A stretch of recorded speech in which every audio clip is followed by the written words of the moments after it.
अभी चेक करो आप स्ट्रीम। अब 1 सेकंड, 5 सेकंड, 5 या 10 सेकंड में चेक करना आप। नहीं नहीं। नहीं।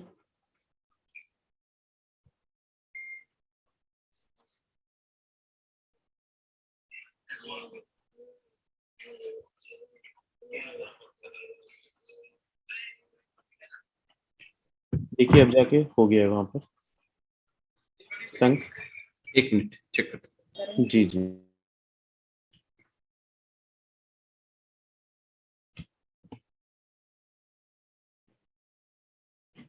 हाँ ठीक है।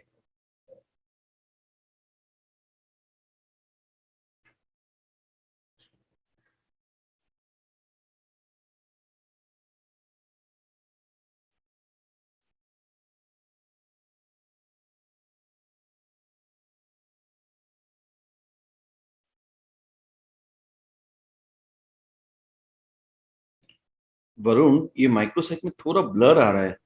आपका इंटरनेट चेक करो सर एक बार। जूम ऑटोमेटिक आपका क्वालिटी बेटर कर देता है। और दूसरी चीज, अगर आपको, क्योंकि अभी ऑटो पे है वहां पर वीमियो जो आपको नहीं नहीं, स्क्रीन। अभी बराबर आ रहा है, नाउ हाँ इट्स ओके। हाँ, वो आपका इंटरनेट पे है, वो ऊपर नीचे फ्लक्चुएट होगा। तो रेजोल्यूशन ऑटो पे पड़ा होगा आपका। आप अगर इस कॉन्फ्रेंस के स्टेज पे जाओगे ना, तो वहां पर आपको नीचे सेटिंग के बगल में सेटिंग पे का बटन दिखेगा। वहां पर वो आपका ऑटो पे होगा। तो एज पर योर बैंडविथ वो ऑटोमेटिक एडजस्ट करता रहेगा, बंद नहीं करेगा आपको, डॉक्टर बाहर नहीं नाइनटीन फेंकेगा। उससे ऑटो में एक फायदा रहता है ना वो संदीप की, एटलीस्ट किसी का नेटवर्क ड्रॉप भी हुआ ना, लो भी हुआ, तो वो आपको ओके डायरेक्टली मीटिंग से बाहर नहीं ओके। फेंकेगा। वो एटलीस्ट क्या है कि उसमें ही स्क्रीन थोड़ा सा ब्लर कर देगा, एडजस्ट कर देगा, जैसे जूम करता है। लेकिन जैसे गूगल मीट या माइक्रोसॉफ्ट टीम्स वगैरह ना, वो आपको डायरेक्टली बाहर फेंक देते हैं मीटिंग से।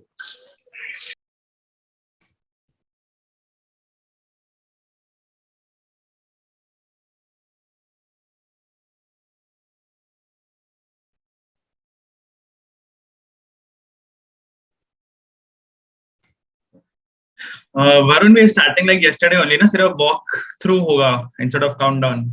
हाँ जी। ठीक है. And then Rinath has come in. so I'll invite Rinath and then No, no, no, not. Dolan क्या बोल रहे थे? नहीं नहीं, मेरे को लगा रीना ज्वाइन किया। अच्छा हाँ, so मतलब walk through होगा, उसके बाद I'll start and then I'll invite Rinath and after Rinath Robert, वैसा ही है ना? और हाँ रीनाथ हाँ। इनवाइट रीनाथ नहीं नहीं, you only invite. You are moderating ना, so you only invite Robert also. ठीक है. So रॉबर्ट के Robert, लिए कुछ बोलना तो नहीं स्पेशल? वो स्लाइड है उनका वही। ओके, स्लाइड यार, ये थोड़ा ना जैसे ही मैं हाँ बोलना शुरू जैसे करता हूँ था, स्लाइड डाल just दिया करो। designation and रॉबर्ट का फोटो। हाँ, पर वो मैं बोल रहा था वरुण के स्लाइड्स ना थोड़ा जल्दी डाल दिया करो उस पर, हाँ, वो इंट्रोडक्शन एक्चुअली का क्या ना। है कि जब तक, जैसे ही आप इंट्रो बोलते हो ना, तो हाँ अगर उसके बीच में कई बार क्या होता है, आप जब तक उनको पिछले वाले को थैंक यू बोल रहे हो तब तक मैं नहीं डाल सकता कि तो जैसे ही आप दूसरे का बोलना शुरू करते तो it takes 1 second from my side. और उसके बाद क्या है कि थोड़ा सा आपको फ्लैश होने में कुछ सेकंड जाते हैं। क्योंकि माइनर माइनर सेकंड। कई बार इनका डेजिग्नेशन का गड़बड़ हो जाता है कि एग्जैक्टली क्या है इंटरनल लोगों का भी। चलेगा, आप जैसे ही थैंक यू बोलोगे ना, उसके हाँ, बाद will proceed to next speaker, मैं वैसे ही डाल दूंगा। ठीक है। डोलन वैसे कुछ थोड़ा एक्स्ट्रा कुछ बोलना है क्या उसके लिए, रॉबर्ट के लिए? चीफ कमर्शियल ऑफिसर एंड वो तो डेजिग्नेशन हो गया, और कुछ? Chief Commercial Officer from Global Leadership Team and ज्यादा बोलने से अच्छा नहीं लगेगा क्योंकि डॉक्टर्स है तो उनको जताना अच्छा नहीं लगता कि in spite of his busy schedule he has come and हाँ because ठीक है। doctors and finally doctors are the guest, right? We are internal team, yup, whoever it is. So I don't think we should talk much. ठीक है।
Hello, Varun.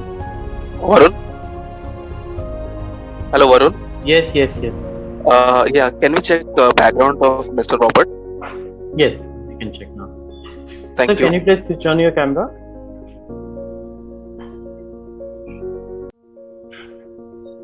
Yes.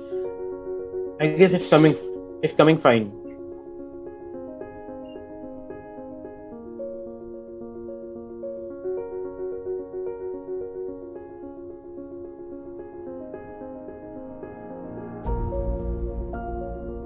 Thank you, Varun.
Yeah, Dr. Vinay. It's good to go.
A very good morning and a warm welcome to all the delegates who have joined us today from different countries of the APAC region and beyond. I, Dr. Vineet Agarwal, the head of Glenmark Medical Services for Asia region, shall be your host for the day. And to kickstart the proceedings, I would like to invite Ms. Dolan Bastia to say a few words. Good morning, all. I, Dolan Bastia, GM Business and Marketing. On behalf of Glenmark Asia, welcome all speakers and delegates in this APEC Summit Derma Connect. Glenmark, a research-based global pharmaceutical company committed to serve medical fraternity as their most trusted academic partner. APEC Summit is conceptualized with the same idea, one of its kind platform that offers more than 2,500 KOLs and doctors from multiple countries across Asia Pacific region to come together and share their good practices, discuss the clinical insights, and share and learn from each other. In this summit, we'll have 30 plus eminent speakers across various countries of Asia, including our global speakers. As it's a virtual full day summit, we kept the format very interesting, which includes expert talk, panel discussion, opinion poll, case study presentations, etc. The agenda been prepared, keeping in mind the topics that you would be interested to hear and learn in this global forum. Along with the scientific sessions, we are also excited to share the latest updates from our global R&D pipeline and our corporate achievements. Wish you a very successful conference and scientific learning. Once again, thank you so much for joining us today and making this event successful. Thank you. Thank you so much, Ms. Dolan. Glenmark has had a very long association with dermatologists in the region, and I'm sure many of the delegates who are with us today are familiar with the company and our work over the past few decades. But we also have some new guests who are joining us for the first time. And for the benefit of all our attendees, I would like to invite Mr. Robert Crockart, Chief Commercial Officer and a very senior member of the global leadership team, to say a few words about the company. Welcome, Mr. Robert.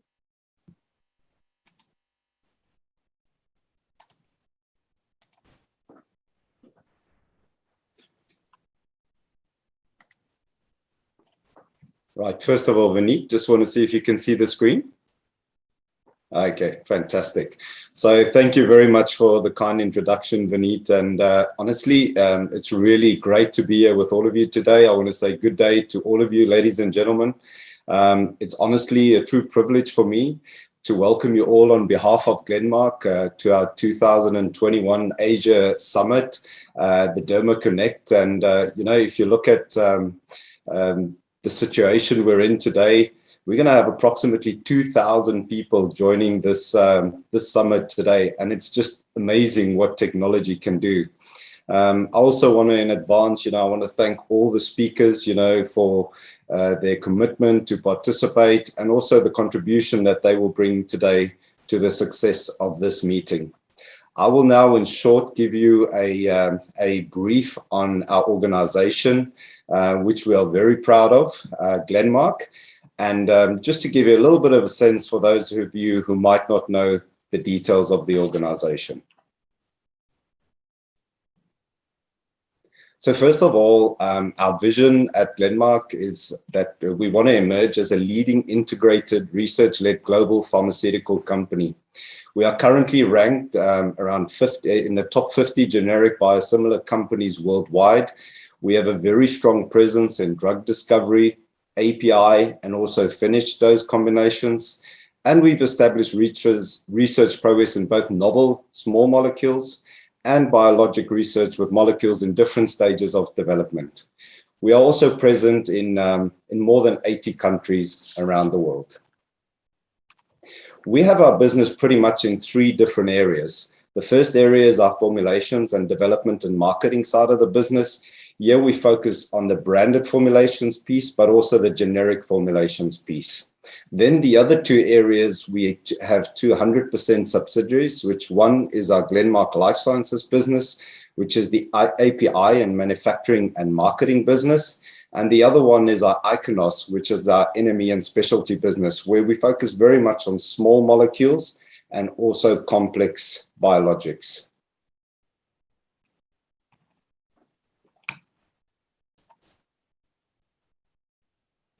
Our global footprint, we are pretty much present across 5 continents. And we feature in all the key markets where we're looking at India, which is, of course, our base, the US, Europe, Brazil, and also in Russia. Our revenue by geography, you will see in the US and India is where the majority of our business lies. However, today we are constantly looking at expanding our business across Europe, so that contribution will consistently increase, and also the same for the rest of the world across Africa, Asia, and also Russia, CIS. Our life sciences business, which I've been talking about, is approximately 11% of our business. Last year, our full year revenue was just shy of about $1.5 billion. Then also in the US, we have a diversified and growing product portfolio. We have approximately 172 ANDAs authorized for distribution. And today we also have approximately 47 products pending approval in the US, of which 20 of these are Para IV. When you, just to come back a little bit to break it down, when I'm looking at the Glenmark Life Sciences business, you'll see that over the last 4 to 5 years, this business has had a very healthy growth, year on year, and with a CAGR of approximately 16.2%. The business is a market leader from many API products in semi-regulated and regulated markets. It has a very strong market share, and we supply approximately 120 APIs to more than 540 pharma companies. We sell these APIs in India and export it to multiple countries, even outside of that. Furthermore, if you look at our manufacturing facilities, we have 14 world-class manufacturing facilities across the continents, of which 8 are registered with the US FDA. When you look at in LATAM, we have our Pilar plant in Monroe. In the US, we have Monroe. Also, we have our VM in Czech Republic. And in India, we have 7 formulation facilities and 4 API facilities. I'd like to talk a little bit more about these facilities in more detail. When you look at our API manufacturing facilities, which is in Gujarat and Maharashtra, where we have these 4 plants, we also have 3 locations where our R&D centers are. And we also partner with 16 of the top 20 global generic companies doing this. We have had many inspections across the last 4 or 5 years, right, from the different authorities, and also with success.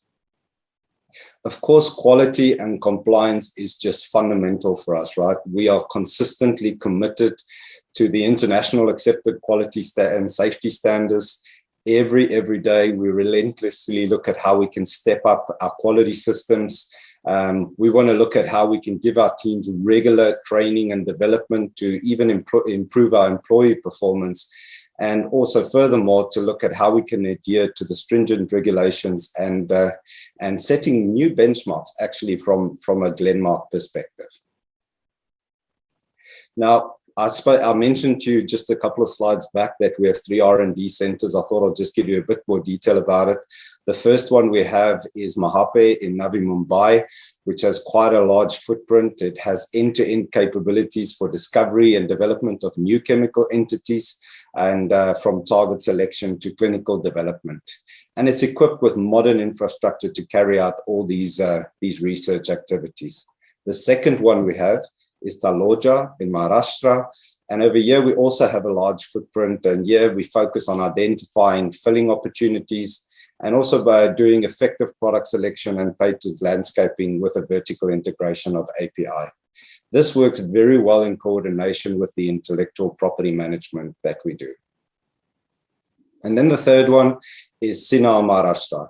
This is a smaller site, but it's pretty much Glenmark's first R&D center in India. It focuses on our formulations, development, and analytical research of specialty and branded formulations for our global markets. It also made its debut in the respiratory business or portfolio from this R&D center in 2007. We also look at how we can have the best experimental apparatus in this country. And then Raltris, which was our first novel fixed-dose combination nasal spray for treating seasonal and allergic rhinitis, was formulated in this facility, which we're very proud of. When you look at our specialty innovative R&D pipeline, here we have 5 molecules in various stages of clinical development. It's across different therapeutic areas, really focusing on respiratory, pain, and oncology. And the indications is around allergic rhinitis, asthma, COPD, DPN, and also solid tumors.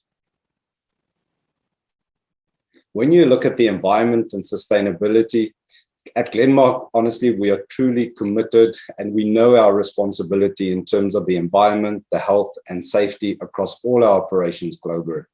We constantly look at how we can emphasize on meeting and exceeding all the standards from an EHS perspective. We also initiate several initiatives for resource efficiency, conservation of non-renewable energy sources, and also how we can decrease the greenhouse gases. Ultimately, you know, we guide and encourage even our contractors, everybody that provides us a service, to also follow these EHS best practices. Then coming to the people, which honestly, this is where all our strength lies. We have more than 14,000 employees across the globe, and our endeavor is to consistently look at how we can help our people to be the best they can and to perform at the best they can. We really focus in terms of, as an organization, how we can attract and nurture the best talent across the world, because we know what we can offer these individuals as well. We have an unwavering focus on knowledge and how we can upgrade that on a constant basis. And in Glenmark, we have our own Glenmark Center of Learning, where we customize our training programs for employees and to see how we can upgrade their skills, either within their current role or in terms of how we can grow them to get them ready for their next role. Then on information technology, just very short, you know, we want to look at how we can provide strategic advantage and operational excellence to the business. We want to look at how we can drive the infrastructure stability, and also the security is absolutely key for us. And thirdly, it's about supporting various business functions, right? Because to see how we can lay out the process and give the company's critical business process some priority. And then on intellectual property, I mean, of course, this is always absolutely critical for any organization. We have now about 994 granted patents covering innovations in NCE, formulations, and API. We have also made increasing efforts to create and protect the organization, its intellectual property. And we try and focus especially in the regulated market, but also the semi-regulated markets. Ultimately, we have filed over almost 1,050 inventions so far. And then there's a lot for us to be proud of, right? I mean, we have featured in the prestigious Dow Jones Sustainability Emerging Markets Index, and this has now been for the 3rd year in a row. And it's going to definitely be our endeavor to continue to be featuring there. But something as an organization we're truly proud of. When you look at from a Scrip 100 perspective, we are ranked the 71st in the world as per the 2017 rankings. And I think, as you know, that Scrip is the world's leading pharma biotech publication. But I think what's also important to know is that we feature in the top 10 amongst companies headquartered in emerging markets. And more important for within your region, of course, as well, is we are ranked 8th among companies based out of Asia, excluding Japan. Another award that we're really proud of is we were ranked the best biotech new molecule entity patent award in 2013. And this was, of course, given by the Indian Drug Manufacturers Association. And I think a very prestigious award that we can be very proud of. And then finally, we also got the Thomson Reuters India Innovation Award. For those of you who don't know, the awards recognize the most innovative academic institution and commercial enterprises headquartered in India. And I mean, it is a hub, right? India is a hub for this. And for us to be recognized for this is honestly a true privilege from a Glenmark perspective. And that honestly brings me to the end of giving you a very brief summary of what our business is all about. I hope it was insightful and you learned a little bit more of our organization, of course, that we at Glenmark are extremely proud of. You as leading healthcare professionals in Asia and India, you are our key partners, honestly, in terms of providing continuous and high quality care to the patients across the world. And we are looking forward to work closely with you in this journey going forward. I want to wish you all a fantastic summit. I think there's some fantastic topics on the agenda and a lot to learn from all of us. And I want to wish you all the best, and hopefully in the near future, I know that Asia is still suffering a little bit with the restrictions in several markets. It's difficult. I know even I've been trying to get into many of the markets and it's not been possible. And hopefully this will be lifted in the very short near term. But when this does happen, I will be out in the region, and it would be my privilege if I could have an opportunity, of course, to even just meet a few of you. So thank you for listening, and I wish you a fantastic day. All the best. Thank you, Vineet. Thank you so much, Mr. Robert, for sharing so many details about the company as well as the words of encouragement. Indeed, we are looking forward to opening up of the markets, especially opening up of the travel, so that all of us can visit each other. And hopefully the next session we have would be in a physical, real world setting. So thank you so much. Thank you, Doctor. Tech team, can we have the corporate video now? Yes, I'm just playing the walkthrough. Sure.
Discovering possibilities is a way of life at Glenmark.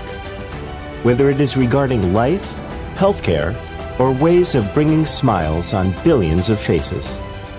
Discovering possibilities is our way of seeking excellence in each of our endeavors, be it in our philosophy toward research or the development that follows. Discovering possibilities is also our mantra, to persist with our efforts and our quest for global excellence. Glenmark, a new way for a new world. At Glenmark, we believe in going the extra mile to discover possibilities. Glenmark's groundbreaking drug discovery and development efforts are targeted towards therapeutic areas that represent significant unmet medical needs. Glenmark has a strong pipeline of specialty products and novel molecules, both new chemical entities and new biological entities in various stages of clinical development. Most of its active substances are first in class globally. In pursuit of our mission of enriching lives, Glenmark's branded formulations business has grown from strength to strength, and today the company impacts over 100 million people in 60 countries from Asia right to Latin America, with a significant presence in markets like India, Russia, and Brazil. The formulations business has been setting new standards and creating global centers of excellence in therapeutic areas like oncology, dermatology, and respiratory. Born out of a vision of making high-quality, affordable healthcare a reality for all, Glenmark's generics business is now beginning to make a considerable impact across the globe. Glenmark is a leading generics organization in the United States with a strong presence in niche segments and a robust portfolio of products that is constantly growing, with ANDA filings and approvals from the US FDA. Glenmark is fast expanding in markets of the European Union, with UK and Germany being the focus markets. Glenmark's API business expands across 80 countries, including regulated markets like the United States, Europe, and Japan. Our vision is to be a preferred partner with leading global generic companies by supporting alliances through advanced process chemistry skills and intellectual property. We are constantly building on our global capabilities, which are evident from our state-of-the-art R&D centers, manufacturing facilities, intellectual properties, and an unwavering commitment to the international quality and compliance standards. 17 manufacturing facilities across the globe, offices in over 40 countries, and 6 R&D centers. A clear testament of our cutting-edge research work is our patents for over 700 inventions, covering innovations in the field of new biological entities, new chemical entities, API, formulations, and NDDS. Our fully networked IT infrastructure also enables us to effectively share ideas, monitor progress, and maximize productivity. It's capabilities like these that have ensured that Glenmark's products reach out to countries across the globe. Glenmark firmly believes that its strength lies within the diverse cultures, backgrounds, skills, and experience of its global workforce, which comprises over 12,000 professionals. Transcending all cultural barriers, our people operate in an integrated manner to provide the creative strength and energy to our business, and have a critical role to play in achieving our strategic objectives in today's rapidly changing environment. Apart from teamwork, the values that bind this precious workforce from over 60 nationalities are achievement, respect, and knowledge. Values such as these have taken Glenmark to be among the top 75 pharmaceutical companies of the world. Scrip, the world's leading pharma and biotech magazine, conferred Glenmark with 2 global recognitions. Our CSR activities through the Glenmark Foundation are largely focused towards improving child health. Our employees, through volunteering their time and effort, have also positively impacted communities surrounding them.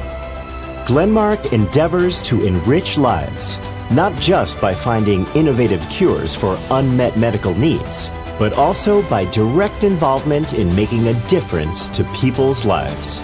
An organization committed to discovering possibilities to excel and determined to enrich the lives of billions worldwide.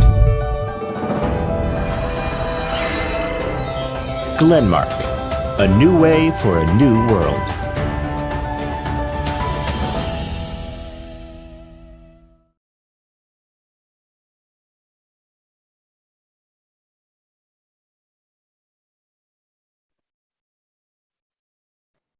Thank you, tech team, for the video. Apologies for a little delay. There was some technical issue.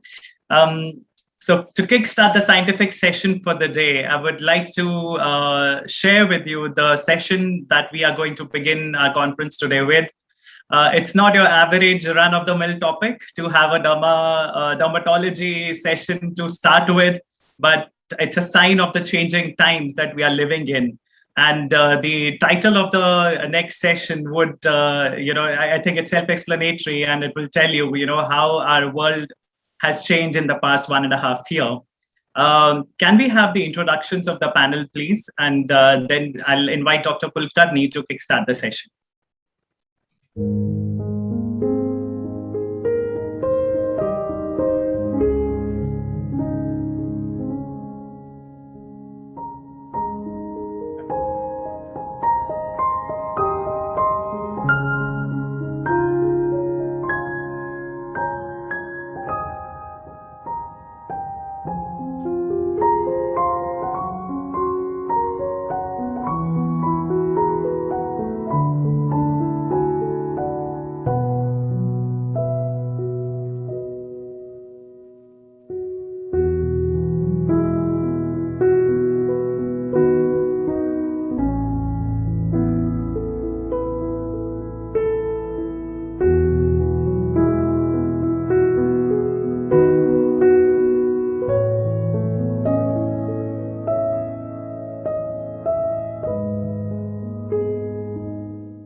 Thank you so much. May I invite Dr. Deepak Kulkarni to take the stage, please?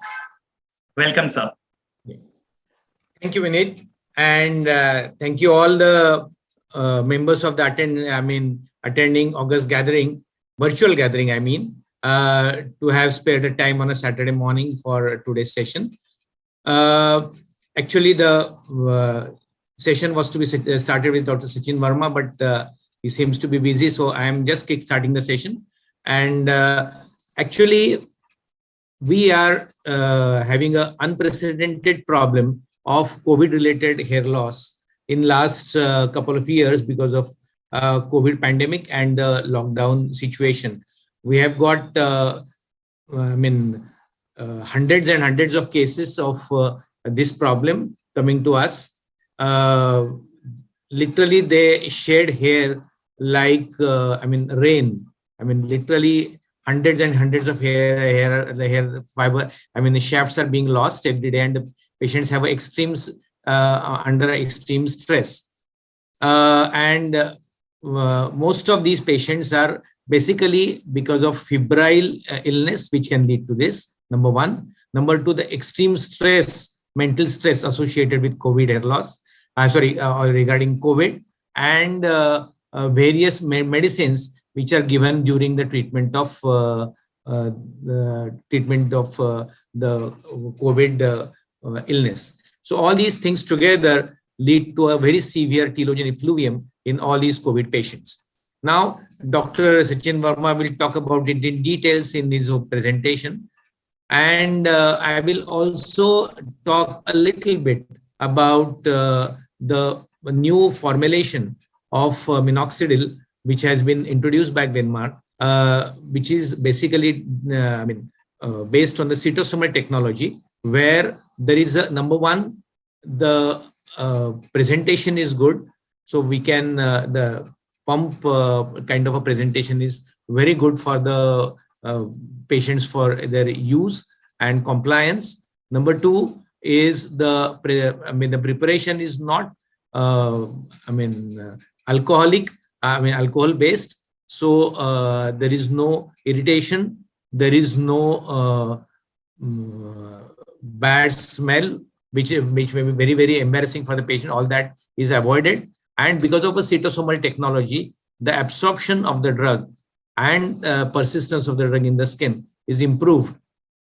And that's why overall there could be almost at least say 30% better bioavailability of the drug for the action. And that's why this drug, this medicine, which is also available, plain minoxidil as well as along with finasteride, is available. And we can take the advantage of the better technology for the sake of our patients. And especially in the later part of the COVID-related hair loss, we can use this for hair growth. So that's all for the cytosomal technology and the COVID-related hair loss. COVID-related hair loss is essentially telogen effluvium, but there are cases where androgenic alopecia is also aggravated because of the COVID illness. So that is another aspect to it. And with that introductory note, Vineet, is Dr. Sachin Verma online now? Sir, not yet, but thank you so much for kickstarting the discussion. We have Dr. Rika from Philippines, who has prepared some questions for us and for the panel. So may we have you online, ma'am? Hello. Hello. Good morning. Thank you for letting me join your panel, this prestigious panel here. Thank you for inviting me to join this summit because it's my first time. It's a pleasure, ma'am, to have you here. It's really an honor for me to be here.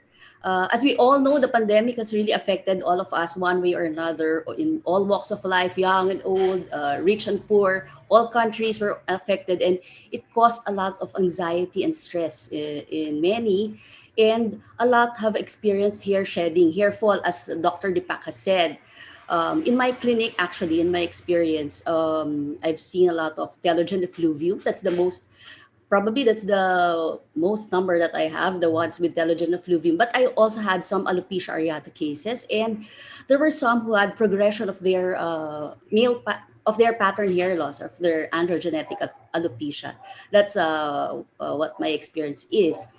And with regards to the management, I feel the most important thing is for patients to know that they should see a dermatologist and have themselves checked for proper diagnosis and management, because some of them, they just go search the internet for something to apply. They come to you, they've applied herbs on their scalp, they applied several things already, and nothing's happening because they don't know what they have. So the most important thing is for them to see a dermatologist and to have themselves checked, because there are also some who have diffuse alopecia areata, which can present as hair shedding, but it's not telogen effluvium, so treatment management would be different. And in my experience also, dermoscopy has helped a lot to differentiate the three conditions, because all of the three can present with shedding.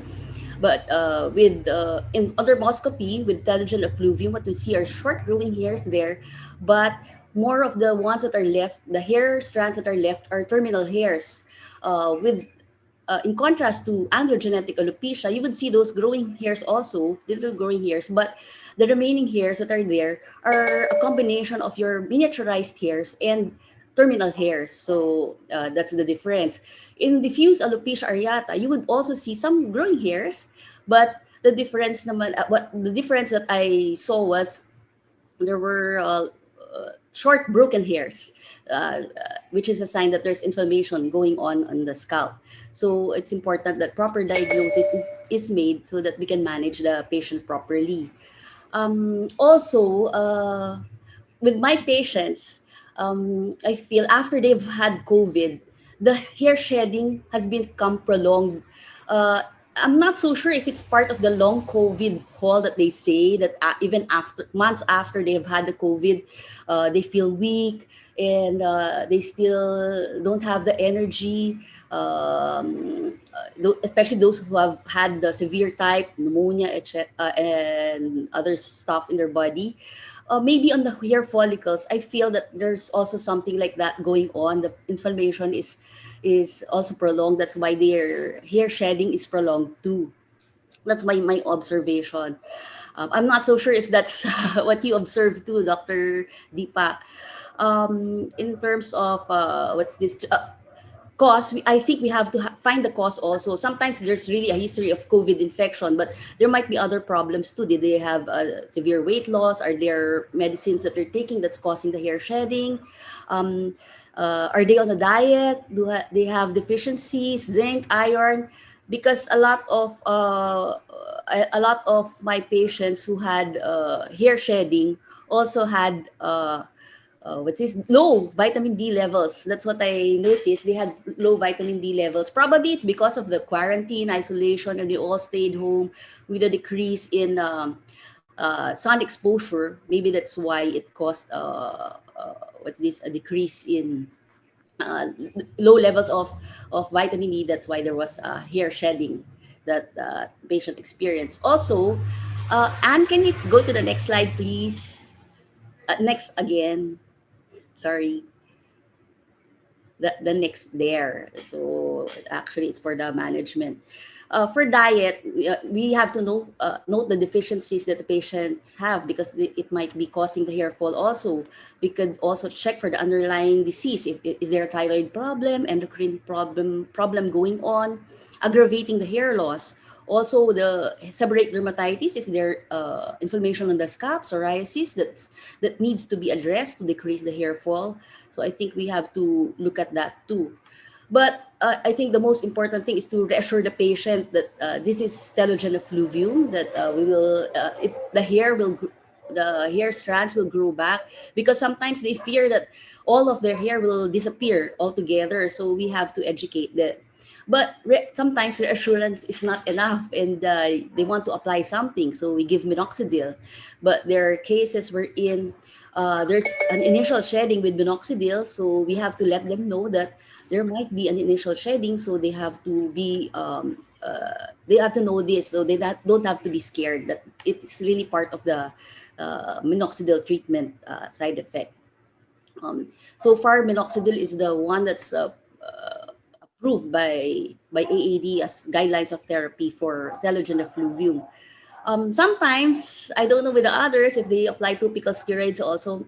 I apply topical steroids on the scalp of patients who complain of pain or itching, burning sensation, weird sensation on the scalp when they have hair fall. So I give topical steroids just to alleviate those symptoms and also the shedding, and it helps. So it helps with trichodynia, probably because of the anti-inflammatory effect of these topical steroids.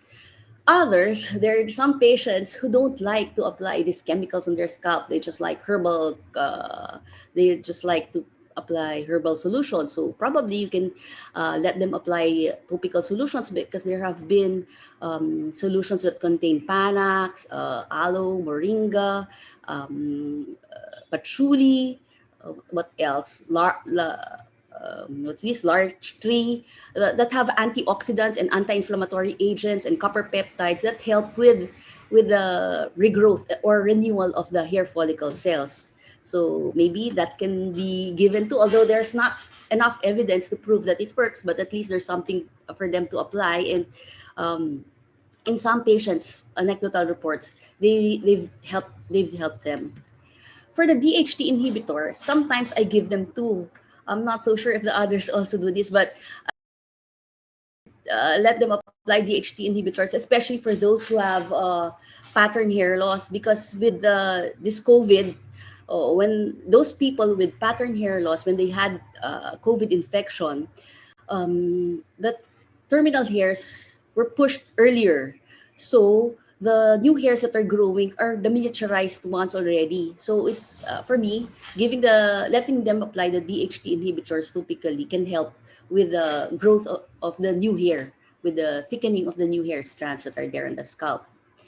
What else? Eating healthy. That's what I tell my patients. Probably you should eat healthy. If you're on a diet, maybe take some vitamin supplements, as vitamins and minerals are needed for hair follicle development. Although it's not really, there are some who have had zinc, iron deficiency that caused their hair shedding, and it helped with taking in these supplements. How about the orals, like vitamin D? I sometimes I would give vitamin D, and it helps with the growing back of the what's this hair. Oral cell therapy. Actually, I don't have experience personally with using this oral cell therapy. These are marine cell peptides. It's common nowadays for patients to ask about it. They also, it's a capsule that you take every day, and it acts as an antioxidant. It repairs and renews cells. Actually, it's more of anti-aging, anti-inflammatory of the whole system, the whole body. So even your skin looks good.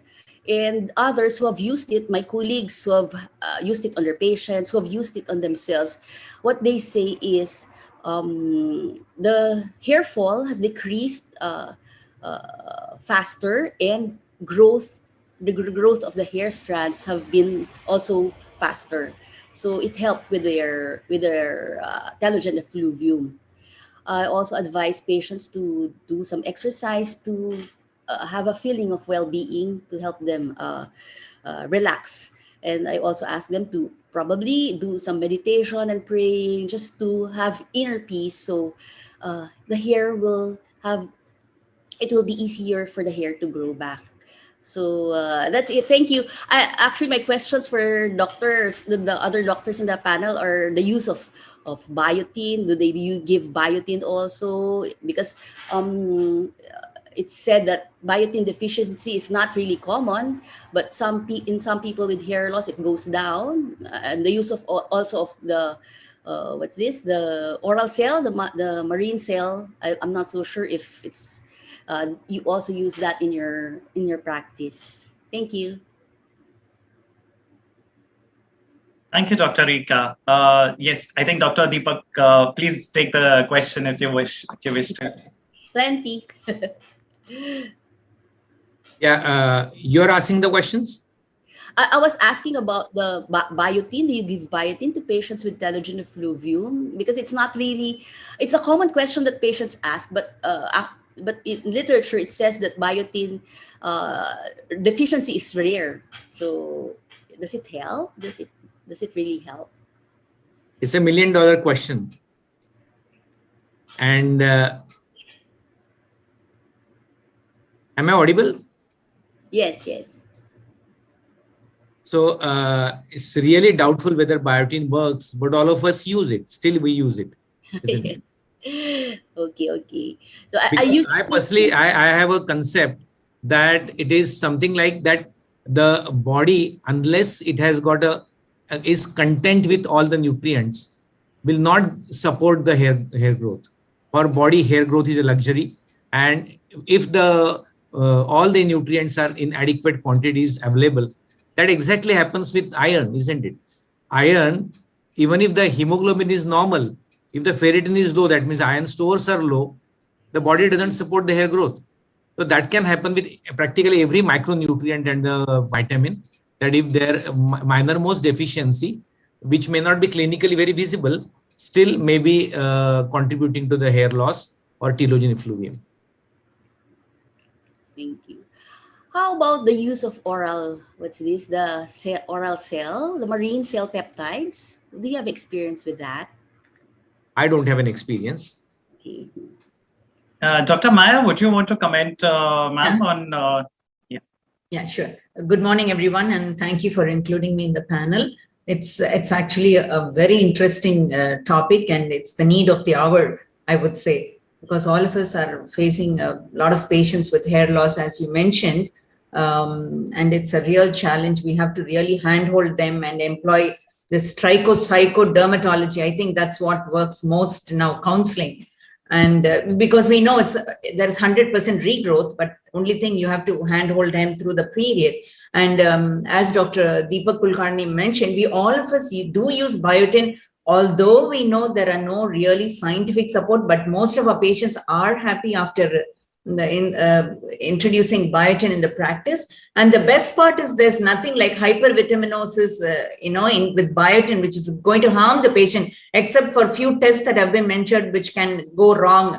But that's a very rare situation. And we don't give very high doses to interfere with those tests. We give maybe max about 10 milligrams per day. And since it's innocuous and we do see results, as Dr. Deepak says, I do agree with him and say that we do prescribe biotin, and our patients are happy because they see the results. What is and I've not heard about this new marine. Can you tell us the trade name, because we are not sure of which one you're talking? It's Celergen. Oh, no, that doesn't work. No. I've seen it. It doesn't work for the cost. I think it's adding on to the burden. Cost of therapy is huge. In fact, it doesn't work. Oh, okay. Yeah, so if you're told the trade name, yes, it promises everything under the sun, A to Z. It promises everything, and I'm sure, yeah, everything A to Z. Oh my God, it's Maya, one thing that I'll tell you, I mean, despite whatever people may say about biotin, I think every prescription has it. Exactly. We have definitely seen it to have some beneficial effect. I mean, patients are happy taking it. Exactly. They see some hair growth. I think maybe because inherently we are, deficient in vitamins, especially the micronutrients. So it just replaces the, deficiency. I don't know. The studies only indicate with a normal patient vis-a-vis, giving it, but we are all deficient. And as a result, probably it works. True. What's your dose, doctor? What 5,000 micrograms a day? Is it that enough? So we usually combine it. We don't give only biotin. We usually give combinations which has 5,000 micrograms or maybe 10,000 micrograms, and we have variety of sort of molecules available in combination in the country, and we can choose one of them. But it usually contains all of it. It has biotin, it has various other micronutrients, some bit of iron, some bit of folic acid, and everything added together to make it, a sort of a nutritional supplement for the hair. And that is how it works. Yeah. Because, it replaces any deficiency that you may have. Yeah. Same here. That's what I do. I give the whole thing just in one capsule. Everything's there. So that's good. And I'm surprised your friend says that marine complex works. Yeah. That doesn't work. It's too expensive. That's why I'm asking other doctors, because that's what they say, and it's so expensive. That's why I want to know, does it work? No, not at all. It's Dr. okay to Sachin, prescribe to one of those exclusive patients who want something special and expensive, but it's not shown to have more beneficial effect than a normal biotin, capsule. It probably has a similar action, and therefore I think the price is not worth it. Okay. Thank you for your inputs, and really appreciate it. Thank you, Dr. Sachin, for your input. Sorry. Yes, please, Dr. Deepak, continue. Dr. Sachin, your opinion about all the other micronutrients is accepted, but for iron, I think we have to give a real therapeutic dose. Right. I agree. The small amounts of iron which are present in those combinations. No, those alone will not work. Yes. No. In a person with sort of normal iron content, it may be a good add-on. Those people who are not deficient. Dr. Sachin, would you like to add any other points to this? I know you were supposed to present, and so if there's any interesting points that you want to, I would like to still present my post-COVID scenario hair loss. Sure, sir. Fine. So I think we'll wrap up the discussion for right now, and we'll have the presentation for Dr. Sachin. And post that, if there's any other questions that come up, we'll just continue. Apologies to the other speakers. We're just a little behind the schedule, but we'll resume and we'll try to cover up during the course of the day. Tech team, can we have the presentation, please? I am starting the presentation, sharing it from my screen. Okay, sir. All right, sir. All right.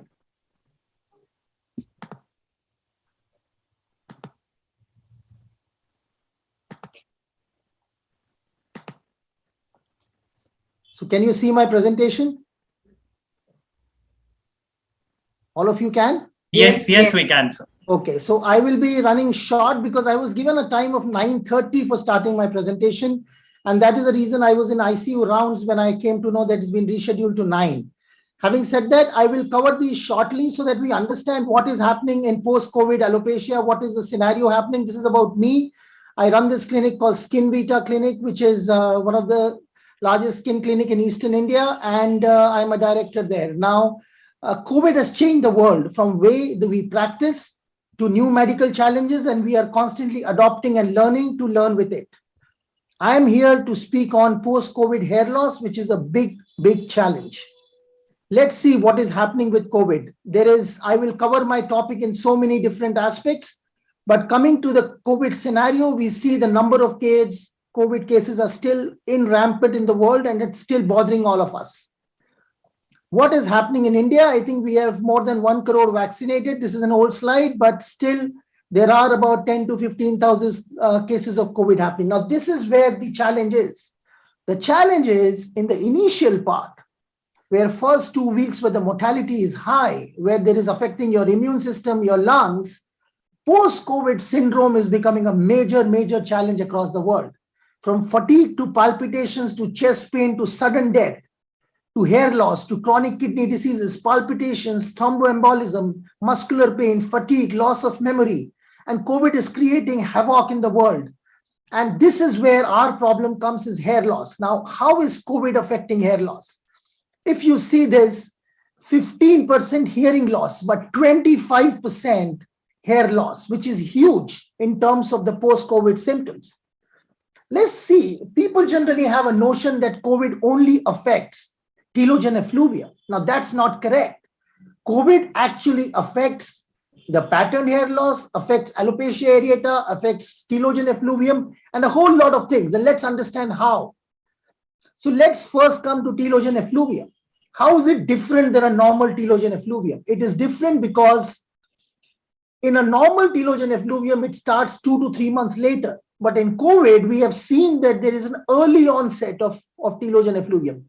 A lot of COVID patients are coming as early as 4 weeks with an acute telogen effluvium. This is very different from a normal telogen effluvium, which we see happening about 3 months later. The second is a normal telogen effluvium lasts for about a month, but this can continue up to 6 months. The other problem is a telogen effluvium of COVID associated with trichonidia. Trichonidia is pain on the scalp. So this is something which is different from a normal telogen effluvium. Early onset, long continuation, and trichodinia. and more number of patients being affected. One study shows as much as 58% of patients of COVID developing telogen effluvium. No other disease has caused this. Now, normal incidence of telogen effluvium, even with malignancy, jaundice, post-pregnancy, is about 25-30%. Here, as much as 58% of patients. And how does this happen? This happens because of the acute problem happening with COVID. Viral inflammatory cascade, direct viral injury, immune complexes, psychological stress, and the drugs. The drugs is a big challenge again, because people are taking any drug that they feel or even they see on WhatsApp. Okay, HCQS works, take HCQS, doxycycline, take it, vitamin, take it. Anything that they read online, they take it. And that is a problem with pathogenesis. So we have multiple pathogenesis playing a role. We don't know which of these is actually causing acute telogen effluvium. The pattern is also different. There is dystrophic pattern, meaning there is no uniform pattern. Some areas will have huge hair loss, some area will have less hair loss. We don't know why it is working like that. You can see the findings there. In trichoscopy, you are seeing a lot of empty follicles. You have follicles which used to have 3 hairs, now only 1 hair left. There is diffuse changes. So trichoscopy patterns are different. The telogen effluvium that is seen differently with COVID-19. What else is changing other than telogen effluvium? Does it have any role in AGA? Yes, I think it is also increasing AGA. Let's see why. Because a systemic inflammation is being created, which is changing the COVID scenario and the steroid levels, the sex hormone levels. Systemic inflammation leading to proteoglycal dysmetabolism, leading to pattern hair loss aggravation. We all know that sex hormones have a role to play in the hair growth. And this is actually affecting our sex hormone as well. So if you see here, in pattern hair loss, you are having inflammation, and oxidative stress is one of the factors responsible for pattern hair loss.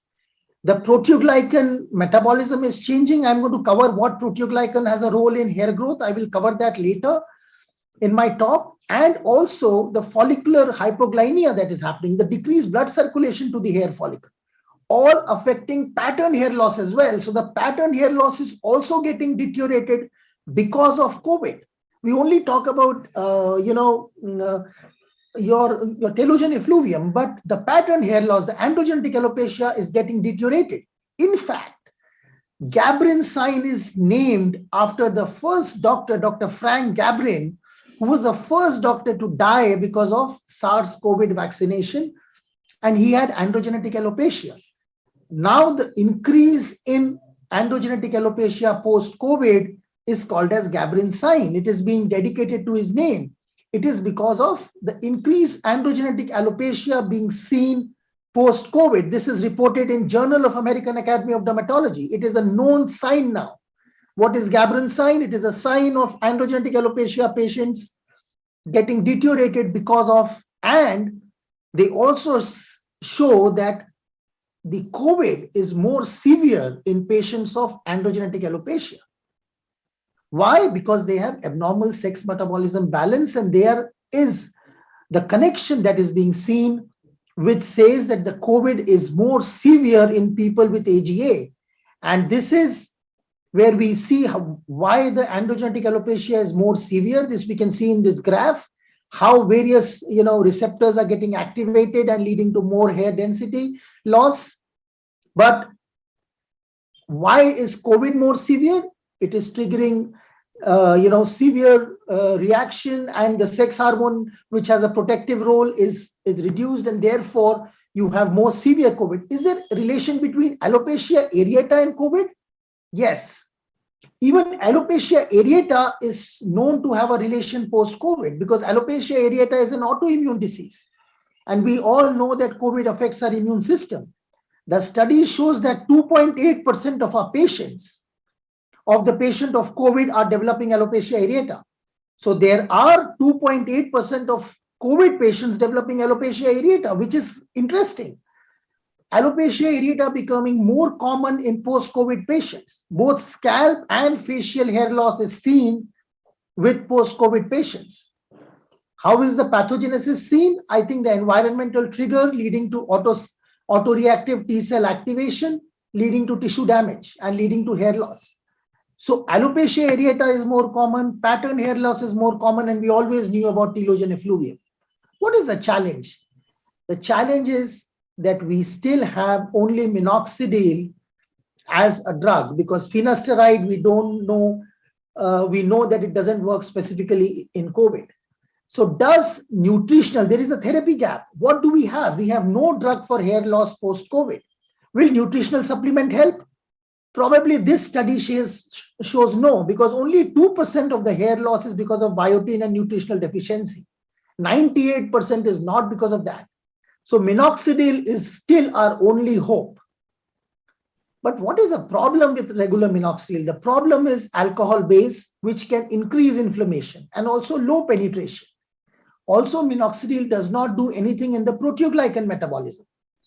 So what is the need of the hour? The need of the hour to have a better minoxidil, which does not irritate the scalp, which does not cause problem in increasing inflammation. Let us see what we have here. We have cytosomal minoxidil. What is cytosomal minoxidil? Cytosomal is a nanoparticle which increases the permeation of the minoxidil into the cell layer.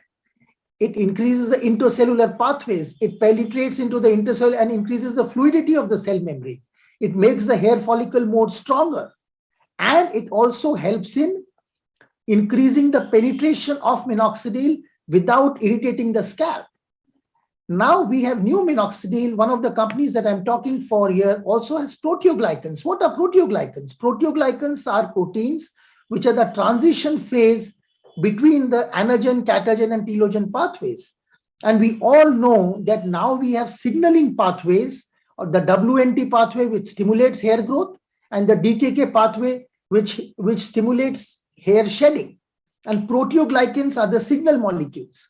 If we can have proteoglycans in a hair solution, it can increase the anagen phase and reduce hair shedding. And this is what has been the advantage in the newer developed minoxidils. It has not only, it has cytosomes, it has proteoglycans, which can reduce hair shedding and increase the anagen phase. There are various proteoglycans that are known. It is beyond the scope of this talk, and because of shortage of time, I will just mention them. Versicane, Cindecin, Decorin, and these all actually forms Marilex, which helps in stimulating hair growth. So it stimulates the WNT pathway, it stimulates, and if a minoxidil can have this, it can have an added advantage. So we have cytosomes, which can nourish the hair, which can increase minoxidil penetration, which does not irritate.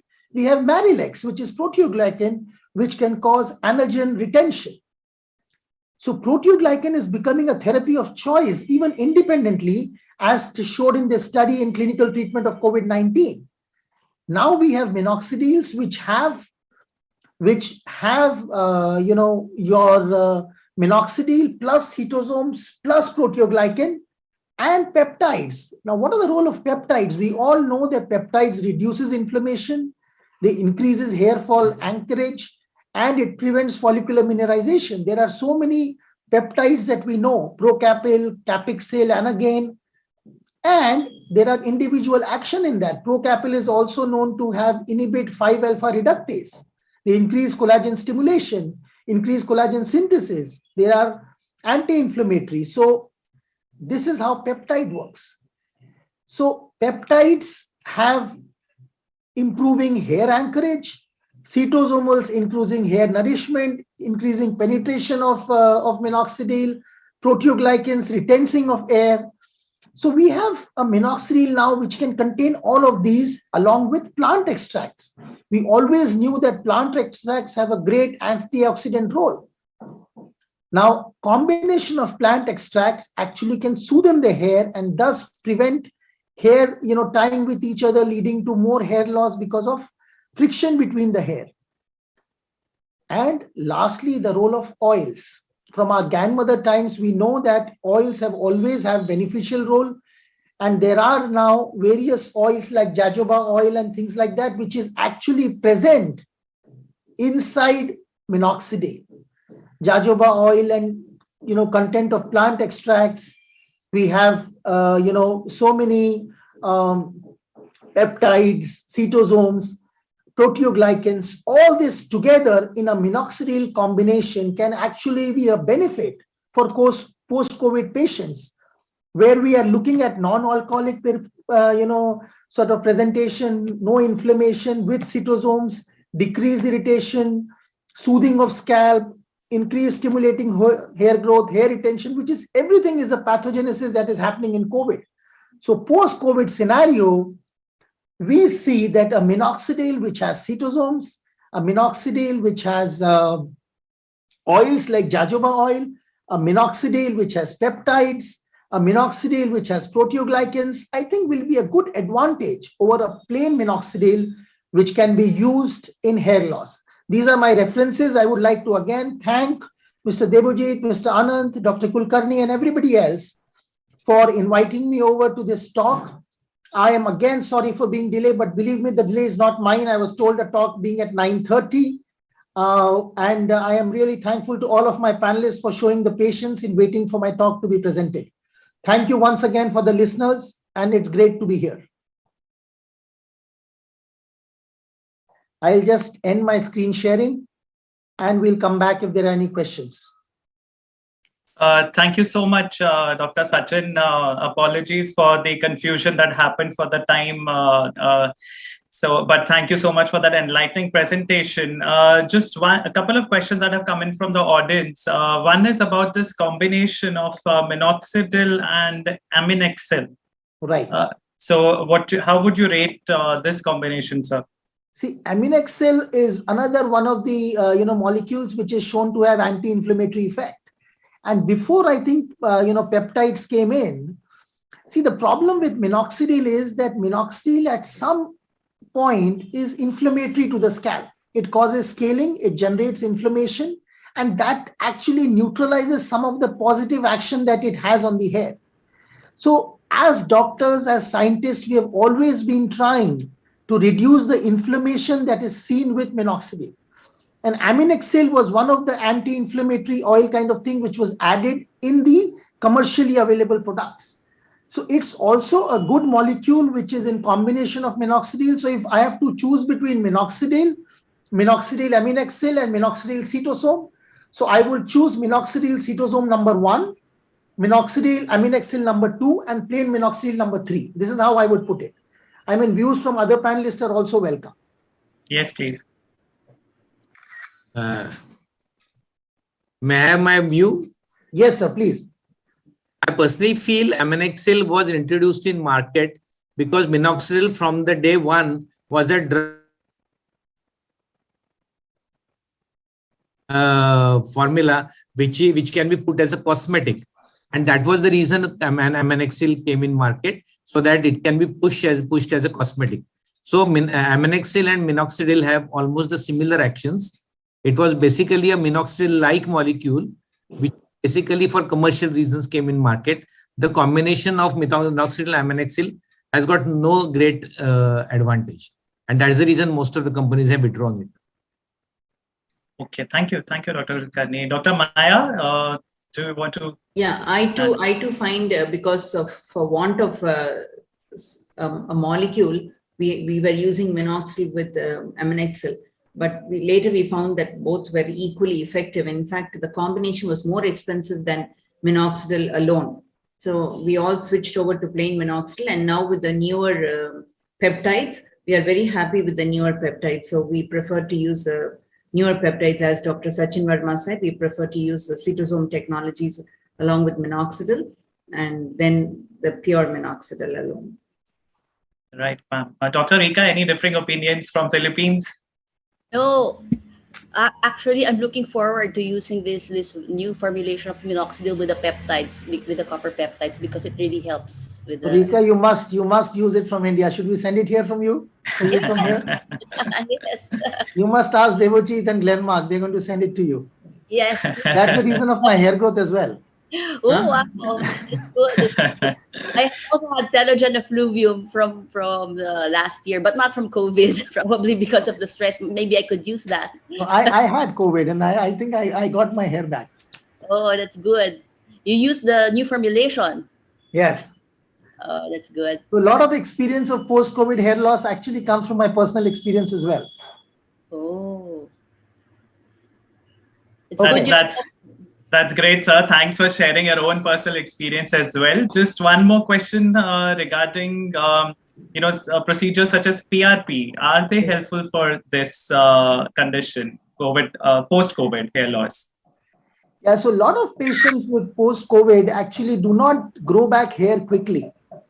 And that is where we require growth factors as some form of stimulation.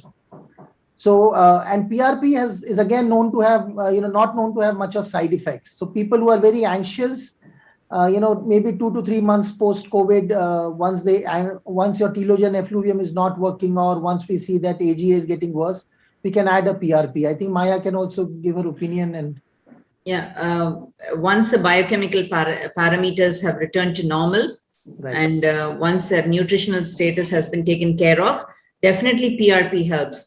The only other thing we add on is oral minoxidil sometimes when topical minoxidil doesn't work.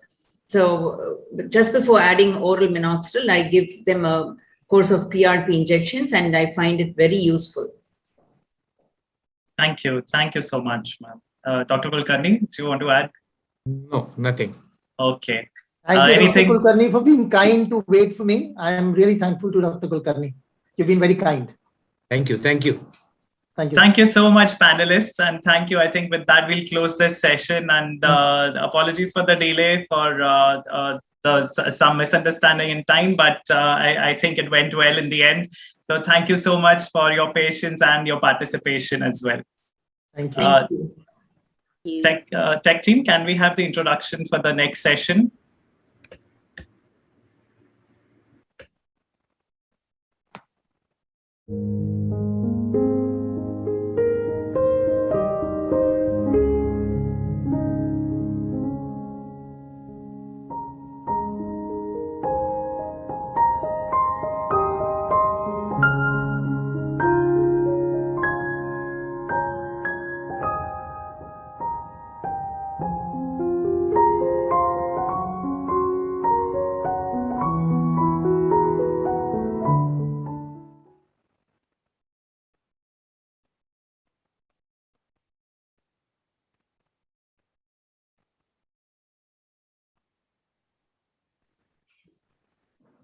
Welcome, Doctor.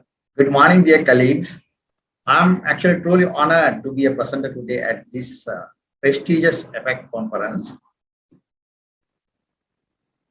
Thank you very much, Denmark, Sri Lanka, for inviting me and coordinating the event. My topic today is hiding cannot hide, resolution for gentle warts. Very interesting topic. Actually, history of gentle warts runs back to Roman and Hellenic ages, where Celsus in the 1st century AD first described anal warts resulted from sexual intercourse. And actually, warts are benign, non-cancerous skin growths.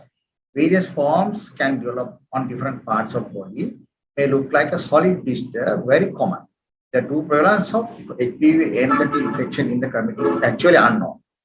Actually, current evidence suggests that over 50% of sexually active people have been infected with one or more HPV types. Depending on the anatomical sites, warts are differently named.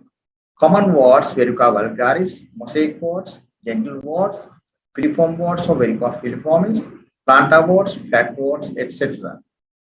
Most common HPV infections, you can see dome-shaped warts or flat or slightly raised warts, even without clinical symptoms. There are no warts, but HPV stays in the skin and virus can still transmit it. Epidemiology caused by DNA virus, a member of our virus group. HPV appears in genital area, most common STI, also commonly known as condylomata acuminata. Estimated prevalence is 10 to 20% with clinical manifestation in 1% or about 80% of infected are being 20 to 24 years sexually active people. HPV 6 and 11 are responsible for over 90% of genital warts. Incubation period greatly vary. It's from 2 weeks to 9 months normally, but beyond 1 year, we have observed the warts appearing with a history of sexual intercourse. It's actually a major health burden, has a clear association with cervical cancer in women and potential association with anogenital malignancies. Response to E6 antigen leads to clearance, but E7 results in persistent or relapsing infection. In nearly 95%, HPV can no longer be detected after 2 years of infection. 100 different strains of HPV you can see isolated, and about 40 types have been affiliated with genital sites. Genital warts vary in appearance, like I've shown in these figures, and develop in and around male and female genitals. The anus may be the mouth or throat, or 6 or 100 HPV subtypes are there. These factors actually microtrauma or maceration caused by sexual intercourse, and even it can be spread by autoinoculation, and weak immune system will fuel the progression. So these are the pathogenesis: minor wounds in anogenital areas, as I described, invasion by papilloma virus into the basal layer of the epidermis, viral protein activation, you can see proliferation activity of the affected cells, expression of E6 and E7 as we described, cellular differentiation and aging are stopped or retarded.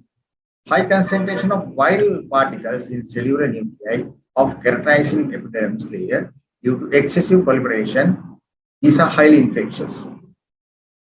Low risks, normally 6 and 11 are low risk, and high risk variants are 16, 18, 31, and 45.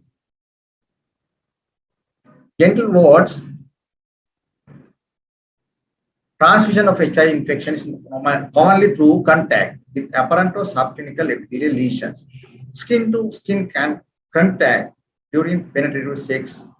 Again, condom uncovered areas, you can see the warts transmission. And oral sex, possible warts in the mouth, throat, or on the lips. Pregnancy, possible to infect baby at birth if mother has infection during pregnancy. Infection does not pass due to kissing, hugging as common people believe, sharing baths or towels, from swimming pools, toilet seats, or sharing cups. Occasional transmission to the other sites, fingers, and non-anogenital types of AG skin suggests digital transmission. These are the common sites in women: vulva, vagina, cervix, urethra, perineum, perineal skin, intraanal area. Men, the scrotum, penile shaft, penis, in and around the tip, shaft, coronal sulcus, frenulum, just inside the urethra, inside the foreskin are common sites, as we described. Oral cavity also at risk. So these are the common areas, some of the common areas due to oral sex. And symptoms, what are symptoms? Females, you can see warty growths in and around genital skin. They can feel mild discomforts both in females and males, sometimes itchy with a discharge maybe. Often psychological distress is very significant. They are coming with actually sometimes serious stressful condition. Cervical lesions in females noted on vaginal examination, and males sometimes they come and complain about distorted urinary stream or bleeding with urethral lesions. Perineal leak is common in both sexes. PR bleeding after passage of stool with anal lesions, and complications are rare actually. Malignancy, you can see vulval, vaginal, cervical, or anal, maybe oropharyngeal. Rarely in males, rarely malignant, penile, anal, oropharynx, very rare unless associated with oncogenic genotypes. So the clinical types of genital warts, commonly known as condyloma acuminatum, soft pink pedunculate papilliferous masses like cauliflower with finger-like peduncles and irregular surfaces. You can see papilla warts or verruca vulgaris type of keratotic warts, maybe sessile warts, flat warts, intraepithelial neoplasia, Bowenite papillosis, and Bowen's disease, associated especially with oncogenic HPV types, most commonly HPV-16.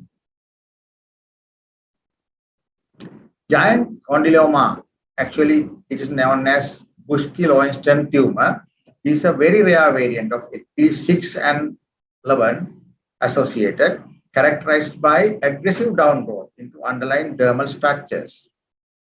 So how do we diagnose? That's very important. So we can actually entertain dozens of differentials: acrocordon, epidermal melanocytic nevi, sebaceous glands, PPPP. PPP is very common. Actually, a lot of people mistakenly diagnose this as warts, and sometimes by quacks, unnecessary treatments can cause complications even. Vulval papillae, 46 spots, prominent hair follicles, Nabothian follicles, seborrheic keratosis, molluscum contagiosum is another actually commonly mistakenly diagnosed entity.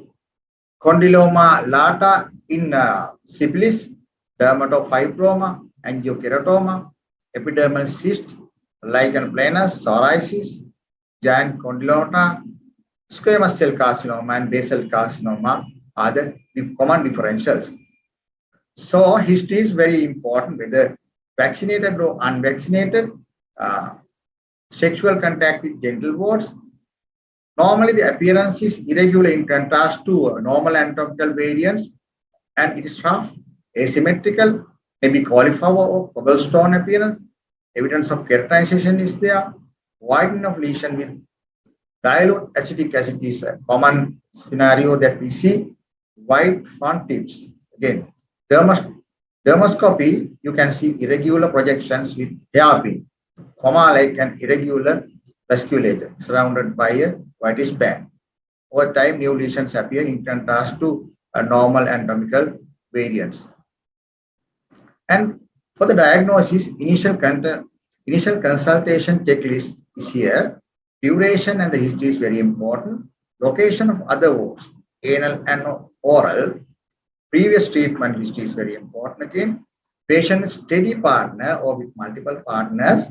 Smoking status important. Immune suppression status like HIV, maybe diabetic, chronic kidney disease, other comorbidities, allergy to anesthetics, and history of other STIs again important. So usually diagnosis made by basic clinical examination. So the laboratory assessment, you can use immunohistochemical detection of HPV structural proteins and viral DNA identification, again another modality to diagnose. PCR amplifies viral DNA for testing. Although HPV can be detected in younger lesions, it is not always present in all lesions. It is very important to keep in mind. A biopsy is advised if diagnosis is always done, if diagnosis is doubtful. So these are the histological appearance: parakeratosis, polycytes, perinuclear halos with H&E strain.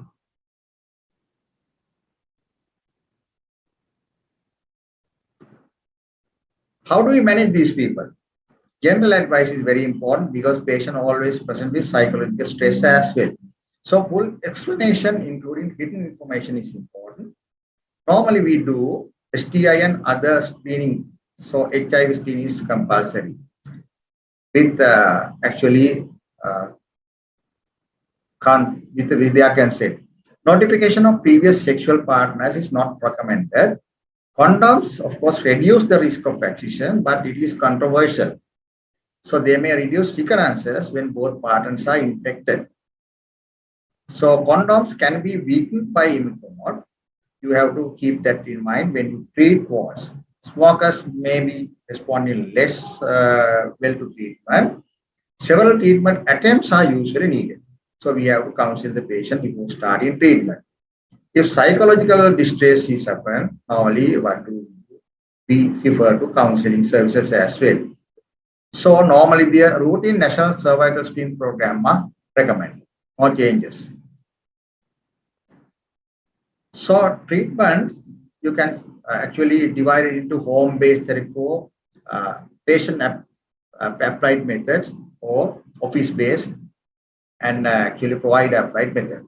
So normally podopilotoxin and imiquimod are home therapy. So we have to go for several cycles. I'll describe later. And office therapy, we can mention electrosurgery, laser, curettage, scissor excision, cryotherapy, and trichloroacetic acid usage.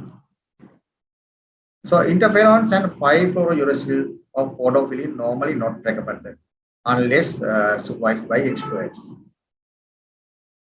So these lesions are usually self-limited, but you have to treat with destructive methods most of the time.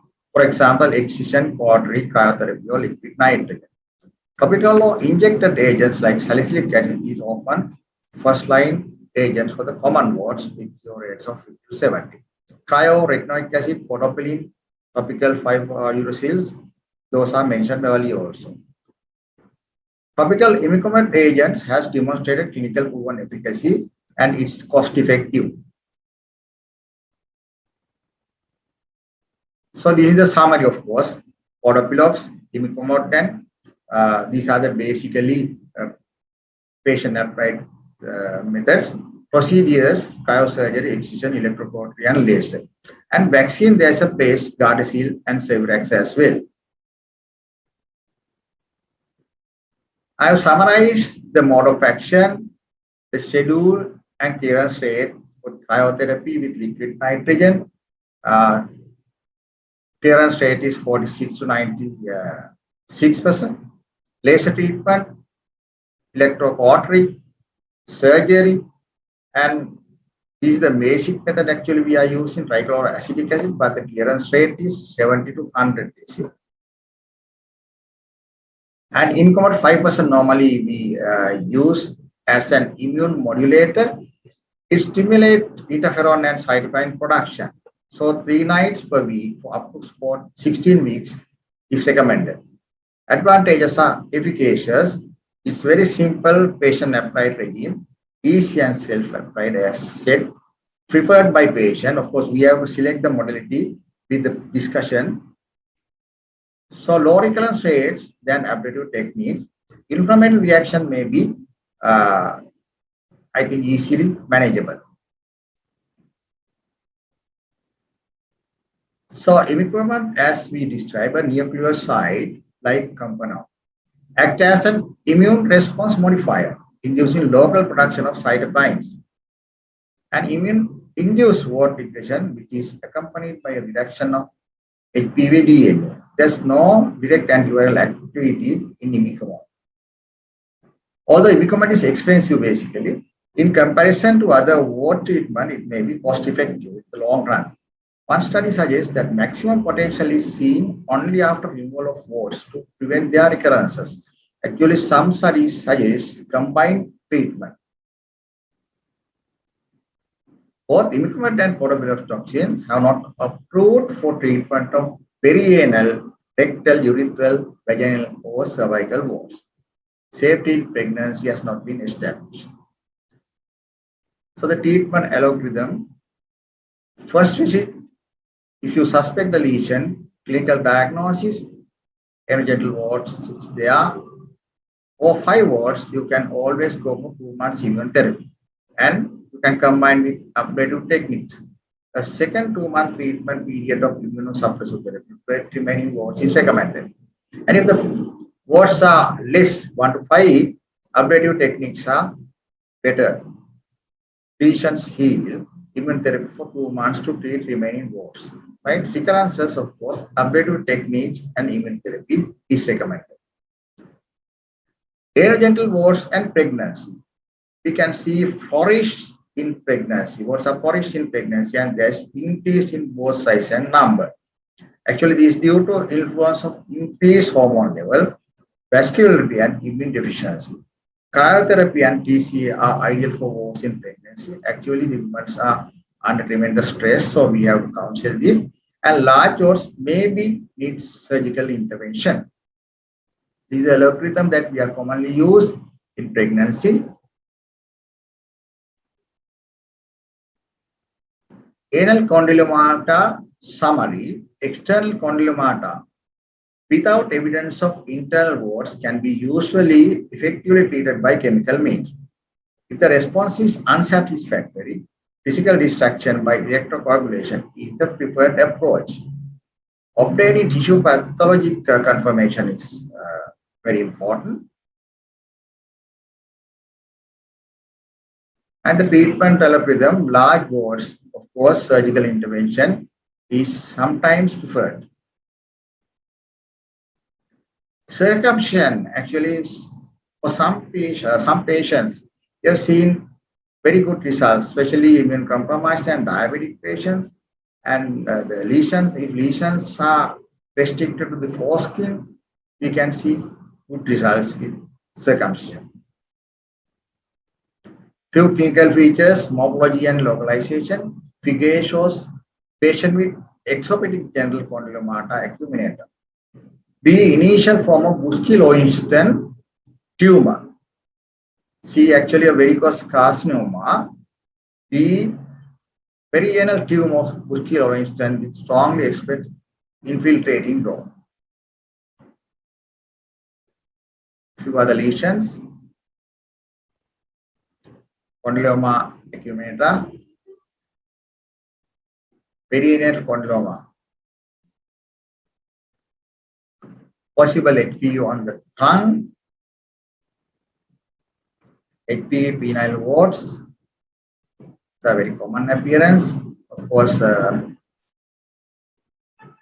kidney lesions, women,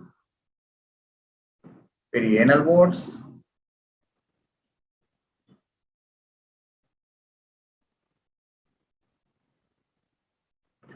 This is secondary syphilis, condylomata lata. This is again very important differential.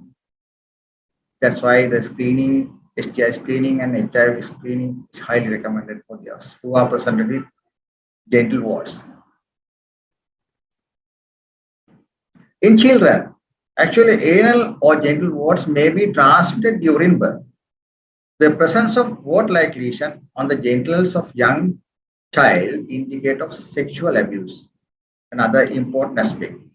Sometimes results from autoinoculation as well. There may be reported cases of sharing of swimsuits, underwear or bath towels. Genital warts in children are less likely to be caused by HPV subtypes 6 and 11 than adults, and more likely to be caused by HPV type that cause warts elsewhere on the body, maybe cutaneous types. The appearance of new anal or genital warts indicate of sexual abuse, as I mentioned earlier. What about the prevention?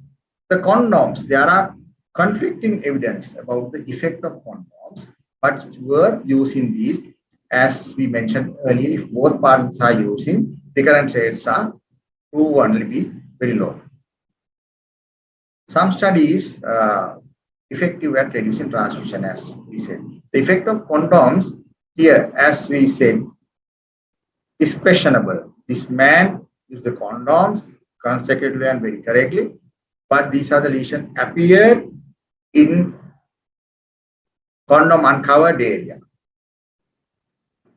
So abstinence is a good alternate method. Women receiving the HPV vaccine, they have protection. Certain actually clearly there's low incidence with those who are vaccinated. Openly inform partners about genital warts. That is normally not happening, but we have to counsel that they have to convey this message to their partners. And quitting smoking again important. Screening, as we repeatedly mentioned, for HIV and STI, and good control of diabetes also very important. So basically we are using Gardasil and approved for use in women only from 9 to 26. So normally we start at the age of 11, catch up all the patients, also important. 3 vaccines, 0, 2 and 6. Efficacy varies. It targets HPV 6, 11, 16 and 18. So these are the key highlights. Genital warts caused by HPV infection are commonly encountered clinical presentation in primary care settings. So appropriate diagnosis is very important, and timely treatment intervention may aid in optimal treatment outcomes in both patients. So choice of both therapies based on the number, size, site and morphology of lesions as well as patient preference. We have to always discuss with the patient about the treatment modality. What they prefer is very important. And cost also a major concern, and convenience and adverse effects also we have to consider. Orthopilogs, imicomod, surgical excision, and cryotherapy are the most convenient and effective options. Therapy outcome differs in immune-compromised patients or special patient populations such as diabetes, pregnancy, or other comorbidities. Thank you very much for your patient listening.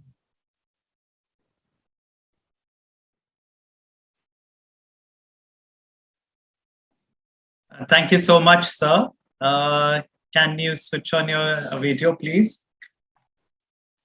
Yeah, thank you. Thank you so much, sir. Thank you. I think that's a very comprehensive presentation. There was just one doubt I had. I think in one of the slides, it was mentioned that imicomod is not approved for perianal warts. Is that so, sir? Yeah, actually, the literature says so. I don't know the latest research. Maybe I would like to get the opinion from other panelists as well. Okay, sure, sir. Because I think the innovators label has the first approval, of course, is for actinic keratosis. Second indication is the basal cell carcinoma. And as far as I remember, I think the third indication is genital and perianal warts. Yes. I think it may depend on the markets, probably. Yes, Some markets it may be approved, and others it may not be. So thank you so much, sir. Again, apologies for the delay in the session. It was unfortunately unavoidable because of some confusion in timing with this previous speaker. So thank you so much for your patience, and thank you for the presentation. Thank you. Thank you, sir. We have the next session by Dr. Janaka. Can we have the introductory slides, please?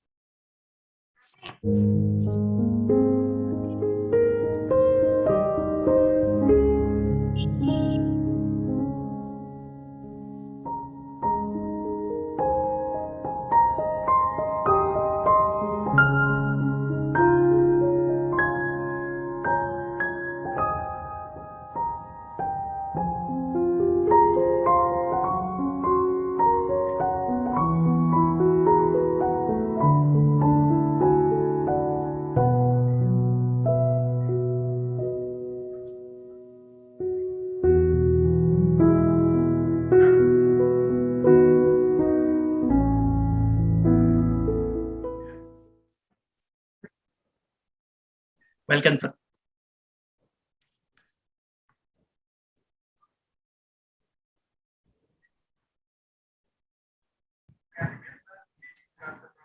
Good morning to all of you.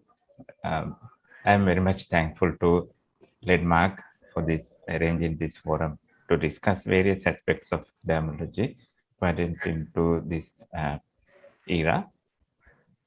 We are going to talk about skin manifestations in active COVID-19 infection as well as post-COVID period.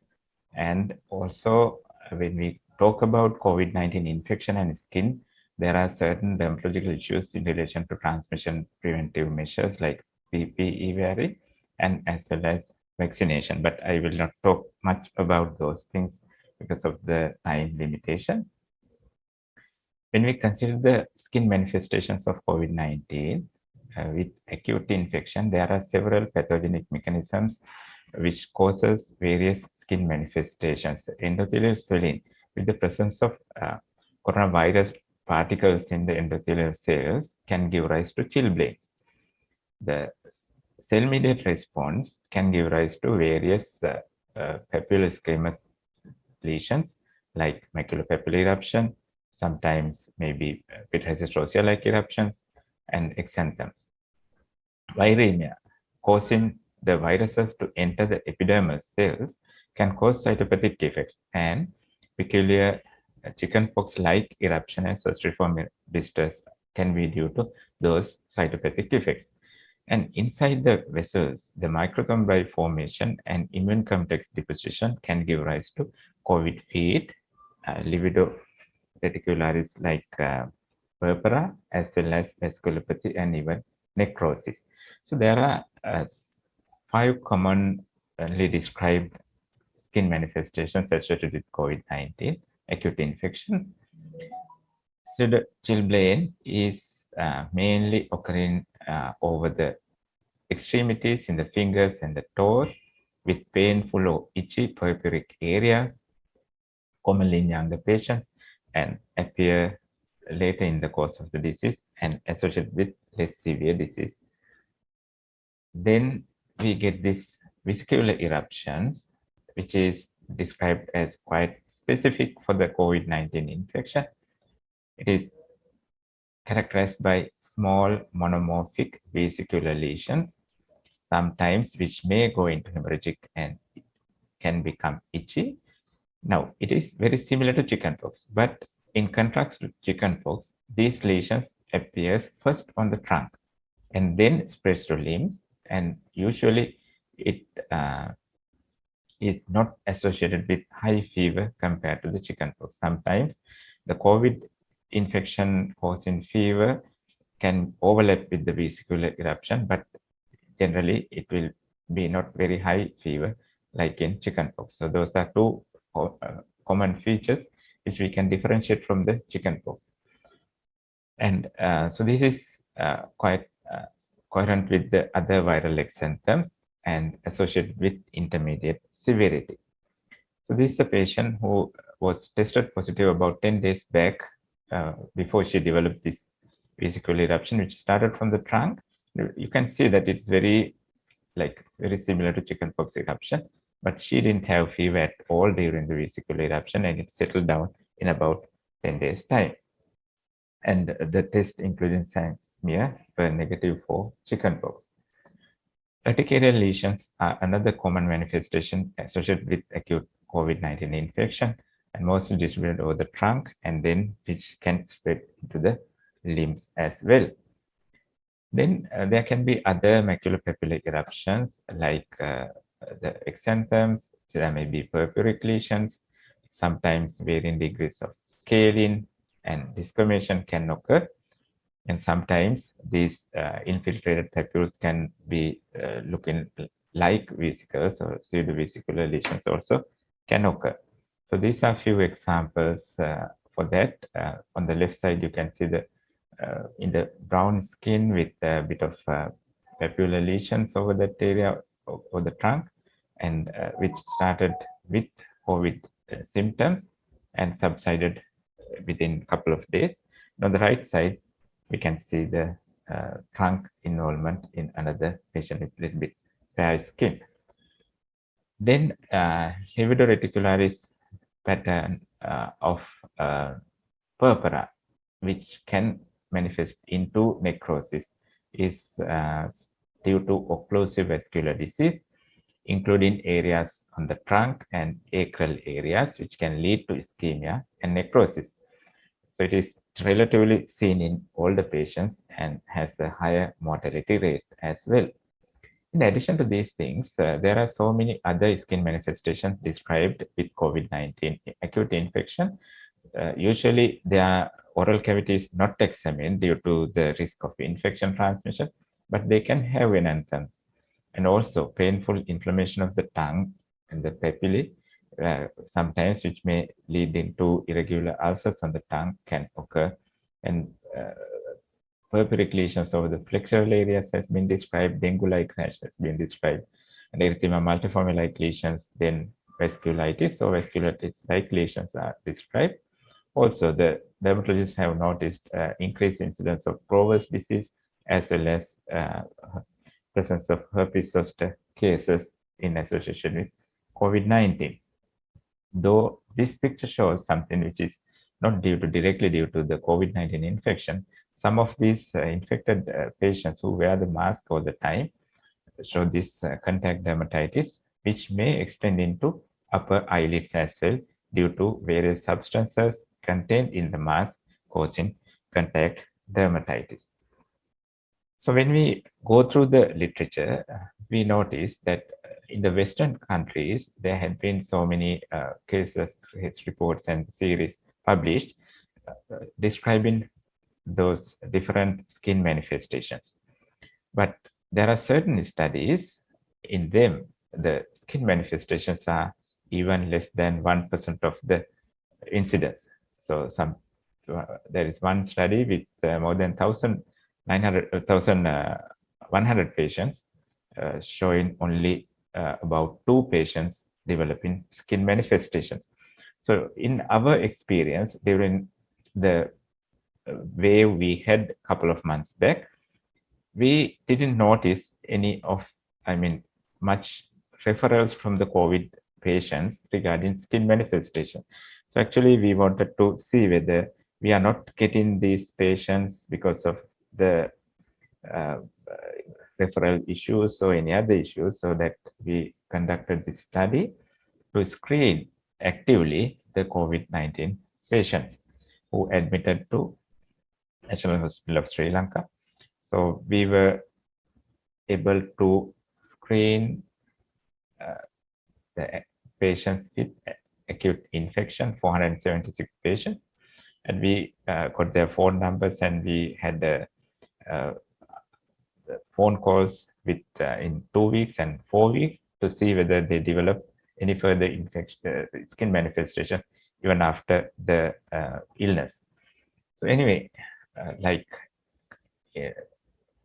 comparable to some studies published already, we found that in Sri Lanka, the skin manifestations are much rarer compared to some of the published data in the Western countries. So we found only 2 patients out of 476 who developed novel dermatological manifestations. One patient was a middle-aged patient with thrombophlebitis. The other one is having a maculopapular exanthem. Then there were 3 patients who developed exacerbation of pre-existing DLE, eczema, and psoriasis. This is the patient with the maculopapular eruption, which occurred with the symptoms of COVID and had the peak of presentation in about 3 days and subsided after a couple of days with the symptomatic treatment.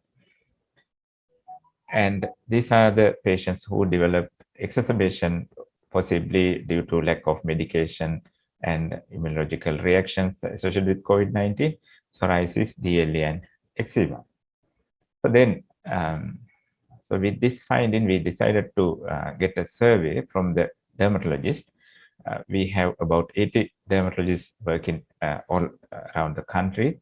So we sent a questionnaire with several components questioning about novel dermatological manifestations caused by COVID-19, whether they have observed them or exacerbation of previously diagnosed dermatological conditions, and also vaccine and medication-related skin manifestations.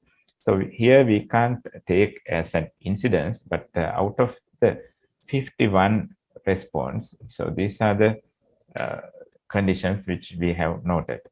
So as novel dermatological manifestations, acute urticaria had been a major condition. Then maculopapular eruption and exanthems had been there. Pityriasis rosea, vasculitic rash, erythema multiforme, bullous lesions, contact dermatitis, dermatomyositis occurring while having the infection, and also COVID dose, but not very common, and miliaria rubra are the novel skin manifestations found with this survey. And in the pediatric population, actually, we have 3 pediatric dermatologists in the main city as well as in Kandy. So they have encountered Kawasaki disease or Kawasaki-like disease in 2 patients, and pityriasis rosea, erythematous nodules, petechial lesions, and vasculitic rash.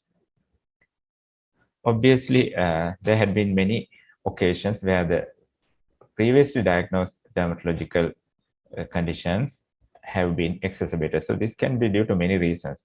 The medication supply was interrupted to some extent, And with the admission, with the isolation, and sometimes they were sent to hospitals where the patients are not having much dermatological facilities. So with that, as well as poor bathing, unhygienic conditions in some patients with the myths associated with the COVID infection, and also interruption in the drug supply could have been reasons for exacerbation of the previous dermatological conditions. So some of the medication-related and vaccine-related skin manifestations also were reported. So in the post-COVID period, we can notice commonly many conditions are noticed, but pityriasis rosea is a common situation where we notice after a couple of weeks of having COVID acute infection. Then the steroids are being used for many patients who go into severe stage of COVID. So the monomorphic acne is again common among them. Telogen effluvium after COVID-19 is said to be occurring a little bit early, and we are seeing so many patients coming with this telogen effluvium after COVID-19 infection. And so usually they resolve in about 2 months' time. So there can be many reasons for this hypoxia, inflammation, and metabolic abnormalities, etc., and the other medications used during the infection. Multisystem inflammatory syndrome, and especially in children, is a serious condition which can be associated with COVID-19 infection, which occurs a couple of weeks later of the infection. So skin rash occurs in a majority, in about 80% of patients. The skin eruptions are very much similar to the Kawasaki eruptions.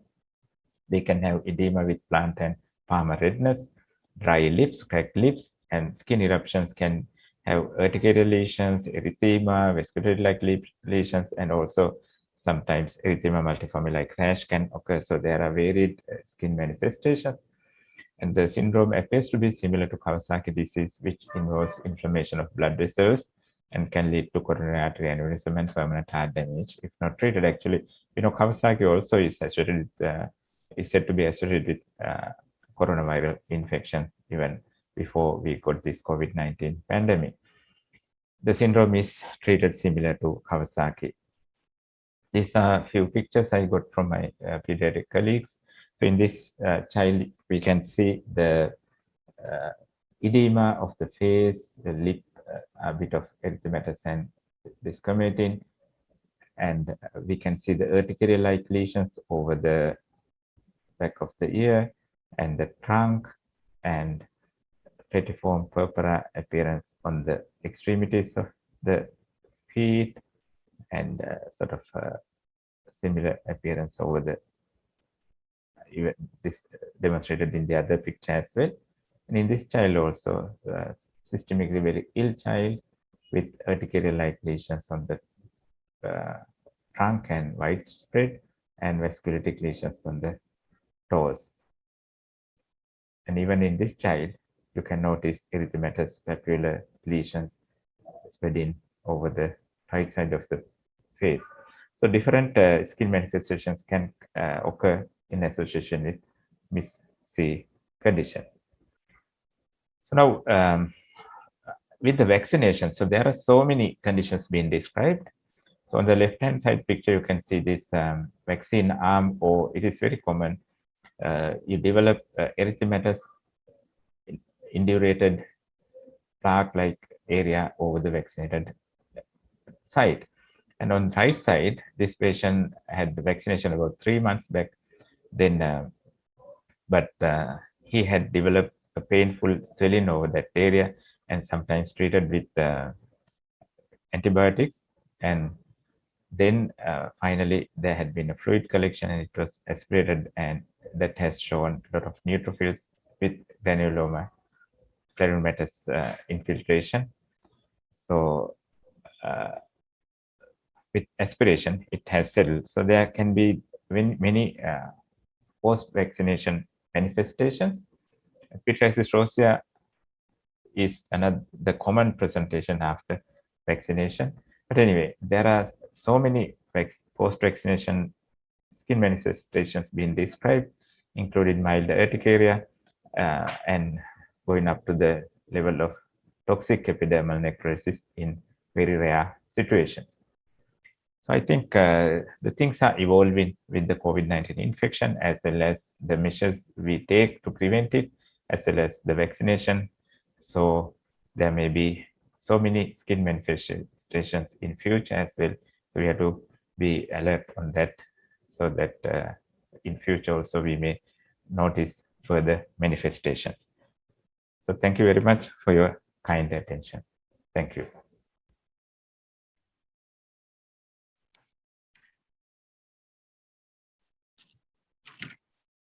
Thank you so much, Dr. Janaka, and apologies to you as well for the delay in the session. So what do you think?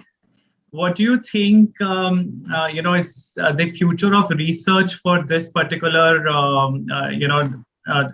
condition, as in the post-COVID dermatological? What do you think should be the focus of research? Because primarily we know it is a respiratory condition, it's a viral condition, and a lot of viral infections do give rise to dermatological manifestations. So what in your opinion should be the focus of research in terms of dermatological aspects of COVID-19? Actually, when COVID-19 came in early part of 2020, when we sort of searched for the literature, there were none describing any skin manifestations. But by April, May, there were so many case series being described, especially in the European countries, where Italy and France, where the initial attack was very high. So there later on this multi-system inflammatory syndrome, which is similar to Kawasaki, was reported. Sometimes they were not diagnosed as having COVID infection, but later on was revealed that they were infected with COVID. So that sort of research, the publications appeared. So one major issue is with COVID-19, the patients are isolated. So the skin manifestations may go unnoticed. So that is what we also thought, because we had a very big wave, but still as dermatologists, we didn't get much referrals. So then we decided to actively look for whether there are any skin manifestations which go hidden or patients do not present. Actually, we couldn't find any much of, in high incidence, but all these manifestations have been reported. So that may be due to sometimes the variations in the viral strain, or otherwise maybe sometimes the genetic background. So the people react differently. And the other thing is the climatic changes, environmental changes. Like in a cold climate, you may get the chilblain-like lesions, and even the vascular lesions sometimes maybe a little bit more. So that sort of different causes may be there. So now, other thing is we are seeing a lot of pre-existing inflammatory conditions altering their presentations with the COVID-19 as well as the vaccination. So actually, we are planning to conduct research on how the vaccination. So we know the vaccination affects the immune system, so definitely inflammatory conditions will be affected with that inflammatory reaction.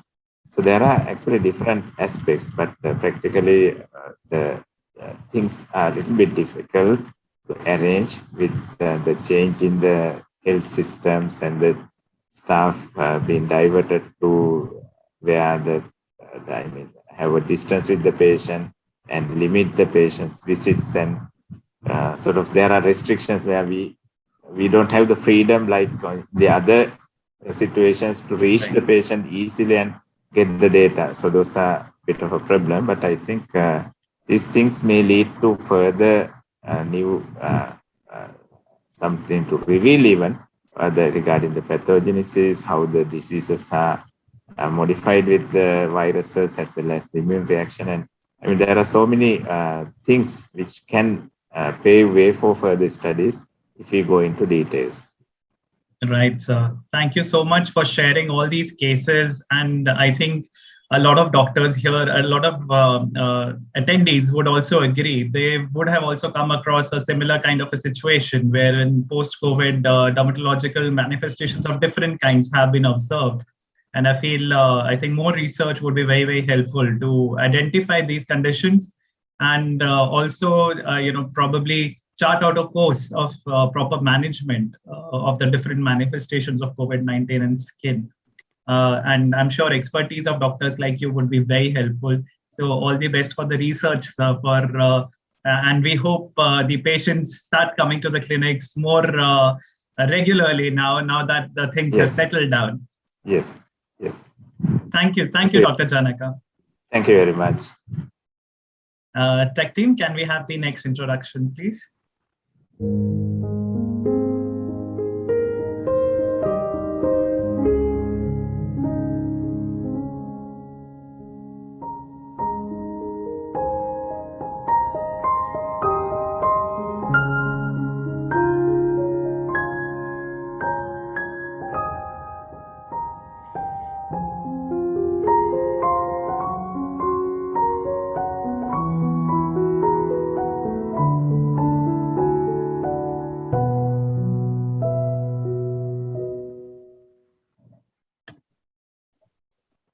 Good morning, everyone.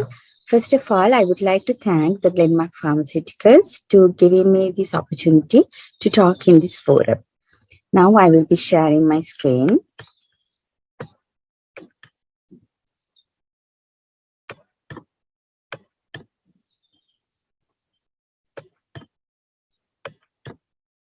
So I will be talking on the challenges in the management of androgenetic alopecia. So as we all know, androgenetic alopecia is a fairly common condition, and the goals of treatment from our side as well as from the patient's side would be to arrest the progression of the disease and to increase the hair thickness and density. And these goals are achieved with many years of treatment. It's just not months of treatment, but years. The success of treatment will depend on early intervention and indefinite treatment. Therefore, it is a long journey, and in the course of this journey, we will be faced with many challenges. And I will try to take you through these challenges with regard to the diagnosis, patient satisfaction, and treatment in the management of androgenetic alopecia. Diagnosis of androgenetic alopecia, especially in males, if they present in moderate or severe form, is not that difficult. They will be having bitemporal recession and vertical balding. But as in other cases, females are more complex. They will have central part widening with Christmas tree pattern, but sometimes they can even present with diffuse hair thinning, and even rarely even with male pattern hair loss with the bitemporal recessions. So if a female comes in this stage, actually the diagnosis will not be that much of a problem. But we should be vigilant enough to diagnose them in the early stage, because early intervention is good for the treatment. So in these patients, the dermatoscopy would be very valuable, where you will see increased hair shaft variability, which is more than 20%, and singular hair follicle units, and also increased number of vellus hairs in trichoscopy. The differential diagnosis would be telogen effluvium and diffuse alopecia areata. And also there are some scarring conditions which have to be identified, which can mimic androgenetic alopecia, and these need to be identified early, because the treatment options would be in entirely two different pathways. So out of these, fibrosing alopecia of pattern distribution is somewhat recent entity. So few words about that. This can occur in both males and in females. Clinically, it will resemble patterned hair loss, but dermatoscopically and histologically will have both features of androgenetic alopecia, like miniaturization, and features of lichen pilaris as perifollicular inflammation. Therefore, the name is given as fibrosing alopecia of pattern distribution. Then the next challenge would be when more than one diagnosis is present in the same patient at one point. So we know that acute telogen effluvium can often trigger or unmask an androgenetic alopecia. Therefore, we have to be careful enough to diagnose the underlying androgenetic alopecia when the patient presents with an acute telogen effluvium. And it is also known that frontal fibrosing alopecia may associate with androgenetic alopecia.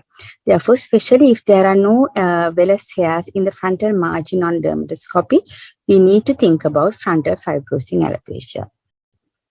In all these conditions, to make an accurate diagnosis, dermatoscopy would be a valuable tool in the for the dermatologist. Then the next challenge would be to identify whether there are any underlying or contributory factors.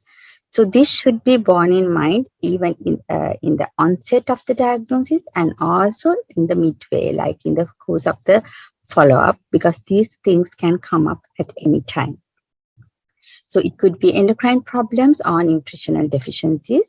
Endocrine problems could be thyroid dysfunction and also hyperandrogenic states in females. These hyperandrogenic states may be due to problems, may be due to ovarian dysfunction, like as in polycystic ovarian disease, or rarely androgen secreting ovarian tumors, hyperprolactinemias, or even adrenal causes like late onset congenital adrenal hyperplasia. Therefore, proper history and examination and then the necessary investigations would be important in diagnosing these underlying or contributory factors. Then we come to the next most important challenge, that is having a satisfied patient. So when a patient comes to us with the problem of hair loss, what they expect is a fix of the problem. But if we diagnose androgenetic alopecia, what are we going to say? We are going to say that the disease is going to be there for a long time and that you need to take medicine long term, and these medicines can have these side effects. So we are going to give all this information to the patient, and I'm sure the patient will be discouraged. But we have to tell them in a way that they can understand. Otherwise, if they don't have the confidence, we will lose the patient because they will not be compliant with the patient. Therefore, it is very important that we properly educate the patient about the nature of the disease, the need for the continued treatment to maintain the results, and also the side effect of the drugs. So this information should be actually conveyed to the patient in the initial patient evaluation, and also this must be reminded in the follow-up visits as well, because the patients tend to forget. And when it comes to side effects of the drugs, it may even be more important than when you are prescribing cyclosporine or things like methotrexate, because these things are like, there are different information on internet and people may get different information from different sources. So you have to be the resource person that who gives the proper education to the patient. And the next important challenge is for the patient to have realistic goals, especially if it is an severe androgenetic alopecia. We should not overpromise, because we know that medical management will have a little benefit in this advanced androgenetic alopecia.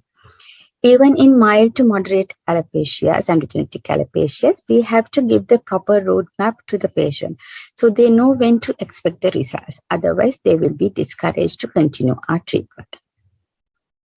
And proper documentation and photographs are also very important. This is actually one of my patients who was taking treatment for female androgenetic alopecia. And after about 6 months, she was complaining that she's not having any improvement at all. And I was able to show her initial photographs. And when she saw this, she was convinced, when comparing this, she was convinced actually that she has achieved some amount of improvement. And even now she's coming for the follow-up visits. Now we will move on to the next challenge, that is the treatment of androgenetic alopecia. Out of many available drugs, only topical minoxidil and oral finasteride in males are the only drugs which are approved by the US Food and Drug Association in the treatment of androgenetic alopecia.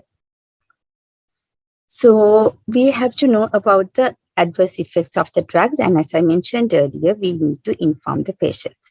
We're talking about minoxidil, irritation, hypertrichosis, headache, and cardiovascular effects can occur, but these are generally well tolerated. And the lotion, the irritation risk of is more in the lotion when compared to the foam. Finasteride is the other oral drug that is given in the androgenetic alopecia, and this we have to give very cautiously because, as I mentioned earlier, people may get different information from different sources. The most feared side effect is the sexual dysfunction, and this meta-analysis, which is a recent one, has shown moderate quality evidence for increased risk of erectile dysfunction and risk of any sexual disturbances with the use of finasteride. But the incidence of these side effects is found to be low, like ranging from 1 to 4% in different studies. And also, interestingly, there's the risk of discontinuing treatment because of sexual adverse effects was similar to that of placebo. Therefore, we can assume that there was an element of psychological impact as well.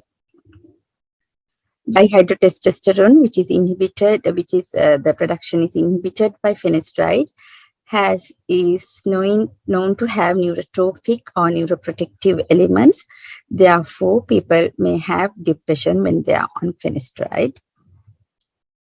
And then the risk of cancers. Actually, a large study has done to show that there's no positive correlation with regard to breast cancer. And earlier there was concerns whether there was a risk of high-grade prostate cancer with the use of finasteride. Again, this study, which was done in 2018 with the analysis of 18-year analysis of patients who were on higher doses of finasteride, have proven that there's no risk of high-grade prostate cancer.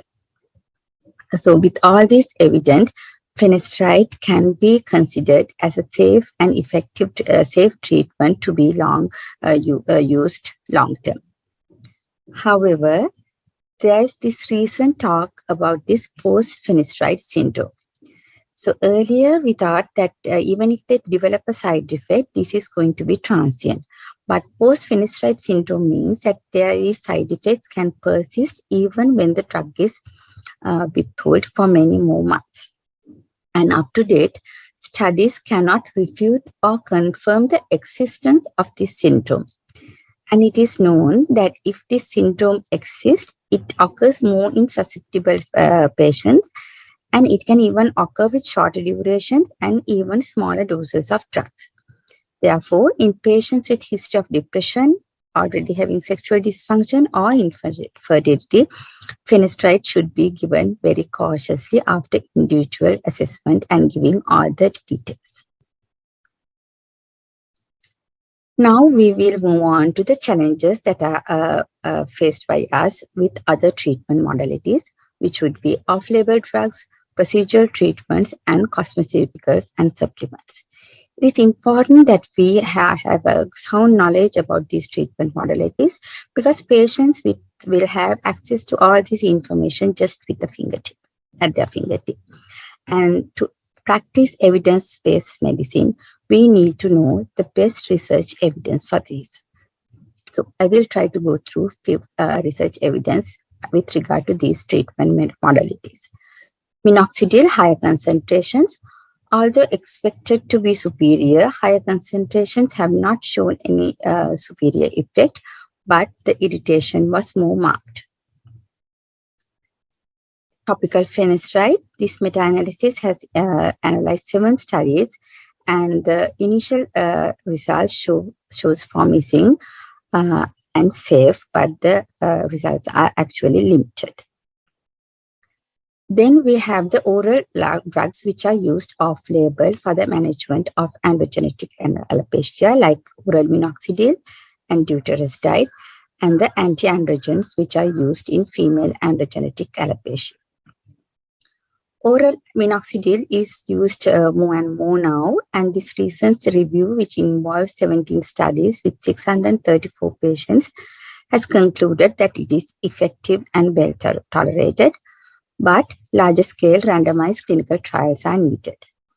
The doses may range from 0.25 milligram to 5 milligram, and this is well tolerated, and side effects are found to be rare apart from the hypertrichosis, which can be quite bothersome in females. Actually, in Sri Lanka, we have the limitation of not having these smaller doses of oral minoxidil available in the market at all times. And dutasteride. This is an inhibitor of 5-alpha reductase, both type 1 and type 2, and the efficacy is shown to be more than finasteride.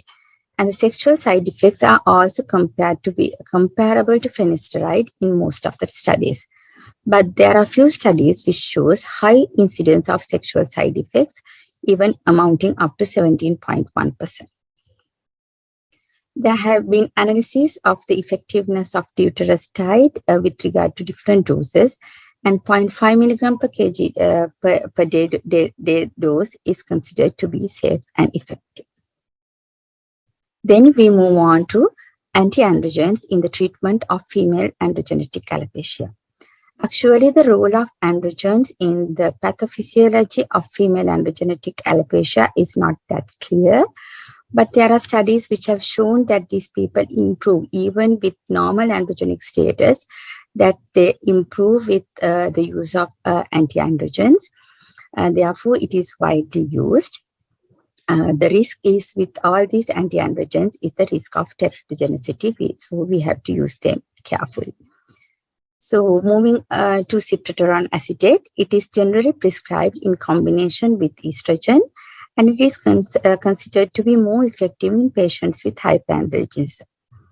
When combined with estrogen, the risk of venous thromboembolism is more, so we have to be cautious when prescribing in patients who are more than 35 years of age, and also in patients who have a history of smoking. Spironolactone is widely used in the management of female androgenetic alopecia all over the world. But interestingly, there are no randomized placebo-controlled clinical trials with spironolactone with regard to female androgenetic alopecia. One study has shown it is as effective as cyproterone acetate. The doses considered will be range from 50 milligrams to 200 milligrams, and it is generally well tolerated. Finasteride in females. A recent meta-analysis involving 9 studies have shown that there is no effect in increased hair density. But this meta-analysis have included studies of variable doses. There are other studies which have shown that with doses of 2.5 milligram to 5 milligram, that they have seen it to be effective in both females with hyperandrogenic and normoandrogenic status. Actually, the 1 milligram dose that is used in male androgenetic alopecia is not considered to be effective in female androgenic alopecia. Flutamide is a non-steroidal androgen receptor inhibitor, and it is considered to be more efficient than finasteride and spironolactone. But the usage is limited because of the risk of hepatotoxicity. Bicalutamide, which is known to be more selective action, therefore the side effects are less, and it is been used in low doses like 10 milligrams, and it is found to be effective and safe in a retrospective review of 316 patients. So all these anti-androgens in female androgenetic alopecias, actually to have more stronger evidence, should be evaluated more in different age groups and also with more and more randomized controlled clinical trials. Then we will move on to cellular therapy. This would be either stem cells or platelet-rich plasma, where there will be different growth factors which are mediated from them, which will help in the hair regeneration. Stem cells would be derived from human hair follicles, adipocytes, or cultured stem cells, and the initial studies have shown promising results with the use of stem cells. Platelet-rich plasma is widely used in the management of androgenetic alopecia presently, and this meta-analysis involving 11 studies with both randomized controlled clinical trials and controlled clinical trials have showed there's a significant increase hair number and also terminal hair density with the use of PRP. But the problem with PRP is that there is no consensus on the preparation, the optimal platelet concentration, the frequency of administration, and all other details.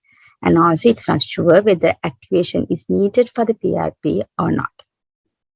And as with all other medical management, this is also not that effective in the treatment of severe androgenetic alopecia.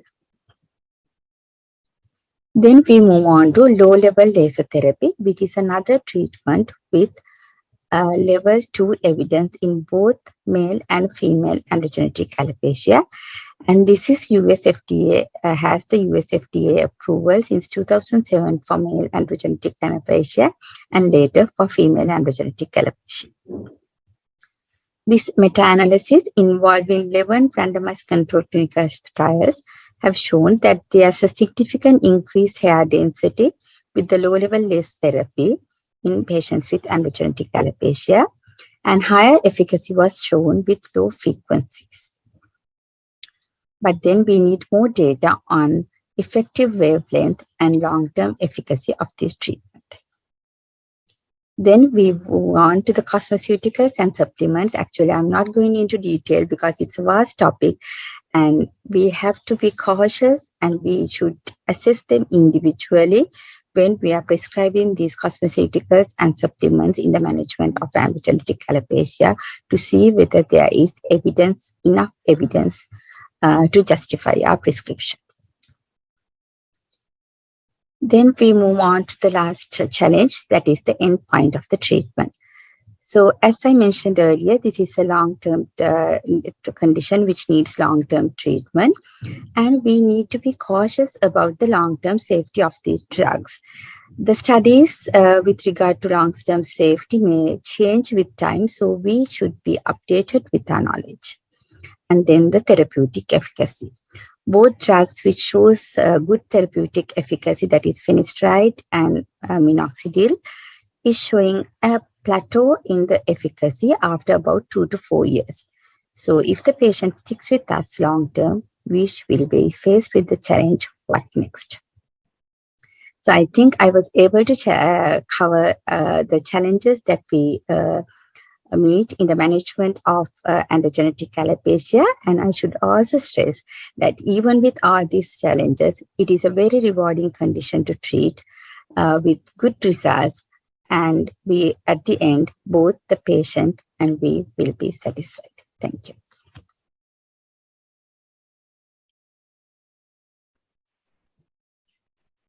Thank you so much, Dr. Nayani. Just one question. I think personally, I would just like to ask, which is your favorite therapy for management of androgenetic alopecia? What do you go to as the first option?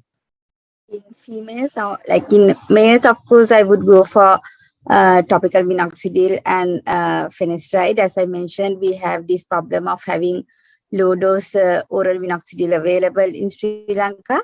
And in females, my preference is actually spironolactone with topical minoxidil. Okay, thank you. Thank you so much, ma'am. I think the presentation itself was quite comprehensive. So we don't really have any questions from the delegates. Thank you so much for your time and patience. Tech team, can we have the next introduction?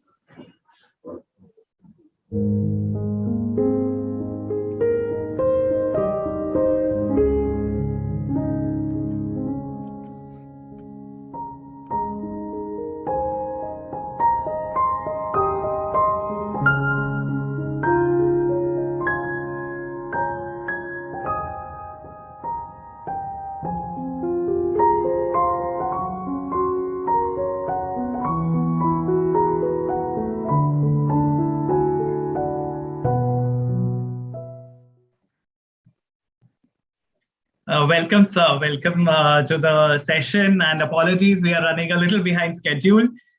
Your session and the next session, I think they're very they're in tandem, and they would cover a lot of aspects of hyperpigmentation and sun protection as well. So please go ahead, sir. You can share your slides. Good afternoon, colleagues. Welcome to Derma Connect 2021. Let me just share my screen.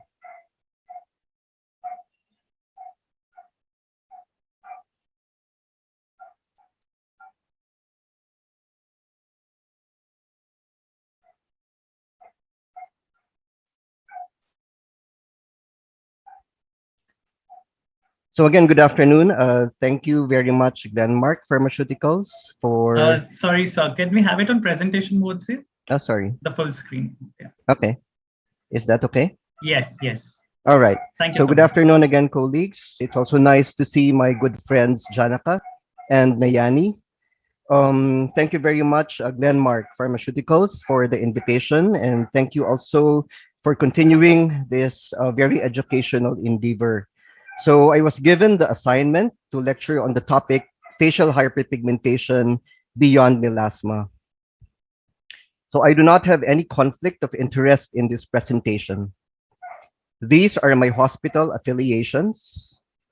And for the objectives of the presentation, number one is to discuss the more commonly encountered facial melanosis in skin of color. Number two is to differentiate the features of facial melanosis based on clinical, dermoscopic, and histopathologic features. And thirdly, to share new insights on the pathophysiology, treatment, and prognosis of these skin conditions. So when patients come to us with a complaint of facial melanosis or facial hyperpigmentation, and we do not think the diagnosis is melasma, then we depend on the degree, the pattern, and the distribution of hyperpigmentation. So for example, we see bluish-gray patches on the temporal area and the forehead, which may also be associated with frontal fibrosing alopecia. We may think of lichen planus pigmentosus. For example, we see hyperpigmented patches on the malar area, similar to the distribution of melasma. Then we may think of the complications of melasma therapy. So we may think of exogenous ochronosis and iatrogenic dyschromia. Pigmented contact dermatitis, Oriel's melanosis, and frictional melanosis usually occurs on the forehead, facial acanthosis nigricans on the sides of the face, but may also occur on the forehead and other parts of the face. Acquired bilateral nevus of otolite macules are usually located on the zygomatic area, and seborrheic melanosis is usually located on the nasolabial folds. In an unpublished investigation we conducted in my hometown, where we conducted also a medical mission, 82 women consulted with a complaint of hyperpigmentation. And in these 82 subjects, 70% we made a diagnosis of melasma. In 12% of cases, iatrogenic dyschromia. In 9% of cases, exogenous ochronosis. And in 9% of cases was post-inflammatory hyperpigmentation. And in our dermatology institution, we tried to identify the main reasons why a biopsy was performed for facial hyperpigmentation. And our data revealed that 34% of the specimens showed a diagnosis of exogenous ochronosis, 20% were facial acanthosis nigricans, 13% melasma, 11% was CARP, or confluent and reticulated papillomatosis of Gouguereau and Cartode. 10% was diagnosed with ashy dermatosis, 7% with pigmented contact or Riel's melanosis, and 5% with lichen planus pigmentosus. So before I start with the lecture proper, let me define some terms which I will be using during the presentation. So when I talk about dyschromia, I would mean alteration of skin color, and usually a combination of hyperpigmentation and hypopigmentation.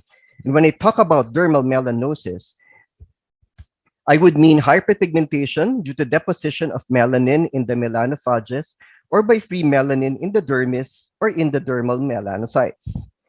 So if I tell you about facial acanthosis, I mean hyperpigmentation due to thickening of the layers of the skin. And when I talk about dermal melanocytosis, these are the flat blue or gray spots, which may be acquired or congenital, and usually they represent melanocytes in the mid to lower dermis. So let me start with the paradoxical and iatrogenic dyschromias. So the first one is exogenous ochronosis, which is a chemically induced pigmentary disorder. It is also called paradoxical hyperpigmentation because it's usually secondary to skin lightening agents which have been used for the treatment of melasma. This presents clinically as deep gray to bluish black pigmentation and represents deposition of homogenesic acid in the dermis. The usually implicated compounds and substances include hydroquinone, phenols, resorcinol, with no ultraviolet protection. In the Philippine Dermatological Society Registry, 127 cases have been identified from 2011 to 2018. In the original seminal paper by Dr. Findlay and Morrison, they presented 35 cases of exogenous ochronosis among South African women, and most of them have used hydroquinone bleaching creams and had exposure to phenolic compounds. Sun exposure was definitely implicated because most of the subjects did not use sunscreen, and the sites of predilection clinically were similar to photoallergic dermatitis. The pathology is inhibition by hydroquinone of homogenisate 1,2-dioxygenase. So this is a 58-year-old lady with symmetrical hyperpigmentation of both cheeks for 1 year and applied for 5 years 2% hydroquinone and tretinoin 0.025 solution on a regular basis. Closer examination revealed telangiectasias and confetti-like depigmentation on the malar area. The zygomatic areas, the mandible, the nostrils, the upper lip, and the eyebrow regions are also involved.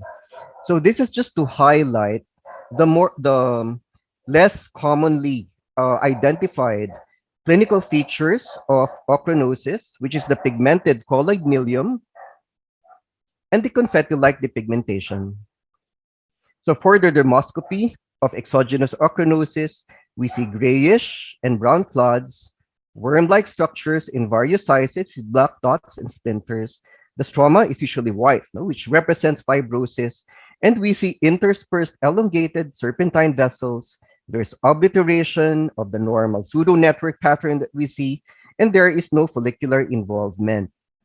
However, the dermoscopy of confetti-like depigmentation is rather different. We see irregular shaped, pearly white areas, which correspond to areas of fibrosis in the dermis. On histopathology, we see increased number of abnormal-looking melanocytes in the basal cell layer. And then we see this reddish-brown or ochre-colored pigments in various shapes and sizes. They're quite amorphous. They're embedded in a fibrotic stroma. And in closer magnification, we also appreciate the abnormal morphology of the melanocytes. And in the dermis, we see solar elastosis. And right there, we see the ochronotic pigments in various shapes and sizes. And we used to compare them to bananas because they're shaped like bananas. So these are the known pathological changes in exogenous ochronosis. So there's altered morphology of collagen fibers with solar elastosis.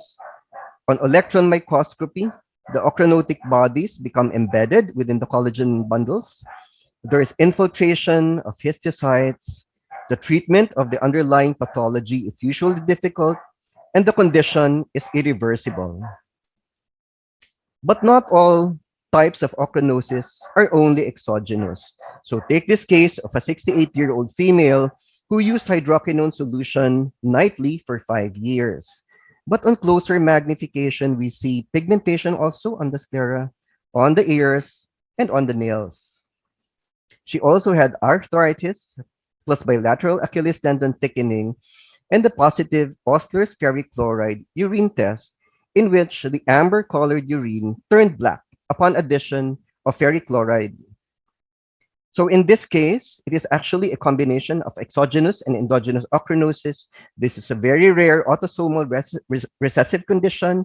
It is also known as alkaptonuria. and is characterized by mucocutaneous pigmentation, homogenesic aciduria, and severe early onset osteoarthropathy. So this is just a checklist to rule out endogenous ochronosis in a patient with exogenous ochronosis. We have to check the sclera, the ears, the nails, whether the patient has arthritis or Achilles tendon thickening, and the patient needs to be referred to an endocrinologist for co-management to assess the metabolic problems. So this is the currently recognized treatment of endogenous ochronosis: restriction of protein intake, a low phenylalanine diet, long-term oral ascorbic acid. NTBC is a rather fairly new promising drug, systemic steroids for arthritis, surgical operation for disc herniation. However, this is accompanied by a poor prognosis. For the treatment of exogenous ochronosis, presently there is no consensus on effective treatment. Topical medications have been experimented on and have been used in the past. However, the results are unpredictable with inconsistent results. However, we advise the patients to discontinue skin lightening products, and the mild skin care and sun protection is usually advised. However, fairly recently, we have been using the pigment lasers such as the Alexandrite, Ruby, the Q-switch Endiag, and the Pico lasers in the treatment of ochronosis. However, in published case reports, the results are only satisfactory. So this is just one of my patients who I have been using the Q-switched Endiag for the treatment of exogenous ochronosis. This is a 56-year-old female before and after 4 sessions of low fluence Q-switched Endiag, so that's less than 5 joules per centimeter squared. And we see here very beautifully on histology the breakdown of pigments and recruitment of macrophages just after 2 monthly low fluence Q-switch treatments. So CD68 stains, it highlights the macrophages, and we see that the macrophages are eating up the fragmented ochronotic fibers. So further breakdown of pigments and increased macrophage recruitment after 4 monthly Q-switch and the YAG laser treatments are observed on histology in the same patient, and CD68 stain shows there is intense and very active macrophage activity eating up and engulfing the fragmented ochronotic fibers. So clinical improvement in EO after Q-switch and the YAG laser directly correlates with a very active macrophage response, which is demonstrated on histology. So we now proceed to the other complication of the use of skin lightening creams for melasma. This is called iatrogenic dyschromia.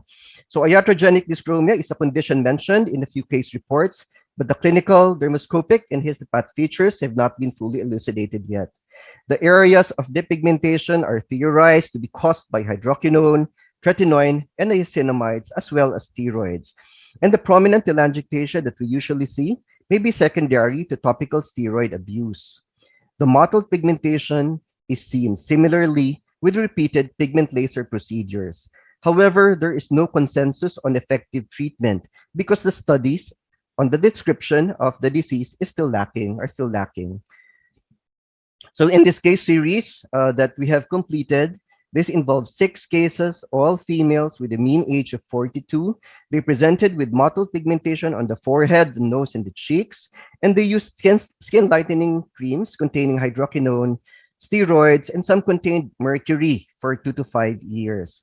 So these are the cases of iatrogenic dyschromia in which we have done skin biopsies. For the dermoscopy, we see intervening light brown areas with areas of exaggerated pseudo-network similar to melasma, and then we see whitish areas containing uniform pigment network and feathery margins. We also see extensive network of vessels and visible follicular opening. So that means the hair follicles are not involved. So iatrogenic dyschromia, dermoscopic features, basically a combination of melasma and the hypopigmentation, the depigmentation, and the network of vessels is similar to poikiloderma. So it's essentially a combination of melasma and poikiloderma. On histopathology, we see apoptotic and sunburn cells.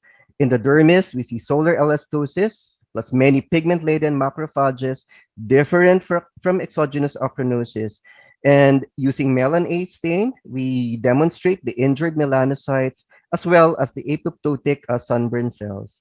And Mason's trichome stain shows degeneration of the collagen fibers in the dermis. When we use special medical imaging, we usually demonstrate the areas of the pigmentation.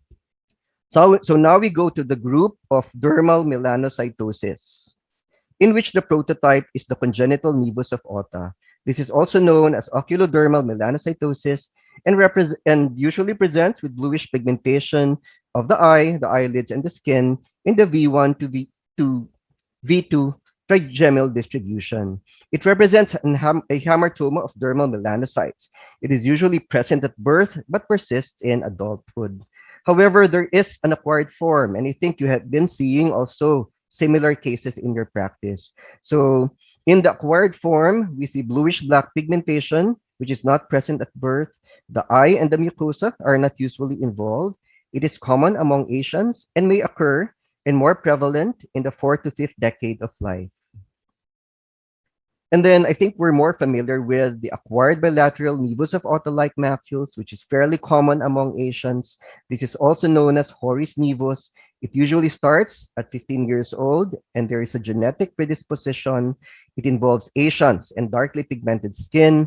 However, if you treat it with skin lightening agents, usually you don't get a significant skin lightening. There is also a variant which we call unilateral nevus of Otta-like macules, and this presented in one of my patients in a 17-year-old Filipino girl. For the dermoscopy, nevus of Otta presents with bluish-gray clots in areas with obliteration of follicular openings because this is a congenital disease or a disorder.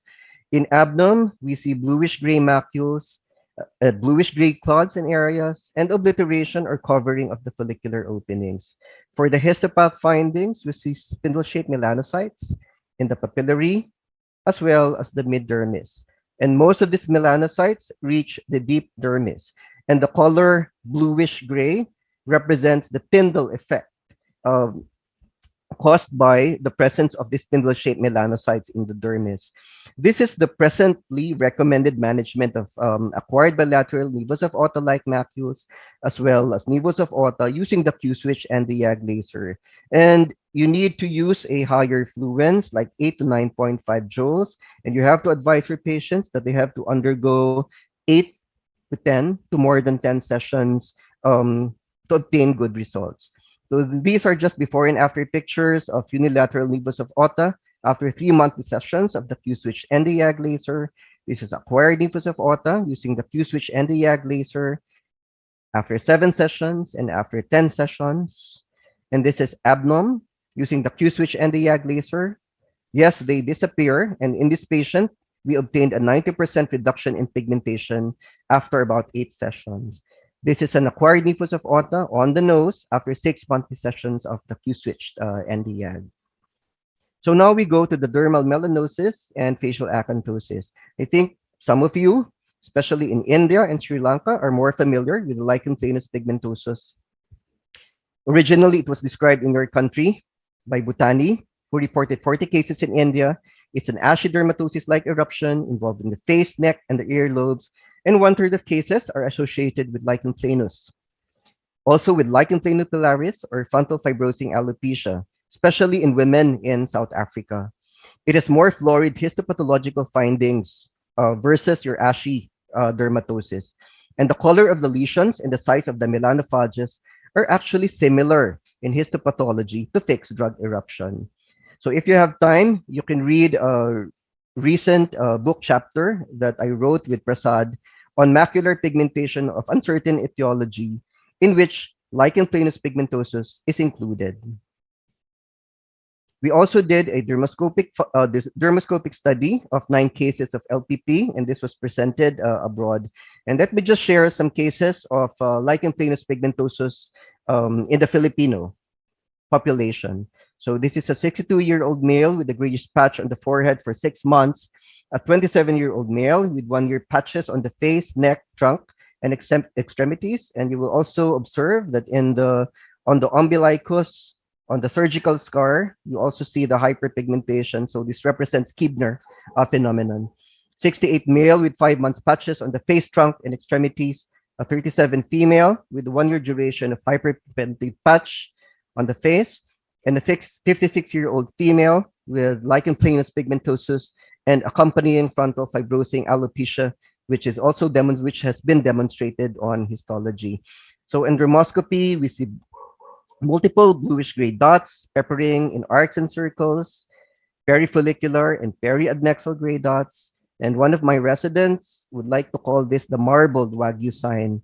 On histopathology, we see vacuolar alteration of the basal cell layer, pigment-laden macrophages. So you see that the pigment-laden macrophages are quite large. They're similar to fixed drug eruption, but they are larger than what you see in ashidermatosis. And I usually call this the morcilla, or the Spanish blood sausage sign. If you do a DIF, a proportion of patients may show C3, IgM colloid bodies, and fibrinogen in the basement membrane zone. So for the novel treatments, we used to prescribe Dapsone, I think, in your region. However, more recently, we have been using low-dose oral isotretinoin. So in an Indian study involving 32 patients with LPP, moderate improvement was seen in 57% of cases after 6 months of low-dose oral isotretinoin treatment. And topical tacrolimus, I've been using it on all my patients, and the results are really promising for lichen planus pigmentosus. So these are just before and after photos using tacrolimus, 0.1% ointment twice a day for months.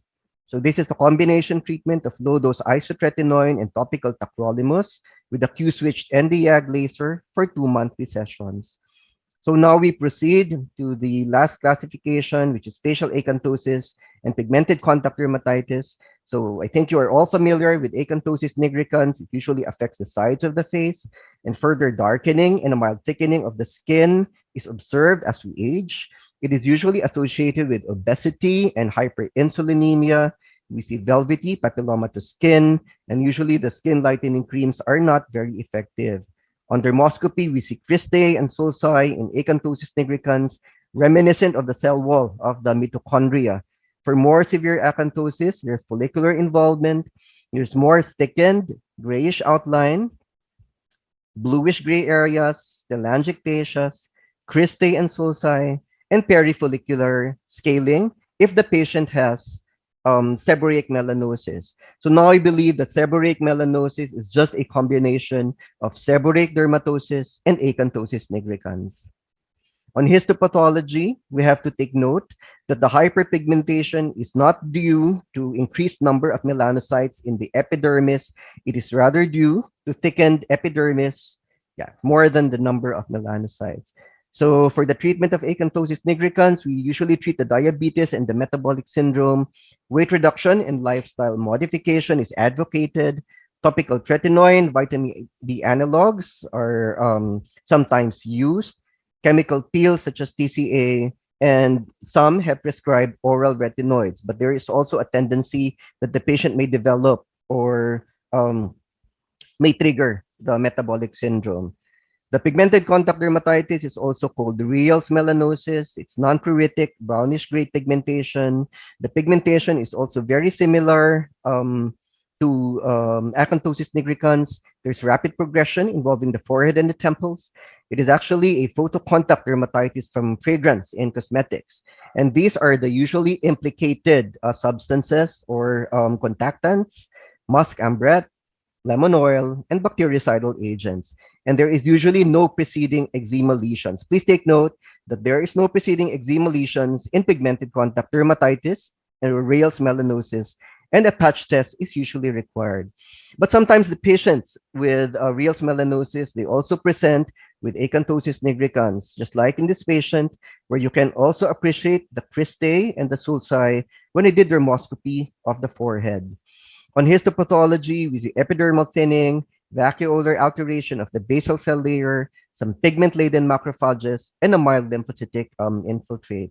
So for the treatment of pigmented contact dermatitis, it's removal of causal agents to prevent further disease progression and relapse, cosmetic camouflage makeup, vigilant sun protection, topical agents that may be prescribed include hydroquinone, topical steroids to induce thinning of the skin, retinoids, vitamin C, azelaic acid, with or without the addition of light to medium chemical peels using TCA or glycolic acid.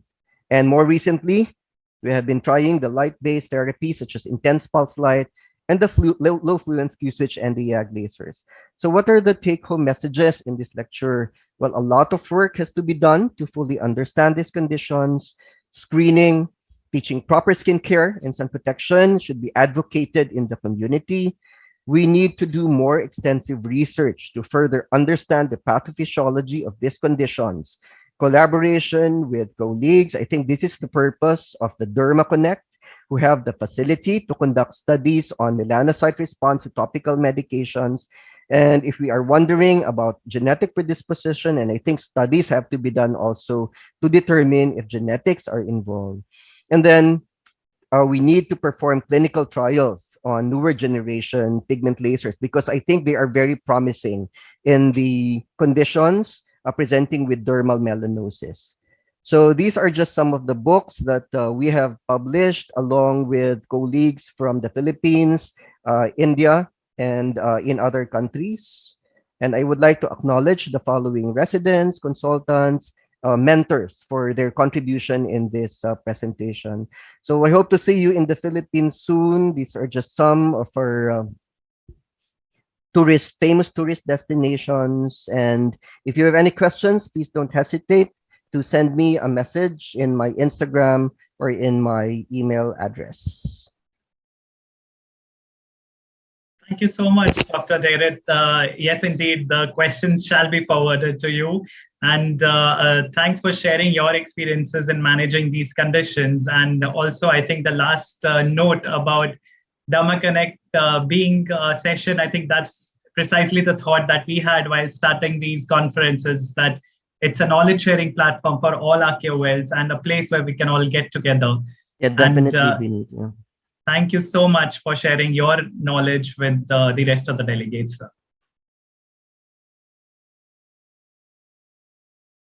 So can we move to the next session, please? Dr. Kalpana, apologies, ma'am, for making you wait. And thank you so much for your patience. The introductory slide, please.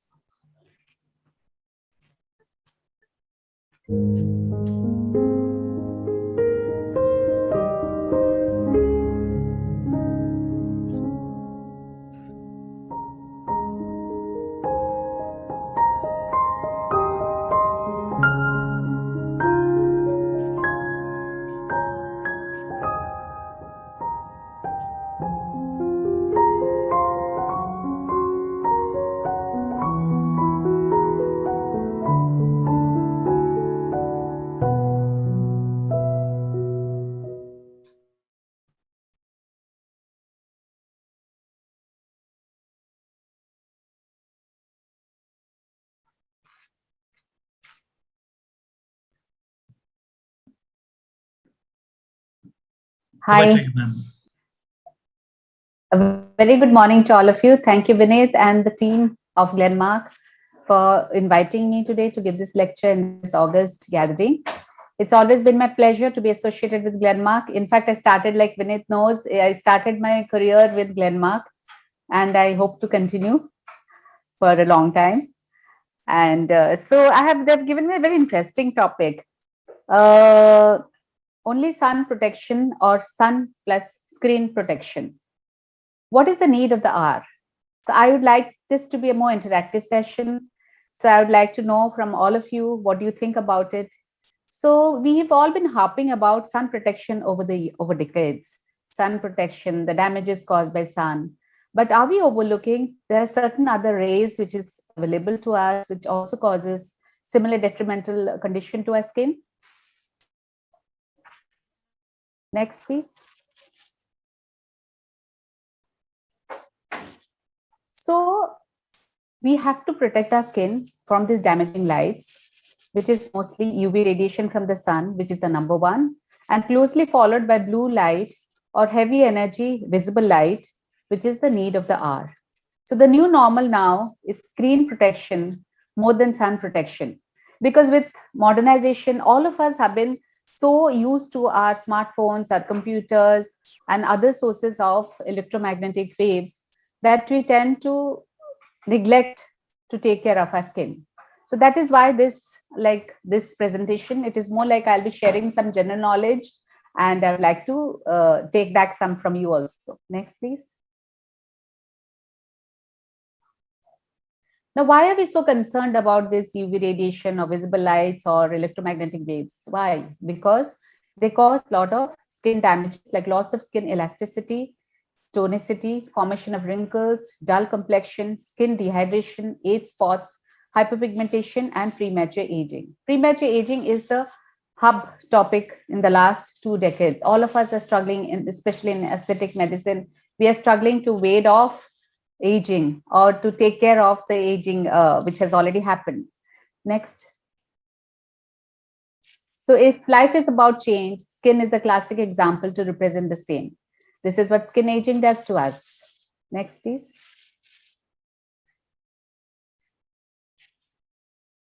Now, in the electromagnetic spectrum, we have classified into X-rays, UV rays, visible lights, like I mentioned, blue light and infrared radiation. Now, coming to a little bit about blue light, which we have been neglecting since over the last decade, but we have been more exposed to it, I would say, in the last 10, 15 years. Blue light is, or high energy visible light, is a part of the visible light spectrum. Its wavelength is a little 450 to 495 nanometer. Blue light has higher frequency and carries more energy than red light. Next. Now, the spectrum of UV light, as we all know, it has got 3 ranges. One is UVA, ranging from 320 to 400 nanometers, which passes effortlessly through the ozone layer. It penetrates into the dermal layers. In colored skin, it causes melanin and hyperpigmentation, which is the area of concern of all of us in this forum. And it causes skin aging and wrinkles, skin cancers, that is melanoma. Indirect action is because of the free radicals which they generate. UVB, the wavelength is from 290 to 320 nanometers. It stimulates vitamin D and it causes epidermal erythema or burning. UVC is from 100 to 290 nanometer. These days that's most dangerous, but luckily they cannot penetrate through the ozone layer into the earth. Next.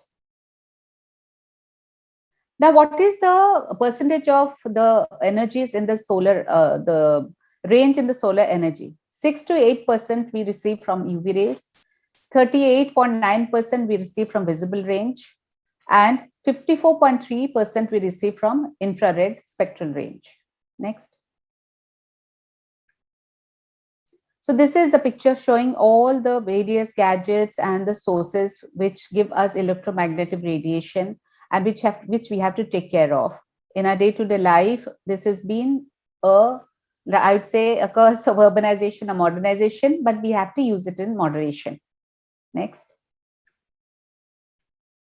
Now coming to blue light or high energy visible light. It's present in visible sunlight and it is also present in the illumination from all electrical devices. It is little shorter in wavelength than UV light, like I already mentioned. But you know what, we are used to the blue light because its sheer familiarity makes it seem harmless to us, because in our day-to-day practice we see this blue light in everything, in our house or in the car or in the office or in our workplace. But prolonged exposure has cumulative effect like skin aging and pigmentation. Next. Next. So these are some of the sources of blue light, and smartphone being one of the most common ones. Next. Now coming to the pathogenesis of blue light, which induces harmful effect. Blue light generates reactive oxygen species, ROS. These free radicals causes oxidative damage leading to inflammation, and this inflammation causes breakdown of the collagen and the elastin, leading to loss of firmness, early signs of aging like in the form of wrinkles, sagging, dryness, and papery thin skin, and of course pigmentation. So 2 things the blue light does. One is aging of the skin and pigmentation. Next. Next. Yeah, so this is what it does. Vasodilatation, Next. There's inflammation, decrease in collagen and elastin. Next. Leading to photo damage and photo aging. Next. So these are the signs of aging. Or when you're exposed to these blue lights over the time, you'll not be like, suddenly you'll find something very drastic. You are developing a lot of wrinkles or pigmentation, but it's a slow process. First, you'll find dryness. Then there'll be dull and uneven skin tone. Then there'll be skin darkening, loss of firmness. Slowly it goes up. Then rough texture, sunspots, pigmentation, more obvious, appearance of fine lines, and then finally wrinkles. Next. So to summarize the harmful effects of both UV and blue light, both have cumulative damage. It's not that you see it immediately, it happens over the time. Both of them form free radicals, and these rays penetrate the dermis, causing inflammation, breaking collagen. Photoaging, long-lasting vasodilatation, hyperpigmentation, solar elastosis, erythema abigne, thermal keratosis, and especially with UV radiation, there'll be long-standing muscle thinning, sagging, and skin ptosis, and photocarcinosis. Photocarcinosis is seen more with UV radiation and not much in the blue light, so that is one blessing.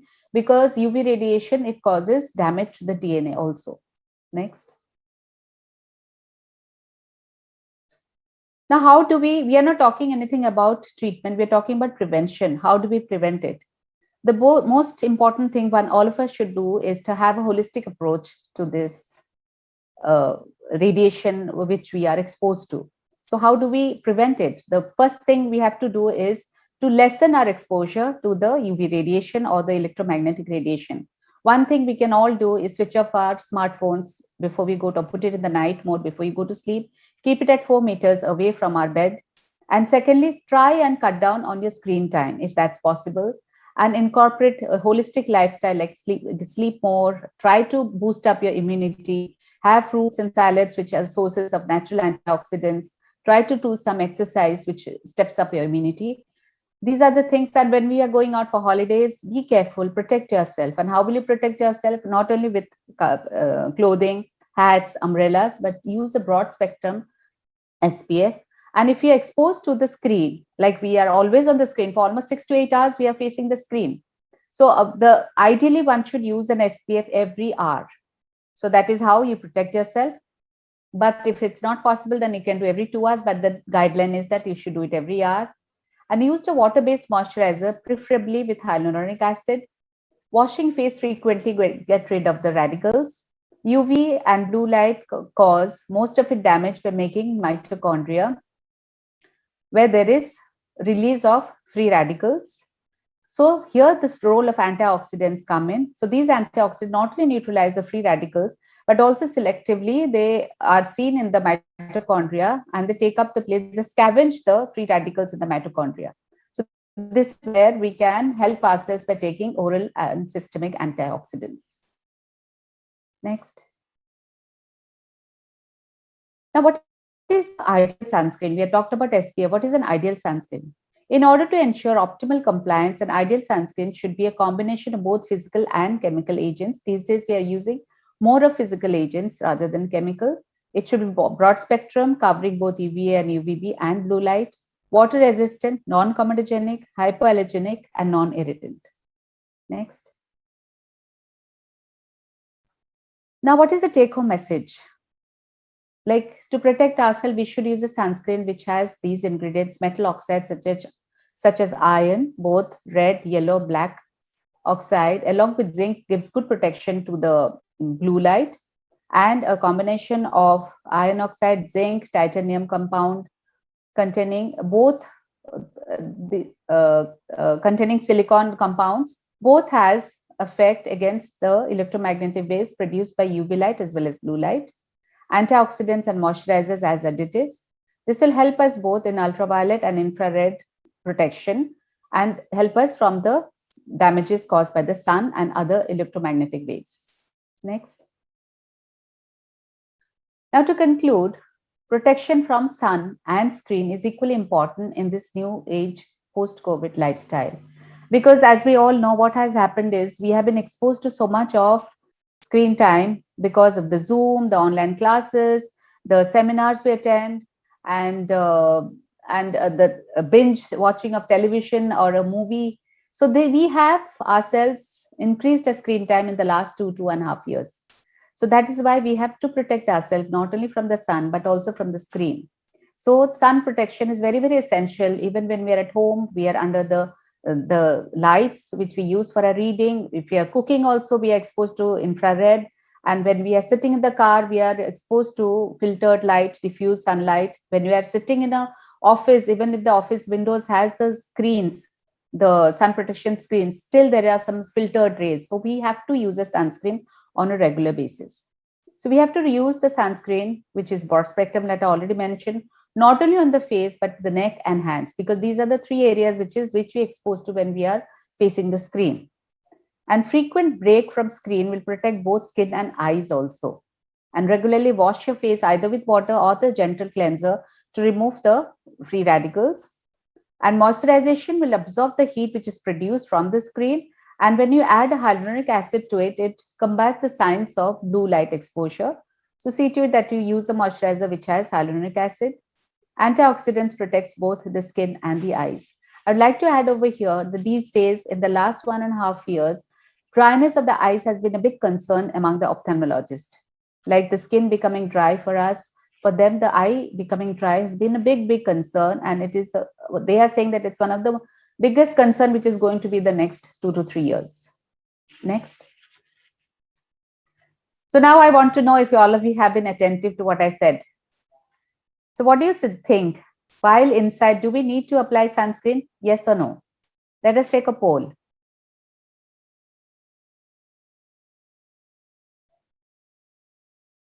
Are we getting the poll, Vineet?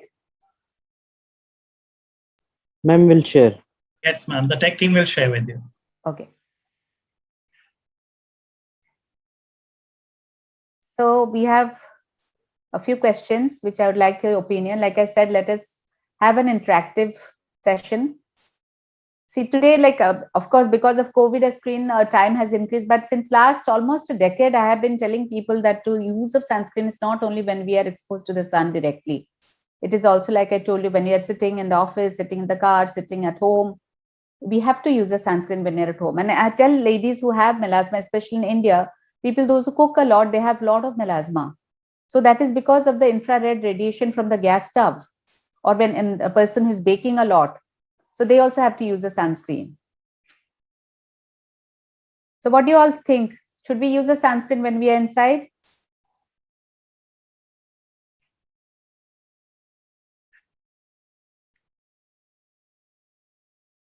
Or yes? What is the percentage beneath? I can't read it. It's too small. Varun, can you just read out the percentages as well when they come? 100% for yes. Great. Good. At least they were attentive. Okay. The next question is, blue light protection required most while inside, outside, or both?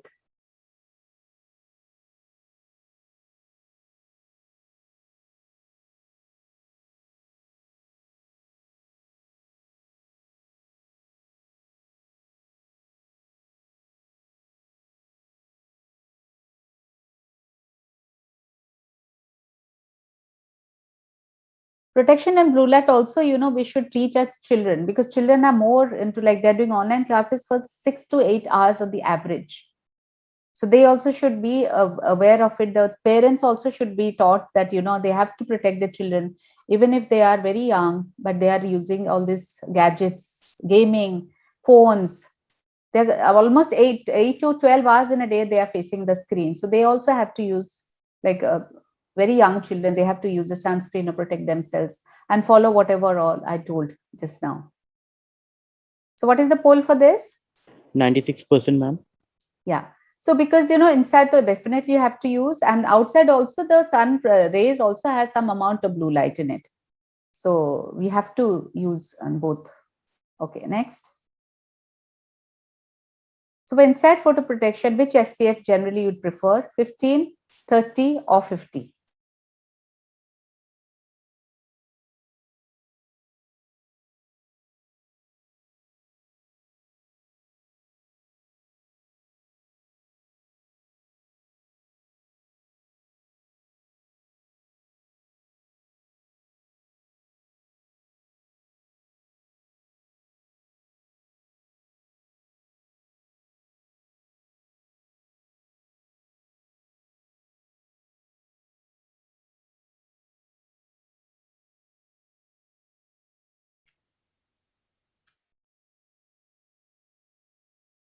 15 is what percentage?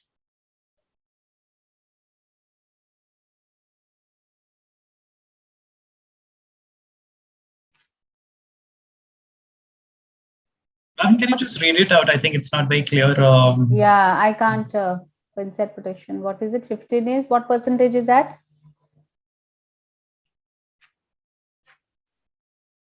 Can you read it out to us, Varun? Yes, ma'am. 50, 15 is number A, 50%. Number B, 30 is 50%. 50%. So both of Both, yeah, both are like 15 to 30% should be when we are inside. 15 to 30% is good enough. Only when we are exposed to very high level of ultraviolet radiation, that when we're going out for any sports or going out to a beach side or outdoor activity for a longer time, then 50 SPF is required. Okay, good. Next. For a comprehensive photoprotection of skin, would you suggest sun protection or sun plus screen protection?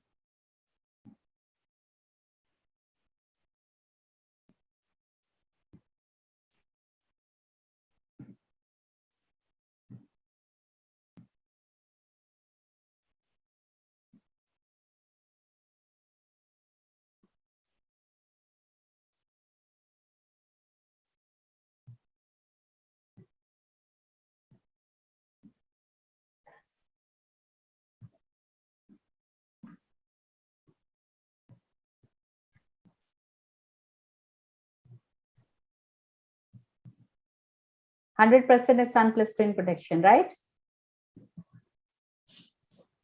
Is that right? Yes, ma'am. Okay.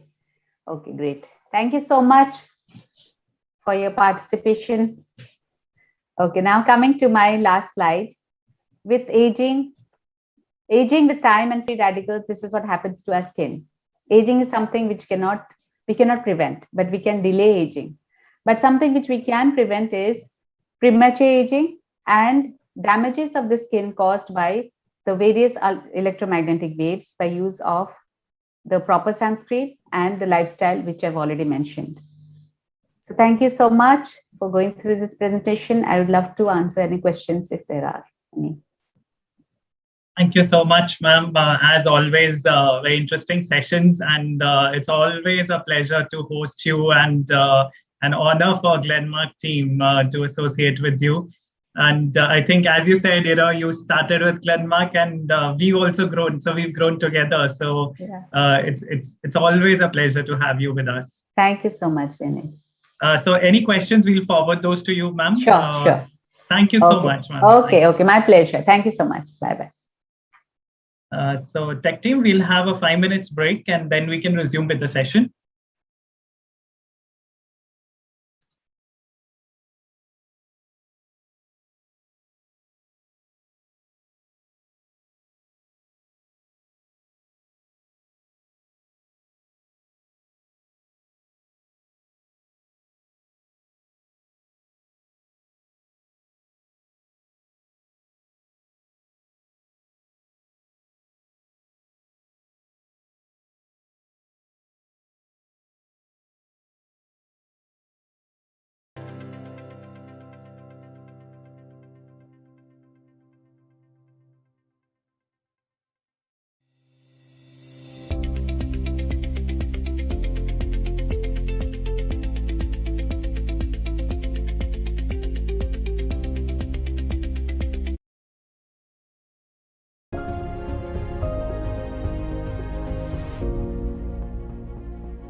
What is infrared or IR radiation? It is a conversion to thermal energy that is heat. It penetrates deep into the dermis and subcutaneous tissues. It is interesting to note that IR radiation also comes from non-natural sources of light. So the risk of photo damage is high, even when people are not exposed to sunlight. Heat-emitting devices such as gas stoves, laptops, microwave ovens, and projectors can cause photo damage. Even electrical appliances, medical devices, and heat lamps are responsible. What are the ill effects of photo damage? UV-induced dermal damage, collagen and elastin degradation. That's why photo protection requires a multi-pronged approach. Primary protection is achieved by physical and chemical filters. Secondary protection is by interfering or counteracting the photochemical process. Presenting La Shield IR Sunscreen Gel for comprehensive protection against IR, UVA, and UVB. How does it help? It lessens inflammatory damage from IR and UV rays. It improves skin hydration by protecting mitochondrial activity. It prevents denaturation of matrix molecule with the help of its antioxidant and anti-aging properties. Who can it be recommended to? People with long hours of exposure to various UV and IR sources. People working from home. People using office equipment such as laptops, phones, and other electronic devices. And active people with prolonged exposure to the sun through outdoor activities. The next time you wish to protect yourself from IR and UV rays, use La Shield IR Sunscreen Gel. Photo protection redefined. La Shield IR Sunscreen Gel is a product of Glenmark Philippines Incorporated, available in 60-gram tube.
Welcome back, delegates, to the afternoon session of the Derma Connect conference.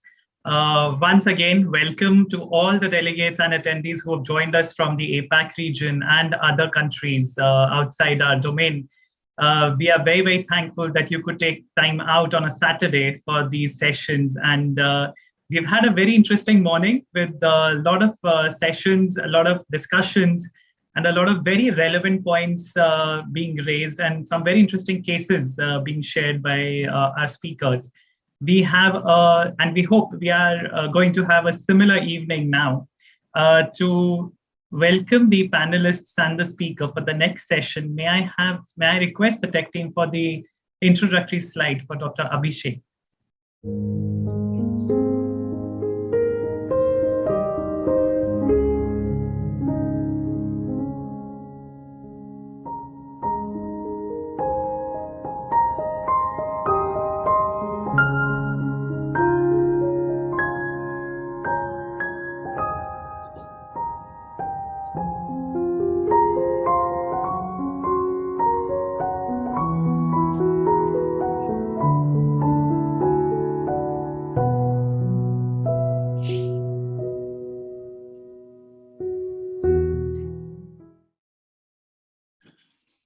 Welcome, sir. You can share your slides from the screen.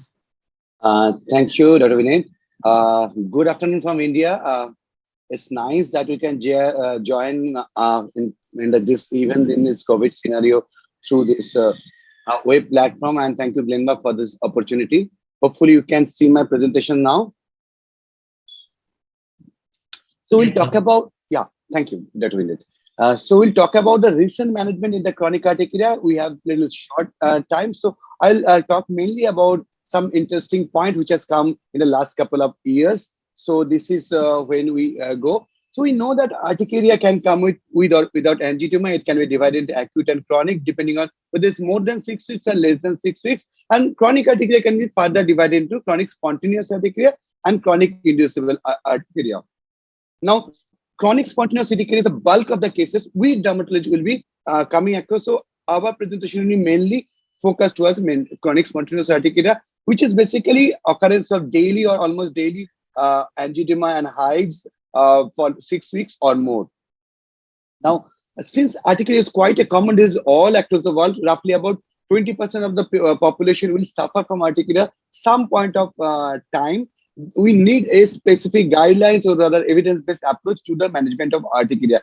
That's why every 4 years in Berlin, we meet together, all the allergists from all over the world meets together and try to form out a guidelines. And we have our very strong Indian representation also in those forums. And with that, we come up with the guidelines. And this is the most recent guidelines, which is just published a couple of months back.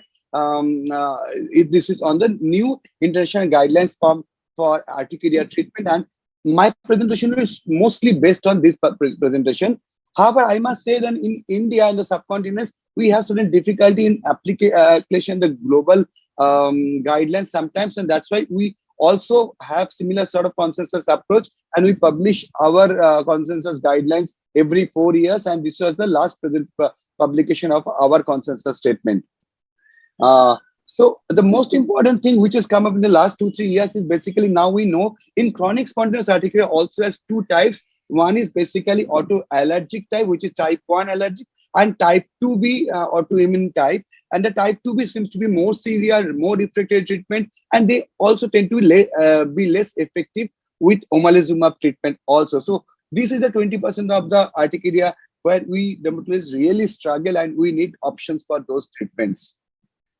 Now, whatever the patients of chronic urticaria comes to us, we need to follow a couple of C's. That is, we need to confirm our diagnosis to try to find out the cause, whether it's a type 1 chronic spontaneous urticaria or the type 2B chronic spontaneous urticaria. Now, there are few things which can be important. We tend to find out that anti-TP antibodies, which is type 2B autoimmunity. If there's associated eosinopenia or basopenia, again, that's points to us type 2B autoimmunity. So these are the simple procedures anybody can do, and we can find out whether it's a type 2B or type 1 urticaria. If the IG is high, then it's more type 1 chronic spontaneous urticaria. That's also something we need to keep in mind. We need to find out the cofactor, potential triggers and aggravators, comorbidities, like we know it is associated with other autoimmunity and mental disorders, consequences, whether there's a impact on the quality of life, the components, and the course of the disease. That has to be kept in mind in all our patients. And urticaria is basically a diagnosis which is fairly easy through a couple of questions, like whether it has associated any other angioedema, whether the patient's symptoms last more than 24 hours or less than 24 hours, whether it's more than 6 weeks, whether the patient is taking ACE, and whether is there any inducibility factor. With this simple question, we can usually lead to a diagnosis of whether it's a patient of chronic spontaneous urticaria or chronic inducible urticaria. We do not need too many investigation for urticaria, but in case of chronic spontaneous urticaria, there are 4 investigations we can do. We can do a CBC, that is complete blood count, with absolute eosinophil count and absolute basophil count. With a CRP or ESR, we can suggest the patient can do an IG level, total IG level, and anti-TP antibody. These are the 4 tests. If you do, we have in general idea about the type of the chronic urticaria. Otherwise, we can always do prompts, which is patient-related outcome measures. 2 prompts I use in my daily practice. One is UAS 7 score, that is urticaria activity score 7, And another I use is urticaria control test. I'll come to the UCT more because this is the base of the treatment where we can step up or step down through just checking a simply 4-step procedure of UCT. Now, the recent guidelines say the first line of management is second generation antihistamines, and if required, we can up dose up to fourfold. If it doesn't respond well within a month or so, we can go to second line of treatment, which is basically omalizumab, and standard 300 milligram subcutaneous omalizumab every month. Treatment should be started, but if required, it can be increased up to 600 milligram omalizumab as a second line of treatment. But if the patient doesn't respond within 6 months, then we can add cyclosporine to the management, and that is how the current standard global urticaria guidelines is suggested. But we have certain issues to address even as we treat. We need to assess all our patients, and we already talked about what are the investigation can be done. We can check for the comorbidities also, and we have to act accordingly, whether what is the preference of the treatment, what could be the side effect of the treatment, is there any comorbidities or any other polypharmacy patient is already taking, and according to that, as the patient responds, we can either step up or step down within 3 to 6 months. That's how the standard management for urticaria should be talking about. And UCT, as I mentioned, is a very important guidelines whether we should be in our treatment step up or step down. UCT 16 means that we have complete control of the disease, and this is the time we can step down in the urticaria guidelines. If we have UCT 12 to 15, that means we have very well control. We can continue the same line of treatment for a while. And if you have UCT less than 12, that means we do not have a good control and we can step up the treatment. Now, talking about the treatment, we already mentioned that first line of treatment is basically second generation non-sedative antihistamine, and that should be our bread and butter in the treatment of urticaria. Why second generation antihistamine? Because these are lipophobic. That's why they do not cross blood-brain barrier. They have less sedative action. Of course, they have a higher half-life. That's why we can give once a daily dosing, which is also improves the compliances, and also they have a superior specificity.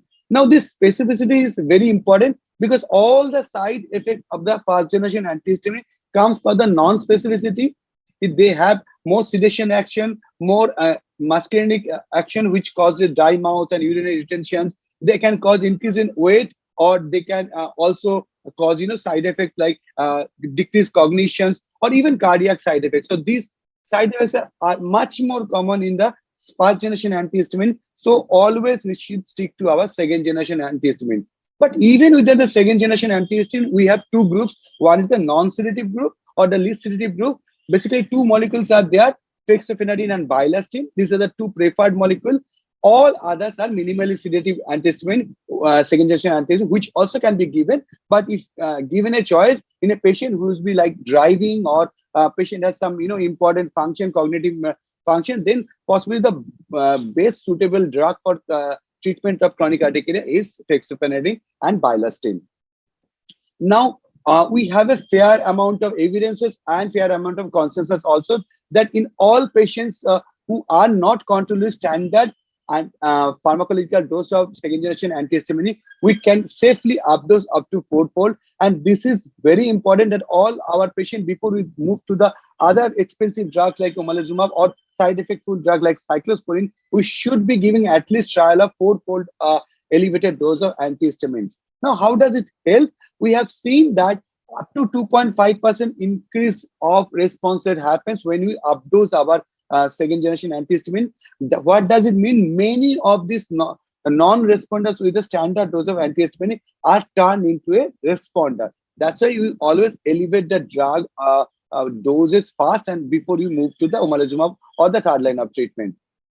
This is our publication which shows that bilastine is very effective even in cases of refractory chronic spontaneous urticaria, which has been already tried with other drugs. And most of these patients respond when we updose with bilastine, and that shows that how over a period of 6 months, the patient's response, patient US7 scores decreases. That's why patient has a very good response. And if you talk about an ideal antihistamine, bilastine almost ticks all the blocks, and that's why it has been named as a 10 out of 10 score antihistamine. And any patient who is more than 6 years of age and any patient who is not pregnant or is not breastfeeding, bilastine is an ideal choice for as a second generation antihistamine.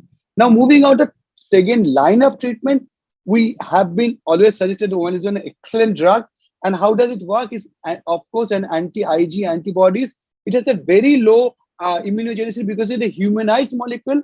And as you know, that omalizumab binds to the receptor-bound Ig and also the soluble Ig, and that's why it actually works on all the key symptoms of chronic spontaneous urticaria, and we have a long-lasting remission of chronic spontaneous urticaria. So if you give omalizumab, we can expect about 4 weeks patient can be out of symptoms. There is a 71% reduction of each scores. 44% of the patient only with omalizumab 300 milligram every 4 weekly doses can have US7 score 0. That means patient is completely disease free, and that is possibly our idea of treating chronic spontaneous urticaria. Now, quality of life improves vastly with omalizumab. That's why it's an excellent choice, and the safety profile is unbelievable. It doesn't actually has too much of side effects, except for few patient reports and upper respiratory tract infections. But omalizumab has been a little bit handicapped in Indian patient because of its cost factor. However, we have now omalizumab biosimilar available, which has drastically reduced the cost factor, and we are finding it as good as the original patent molecule. Now, third line of treatment, cyclosporine is a very good drug. We can give 3 to 5 milligram per kg body weight, and the patient responds well with that, most of the patient. But the problem is long time use of cyclosporine can lead to hypertension or other side effects like creatinine problems, all those things. So we need to keep that thing in mind. That's why in certain patients of India where we cannot give omalizumab and where the cyclosporine cannot be given because of the side effect profile or polypharmacy patient already has, we have other choices, and that's why in Indian guidelines, in the third line, we have added some other drugs, like we have asked the patient can be given a short course of first generation antihistamine like hydroxyzine. Patient can be tried on methotrexate if either omalizumab or cyclosporine is not working or not cannot be given, and also can be tried on doxepin or autologous serum therapy. That is something we thought about in our 2017 guidelines. Our 2022 guidelines is coming very shortly. Now, what could be the future management? The next pipeline drug, which is excellent drug, is another anti-Ig and monoclonal antibodies, which is ligelizumab. It has a better action. It has a similar side effect profile as omalizumab. It is more effective, and its effectivity lasts for 10 weeks, unlike omalizumab, whose effectivity lasts for about 4 weeks of time. But there can be other interesting molecule which can be working on the different segment of the urticaria autoimmune system. We can give anti-CD20 blocker like rituximab. We can give dupilumab. We can give anti-interleukin 5 blockers. And finally, we can even try Bruton tyrosine kinase inhibitor. So there can be more and more drugs which will be approved in treatment of chronic spontaneous urticaria in the coming days. And that's why we need to know more in the details of the pathogenesis of urticaria and how we can manage. This is a urticaria handbook which has we edited. There are more than 60 international global leaders on urticaria treatment who have contributed to this book, and you can all go through these books. And thank you for giving me this opportunity.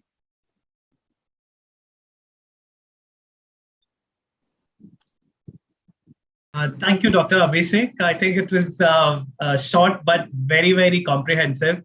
And thank you for touching upon all the relevant molecules. I think they're very, very, some of them are very upcoming molecules and some of them are more established ones. And I'm sure the whole armamentarium of medicines that is available today to the dermatologists would be very helpful in management of patients wherever the drugs are available.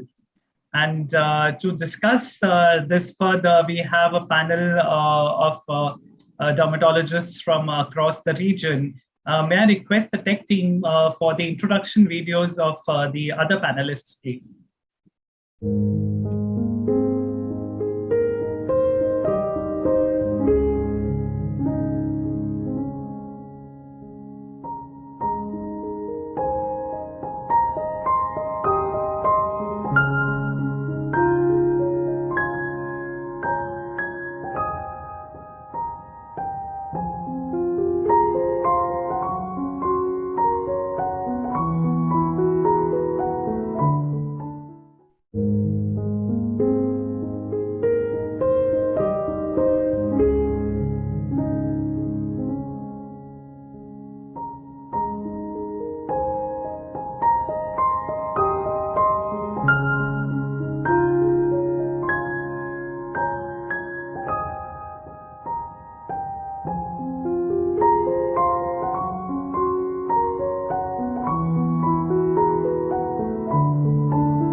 Thank you, tech team, for bringing everyone on the screen. May I request all doctors to please switch on your videos so that we can all see you. Thank you, doctors, for joining, and thank you so much for taking out time for this session on a Saturday. I know it's not an easy task, but thank you again. Let me once again thank Dr. Abhishek for the very enlightening presentation. And I would open the floor for discussion. And if there's any comments from any of the doctors, other panelists on the treatment or management of urticaria pertaining to what Dr. Abhishek has shared, or of your own opinions about how to manage this condition best. Dr. Henry, maybe you can start, sir. Yeah, thank you very much for the kind introduction. I think I absolutely agree that the Dr. Abhishek has given an excellent lecture, a very comprehensive review of the current management of chronic urticaria. Sometimes, in clinical practice, sometimes you may not follow the guidelines totally. For instance, if I see a patient with chronic urticaria, I'll start with the H1 antagonist, the second generation. I may step up the dose to the maximum 4 doses. Okay, and sometimes I may not switch to omalizumab because omalizumab may be a cost problem. So instead of that, we do add in, like for instance, a leukotriene antagonist like montelukast. And if the lesion is a little bit persistent, refractory, especially with symptoms like, there's discomfort, some pain, burning sensation, post-symptomatic hyperpigmentation, all right? Of course, duration more than 24 hours, then we do a skin biopsy to actually localize what this urticaria is. Is it really chronic urticaria? Is it urticaria vascularis? And based on the biopsy reports, then we treat accordingly, whether we sometimes have to add prednisolone, we add other agents or second-line agents. Thank you, sir, for very true, that. Very true. So that is very interesting. That's why we should be always asking whether the hives are lasting for more than 24 hours or not. If hives, if it is from urticaria, it's always lasts less than 24 hours. If it's lasting more than 24 hours, usually there can be arterial vasculitis. That's why biopsy can be done to rule out other diagnoses. That's for sure.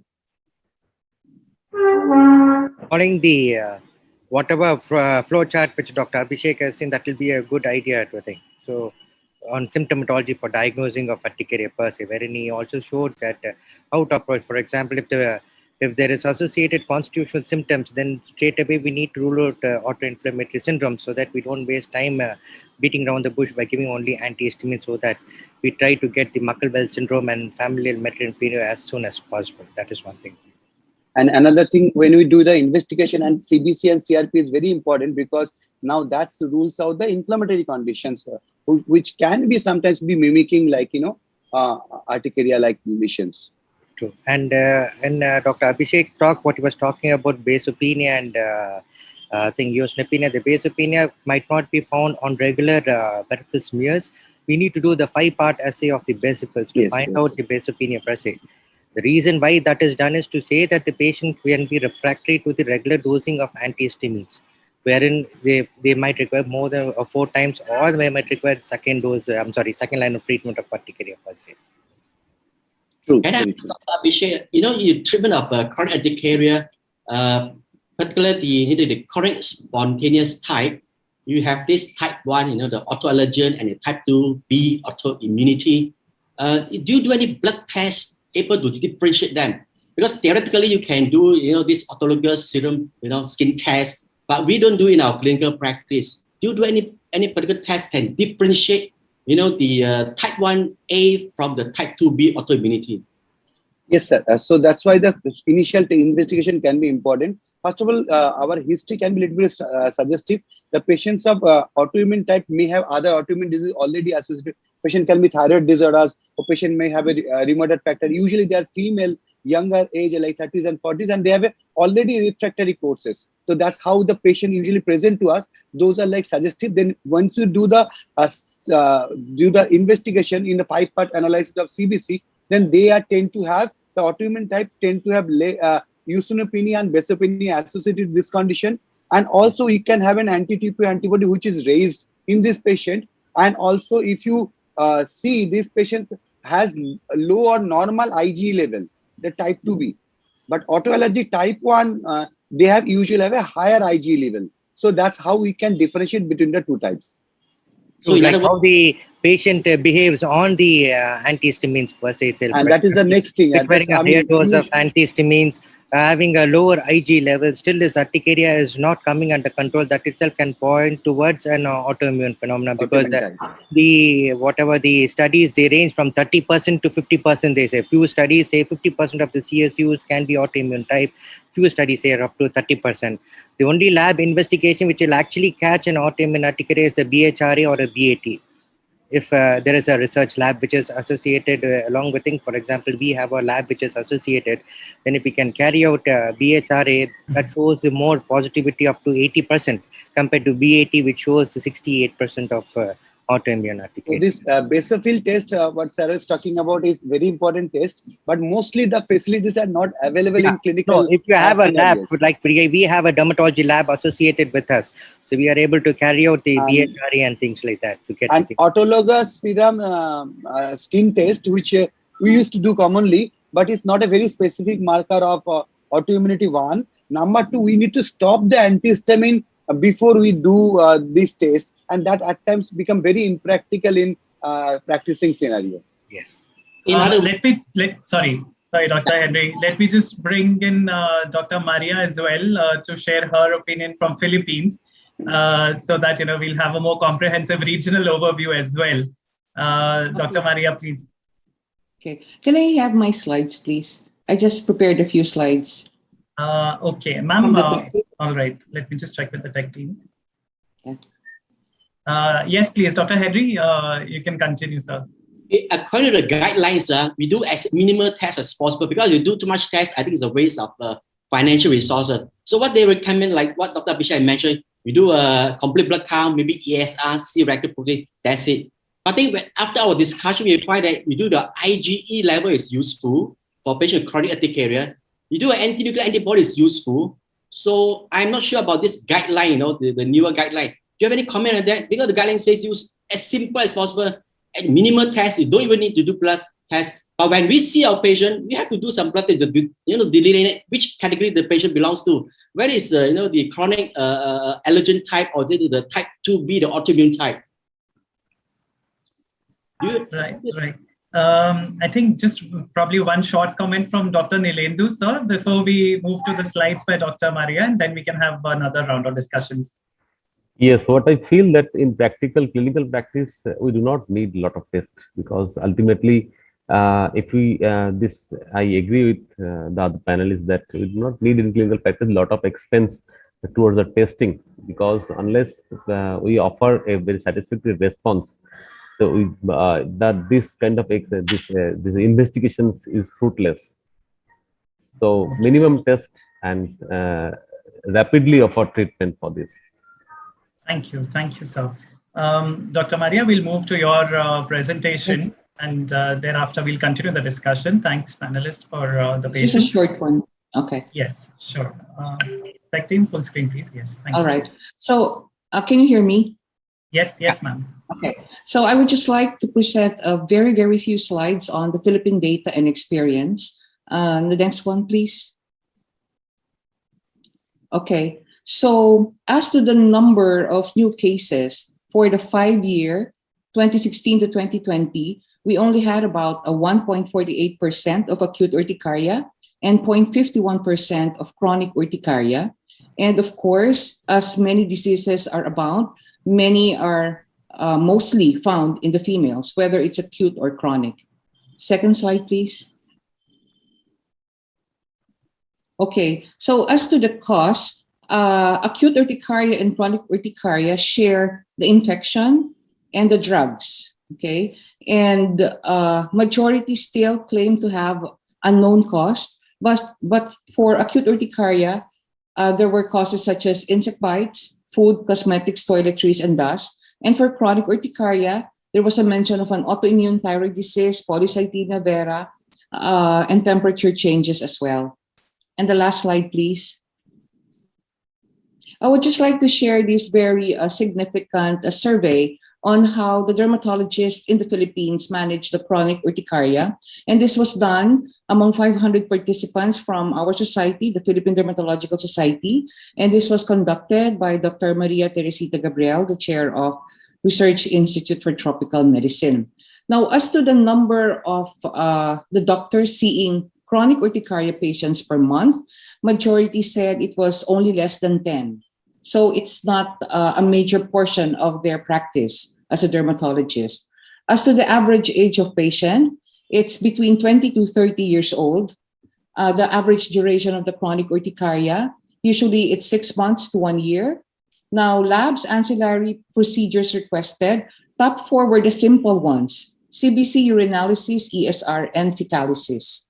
The first choice of antihistamine, I got the top 3 answers, and this was your second generation antihistamine, or a combination of the first and the second antihistamines, or a combination of 2 second generation antihistamines. But majority still answered second generation antihistamine. Now, as to the medications used for chronic urticaria, the top 5 were, according to the highest number, bilastine, followed by cetirizine, hydroxyzine, levocetirizine, and diphenhydramine. Okay. Few are using rupatadine and colchicine, and almost none were into practice of using the biologics. Now, as to the initial dosing for your chronic urticaria, it's usually twice a day. Okay. Duration of the treatment, many answered 1 to 2 months, but some are increasing their duration to 2 to 4 months or 4 to 6 months. Now, what is the most important factor or factors in selecting the second-gen antihistamine? And the top 4 answers were your efficacy and safety, considering the special patient population, the lack of psychomotor impairment, and the lack of sedation. Now, what are the preferred antihistamines for patients with comorbidities? And the top 2 answers were bilastine and cetirizine, followed by your fexofenadine, levocetirizine, rupatadine, and ebastine. Thank you very much. Excellent, Dr. Maria. Excellent, Dr. Maria. Thank you. Thank you for a very nice presentation. So any questions that have come up after Dr. Maria's presentation? So Dr. Maria, what do you feel, since you said the incidence is not very high in Philippines, so how do you think because some of the products or some of the drugs, especially the monoclonal antibodies, etc., they're a bit on the expensive side. So how accessible would these management options be to the patients in Philippines? What? You're talking of monoclonal Philippines? Oh no, we're poor. So we cannot afford that. So it's usually the antihistamines, and doubling the dose or increasing fourfold. We always try that. And now that biologicals are available, maybe there is a dream to reach the biologicals, but still it is a long way though, because we're not as covered with HMOs, or the support is not that good. So to get a biological you will have more hives, I assure you, because that will be a stress, okay, to get the medicine for your hives. So no way. So I will just stick to the antihistamine. And how about montelukast or a leukotriene receptor antagonist, as Dr. Henry mentioned? Again? Ma'am, a leukotriene receptor antagonist, like they're being used in Malaysia. Okay. In the Philippines, it's not so much practiced by dermatologists, but it has been in use by the pediatricians and the allergologists. But for us, it's mostly the antihistamines alone. And if you will note, many of us are trying to combine, two kinds of antihistamine. I know it is not approved in the guidelines, but sometimes they use a second generation antihistamine and a sedating antihistamine at night. So for the purpose of the sleep, I guess, because many cannot afford good sleep. But of course, it's not, it's not part of the guidelines. It's just saying that the guidelines stick to sorry to mention, No, Dr. just Maria, that's kind not a of problem at all. antihistamine. You can actually use it. See, for example, if you're strictly passing, I think, following the European guidelines, that is IACI, they do not recommend the H1 the sedating ones, or not the leukotrienes. But if you're trying to follow the American guidelines, you can very well give both the leukotriene inhibitors as well as the sedating ones. And as far as the leukotriene inhibitors are concerned, the leukotriene per se does not show much of activity in urticaria. You have to combine it with an antihistamine so that it augments the effect on this one, as per the American guidelines. And I had one question to you. Some of them had written about diphenhydramine being helpful in urticaria, whatever the table you had shown. So, do you have any thing? How that drug acts in urticaria? Do you have any experience? Because we have tried in few patients, it can actually help. On our end, it helps in sleeping. So But when you sleep, sleeping, don't but scratch. not as the symptomatology per se, isn't it? It's more of the second generation or third generation antihistamine that usually works. But I have a question for Dr. De. Okay, with regards to total IgE, of course we request that, and we see leaps and bounds of high number of total IgE. So when do you usually repeat the total IgE to show your patient that it has decreased? Ma'am, this can be a double-edged sword, because the problem is IgE can be high in this urticaria patients, and that gives actually a good prognosis in a sense, because this will be the chronic spontaneous urticaria autoallergic type. So they should be responding well to antihistamine. They should be responding well to omalizumab also. But the problem is it doesn't correlate with the disease activity. So many times the patient tend to repeat the investigation, and even the patient's symptoms are controlled, then patient may feel my IgE is not going down. So that could be a very difficult thing to tackle. So the counseling is utmost important. We do not need to repeat the test. It's just to understand the disease types. That's why we are doing IgE. And we can say that you have an allergy, it's an autoallergic type. That's why anti-allergic should be working better in you. That's how. But you don't need to repeat it for the patient. But sometimes the patient are so anxious, they tend to repeat it just to see whether his IgE is going down, and it doesn't correlate with the disease activity for sure. Yeah, I agree. The IG level is good as a prognostication factor. If the IG level is low, then you know it probably responds to your antihistamines, your omalizumab. Okay, if the IG level is very high, then it may respond differently. It's more for a prognostication factor rather than like what doctor had mentioned. To follow up and look at the IG level activity. I think. Sorry to cut you, Dr. Abhishek. We are just about to finish with Dr. Sethils, I would just like to comment a couple of things over there. See, we all know that sedative may increase with the sedative antihistamine. That's a couple of things we need to keep in mind also for the delegates, of course, that this sedation is basically increased sleepiness. The quality of sleep goes down. So the patient quality of life actually gets low with the sedative antihistamine. That's the reason why IACI don't place the use of H1 antihistamine. That's something we need to know. And about the American guidelines, the American guidelines is quite old now. And recent 2021, AAD actually participated in the IACI guideline also. So AAD has been part of the global allergy guidelines. So no more American guidelines we can expect because AAD has participated. However, we need to keep in mind for all the delegates and everybody, all these guidelines are not doctrines. We have our own clinical experiences, clinical expertise. Every patient is different. These are more of an evidence-based approach. We need to keep this in mind, but it doesn't mean every single patient we need to follow these guidelines as a doctrine. True. No, they are just a standard operating procedure so that we follow a certain way how to approach the patient and treat it rather than just treating it hair by hair. That is the only thing. Ultimately, it tightens down to the type of patients you're dealing with. Thank you, Dr. Sendil, and thanks, Dr. Abhishek, for those comments on the guidelines. It's very helpful, I'm sure, for the delegates. Let me just get some concluding remarks from Dr. Nilendu, sir. You've been a little quiet. So let me just get some concluding remarks, and then we can wrap up the discussion. Sorry, that's all we have time for today, but we can have another interesting session once more. I think it's a topic that can be discussed much more.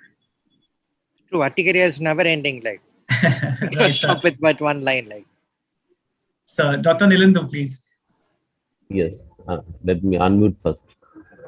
Actually, this level of IgE may be raised in so many other conditions that is present in a country like India. So many other allergic disease patients may have. So yes, it is not very highly recommended to test up for all the patients for a classification of a disease, because it is so many other confounding factors. And even with the treatment, it does not go down. That is, Abhishek has mentioned. So not properly highly recommended for testing in this urticaria. That's Right, sir. I think also because of parasitic infestation. Yes, so many other tropical infections. countries. Atopy is such an important cofactors in so many patients. So atopy can also have an high IgE. Actually, So it causes a lot of confusion. It will cause a lot of confusion. It's non-specific, and sometimes the patient tend to take it too seriously. Yes, Right. this is not the clinical representation of the pathogenesis, actually, what I understand. So it is better to avoid. All right. Thank you so much, all the panelists, for your very enlightening comments and discussion on this topic. Thank you so much for being here. thank you so much. Thank you. Thank you. Thank you. Tech team, can we move to the introduction for the next session? We have our international speaker, Dr. Piccardo, joining us from Italy. And let's just have the introductory slide first, please.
Welcome, Dr. Piccardo. I know it's a bit early for you, so thank you so much for joining in this early morning, and welcome to this session of Derma Connect.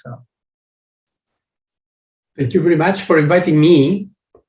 It's really very proud to be the invited speaker for this very nice meeting, and congratulations for the organization. So I will try to share this. Sure, sir. Yeah.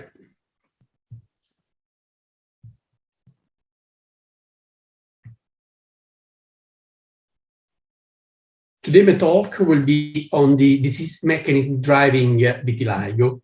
Vitiligo is really a very fascinating disease, and a lot of knowledge has been learned in this recent year because more people have been interested in this disease, and a quite great, interesting international collaboration has been created around these skin disorders. So at the beginning, I would like to send my warm greetings to all the audience from Rome. This is quite very famous places, St. Peter, the Colosseum, and this is my institute where I'm working. So what is been initially defined by a group of experts about 15 years ago, just to define the disease. This is important because in several papers, law papers, not necessarily is exactly clear what vitiligo can be defined and which patients have been involved in the study. So a general definition of the disease that's been now accepted is that vitiligo is an acquired disorders, pigmentary disorders characterized by white patches that can have a symmetrical distribution in the form defined in non-segmental vitiligo, or with the unilateral distribution that may matches a cutaneous segment such as the dermatoma in the segmental form. Usually the natural course is to increase in size with time of the manifestation, corresponding to a substantial loss of functional epidermal and therefore follicles melanocytes. So it's been defined that in any case, vitiligo is a disease where there is a white patches and a complete depigmentation.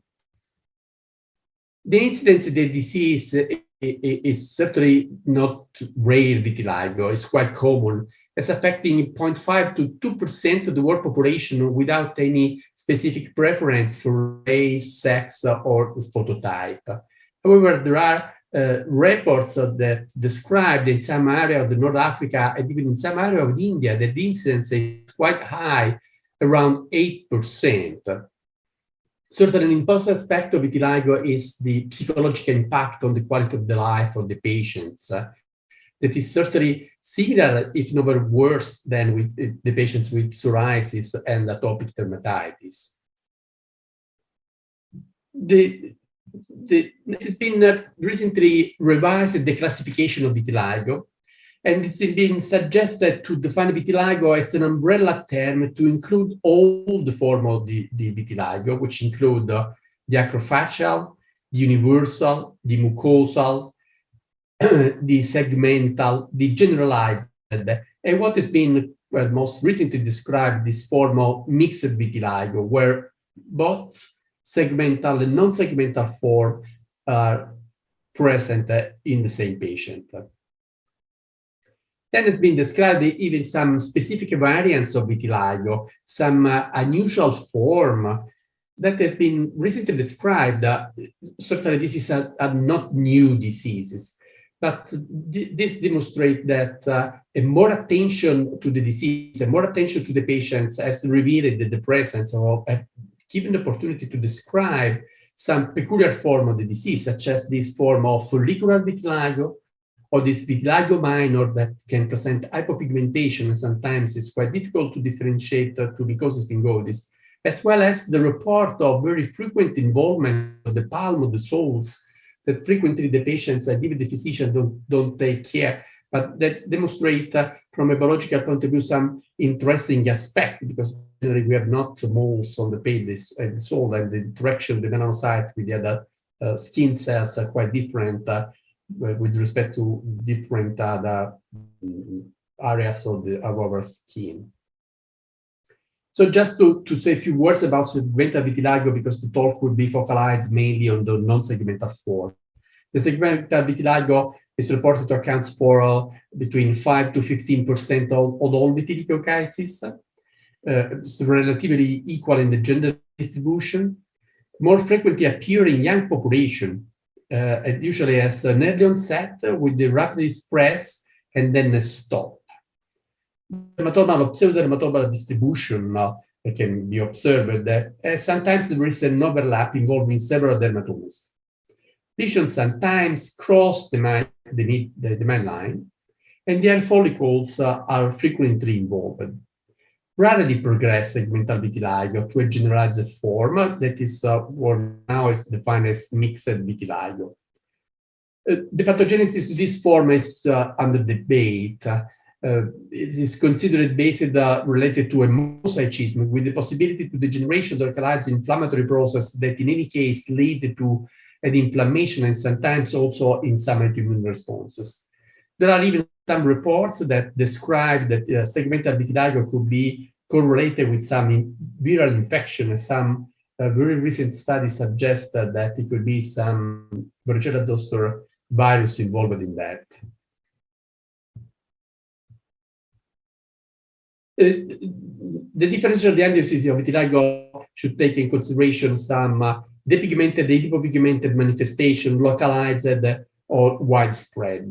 Even if the list seems to be quite large, from a clinical point of view, generally the diagnosis of vitiligo is quite easy. It's not necessary to take care of all these different possibilities. Sometimes, particularly in the children, it could be some problems to differentiate with some other hypopigmentary or depigmentary disorders. This is a clinical spectrum of the different possibilities of the diagnosis that to be taken in consideration. Pierre Baldism, certainly know the story of the patients, the story of the family help in this situation.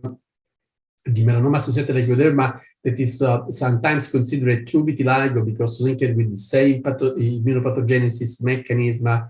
The chronic nevi is generally easily differentiated to that, as well as the post-inflammatory hypopigmentation, because generally they are hypopigmentation, not depigmentation, as observed in pityriasis versicolor or in pityriasis alba or in psoriasis. Sometimes some purpose can be with mycosis fungoide at the form defined of vitiligo minor.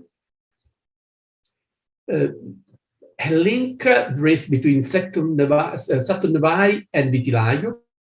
Septum nevi, all of you knows that is the pigmentation around the nevus forming a halo, defined also halo nevi.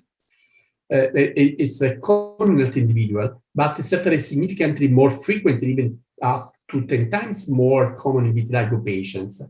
Septum nevi is certainly the indication of innate immunity against nested melanocytes and can precede the appearance of true vitiligo.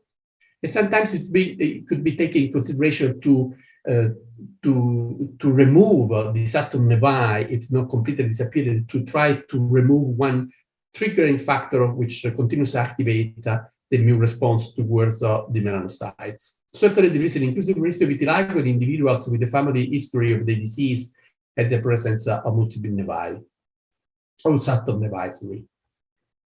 So, how we can perform the diagnosis of vitiligo? Generally, the diagnosis is quite easy. Certainly, Wood's lamp is necessary because can clearly show, particularly individual with low phototype, the distribution of the lesions, and certainly can evidentiate some lesions not necessarily detectable by the natural light, indicating in this case that the disease is a progressive disease. For the diagnosis, biopsies is needed in very limited cases. We can observe by the pathology that is not necessarily pathognomonic for the diagnosis of the disease. In the lesional area, there is a complete loss of melanin and absence of melanocytes. Sometimes, in a very few cases, some isolated melanocyte, damaged melanocyte generally can be observed, even sometimes in the upper layers of the epidermis, with occasional lymphocyte at the advanced border of the lesions, particularly this in more stable lesions. Wherever the perilesional area, dermal lymphocytic infiltrate, the dermo-epidermal interface, especially in the active spiritive vitiligo, is a more typical histological finding that we can find in vitiligo. This is important because since from a clinical point of view, vitiligo, for the diagnosis of vitiligo is not necessary to perform the biopsies.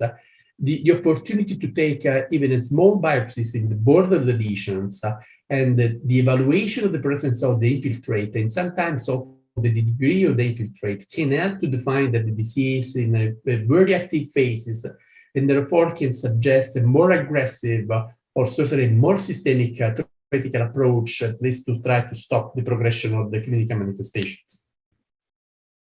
Which is the evolution of the disease? It's not easy to be defined at the beginning. Generally, the natural course consider it to have an abrupt upset, progression, and then a stability. And later, a more rapid evolution may follow and new spots can appear. Finger, hands, and face are frequently the initial sites. And a rapid progression lasts often less than years. And then more frequently, there is a more slow progression of the manifestation. Generally, the most common course is a gradual extension of existing macula and periodic development of new ones, frequently referred and associated with mechanical and psychological trauma. This is an important aspect because probably we can try to explain to the patients to try to prevent the appearance of new manifestation, to try to avoid something that is being defined as the Kober phenomenon, that, as we know, is not characteristic of vitiligo, but certainly vitiligo can produce some more irreversible lesions, or certainly long-lasting lesions. The Kober phenomenon is defined as the appearance of lesions at sites specifically traumatized of an involved skin, and is reported in the literature to occurrence between 20 to 60% of the patients. This difference is probably correlated to different type of population observed or different type of the patients, because certainly Kober phenomenon is more frequent in the individual with active disease, and is considered to be a clinical sign of activation of the disease. Clinical histological, of course, the lesions produced by Kober phenomenon are identical to those of vitiligo because it's the appearance of vitiligo. But we have to remind that the skin injury inducing Kober phenomenon may be physical, so wounds, cuts, scratching, but even mechanical, even mild mechanical friction, chemical burns or sunburns, allergic or irritant reaction, chronic pressure, or the inflammatory dermatosis that can leave the pigmentation spots, the pigmented spots. So vitiligo is considered to be a chronic inflammatory skin disease with an autoimmune basis. And this is demonstrated even for, together with the genetic studies that then we will see, is demonstrating also for the association with other autoimmune phenomena. Particularly autoimmune thyroiditis is quite frequent in patients with vitiligo. About 50% of the patients present some autoimmune signs for the thyroid, and therefore the thyroid situation should be evaluated every year, just to prevent the appearance of complete hypothyroidism. Diabetes, the type 1, and other autoimmune phenomenon can be associated with vitiligo, such as rheumatoid arthritis, Hansen's disease, or celiac disease. So at the beginning, this possibility or the familiarity for this disease should be evaluated and considered in the analysis of the patients.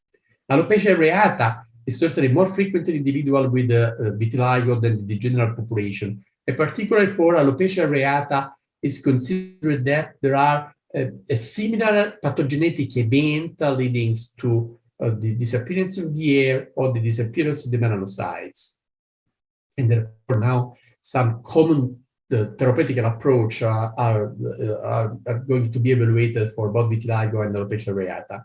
Even pernicious anemia present a higher prevalence in vitiligo patients than the normal population.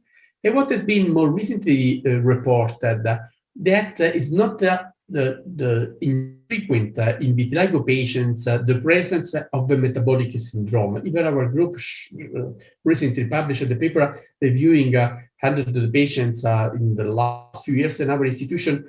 And it's not uncommon to find the patients some peripheral resistance to insulin, some signs of hyperglycemia, some modification of the cholesterol level. And so we believe that it's relevant to evaluate the situation because to have a correct metabolic process is certainly essential to try to have the possibility of repigmentation.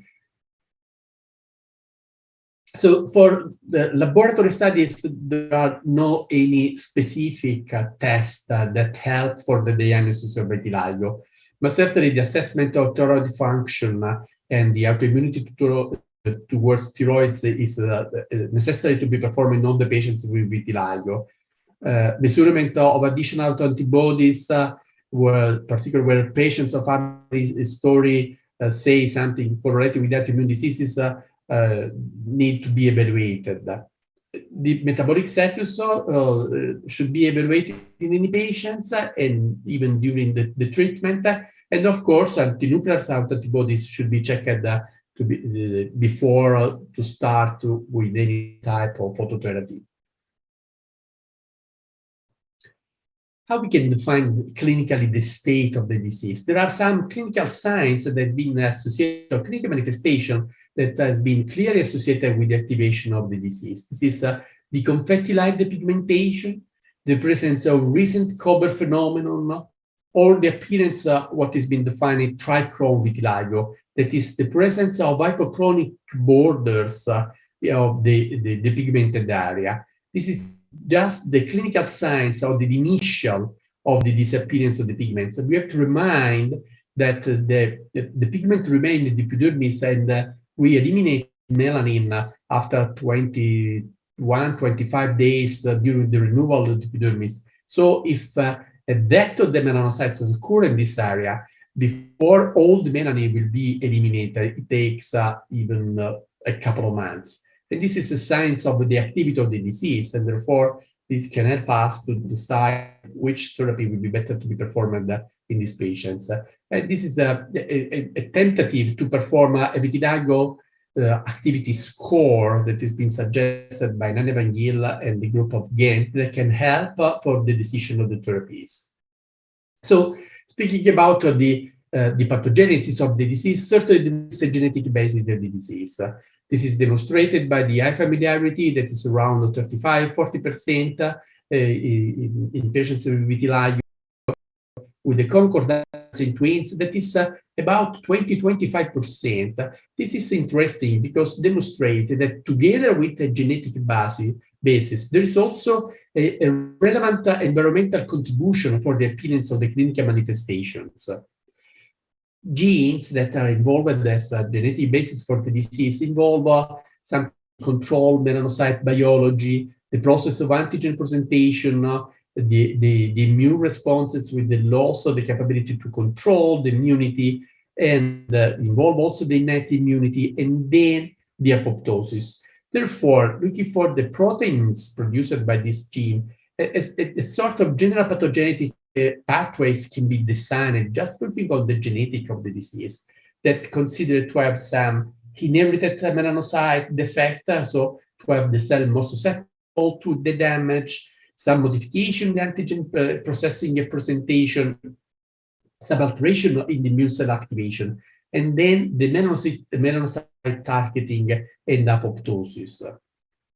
This is basically the process, what is considered now as a pathogenesis of the disease. Now, there are a sort of convergent theory following different years during which different hypotheses have been proposed for the pathogenesis of the disease. Now, the indication is that based on some genetic factors that involve the immune system and even some inherited defect of the melanocytes, possibly even other epidermal cells, some environmental stressor could be the triggering factors for producing an inflammation in the skin, with the induction of the increased generation of active oxygen species inside of the melanocyte, induction of the alteration of the membrane lipids, and therefore the release from the melanocytes of exosome containing microRNA or melanocyte-specific antigens or disease-associated molecular patterns, damage-associated molecular patterns, short proteins, which are capable to activate the dendritic cells to induce their maturation, leading to the antigen presentation of the immune cells and the development of an adaptive immune responses. Certainly, the inflammation induced by the triggering factor of the keratinocytes leads to the production of chemokines capable to recruit immune cell and inflammatory cells in the place where the trauma can occur, and this can amplify the inflammation and the possibility of the antigen presentation to the immune system. Regarding the inherited effect of the melanocytes, our groups and others have clearly demonstrated this cartoon trial to summarize several studies performed during this last year. The melanocytes from vitiligo patients present some difficulties to grow in vitro. They need to have some antioxidants added to the culture media to grow. They presented increased intracellular generation of reactive oxygen species, some intracellular oxidative status with an alteration of the antioxidants mechanism. And we have described that it is associated with some mitochondrial alteration that appear to be bigger and less functionality. And this is associated with the secretion of senescence-associated secreted pattern. What has been recently demonstrated, particularly by our groups, that even other cells, other than melanocytes, can present similar alteration. Fibroblasts present an alteration in the release of the extracellular matrix proteins. They, in vitro, are enlarged, present more stress fibers. Even fibroblasts produce more reactive oxygen species inside, overexpress p53, and produce senescence-associated secreted protein. Basically, this data indicate that the normal appearing skin of the vitiligo patients is non-normal and presents some markers of the aging phenomenon. It seems that it presents some premature aging pattern. Now we are focalizing on the keratinocytes. Some previous papers have shown that there is an activation of the inflammasome, indicating that the keratinocytes are ready to respond to a mild external stimulus. They produce more TNF-alpha and chemokines. They present swollen mitochondria, and even keratinocytes present some increased production of reactive oxygen species and reduced intercellular antioxidants. So an intracellular oxidative stress process seems to be a biochemical marker of the cell of normal or pigmented skin of vitiligo patients. Regarding the immune response, quite recently, as well as in other chronic inflammatory skin diseases such as psoriasis, an importance has been dedicated on the role of the innate immune cells. This is a paper published by the group of Thierry Passeron from Nice in France, and they've demonstrated that there is an increased number of natural killer and innate lymphoid cells in the skin and the blood of the patients with vitiligo. So there is this hyperactivation of cell of the innate immune system. The subtype of cells, the ILC1 cell, are associated with a Th1 response of the lymphocytes. That is the key adaptive immunopathways in vitiligo. So vitiligo is certainly a disease of Th1 phenotype. The NK-LC1 cells are increased even in non-lesional skin, again indicating that non-lesional skins present some abnormalities and some, pre-inflammatory status or very mild subclinical inflammatory status. And these cells has been demonstrated to be more sensible to damage-associated molecular patterns, so the proteins released by the damaged cells compared to healthy individuals. And these molecules are those capable to activate the dendritic cells and therefore to help the process of the antigen presentation. So again, this study indicated that normal skin of vitiligo is not necessarily normal. But how the progression of disease occurs? So the presence of CD8 T cells that are cytotoxic cells, that are recruited on the skin for the production of inflammatory process and the release of chemokines. These cells can produce a direct cytotoxic effect on the melanocytes, or they producing gamma interference through the interaction of gamma interference with the cognate receptor on the keratinocytes. Gamma interference activated the JAK-STAT pathways, leading to the production from the keratinocytes the pro-inflammatory cytokines, particularly the chemokines CCL9 and CXL10, which amplify the inflammatory process, and particularly CXL10 interacting with the specific receptor on the melanocytes is capable to produce an apoptosis on the melanocytes.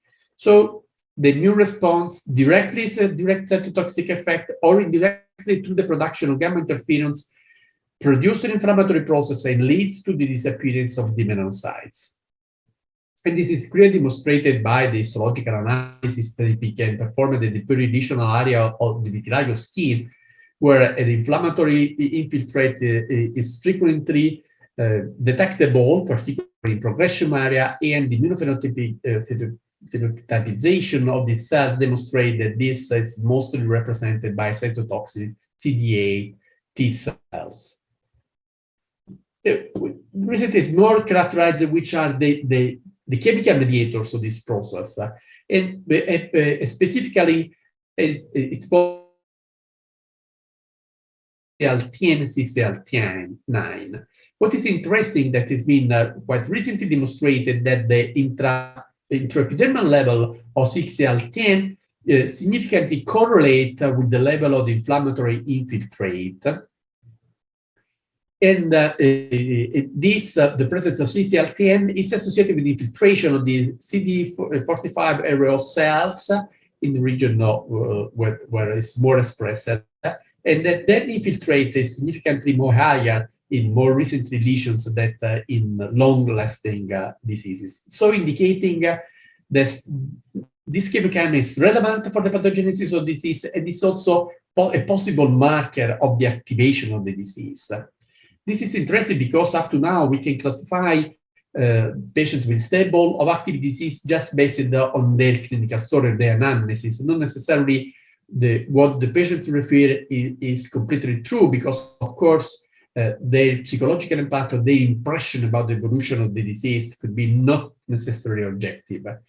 This recent paper underlined that CCL10 blood level or serum level correspond to the skin level of the chemokines, suggests, and that following different type of therapy, phototherapy or systemic steroids, can be observed in the skin and the blood, the modification of the level, suggesting that this chemokine, and possibly some other chemokines or cytokines, could be a blood marker of the activity of the disease that probably we can start to use in the next future to try to monitor the course of the disease and to try to prevent the reactivation of the manifestation or the spreading of the clinical manifestation. But now, how the situation is maintained, why the white spot remain, and why there is no any sort of regeneration, and why particularly depigmentation can reappear even when we will be capable to produce repigmentation disposable in phototherapy or any other type of the therapy. This process seems to be linked to the presence in the dermis of these resident memory T cells. It is a subtype of immune cells quite recently described, identified in vitiligo as well in psoriasis and other chronic inflammatory diseases. These cells are maintained by the production of interleukin-15 by the keratinocytes, and the increase of the release of these cytokines is capable to activate these cells. And therefore, following a trauma or a stress or a Kemper phenomenon, keratinocyte produce interleukin-15, activate these cells, these resident memory T cells, which undergo to proliferation, and then again start to have some cytotoxic effect, or again to release gamma interferon, again to start pathways to produce again a depigmentation, even following a repigmentation. So, how we can treat this disease that's quite strange, that leaves some exitus of the inflammatory process that's quite difficult to be treated. This is the cartoon which summarizes the current European guidelines of vitiligo. What is important is that the indication is to define at the beginning the activity of the disease, because the therapy could be changed if the disease is progressive, and in this case, oral corticosteroid impulse therapy for 3-4 months seems to be up to now the best therapeutic approach to stop the progression of the manifestation. Or if there is a stabilization of the disease, certainly phototherapy should be the best therapy to try to produce some repigmentation, and even to consider the subject just in patients with a stabilization of the repigmentation for at least 1 year. in a very limited cases, in Europe at least, a complete depigmentation can be taken in consideration. So phototherapy is certainly the gold standard, which is the rate of the response to the phototherapy. This is a quite recent meta-analysis that demonstrates that more than 70% of repigmentation can be achieved by 10, 15, or 20, or 30, 35% of the patients after 3, 6, and 12 months of treatment. This means that in any case, to have the best response, we have to take in consideration to treat the patients for a longer period of time in phototherapy, even up to 12 months. Just to have, in about 35, 40% of the patients, even 70 or 75% of repigmentation. Of course, there is a differences in the response of different body areas. Certainly, face and neck corresponds better than the trunk, whereas the extremity, hands, and feet responds very, very low to the phototherapy treatment. And we have to explain this to the patients because we have to explain what they can expect following the treatment that we decide to perform. So the oral steroid mini pulse therapy is indicated for fast-spreading vitiligo. The indication to provide 2.5 milligram a day of dexamethasone or similar, or methylprednisolone or methylprednisolone before phototherapy, just to provide 2 times a day for at least 3 or 6 months. This therapy is not useful for stable vitiligo because not necessarily is capable to produce any type of repigmentation. Tacrolimus, topical immunomodulators, is certainly the most common topical therapy used in the treatment of vitiligo.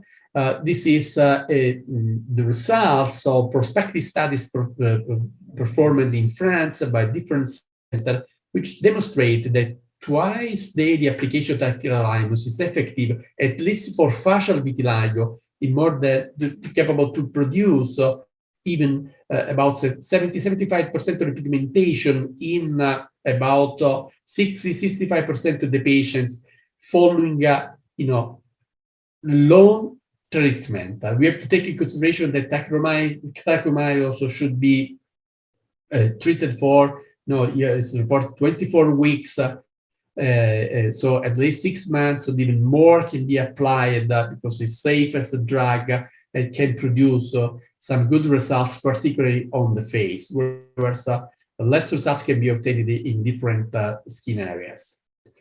What is important, it was defined and underlined recently, that we need to take in consideration the maintenance therapy. That up to now, as well as in atopic dermatitis, weekend application of tacrolimus has been demonstrated to be capable to maintain the repigmentation more than the suspensionary type of therapy. So take in consideration this opportunity to treat after to have achieved some good results to provide this maintaining therapy in patients with vitiligo. The pattern of the pigmentation could be perifollicular, diffuse, or marginal. This depends by the type of activation that we will be capable to produce, mainly with the phototherapy on the stem cells. This is interesting because it has been now defined that phototherapy is capable to produce an activation of stem cells that are localized mostly on the hair follicles in the bulge, but even there are some stem cells in the dermis. So we can expect to activate the disparate population, and now the researchers try to define the exact mechanism, the exact molecules, the signaling which allow to the activation of these stem cells to try to produce some repigmentation. This cartoon to try to summarize how the activation of these stem cells following phototherapy in their follicles can produce the differentiation, the migration, and then to produce the follicular pigmentation, or then to result interfollicular skin remain there, and then to be reactivated later to produce a more diffuse repigmentation. This is important because to be clear, the biological mechanism and the cellular mechanism leading to the repigmentation can help us to identify molecules or therapeutic treatments capable to produce this phenomenon. Non-cultural melanocyte keratinocyte transplantation is very common in India, and you have a very relevant expert in this type of techniques. In Europe, there are a few centers apply this type of therapy.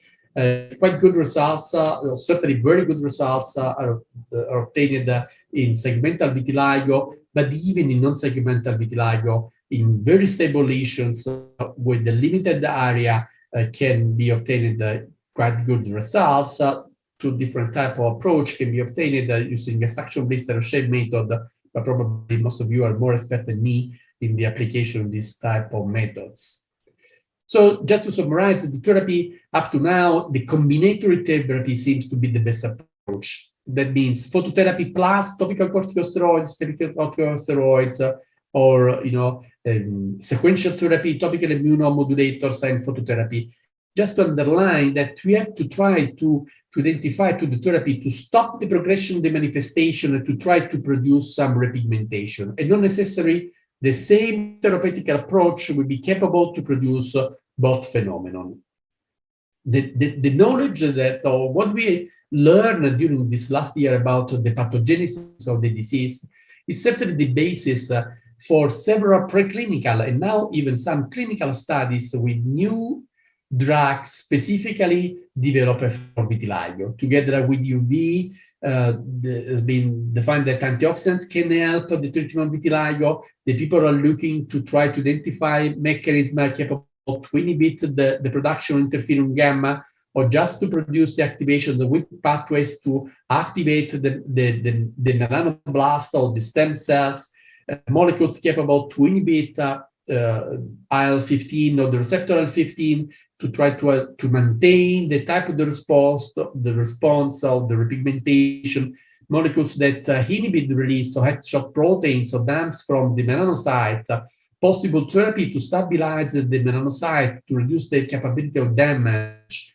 or JAK inhibitors, which are capable to inhibit the axis gamma interference or JAK inhibitors and chemokines production. So there are several possibilities now, or it's been taken into consideration several possibilities to block the induction of this process or to block the generation of the inflammatory process. And some quite interesting results has been quite recently presented. This is the papers published on Lancet on the phase studies of the topical application of ruxolitinib. And this study presents some very interesting clinical response and demonstrated that ruxolitinib, which is a JAK1/2 inhibitor, if applied for 52 weeks, will be capable to produce a quite good repigmentation, particularly on the face, in about 60 or 70% of the patients, and even as total VAS is capable to produce quite significant results without any specific phototherapy treatment in association.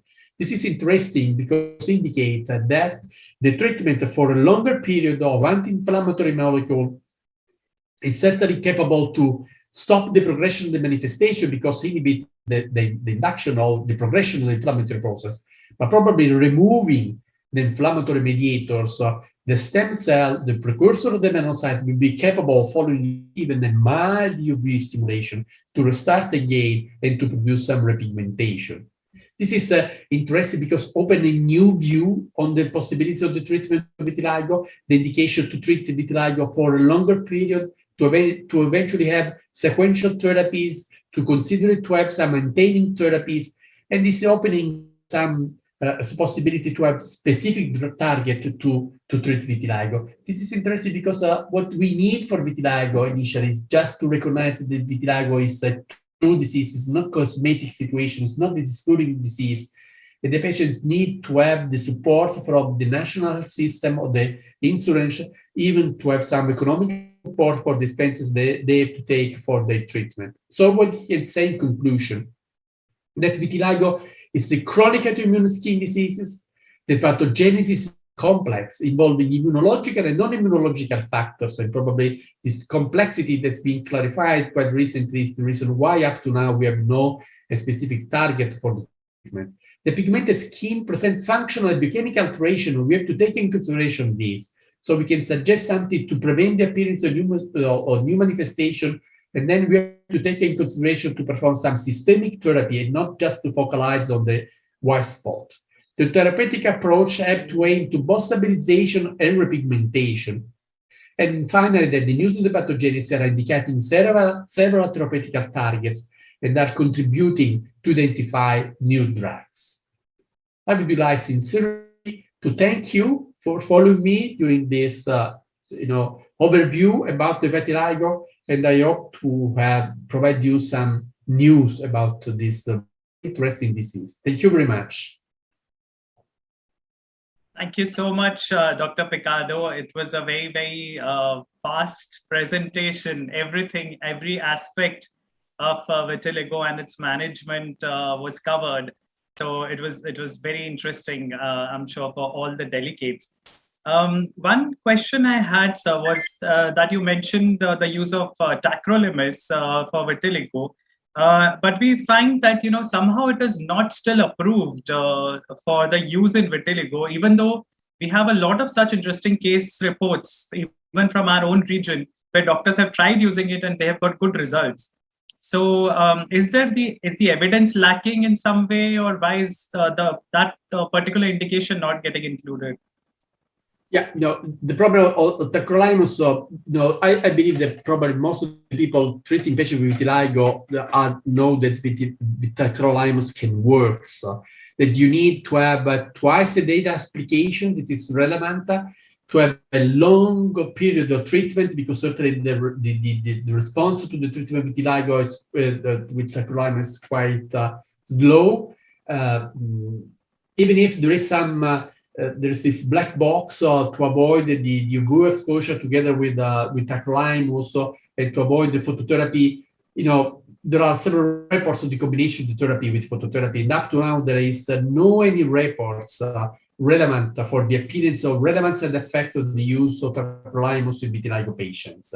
In our institution, we used to perform a sort of sequential therapy, starting a topical tacrolimus at least for 3 months or 4 months, and then to proceed with the phototherapy. And in our experience, this is capable to produce some good results, or some interesting results, certainly better than phototherapy alone. Tacrolimus reduces inflammation, but the molecule is also capable to produce some other biological modification of the precursor of the melanocyte, so can have a sort of preparation of the skin for the effect of UV light, so can help the repigmenting capability of UV therapy.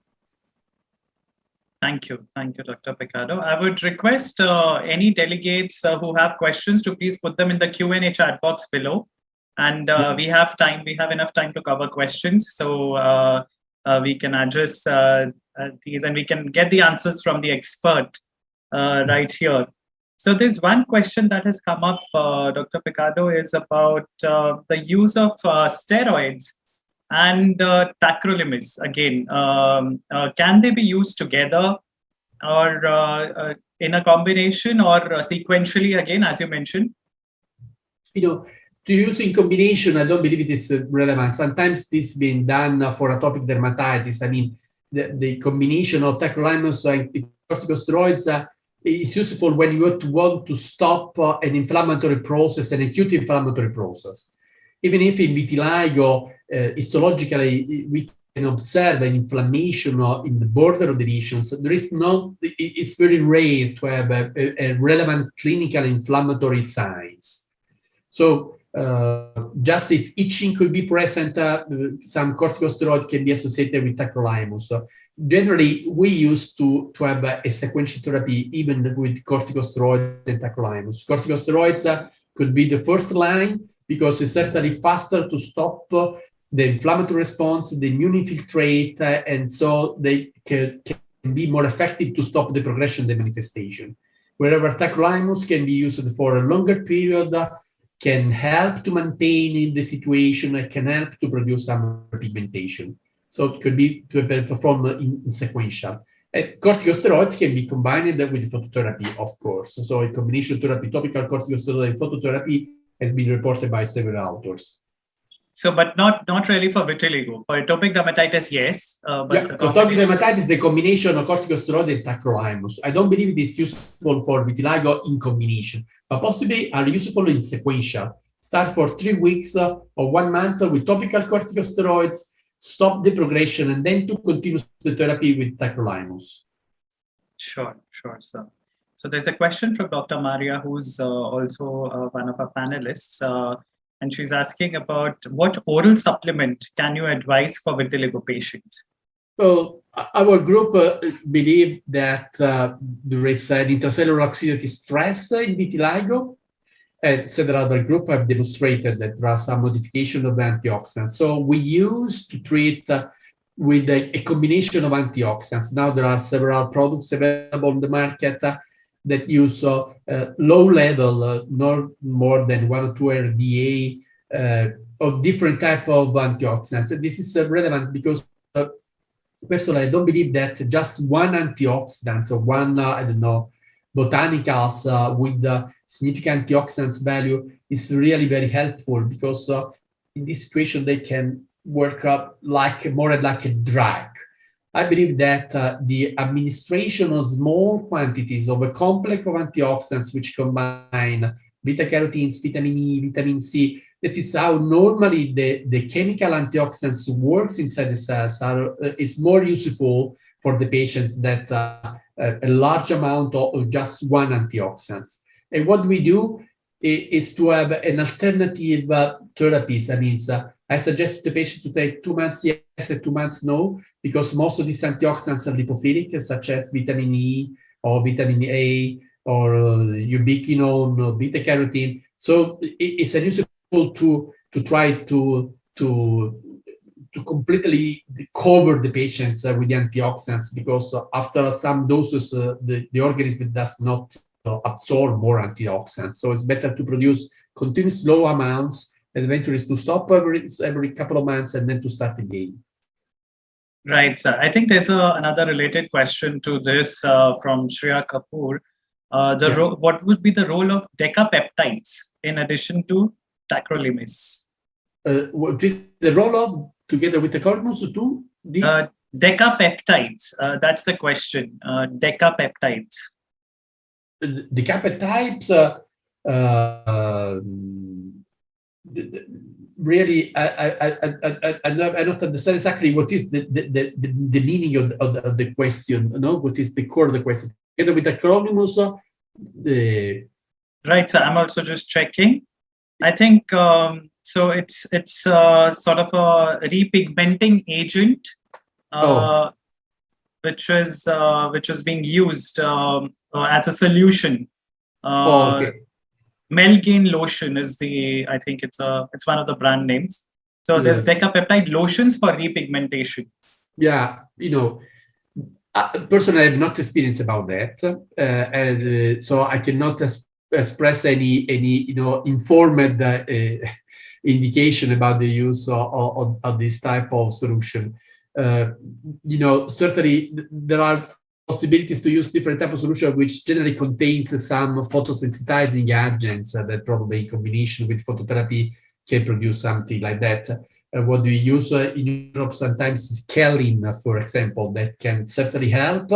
And sometimes we use with a good response, even in combination with phototherapy, or just during the summer period, we suggest to the patients to apply 2 hours before the sun exposure to have some limited sun exposure. And even in some difficult to be treated areas such as ants, kaolin can produce some quite interesting results. Are there any biologicals that you envisage coming soon? Any products for the future? Yeah, the current biologicals used for the treatment of psoriasis have been tested for vitiligo, both TNF-alpha and anti-interleukin 17, but up to now, no clear evidence of their efficacy in the treatment of vitiligo has been demonstrated.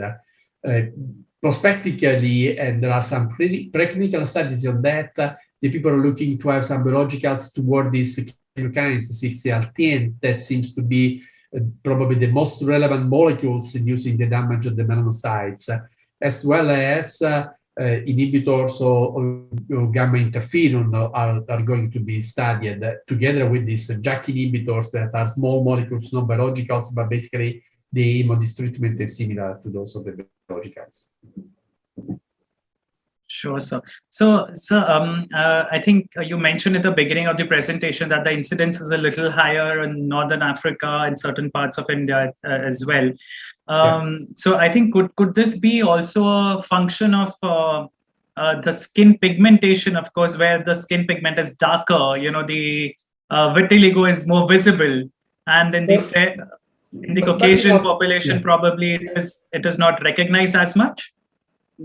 I don't believe that this is the reason, no? Because certainly in India, a lot of dermatology have a very great experience on vitiligo to perform the diagnosis. And this report are referring to some specific area. I believe that probably some environmental situation are more important. What is being demonstrated by a quite recent papers published a couple of years ago, that during the last 50 years, the age of onset of the disease has been changed. With an increase of the mean age of onset, basically doubling the time from the year 70 to the year 2000, indicating that probably, since we don't believe that something genetic has been changed, this indicates that probably something in the environmental has been changed that modified the trigger factors capable to produce vitiligo, so producing a delay in the appearance of the manifestation. So I believe that probably could be that some probably more rural area from some regions such as North Africa or India, they use also some, molecules used for agriculture, some paraquat or something like that, certain molecules that are dangerous for the cells can produce some damage on the skin. So I believe that it's probably more related to some specific environmental factor rather than to some genetic factor, just for a more clear evidence of the lesions. And this is important because if we be capable to define the situation, we can identify that there is at the beginning some susceptibility of the skin cell to the damage, and then to try to develop therapy to increase the capability of resistances of the cell, of the skin cell to the damage. And then that we can do something to decrease the appearance of the manifestation, changing our habits of our lifestyle, or our environment. Now we are speaking about how there is this convention COP26, so we will improve the environment, that probably we can improve even some clinical manifestation of skin diseases. Right, sir. So I think we'll just have time for one more question. So the question is about pimecrolimus and tacrolimus. Which one is better, do you think, for vitiligo? Probably it's better tacrolimus.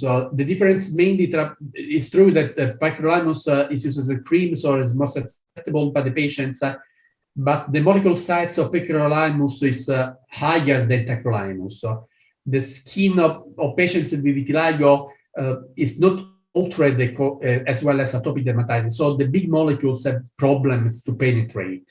So one of the problems of the tacrolimus could be that the amount of that capable to penetrate in the dermis is lower than expected with other chronic inflammatory diseases. And sometimes some reports have demonstrated that occlusion can improve the response of tacrolimus. Tacrolimus, since it is bigger, it's even more difficult to penetrate. So I believe that in any case, tacrolimus is better than tacrolimus. Okay. And I think the last question to wrap up the session, I'm very I'm happy that there are several questions. So this suppose that people follow me and they will be stimulated by very, overview about the vitiligo, about this news. Most definitely. Vitiligo are interested that dermatologists look for the patients of vitiligo and want to take care about the patients, of course. Definitely, sir. So just one more question to wrap up the session. So is vitiligo curable? And if there is or is there any relapse in patients who may see some results with any of these treatments that you've mentioned? Is there a possibility of relapse? Yeah, as well as all the other autoimmune diseases, it's difficult to say that we have cure vitiligo. It's difficult to say that we have cure psoriasis or lupus or other autoimmune diseases. We can say that probably we can treat, as we are capable to treat lupus, we are capable to treat psoriasis, now we are capable to treat atopic dermatitis. Probably shortly we'll be capable to treat patients with vitiligo. So we'll be capable to improve their quality of life, to decrease the incidence of immune lesions, and possibly we will be capable to produce some repigmentation. This is important to be understood. Wherever saying psoriasis, the disappearance of the clinical manifestation of disease means the restoring of the normal skin. In vitiligo, the white spot is the sign of a battle between the immune status and the skin cells has occurred.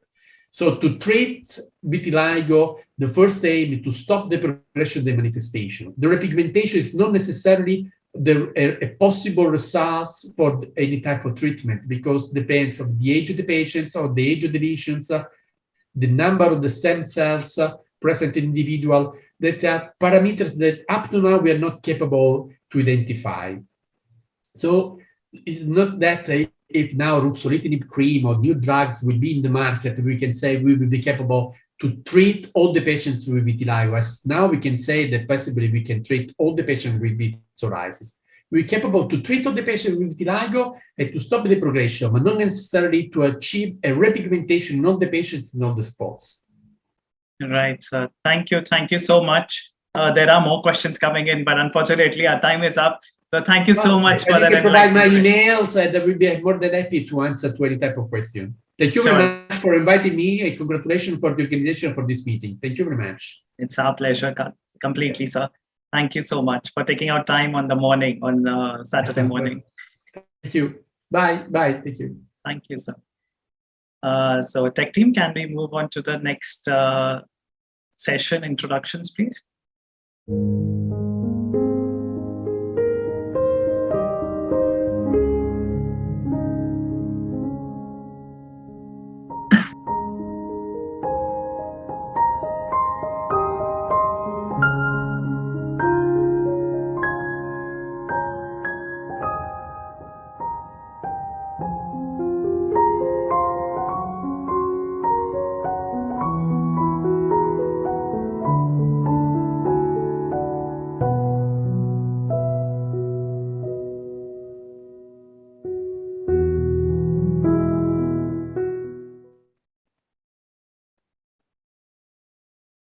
Welcome, Dr. Peter.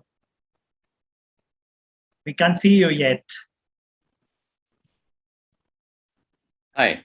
Can you hear me? Yes, sir. We can see you and hear you, and it's good to see you again. Yeah, good to see you. Okay, come. Let me share my screen first. Okay, hold on now. Let me just share screen.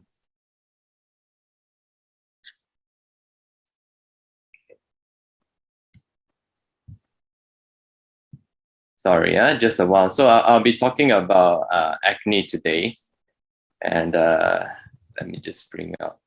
So mainly on the dysbiosis, and also the latest the latest management of acne. Sure, sir.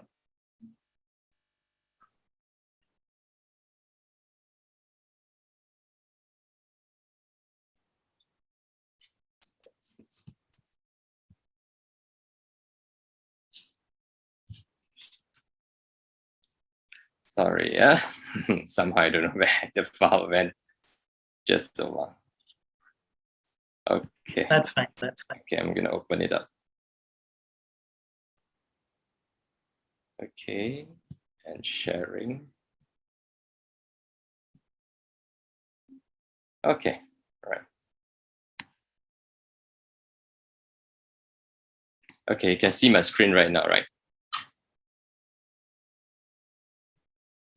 Can you see my screen right now? Yes, Dr. Chan. Yes. Okay, so I'm going to start right now. Okay. So first, I'm going to talk about the prevalence, a bit about the prevalence of acne, the pathogenesis, and followed by the management of acne. We know that acne is the 8th most prevalent disease worldwide. Its estimated prevalence about 9.4% of global population, 85% of adolescent and young adults. And it has obviously a high psychosocial impact. It impacts on quality of life, it's profound and long-lasting. Higher risk of anxiety, low self-esteem, depression. Adults with acne have higher unemployment rate. And severe acne is a risk factor for attempted suicide. So we know all this. And this is the prevalence of acne in various countries. We have in Malaysia, the age group between 13 to 18 years old, the prevalence is about 67.5%. And between 20 to 24, the prevalence is about 68.1%. So it's one of the commonest skin disease that we encounter in our daily practice. So in 2012, this is the pathogenesis of acne. We know that there's altered follicular keratinization. We know there's an increased sebum production. We know at that time we call it P. acnes, proliferation, and there's an increase in inflammation. But what about in 2021? We now know that there are some genetic factors in it, especially we even know chromosome involved, including this chromosome AQ24, HSD3B1, HSD17B3.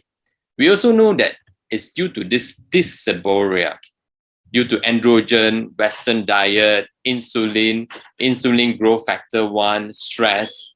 There's also activation of this P1-3K FOX and the mTOR pathway in sebocytes. And then I'm going to zoom in a bit about dysbiosis, about the virulent Cutibacterium acne. Now we call it C. acnes.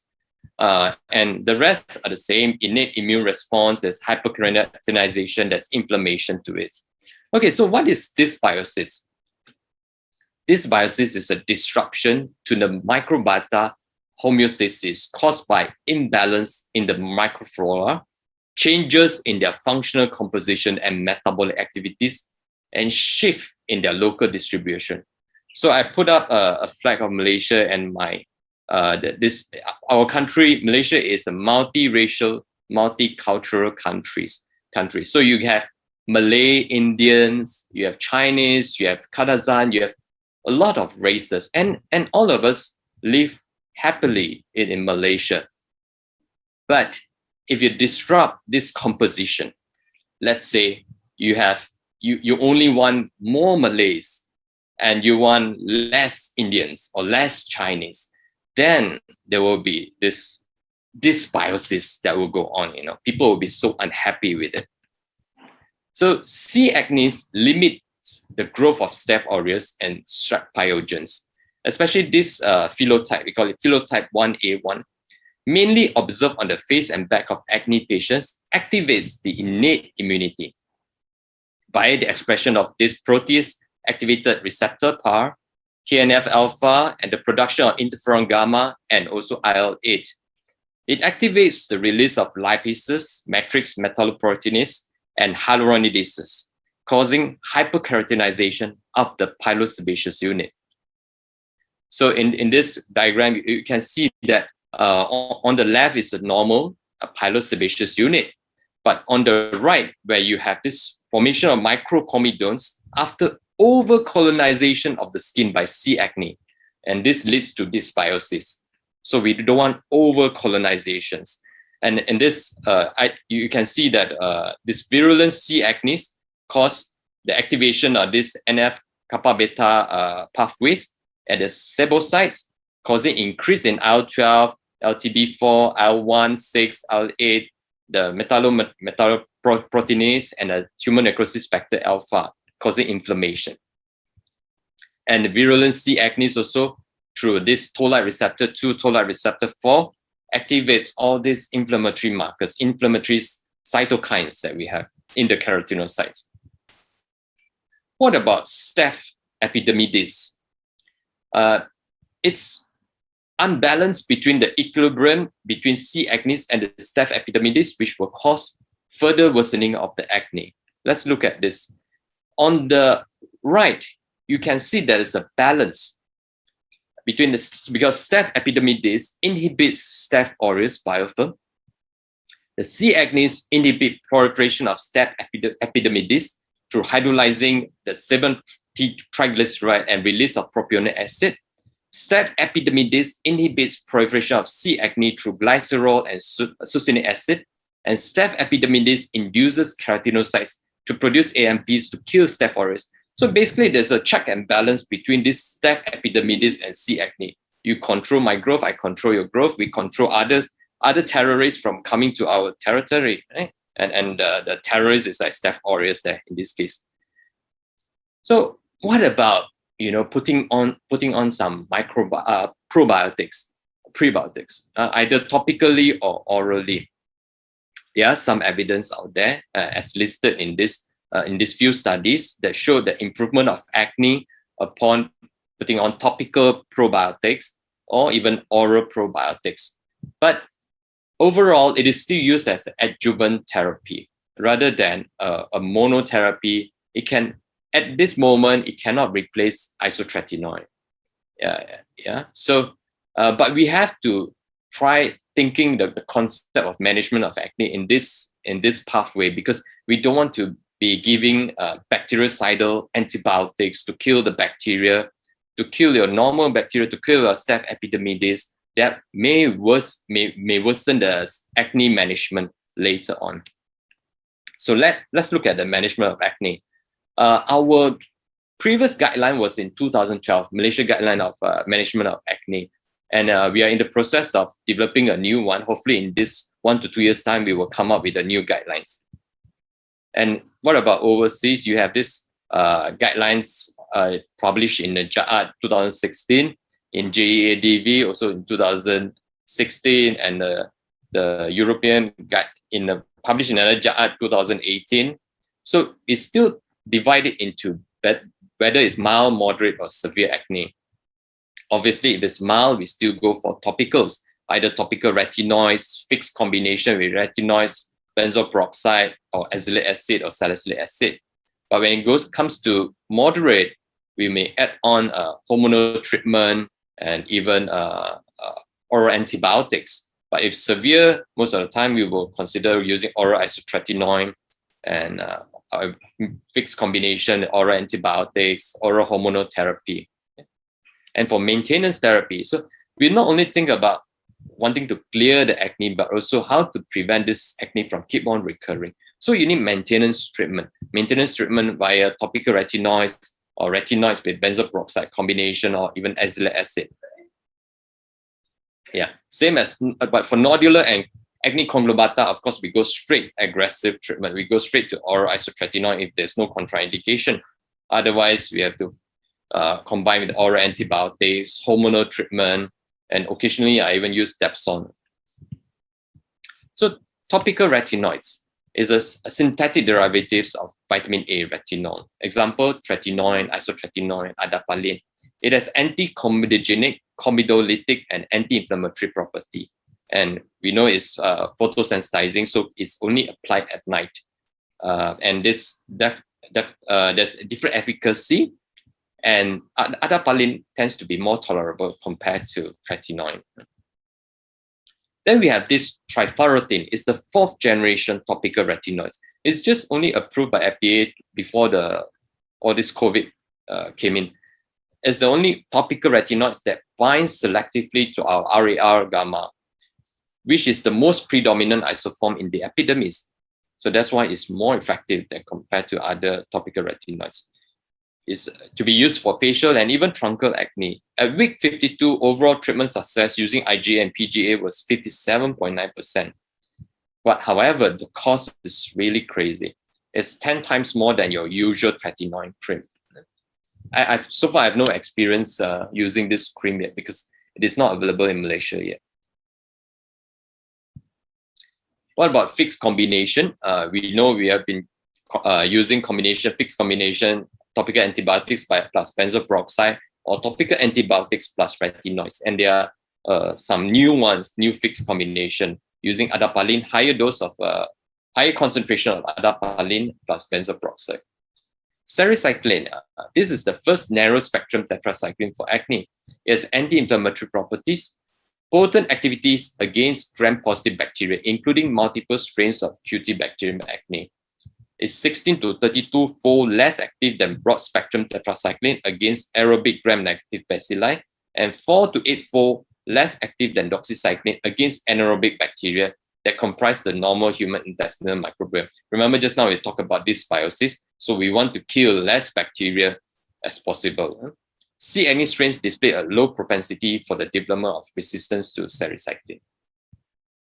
And it's approved in 2018, indicated for the treatment of inflammatory lesions of non-nodular, moderate to severe acne in patients 9 years of age and older.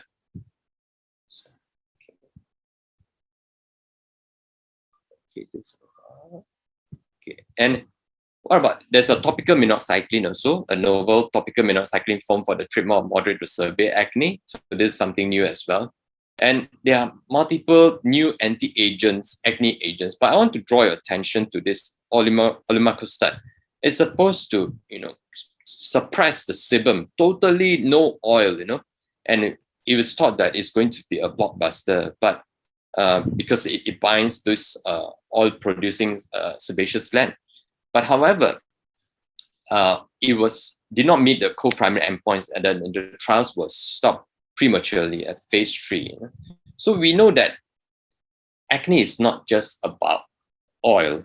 It's not just about sebum production. It has all this other pathogenesis that we have explained earlier on. So by just reducing the oil will not address acne issues. So what's new with isotretinoin? We know there are new mechanisms involved in isotretinoin: sebocytes apoptosis, toll-like receptor 2 inhibition, upregulation of the FOXC01 and P53, reduction of certain hormones. And especially important is nowadays we know we just need low dose, equally effective and more tolerable, rather than you dry up the patients and patients default the isotretinoin. Right? And 5 milligrams is effective for low-grade adult acne. So we're not only able to use this only for severe acne, but you should consider even for moderate and even mild acne sometimes. And high cumulative dose required to achieve clearance with increasing acne severity is not, we don't calculate anymore. In those days, we used to say 120 milligram per kilogram, right? But nowadays we don't. We treat until it's clear and perhaps add on another 1 month before you stop, or some doctors prefer to taper down the medication. Risk of relapse lower with higher cumulative dose, but there's no fixed cumulative dose here. Substantial acne associated with depression and suicide. This is a very important study I will show, because some patients will ask you, I Google and isotretinoin caused depression, is that right? In this study, isotretinoin treatment actually ameliorated depression, actually improved the depression because the acne got better. So it's not due to the isotretinoin that caused the depression. And recommendation to delay acne scar treatment procedure for 6 months following isotretinoin should be reconsidered. So in this study, if you look at the recommendation here, it has the 6 months delay after isotretinoin has been disbanded for elective surgery, superficial or chemical peels, focal and manual superficial dermabrasion, the fractional ablative or even non-ablative lasers, laser hair removal. You can start doing it even though patients is on isotretinoin. But it maintains a 6 months delay if you plan to do full face dermabrasion. I wonder who's still doing it right now. Mechanical dermabrasion, fully ablative treatment. I don't know anyone still doing all this very invasive, aggressive treatment nowadays. So, and we also know risk factors for severe acne flare with isotretinoin. Yeah? Basically, how do you identify who will have retinoid dermatitis? Male, severe inflammatory or nodular acne, large closed comedones, and truncal acne nodules. So in this group of patients, you may want to be a bit more careful and warn the patient about the possibility of retinoid dermatitis. But it can also be prevented by very low initial dosage. And chemical peels, there are many types of chemical peels. It is similarly effective for mild to moderate acne vulgaris and well tolerated. Salicylic acid may be more effective for non-inflammatory lesions. This is lipophilic salicylic acid, so it's more useful to be used for acne. No consensus regarding the standardized treatment. The usual possibility side effect of chemical peels is there. What about light-based therapy? The blue light and red light absorption peaks of porphyrins produced by C. acnes in sebaceous gland. So photodynamic response is created, causing this reactive oxygen species. Then combination of blue and red light phototherapy, IPL, photodynamic therapy, photopneumatic device, and IPL lasers may be used as an adjuvant. Again, it's not the mainstay, main line of treatment. It's not our first line treatment here. Lasers for acne, there are multiple lasers that have been studied, but the only problem with lasers for acne is all these studies, the numbers, number of subjects are low. So it's very difficult to have a very strong study, different machines, even though, for example, erbium glass, there will be different brands of erbium glass lasers. There'll be different skin phototypes among the subjects. So it is hard to have a standard setting, standard machines for acne. Even in Cochrane, the conclusion that they derive is high quality evidence of the use of light therapies for people with acne is still lacking. There's low certainty of the usefulness of the photodynamic therapy for people with moderate to severe acne. Again, same thing. So the take-home messages I would like you guys to take home is acne vulgaris is a high-impact disease with increasing prevalence globally. Genetic, dietary, and hormonal factors will lead to dysseborrhea, dysbiosis, virulent C. acne proliferation. Topical treatments, including salicylic acid wash, topical retinoids, topical antibiotics, benzoyl peroxide are important for long-term maintenance. The new one, oral salicylate, is effective and may cause less resistance. Oral isotretinoin remains the most effective therapy for moderate to severe acne. And several things can be used as adjunctive therapy, as I mentioned, just chemical peel, phototherapy, lasers, photodynamic therapy. So with that, I thank you. And I open the floor for questions.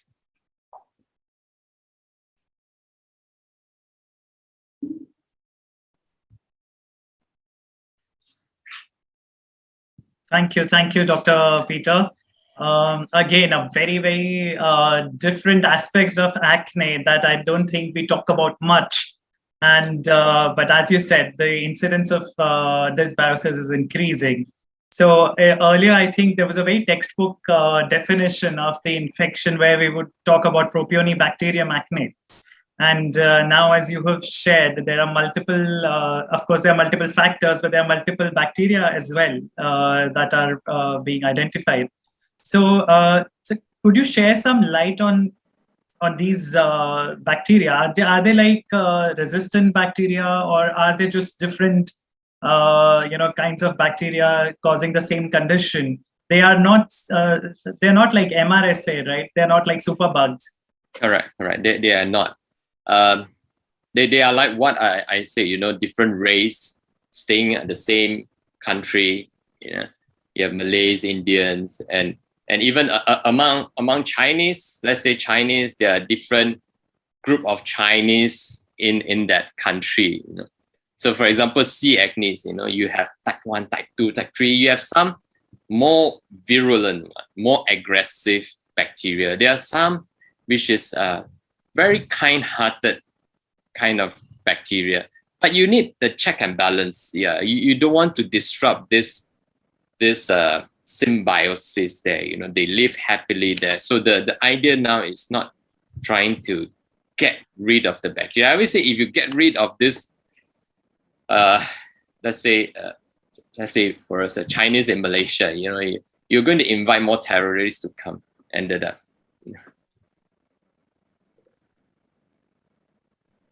Right, sir. So another question that just pops into my head is that, so how do we go about using topical antibiotics then? I mean, should we have a better understanding of what kind of bacteria are being impacted? The spectrum, probably should the dermatologist be more conscious of the entire spectrum of bacteria that is being affected by a certain topical antibiotic? Yes, exactly, Vinay. I think you got the point right. So I think the management has moved on, right? From, those days, some doctors will use just purely topical antibiotics, topical clindamycin, just as a monotherapy, right? And that is very bad because you're going to cause resistance, bacterial resistance. And then we move on to combination treatment, where studies have shown that the chances of causing bacterial resistance reduce with the fixed combination therapy, topical therapy. But now the idea is trying to, I think it's going to move away from using topical antibiotics, but more towards those topical retinoids and everything, because those we know that you don't kill the bacteria. You don't kill your kind bacteria there, and you don't disrupt this. You don't cause dysbiosis there. So that may be going into the direction. Yeah. Sure. But I may be, I don't know about the future, but I may be wrong.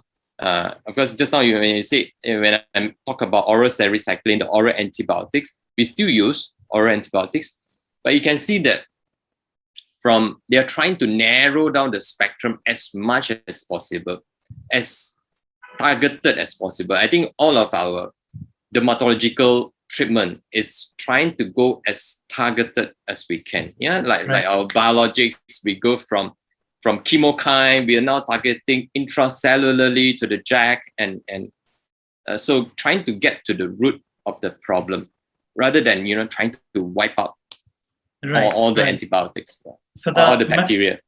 Minocyclines and salicyclines, I think those kind of antibiotics are probably more narrow make more spectrum. sense. Right. Yes. Correct. Yeah. So there are so many questions coming up, but we don't really we've already crossed the limit. But I'll just take one question. So what do you think, in your experience, works well for resistant cases or relapsed cases? What therapy would work better for such cases? Antibiotic or retinoids? And also, if you could throw some light on actually light therapy and role of pico laser. So that's a gist of about 4 or 5 questions here. Sorry. Okay. Yeah. Right. So what's the first question? First question is resistant acne. Right? So resistant acne, I think then you, of course, it's severe acne. I think that the first line would be isotretinoin. That is still our most powerful medicine. Right? Failing which I combine even with antibiotics or antibiotics, or even, like I say, sometimes I combine with Dapsone. Now, as for light, whether I think this low level light therapy or LED light has some evidence, but mainly for maintenance. But for treatment, lasers, very rarely I will use lasers for it. I use lasers mainly for post-inflammatory erythema, right? Where I'll use my vascular lasers. Picosecond laser, to me, I have a picosecond laser, but I mainly use it for my pigments, my tattoo, my birthmarks, or my acne scar treatment. But to treat acne per se, there's no evidence at all, because it is something, it's too fast. The picosecond, it won't leave anything there. So this photoacoustic effect, although some we have that a different wavelength of handpiece where you can attach to it and try to target the vessels, the inflammation, but to me it is not effective. Yeah. Sure. So as you said, it is probably more effective for acne scars. So therein lies the use. Yes. Acne scars, yes, definitely there's evidence in treating acne scars with the picosecond laser. Right. Thank you so much, Dr. Chang. And there's loads of questions coming in, but we have another couple of sessions related to acne. And if you're around, sir, we'll share those questions with you as well as the other panelists. So thank you so much. Thank you. Okay, bye. Tech team, next introduction, please.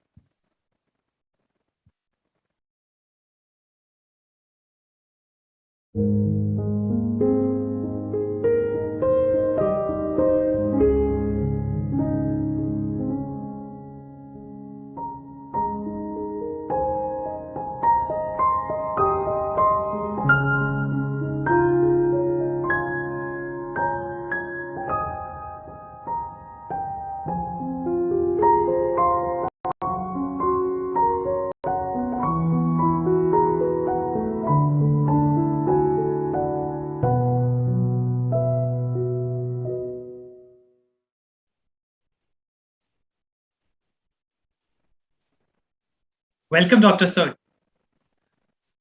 Hello, Dr. Vinay. So we can go ahead.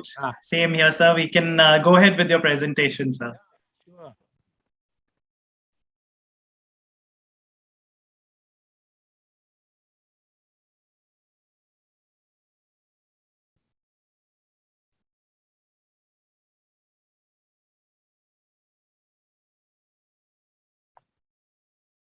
Good afternoon, everybody. Welcome to the Derma Connect 2021. And Minglawa greeting from Myanmar. I am Dr. Su Wen Wu, and I will present about the influence of tropical climate over acne formation, especially in the young adults. Acne, as the previous speaker, Dr. Peter Chen, also present, it is the chronic pilosebaceous inflammation of the pilosebaceous unit. It has a typical onset in adolescent and early childhood, mostly 15 to 24 years are affected. Four major pathogenesis we already know: alter sebum production, alter follicular keratinization, inflammation and colonization of propionic bacteria, acne plus now C. acne. There are some factors affecting acne. Both external as well as internal factors they affect the occurrence and formations and flare-ups of the acne. Some of these are the climate, environmental pollution, social environment, changes of dietary structures, lifestyle, and worsening of the air pollution, the intake of sweets, staying up late, social network, and social media. So how common is acne? Acne are very common. But, we all have our daily patients. Acne patients are many, but we may not notice that prevalence of acne increase year by year. In 2010, as Dr. Peter Chen also pointed out, prevalence among all populations, prevalence of acne is 9.3%, ranking 8th of the diseases in the world. From 2006 to 2016, prevalence of acne increased by 5.1%. It's it's quite significant. Before talking about tropical climate, this one exposome. This exposome means the exposure of an individual in a lifetime, that is from birth to the death. These are called exposome. These include environmental sources, occupational sources, as well as diet, lifestyle. And these exposome factors affect the acne. So concerning with the acne, external exposome factors impacting the acne can be listed as nutrition, medication, occupational factors, pollutants, air pollution, climatic factors, psychological and lifestyle factors.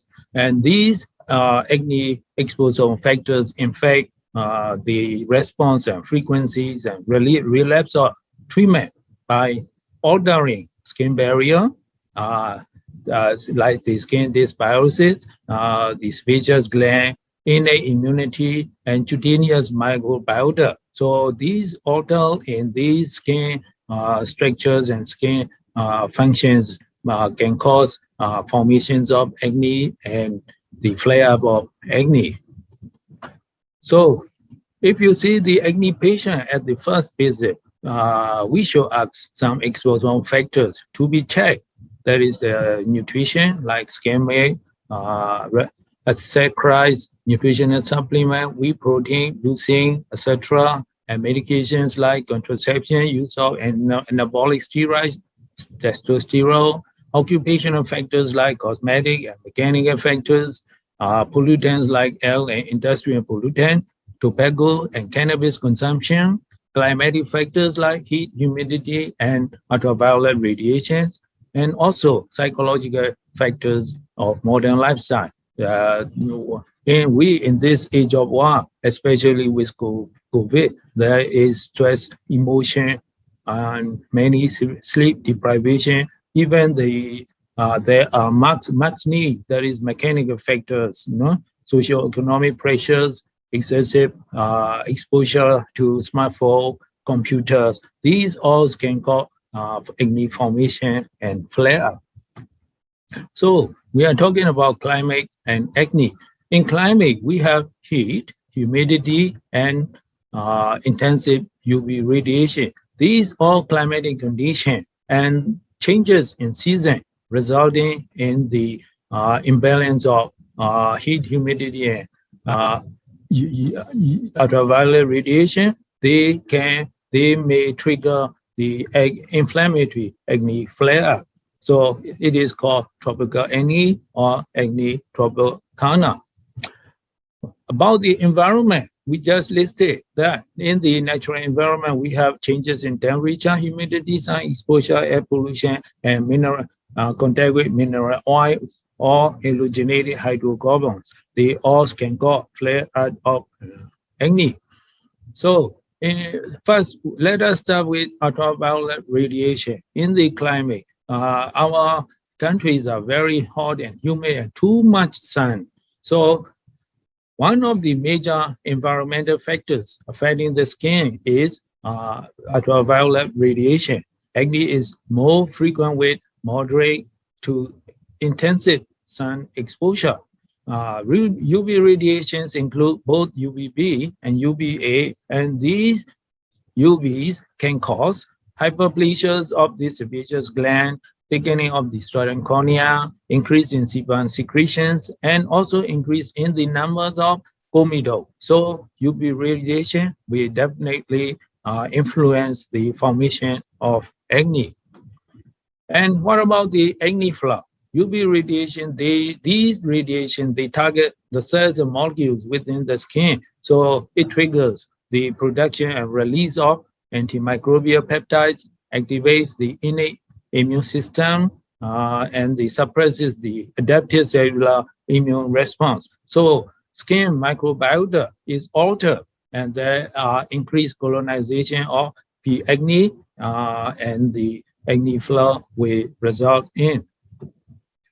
In the lab, when culture sepocytes, they are in contact with ultraviolet irradiation, there is increase in the expression of inflammatory cytokines. So this also suggests that UVB light can cause acne and flare.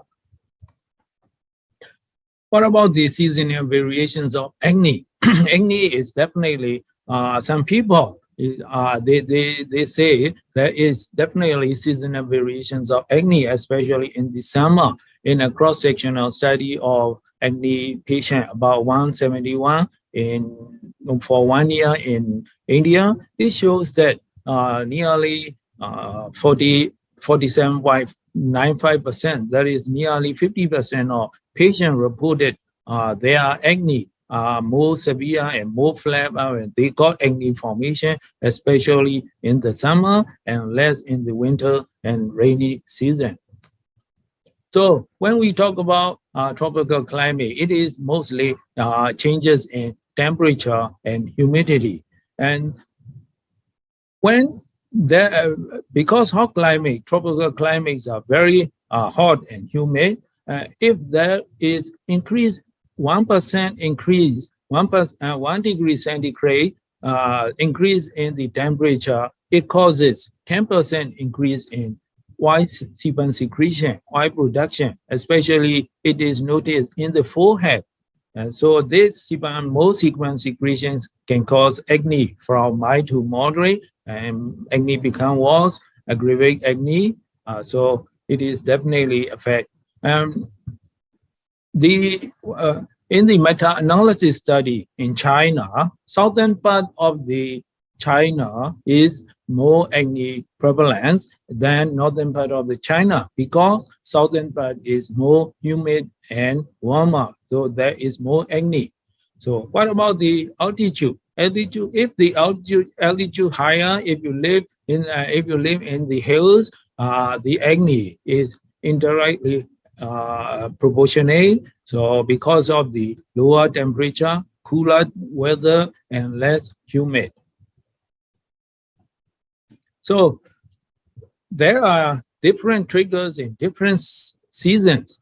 In summer, we know very hot and very humid, and there is more sweating and more white accumulation on the skin, and there are more risks of blocking pores and acne and formations of acne. What about the rainy season? It is also humid and sticky. the Y and the sweat don't evaporate. It's still on the skin in combination with the Y. Skin feels sticky, and together with stickiness, there is overgrowth of microbes and vulnerability to infection. And there is also tendency of clogging pore and formation of acne. In winter, it is reverse. Climate weather is cool and then less humid, and we got excessive drying.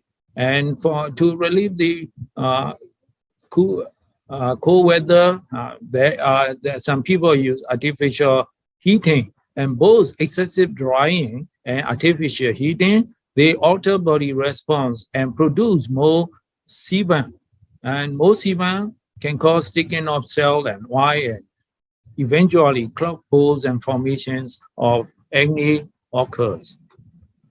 A little bit about air pollution, because air pollution is related to changes in climate.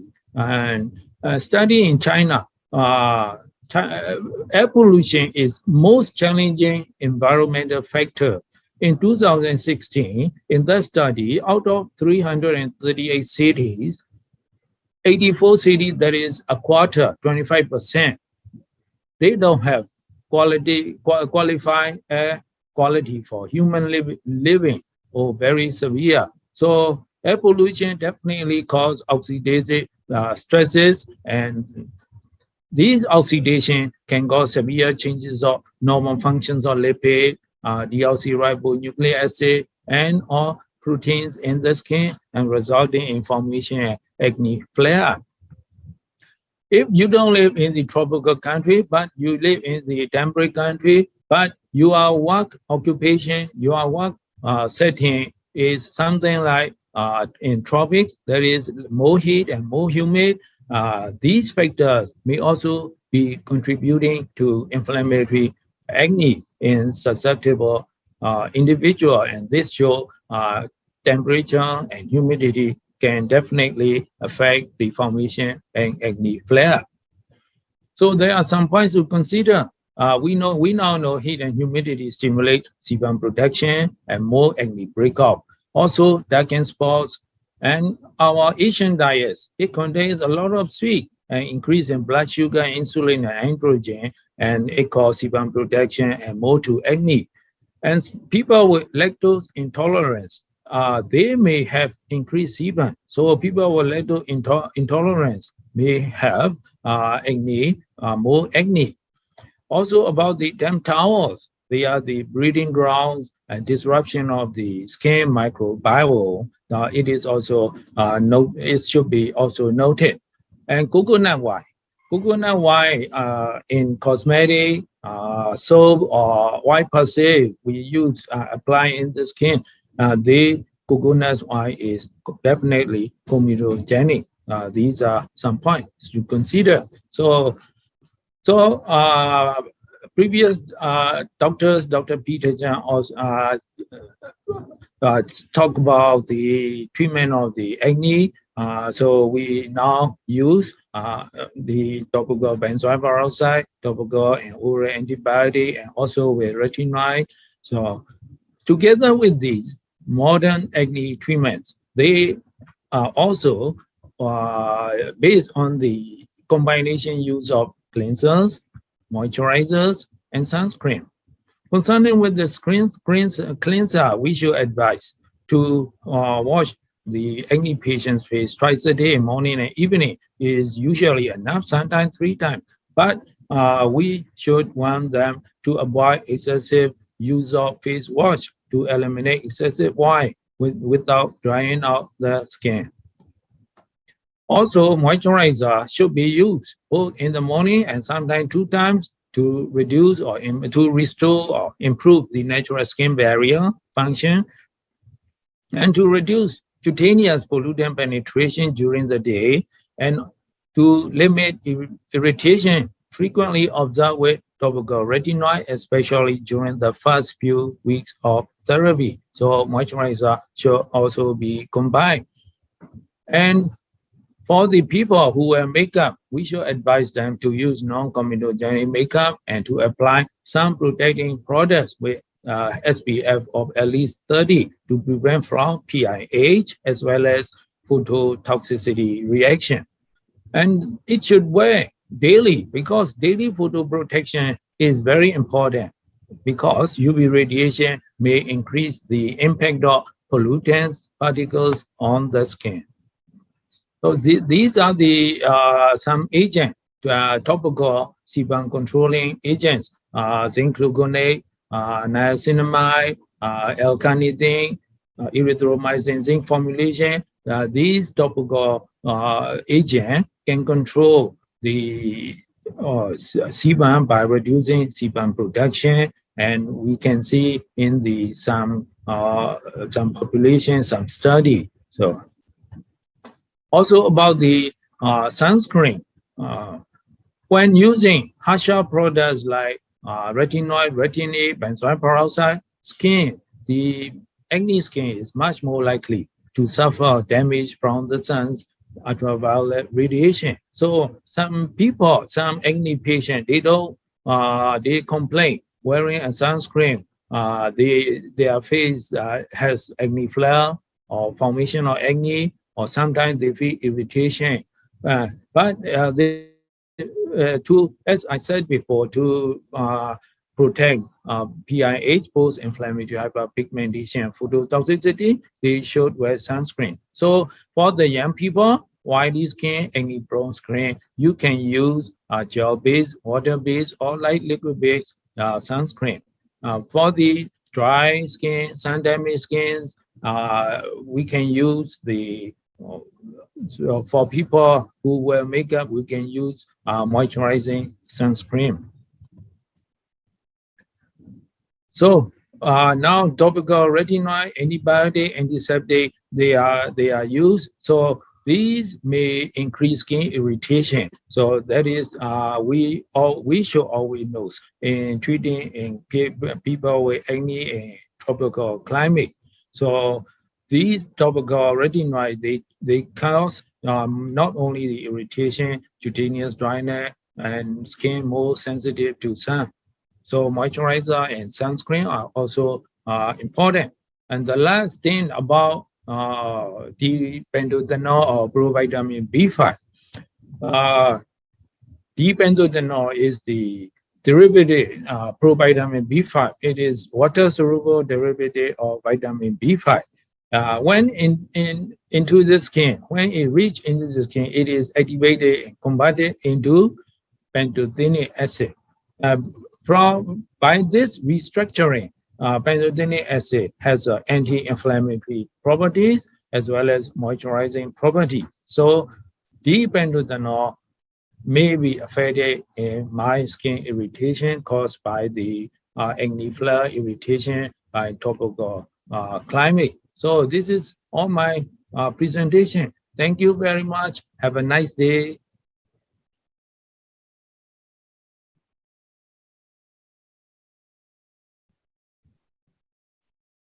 Thank you so much, Dr. Soyvin U. Again, a very interesting aspect of acne, which we tend to ignore most of the times while managing the patient, the effect of temperature, humidity. And I really like the point you mentioned about you don't have to be living in a tropical country to experience these conditions. It could be at your workplace, it could be at your home, it could be while traveling in a crowded public transport for hours together. So I think that's a very relevant point. Thank you so much for sharing your insights with us. Thank you. Okay. Tech team, can we move on to the next session, please? We have panel discussion, and for this part of the evening we have a different moderator. I'm sure all of you must be bored of looking at my face after every session. So we have Dr. Brian Edgar Guevara, who would be the moderator for the next set of sessions, and I would like the tech team to play his introductory slide, please.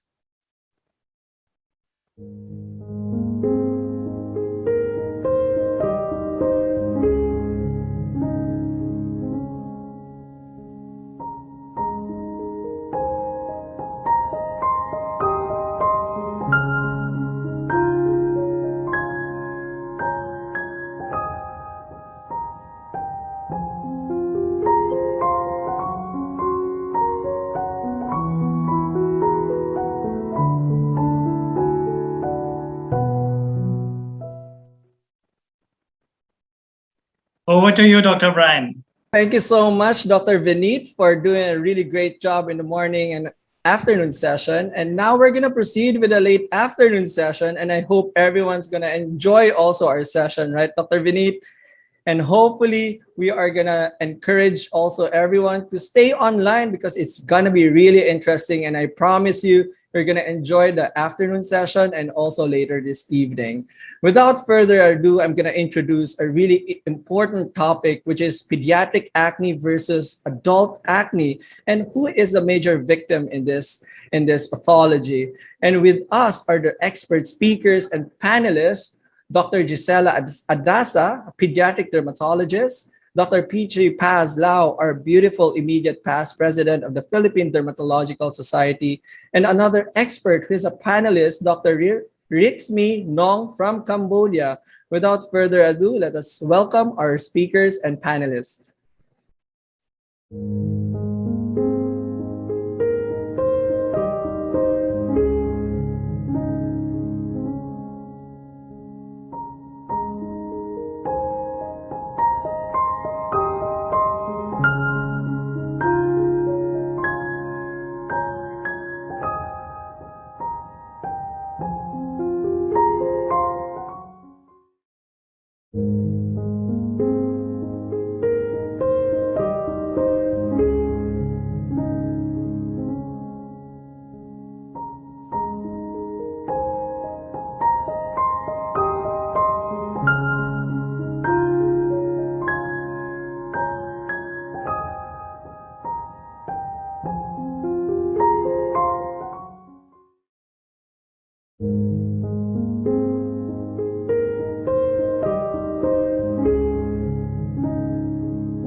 Hello, everyone.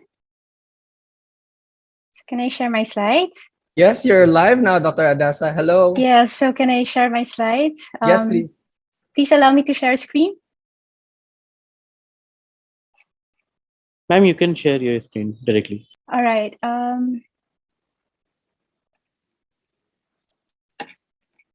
So while Dr. Adasa is preparing her slide, Dr. Yes. Adasa is from the Philippines and she's also a pediatric dermatologist.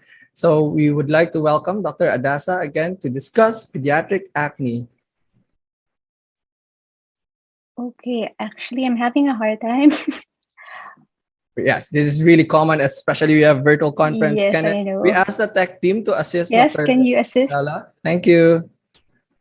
So everyone, you can stretch for a moment so that you won't feel sleepy, and hopefully you can enjoy the session in pediatric and adult acne. Are you okay, Dr. Gisela? Can you share your screen?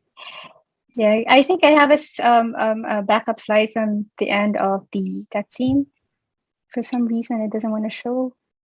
Maybe you can play it, Ma'am Anne. That's okay, doctor. Take your time. Yes, That's Dr. okay. Adasa, asking the team to share it for you. All right. I think I have to wait for that because I can't. Sure, ma'am. No worries. I think we all understand technology and the internet. Both the things are not in our hands sometimes. So we'll just wait for the slides.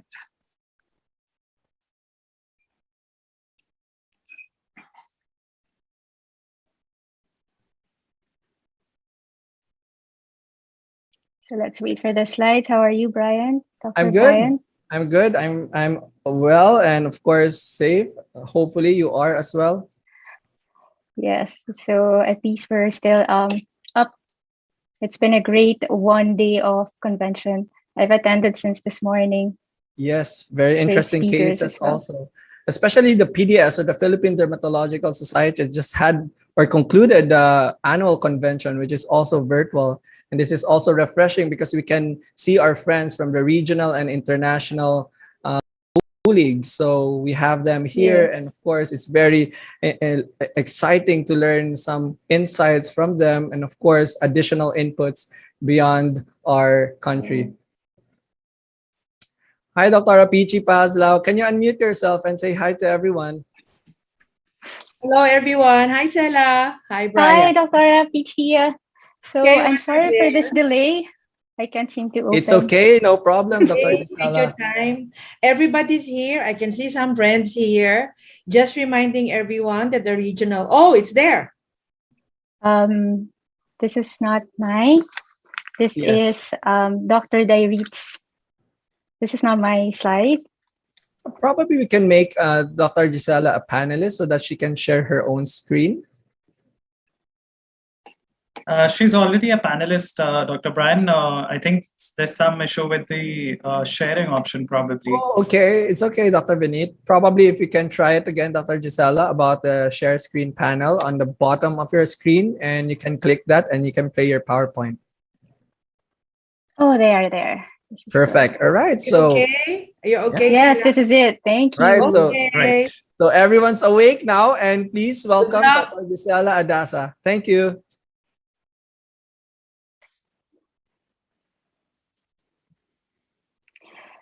So you see my slides now? Yes, we can. All right.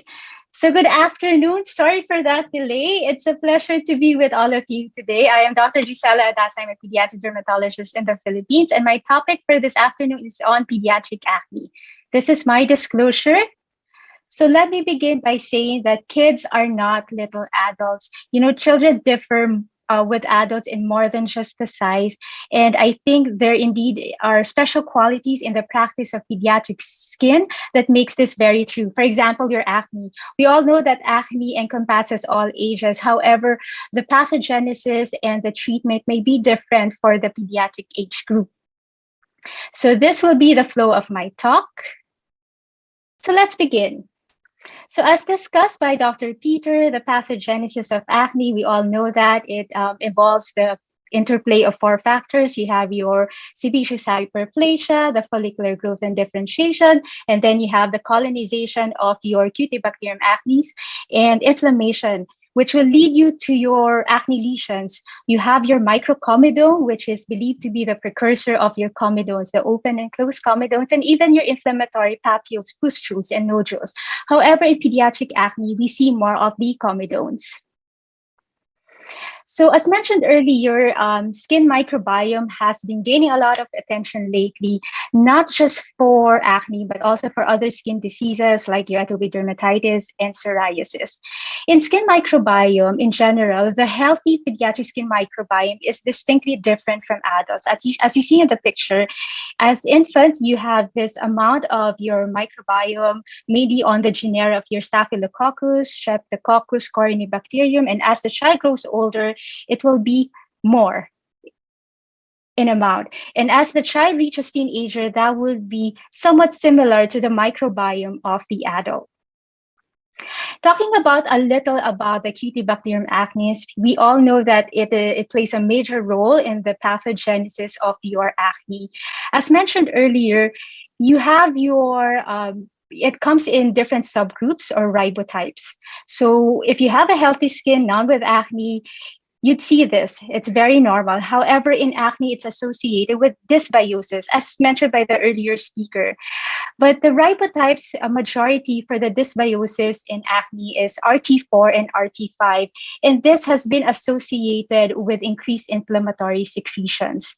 And another thing that we have to point out that some species of your Cutibacterium acnes are able to form your biofilm.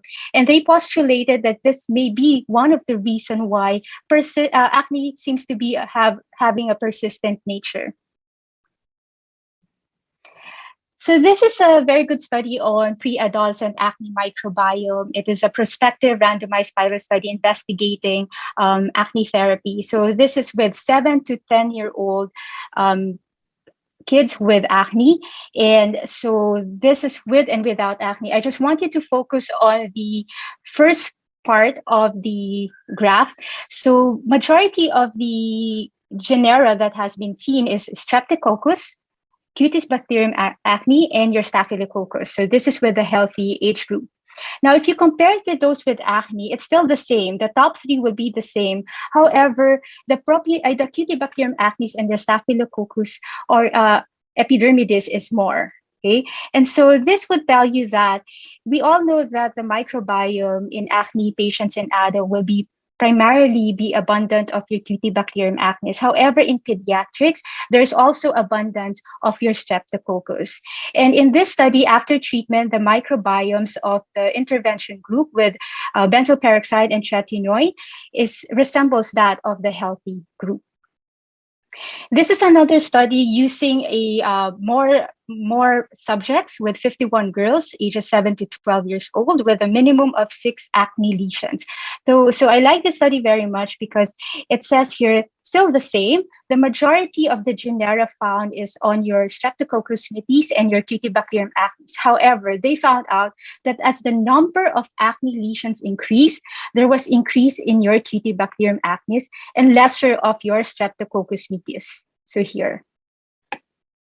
Also in this study, they said that they noticed that as the age increased, there was decrease in the prevalence of your Streptococcus mitis and increase in the prevalence of your Cutibacterium acnes. So here, around here.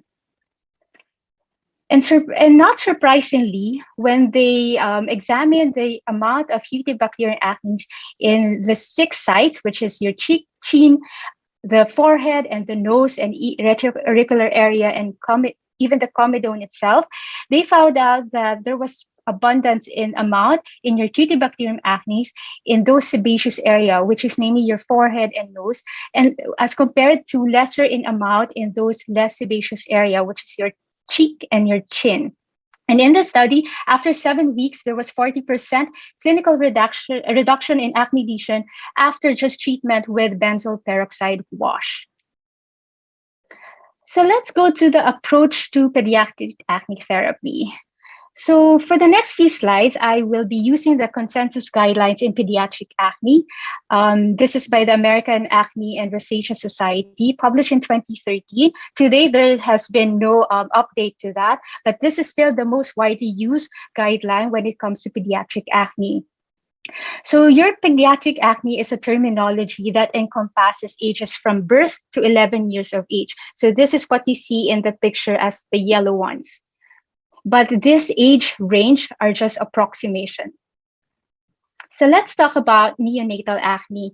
Neonatal acne affects 20% of newborns. It's not present at birth, but typically it appears within the first 2 to 3 weeks of life and improves around by 4 to 6 months. And this is because your sebaceous gland activity decreases by this month.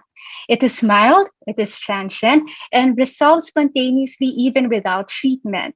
And it also resolves without scarring. So, but then you have to rule out the presence of neonatal cephalic pustulosis because this one would involve the commensal malassezia. So this is a patient of mine referred by a pediatrician, 2-week-old, for neonatal acne.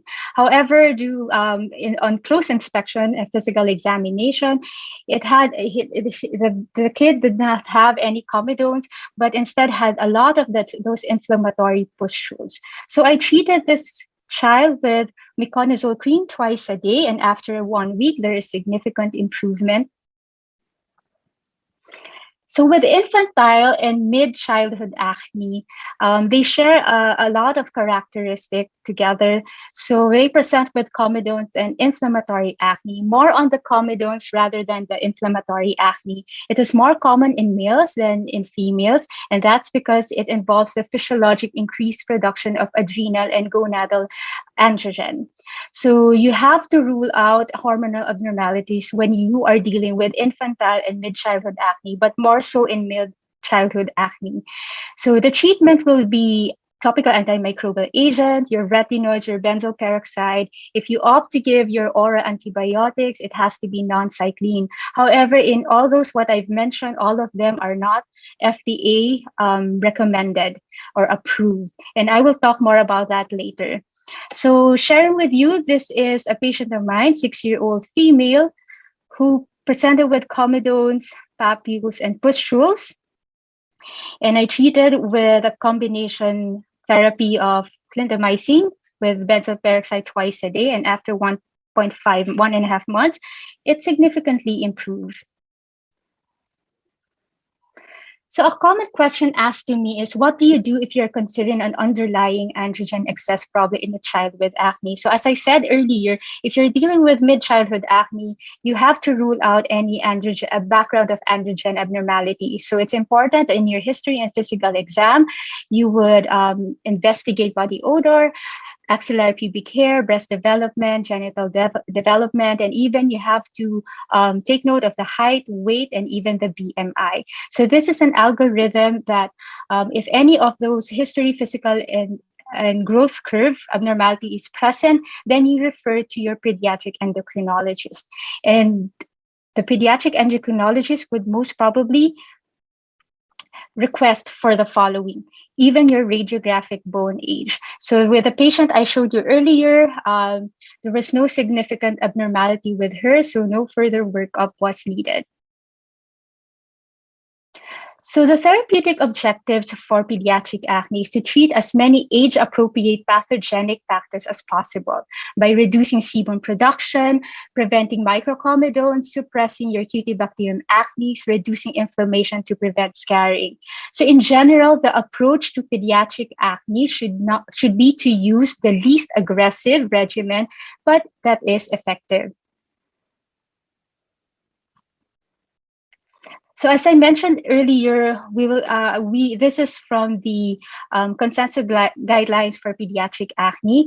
So if you're dealing with mild acne, which is more of comedones and less of those inflammatory papules and pustules, the initial treatment for pediatric acne is you can use a single agent, which is benzoyl peroxide, or your topical retinoids. Or you can just go directly to your topical combination, which is your benzoyl peroxide with antibiotic or benzoyl peroxide with retinoids, or of the three. In general, for pediatrics, I am fond of giving the combination therapy just because it's easier for them to apply, because adherence and compliance is key to acne treatment. So if there's inadequate response, what do you do? First, you have to question adherence. I usually ask the patient, in a 15-gram tube, how long before you get another refill? If the patient would tell me after 2 months or 3 months, then I have to reevaluate how it is applied and the frequency. Another thing, you can add your benzoyl peroxide or retinoids if it is not already prescribed, or you can bump up the concentration of your topical treatments. So in mild acne, it is best to stick with your topical medication for acne. So for your moderate acne is more of those inflammatory and less of those comedones. So the initial treatment will be your topical combination therapy, and you can opt to add your oral antibiotics. And again, if there's inadequate response, you have to check for the adherence, and you also can increase the concentration of your topical medication. This one, they would postulate to give if it's female, you can give your hormonal therapy or even your oral isotretinoin. But personally, for moderate acne, I avoid to give these oral medications. So for severe acne, the problem with severe acne is the risk of scarring. So the initial treatment will be your combination therapy and oral antibiotics. And if there's inadequate response, then you can contemplate and consider giving your oral isotretinoids. And for females, you can also consider giving your hormonal therapy. So in general, these are the topical medications given for acne. So, and their mechanism of action. So if I'm dealing with more of the comedoneal type of acne in pediatrics, I tend to give your retinoids, adapalene at 1% and tretinoin at 0.025% to 0.25. And for if I'm dealing with more of the inflammatory type, I give your benzoyl peroxide and even your topical antibiotic. However, like what Dr. Peter said earlier, I try to stay away from your topical antibiotics just so to avoid resistance. But then also, as I mentioned earlier, the combination therapy works well with pediatric age group because it increases their adherence and compliance rate, as I've noticed. So this is a 12-year-old female patient of mine who came in with acne, but this is through teledermatology, which is a common practice nowadays. So I saw her in June of 2021, and I started with your doxycycline 100 milligrams for 4 weeks, and there's significant improvement with topical adapalene 0.1% and benzoyl peroxide 2.5% combination twice a day. And I saw her last October 21. There's so much improvement.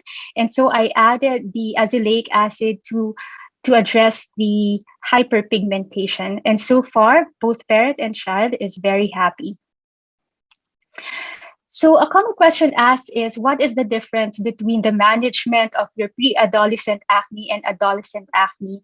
Actually, the management for your mid-childhood or pre-adolescent acne and adolescent acne is not much different. The difference lies is that most of the medication for pediatric acne is approved by FDA at starting 12 years of age. And also, you have to take note, if you're giving your oral antibiotics, it is not recommended 8 years old and below. So this is the updated age approval for acne medication in pediatrics. As I stated earlier, most of the medications are approved from 12 years old and above. So everything you give your pediatric acne patient from mid-childhood and below will be an off-label.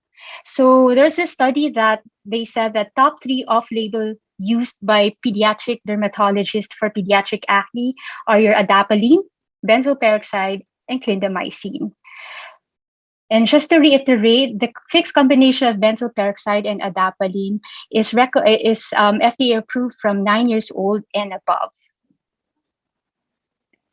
So another thing I want to point out is dispelling the myths about the causes of pediatric acne, which commonly parents of your patient would ask you. Number one is acne is a result of poor diets, such as your chocolates, greasy food. So here is my take on it. There are conflicting points of view regarding diet and acne. There are convincing evidences in the association of skim milk, whey protein, sugar more than 100 grams, and high glycemic food, but they lack evidence for chocolates. My take on this is that if elimination of these food groups would improve your acne, then my answer is yes. However, elimination of these food groups, will it resolve your acne?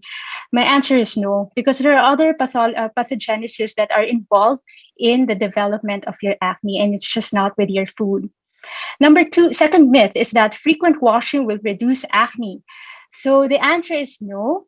Excessive washing may increase inflammation and exacerbate acne. But actually, there's a study that they did. They compared once a day, twice a day, 3 times a day, and 4 times a day washing of the face in adolescent acne with a mild cleanser. It found out that optimal results was with the twice a day washing of the face, and there was no improvement nor deterioration of the acne with those 3 and 4 times a day washing of the face. But it's best to tell them to wash their face twice a day, and that do not excessively wash your face so that you avoid inflammation and exacerbation of your acne. And another myth, this is with parents, is acne treatments are not needed because patients will outgrow their acne.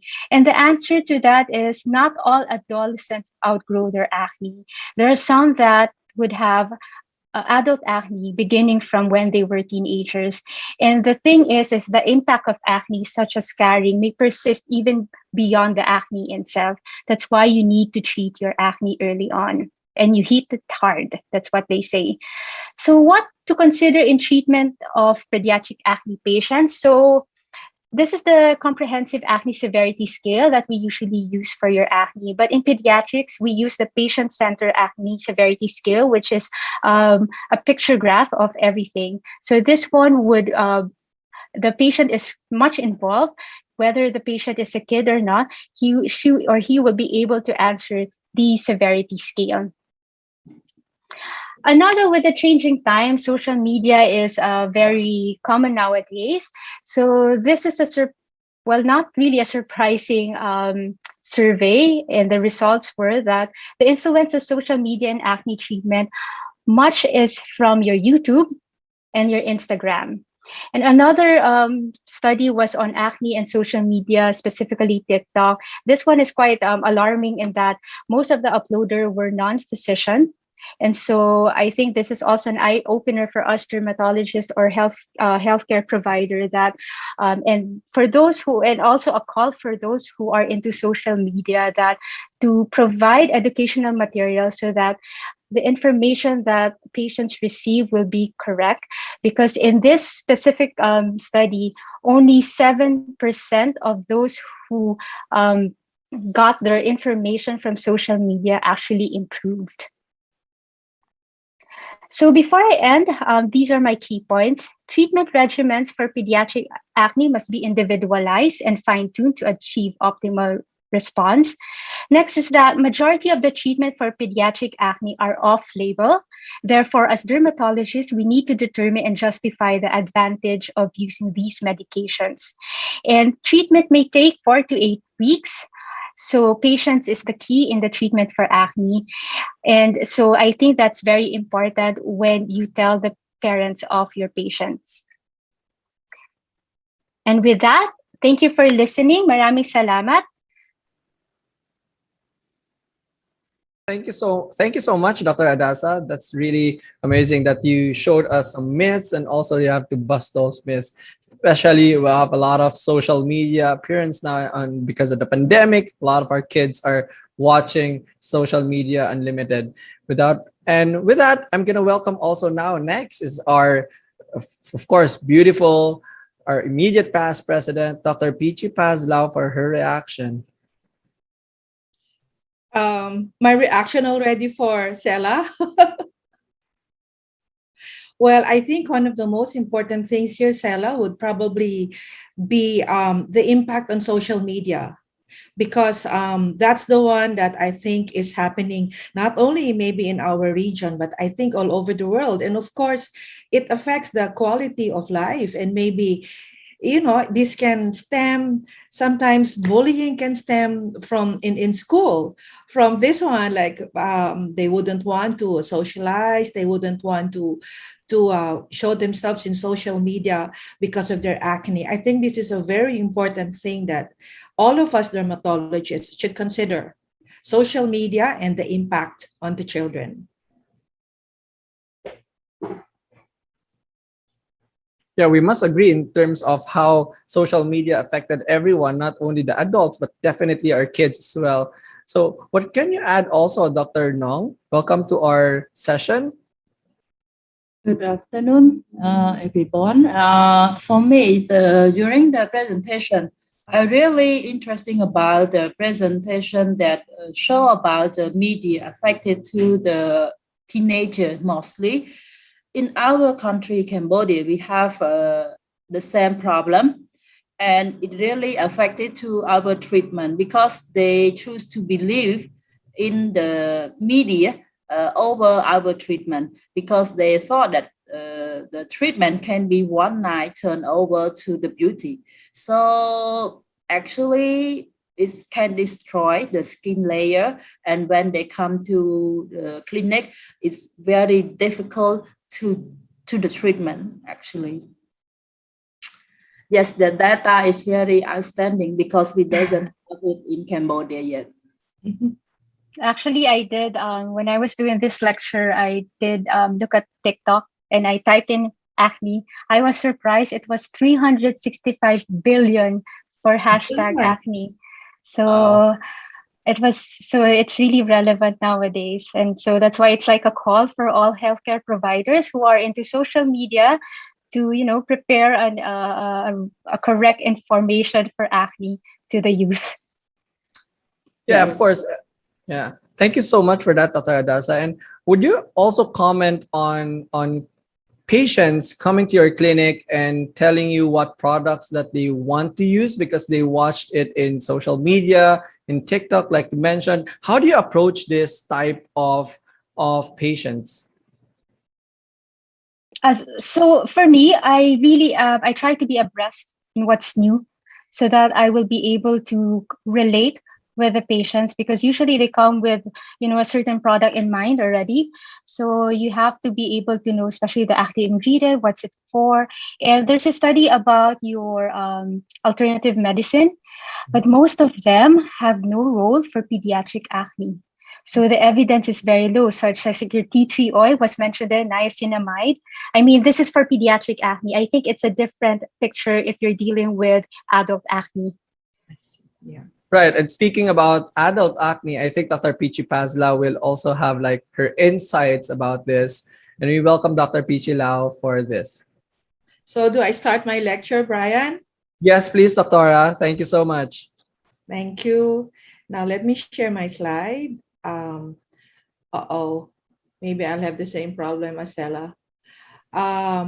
Share screen. There. Yes. Now we can see your slide now, Doctora. Okay, just play from start. My audio is clear. It's perfect. We can hear your lovely voice. Thank you so much. Welcome, Thanks, Doctora. Brian. I love you. Okay, good afternoon again, everyone.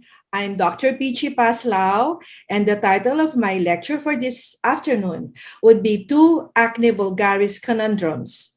One, daily isotretinoin dosage, and second, cumulative dosage controversy. So it's been quite a heavy intellectual afternoon. My twofold discussions would center on discussions on the latest recommended daily dosage of oral isotretinoin for acne and discussions on cumulative dosing controversies. As I said, Brian and everyone, it's been a heavy intellectual overload. So let me start my lecture with a very popular TV show. I think you all know it's Jeopardy. So in Jeopardy, they ask a question. So my question is, what happened in 1982? This is what happened in 1982. The blockbuster movie E.T. was shown. Epcot opened for the first time to the public in Orlando, Florida. For the first time in history, Time Magazine Man of the Year was not a man, but the computer. And lastly, the #1 top seller album of all times, Thriller by Michael Jackson, was released. That's for social media. Okay. How about in medicine? What happened in 1982? The oral retinoid isotretinoin, patented in 1969, was approved for the first time for the treatment of acne vulgaris.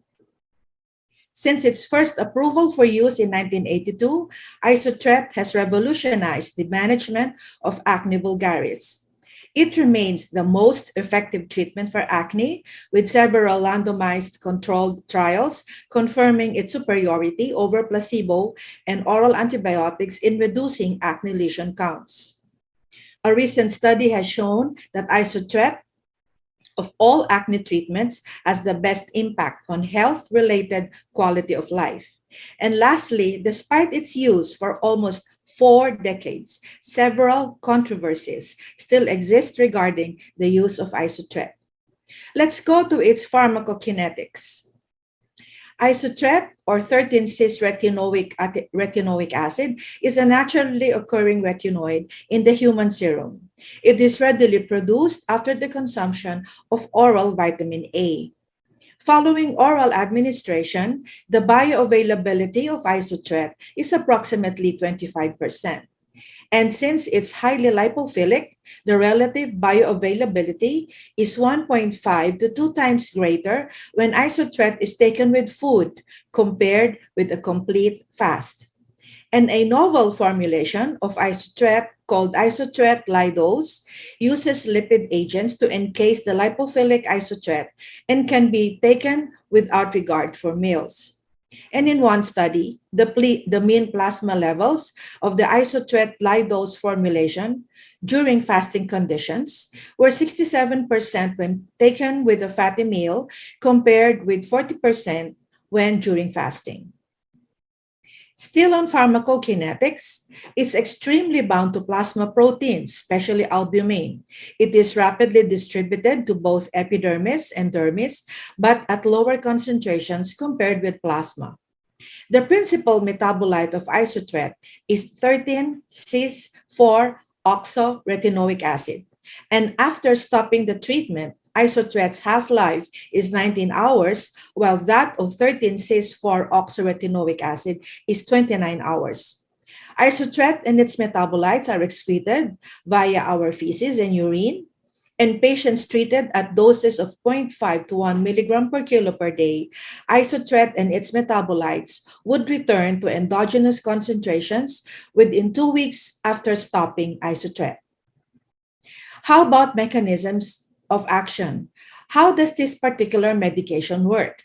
It acts as a prodrug, and a prodrug is actually defined as a biologically inactive compound which can be metabolized in the body to produce a drug.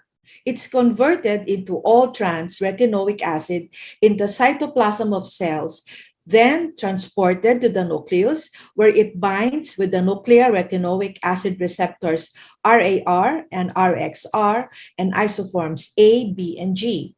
The known mechanism of actions we all know is that it normalizes the infundibular hyperkeratinization. It inhibits the production of cytokeratins 1, 10, and 14, filaggrin, and matrix metalloproteases, and increase of cytokeratin 7, 13, 19, laminin B1, and interleukin 1. However, there are other mechanisms of action, and these are the newer mechanisms of action of isotret. More recently, it has suppressive effects through a retinoic acid receptor independent mechanism by causing cell cycle arrest and inducing apoptosis of sebocytes through induction of FOXP01, which reduces lipogenesis. There is also a reduction in the number of C. acnes due to reduced sebum excretion rate and possibly the reduction in the size of the pilosebaceous unit. It also exerts anti-inflammatory effect through a reduction in monocyte toll-like receptor 2 expression, which attenuates the subsequent inflammatory cytokine response to C. acnes. The anti-inflammatory effect is also due to a reduction in MMP9 and matrix metalloproteinase 13 in sebum. And we all know it is the only drug that alone acts on all the 4 etiopathogenic factors of acne. Now, there's a debate. There has been an ongoing debate as regards the dosing of isotretinoin. Should it be higher? Should it be lower? Should it be shorter? Should it be longer? So let's look at some points. There has been much debate over the optimal daily dosing of isotret. Now, the approved dosage in the package of isotret insert says 0.5 to 1 milligram per kilogram body weight taken after meals due to the lipophilic character of the molecule for 4 to 6 months. However, I found all of this in this particular journal. In a prospective study, 60 patients were randomized to receive and be grouped into 3. Group A received 0.5 to 0.7 milligrams per kilogram daily for 24 weeks. Group B, 0.25 to 0.04, and Group C, 0.5 to 0.7, 1 week out of every 4 weeks for 24 weeks. And they found out that there was no statistical significant difference in the global acne grade score at the end of the treatment or at 1-year follow-up between Group A and B, although Group C, the one with the intermittent dosing, was inferior to both Group A and B. In a placebo, double-blinded, randomized controlled trial of adult patients with low-grade acne this time, isotret given at 5 milligrams for 16 to 32 weeks was found to be very effective in reducing the number of acne lesions and improving dermatological quality of life. In another prospective study of 150 patients with moderate to severe acne, this time on 10 milligrams isotret daily to a cumulative dose of only 90 to 110 milligrams per kilo, all patients achieved total clearance with a mean time to clearance at 24 weeks. The American Academy of Dermatology in 2016 recommended patients with severe acne, isotret is commenced at a dose of 0.5 milligrams per kilo per day, increasing to 1 milligram per kilo per day and continuing treatment until a dose of 120 to 150 milligram per kilo is achieved. For patients with moderate acne, a dose of 0.3 to 0.5 milligram per kilo per day is recommended. Let's go to the European guideline. For them, a dose of 0.3 to 0.5 milligram per kilo for severe papulopustular acne or moderate nodular acne can be started, and a dose of more than 0.5 milligrams for conglobate acne.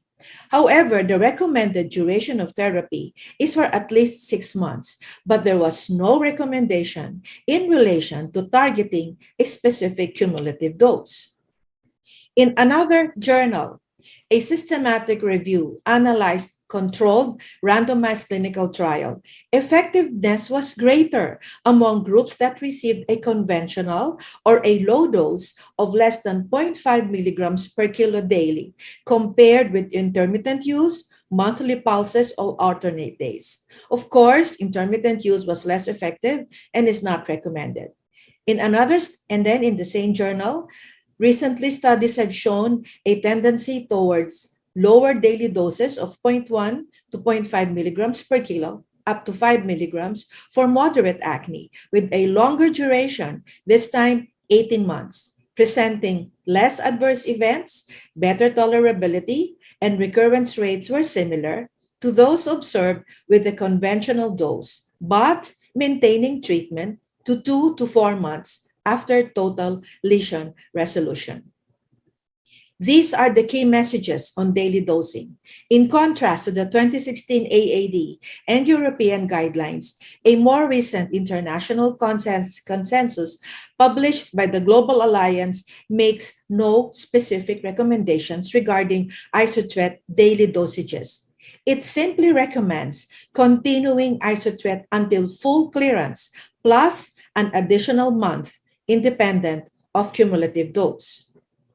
Now, let's go to acne flares. You usually get acne flares in the first 8 weeks of treatment, and these are usually related to sebocyte apoptosis, antigen release, and intense inflammatory response, which we usually see in about 15 to 18% of patients, but sometimes they spontaneously they spontaneously resolve.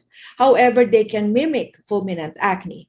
For acne flares in this journal, low daily dose of isotret at 0.1 to 0.2 milligrams per kilo associated with prednisone in the first 2 to 4 weeks was advised, and prednisone would be at a dose of 0.5 to 1 milligram per kilo per day. And this low isotret dose is maintained for 8 weeks and may or may not be increased gradually along with fractional corticosteroid withdrawal. In this journal, consensus recommendation number 5, they said acne flare with oral isotret can be minimized by initiating therapy at a low dose. For the United States, around 4.5 milligrams per kilo and less than or equal to 0.2 milligrams per kilogram in some countries, as reported by Borgi et al. And so let's leave daily dosing of acne. Now, there has been controversy over the cumulative dosing of isotret and the duration of treatment. So, I found this in this journal on cumulative dosing. The conventional recommendation to aim for a cumulative dose of between 120 to 150 per kilogram of isotret in patients with acne is not underpinned or not supported by strong evidence.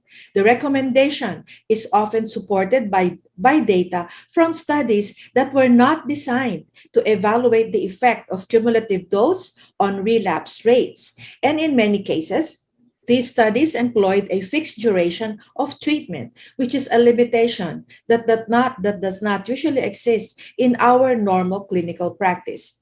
They often only assessed relapse rates to 6 to 12 months after stopping the treatment, rather than 3 to 5 years, which would be more in keeping with the natural history of acne vulgaris, knowing that acne vulgaris is really a very chronic and prolonged disease entity. And in this journal, there was a retrospective study of 237 patients, and they found out that there was no difference in the rate of relapse among patients who had taken a cumulative dose of more than 120 milligram per kilogram compared with less than 120 milligram per kilogram. And patients were treated until 2 months after clearance of their acne. Borgi et al. Performed a prospective study of 150 patients with mild to moderate acne treated with isotret until recovery and for 1 month thereafter, and their mean cumulative dose was only 81 milligram per kilo. Another prospective study of 150 patients with moderate to severe acne were treated with 10 milligrams isotret daily to a cumulative dose of 90 to 110 milligrams per kilo. All patients achieved total clearance with a mean time to clearance of 24 weeks. What do all of this say? Higher doses may be associated with lower short-term rates of relapse in patients, but only in studies of patients with severe acne who are treated over a fixed, relatively short duration of time. For most patients, lower dosages given over a long period of time will result in similar outcomes with significantly fewer adverse effects and reduced cost. In this journal, the objective was to evaluate the evidence underlying isotret dosing of 120 to 150 milligram per kilo in acne remission. The threshold dose of 120 to 150 milligram per kilo is based on past parameters of treatment duration, and the prior studies used were vague or inconsistent, had inconsistent definitions of clearance and remission. And there were actually only 2 studies which explicitly evaluated the cumulative dose of 120 to 150 milligram per kilo for induction of acne remission. And they were both low-grade studies seen in the systematic reviews. Dr. Jerry Tan from Canada reported that the cumulative dose is based on data from studies that were not designed to evaluate the role of cumulative dose in relapse rates. And in this journal, consensus recommendation 4, oral isotret therapy should proceed until full clearance of acne, and additional studies are needed to define a total cumulative dose that maintains remission. Daily and cumulative doses did not influence relapse as long as treatment was continued for greater than or equal to 2 months after complete resolution of acne.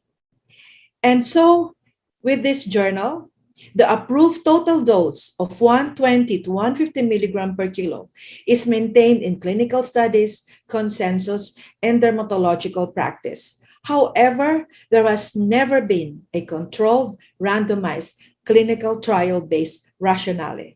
And studies with a better methodology have shown that a fixed total dose is not the best reference for the duration of treatment, which must consider individual conditions, regression of the disease, and maintenance for 2 to 4 months after total resolution of the lesions.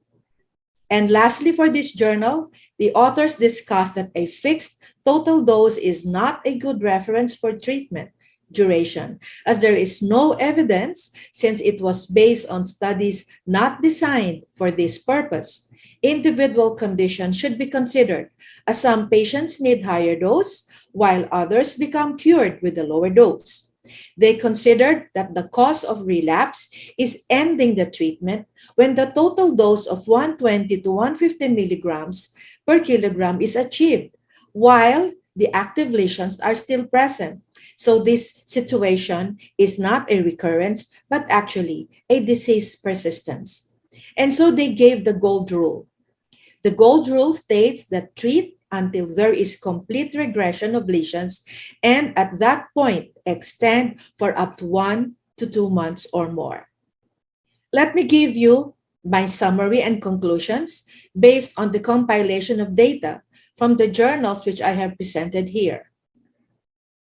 Number one, there is no recommended specific hard and fast rule on daily dosing of isotretinoin. Two, the recommendation can range from 0.25 up to 0.7 milligrams per kilo per day. Third, daily dosing would depend on acne severity, response of the patient, or adverse reactions. Four, isotretinoin treatment should continue until full clearance of lesions and may extend up to 1 to 2 months. As regards cumulative dosing, the approved total dose of 120 to 150 milligrams per kilo never had a controlled, randomized clinical trial-based rationale. And only 2 studies explicitly evaluated the cumulative dose of 120 to 150 milligrams per kilo for induction of acne remission and were called low-grade studies seen in the systematic reviews. Dr. J. Tan et al. Reported that the cumulative dose is based on data from studies that were not designed to evaluate the role of cumulative dose in relapse rate. Lastly, a fixed total dose is not the best reference for the duration of treatment, which must consider individual conditions, regression of the disease, and maintenance for 2 to 4 months after total resolution of the lesions. Before I say thank you, I would like to give my gratitude to Derma Connect for inviting me and my Philippine counterparts to this very intellectually heavily laden webinar, and to Glenmark, especially represented by Ms. Anne Granados, for inviting me. Also, please don't forget the Philippines and the Philippine Dermatological Society is the host of the Regional Congress of Dermatology to be held in October 2022. We are inviting all of you because it's going to be a very wonderful program. And so with that, I'd like to thank you for listening to me. Thank you so much, Dr. Lau. It was really insightful in terms of, especially the one you mentioned about the cumulative dose. So there was no randomized control trial. Very interesting. When I was a resident all along, I thought it was really based on randomized control trial. Yes. But sadly for everyone, we have limited time, so we cannot answer the questions for this session, but we would like to ask Dr. Nong for her reaction for these topics on acne, especially for pediatric and adult acne. Can you say some few words about this topic, Dr. Nong? Thank you. Now I want to share my experience regarding to the isotretinoin, Dr. PG. According to what we did in Cambodia, actually, some patients have been treated and got flare. And through the experience, he has a severe keloid formation. For that test, do you recommend us to continue the treatment or go back, drop off the isotretinoin and start to use other option? This is what I have experienced, and I want to ask you about this one. Is this the one about scarring while on isotretinoin treatment? Yes. Okay. You know, if I was only given 30 minutes, that would have been my third topic. Well, okay. It really, honestly speaking, if I was given 30 minutes, that would have been my third topic. Now, I've done a lot of readings on it, and this is the answer to that. Avoid ablative procedures and avoid deep peeling. There is actually not enough data and not enough scientific studies to back up that you should stop isotretinoin treatment if you want to do a procedure. Superficial to moderate pills are okay. 585, 595 laser, even 1064, they're okay, but not fully ablative treatments and not deep peeling like phenol. So there is no scientific evidence to say stop the treatment. They can actually, there were a lot of studies wherein they had the patient on oral isotret and they were doing treatments at the same time. So I think I answered that questions. If your patient was scarring, maybe you try to review your dosage, try to review what did you do, or even what the patient has been doing. Okay, thank you for that. So I'm really happy to join the panel discussion for what I've been doing previously. Through the experience, we start to use the antibiotic before we start the isotretinoin. Rather than we start together with the prednisolone, because sometimes a patient have been used with steroid, topical steroids, so we try to cut down the addicted to cut down the what they have been using before. So through the meeting today, I really impressed with what Dr. Pichis have been shared. And one more thing through my experience, to Dr. Gisela, for the pediatric acne, the problem what we found is that after stop treatment and under the treatment of topical retinoid cleanser, we see that when the patient have the irregular mens, irregular period, so the acne will flare again. For this problem, usually we start with the treatment again for here in Cambodia. But what in your experience, what do you do? So if there's like a flare because the child has reached menarche, you can give your oral antibiotics if you have not given it. And remember, the oral antibiotics will be, most of the medications for your acne in that age group will be not off-label. So you have a lot of choices as opposed to when you have a pediatric acne in the younger age group. Okay, so I think those are the things that you can consider. And another consideration will be your oral isotretinoin. So going back to the oral antibiotic, the doxycycline, you usually give it, you have to tell the patient that you have to give it around between 1 to 3 months of giving it.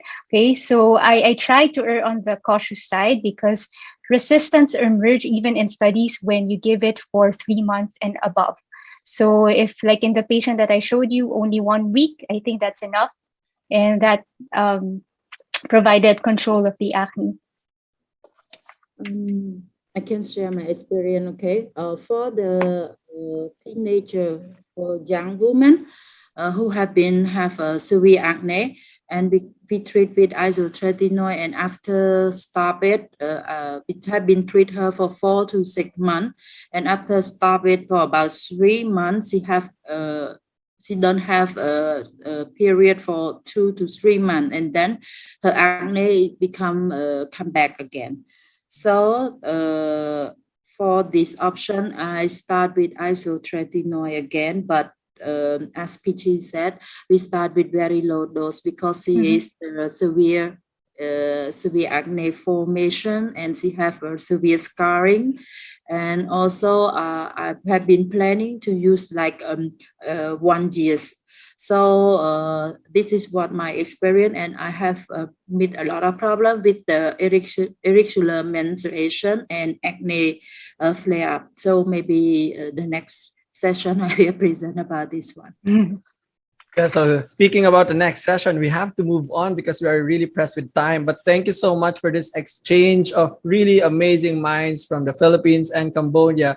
And we have so much questions in the chat box and also from our audience. And I would like to request the panelists for this session to please answer them, and we will forward it to everyone. And with that, thank you so much. And we're going to proceed with the next session. Go ahead, Tech Team.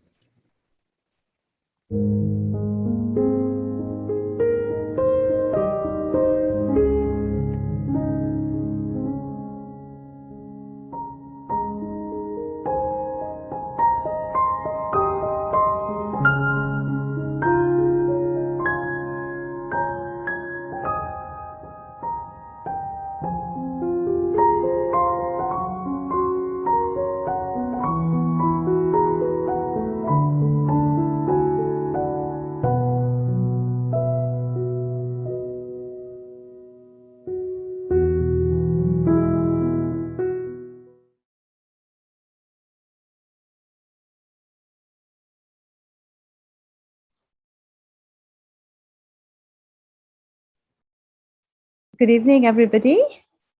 I think I will proceed to the next lecture since we are pressing for time. I'm Dr. Nozami Azizan from Kuala Lumpur, and thank you to Glenmark for inviting me to talk to all of you let me share my slide first. Okay. So I'm going to talk to all of you on this title called Decoding Scenario of Dermatophytosis in Recent Times. It sounds like a James Bond movie 007, but mind you, I'm not going to decode any secret messages. However, I'm going to give you a review on the dermatophyte fungal infection. So we all know that fungal infections of the skin consist of superficial mycosis, which invades just your stratum corneum, the hair, and the nails. This is the commonest of fungal infections. You do have subcutaneous mycosis, which we'll not go into, and also lastly, the systemic mycosis, and this mainly involved deep down, even further down the dermis and subcutaneous tissue, and it normally spreads via the blood or extension from the neighbor structures. This mainly occurs in opportunistic fungal infections such as your histoplasmosis, and they normally occur in immunocompromised hosts such as your patients who may suffer from retroviral diseases. So as you can see here in fungal infection, you have the superficial fungal infection, which we're going to delve more about. You do have your subcutaneous fungal infection, normally from implantation that will invade your dermis. And lastly, where you get the fungal infection, which is spread via blood-borne, and this is the deep fungal infection in opportunistic fungal infections involving your immunocompromised patients. So where are the sources of fungi? The true pathogenic fungi mainly comes from the external sources. You have your zoophilic, where the animals will infect the human. You have zoophilic, which is from the soil infecting the human beings, and also other humans infecting other humans, and this is the enterophilic fungi. The endogenous, this is mainly part of your resident flora, and for example, your Malassezia, even your Pityriasis versicolor, this is part of your resident flora. So as we mentioned before, your superficial mycosis involve dermatophytes, yeast, and molds, and we are going to dwell more on the dermatophytes. And the dermatophytes consist of trichophyton, microsporum, and epidermophyton. I'm not going to talk much on the yeast and the molds. However, these are the two other superficial mycosis that may infect human beings. So the dermatophyte infection, as we know, dermatophytes require their keratin for growth. Therefore, it's restricted to your hair, nails, and your superficial skin, their stratum corneum mainly. These fungi normally do not infect your mucosal surface. So if you see a patient with you suspect fungal infections, please look at the mouth, also look at the anal region, and also the genitalia. Normally, dermatophytes do not infect this mucosal surface. If they do, think of candida. So dermatophytosis are normally referred as tinea infections, and they are named for their body site involved. These are all your Latin names. Let me talk about. Okay, sorry, having problems. Okay, so what are the Latin name when we talk about tinea? If it's involving the body, we call it tinea corporis. Tinea pedis when it involves the feet. Tinea cruris over the groin region. Capitis, your scalp. Tinea faciae would involve your face. Unguium would be the nail. And we talk about onychomycosis, this constitutes everything, the nail infection, not just due to dermatophytes, but also due to your moles as well. Tinea manum would be ones involving the hand, and barbrae would be involving your beard or your mustache area.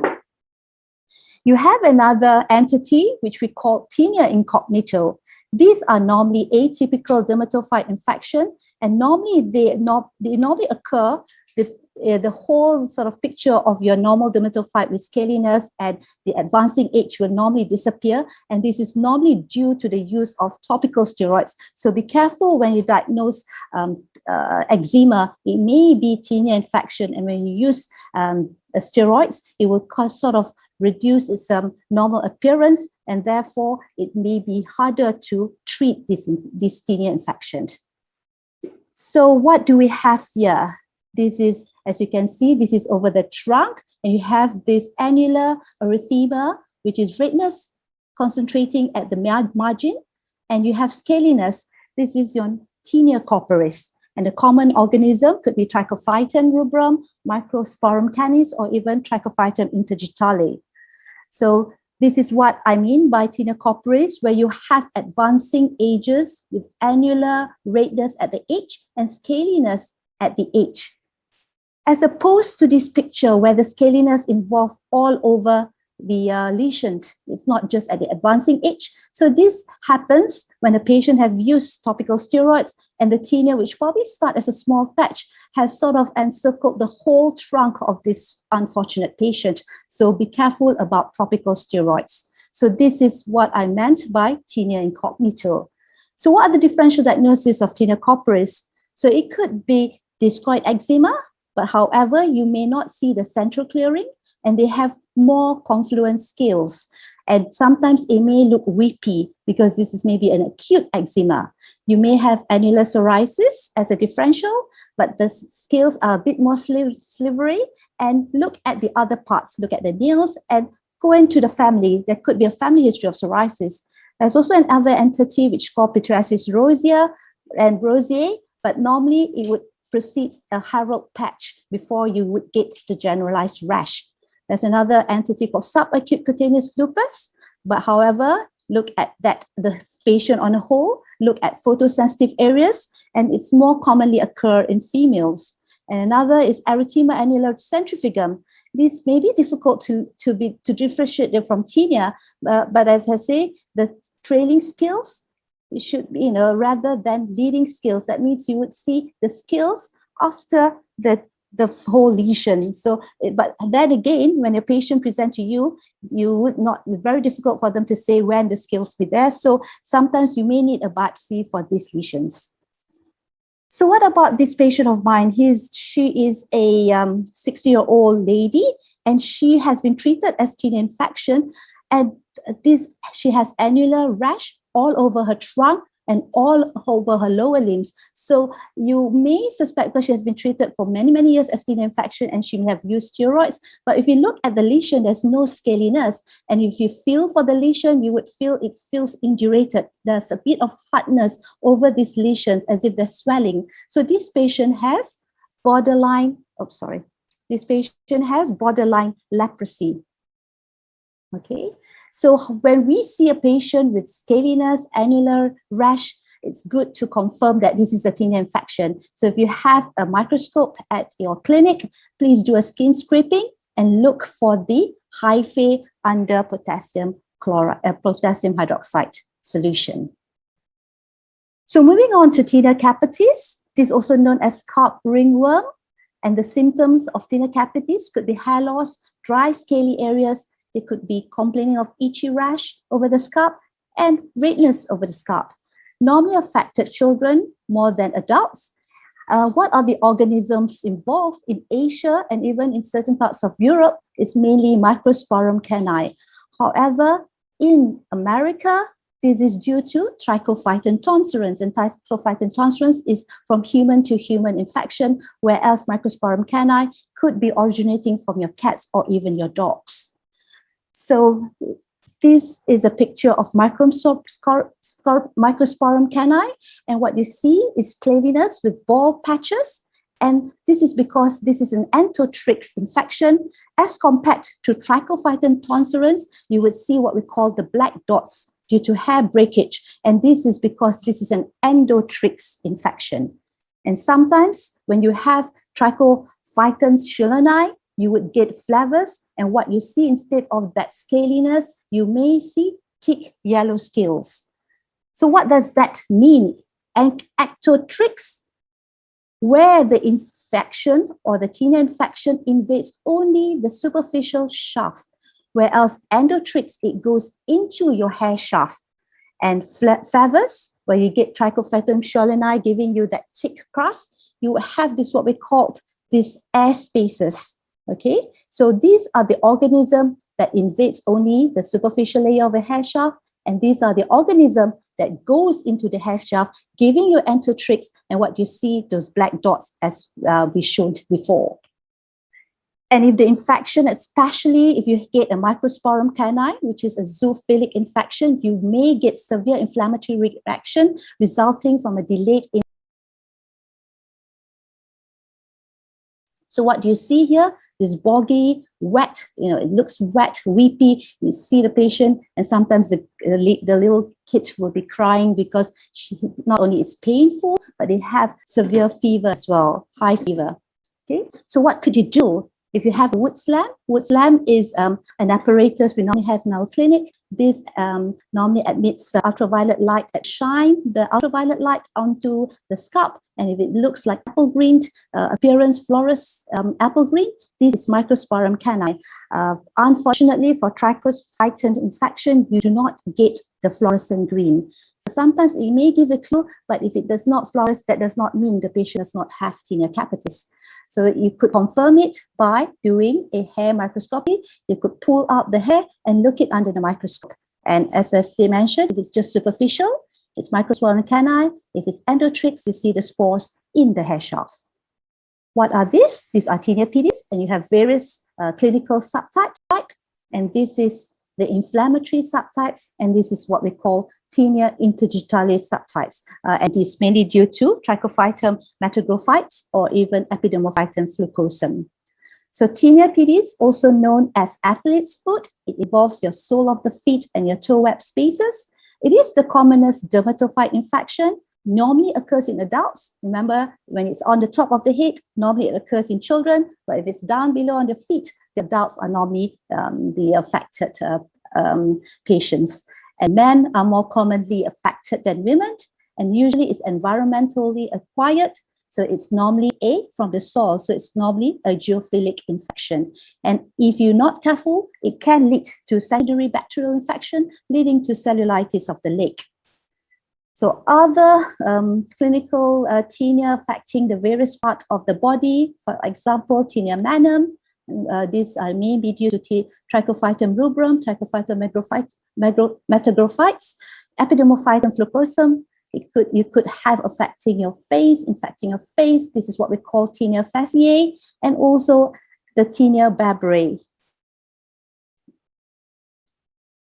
This 40-year-old housewife with abnormal nails and is associated with painful nail fall. So the patient has what we call this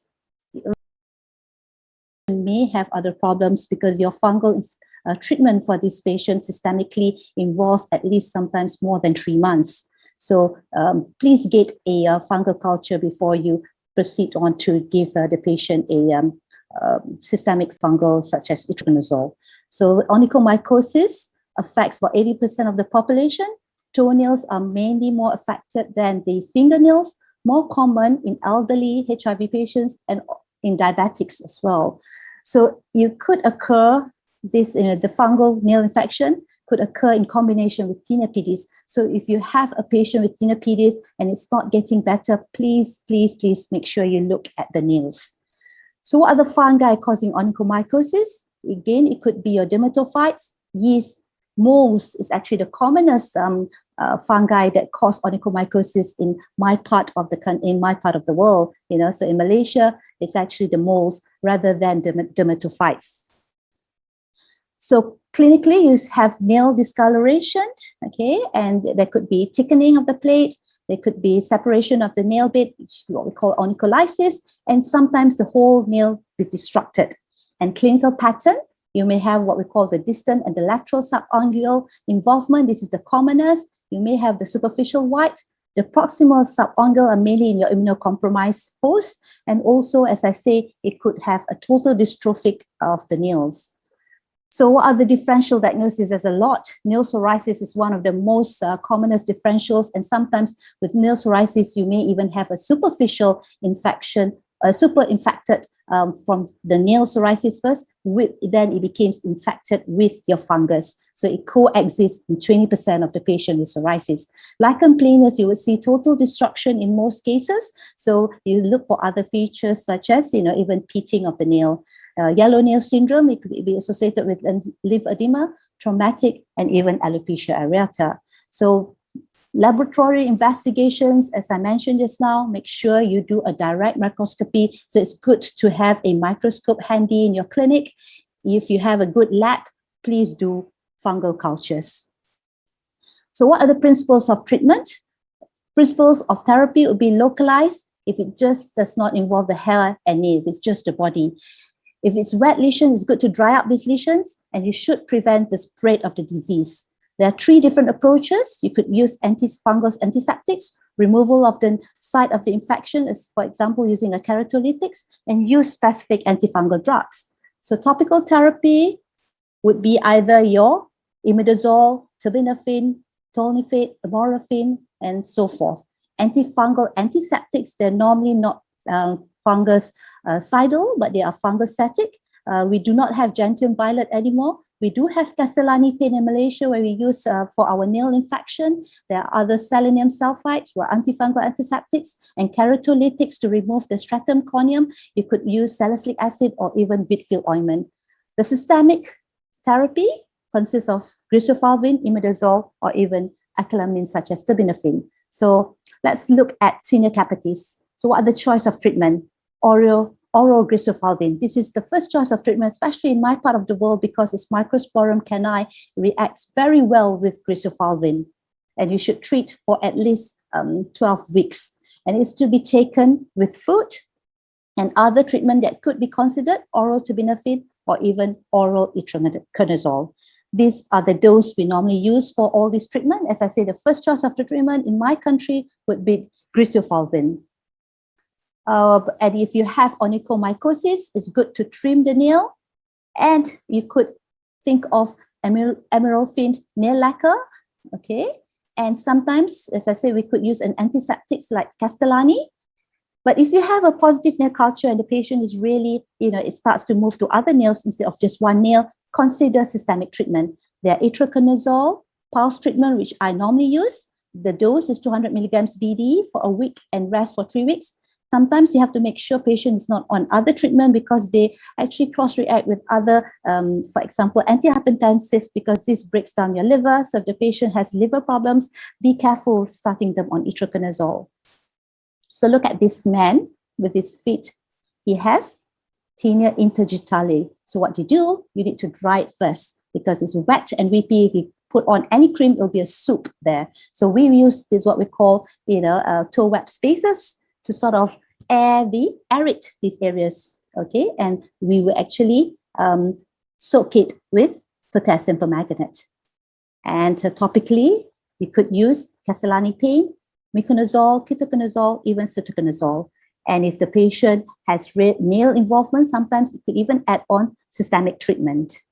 So tips for tinea management, ladies and gentlemen: examination of the skin and nails should be performed for all patients to identify potential reservoir. So not just the skin, look at the nails and even look at the scalps. Topical treatment may be ineffective against nail infection, and most nails should look abnormal, still look abnormal even after effective therapy, because new nails takes 9 to 12 months. So please be patient. So tell your patient you won't get a normal nail after treatment, but you just have to wait for a few months to see the new nails that's growing. 2 simple method to monitor effect of onychomycosis: you could photograph it and you could even mark it and to see whether the proximal nail grow normally. And topical antifungal shampoos for tinea capitis reduce the risk of fungal transmission, but it's not effective in treating the infection. So you need systemic treatment. So with this, I thank you. Thank you so much, Dr. Zalmi. I'm sorry that we have to skip the Q&A, but we really appreciate your discussion about dermatophytosis, and it's so nice to refresh us again with those. And please answer the Q&A in our chat box, and we are going to proceed with our next session. Again, Dr. Zalmi, thank you so much. Yeah, you're welcome. Okay, thanks.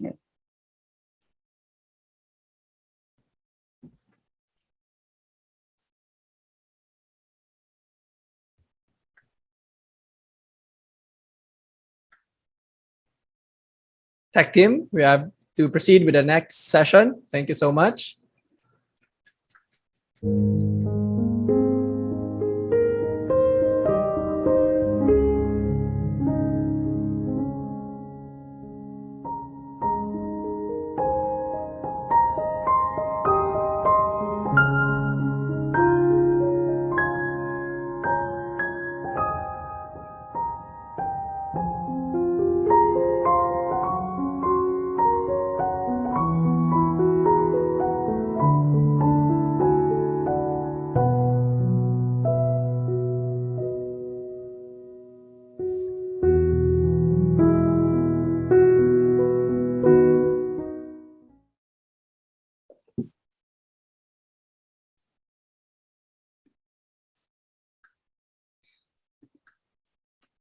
Hi, I'm Dr. Cheng from Malaysia, and today I'll be discussing about energy devices versus injectables, the new era of face and body contouring.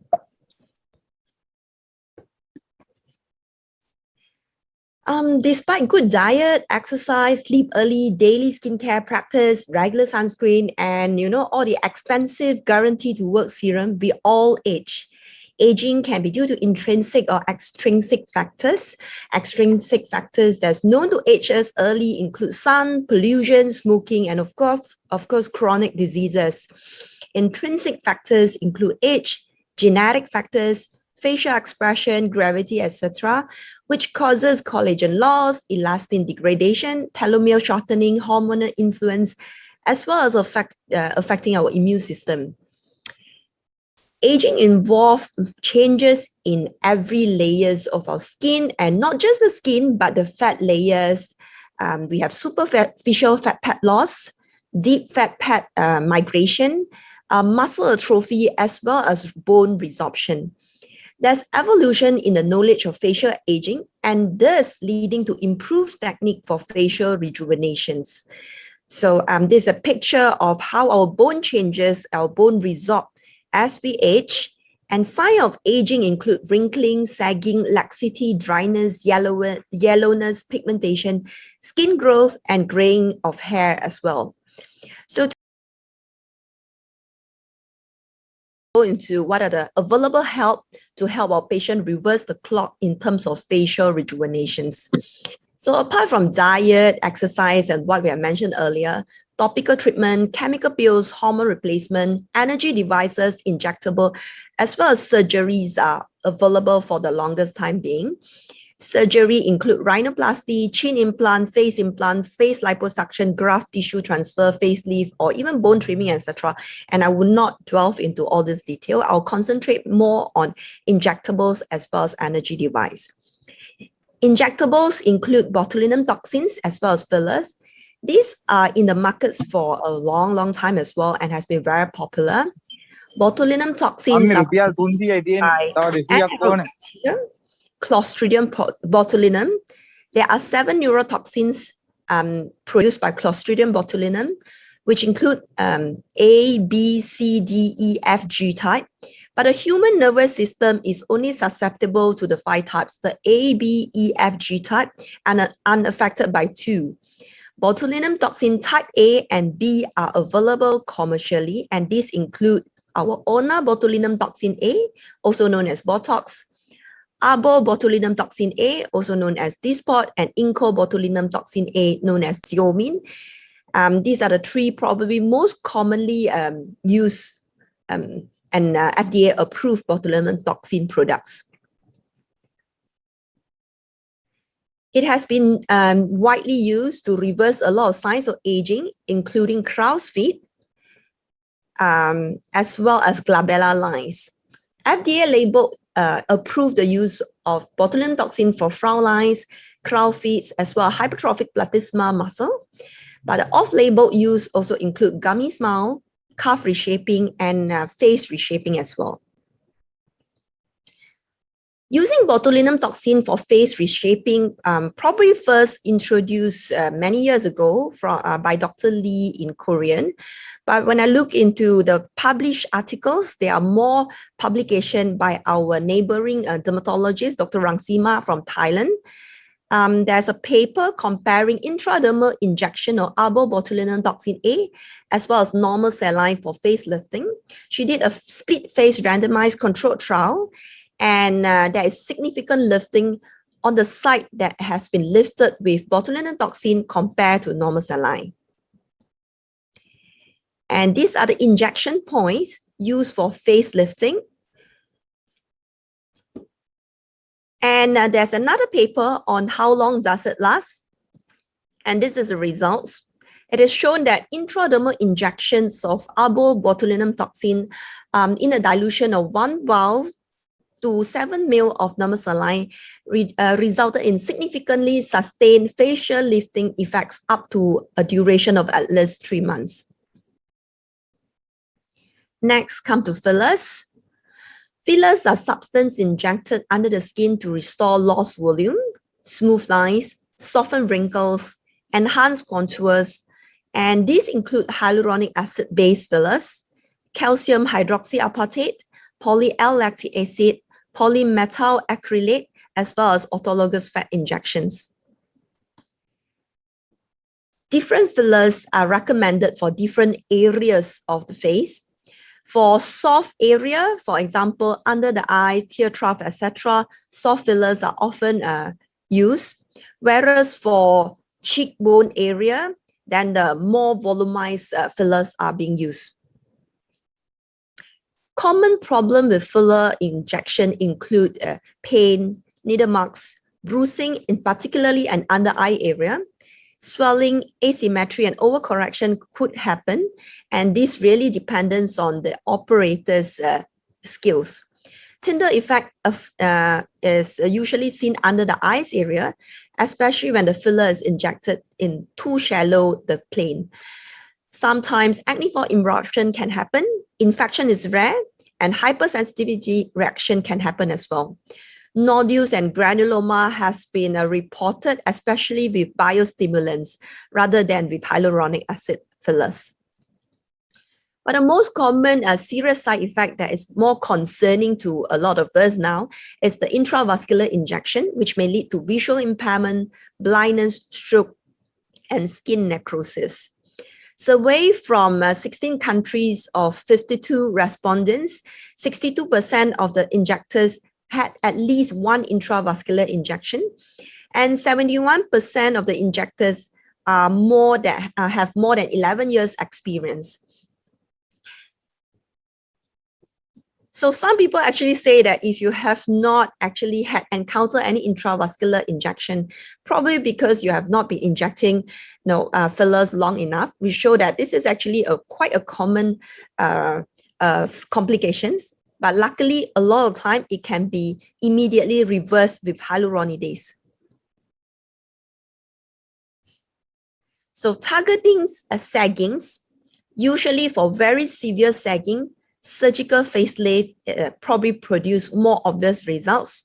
But for early sagging and early jowls, we could use a combination of the following techniques, including fillers to lift up the upper part of the face, botulinum toxins for a bit of tightening of the skin effect, ultrasound, radio frequency, as well as laser.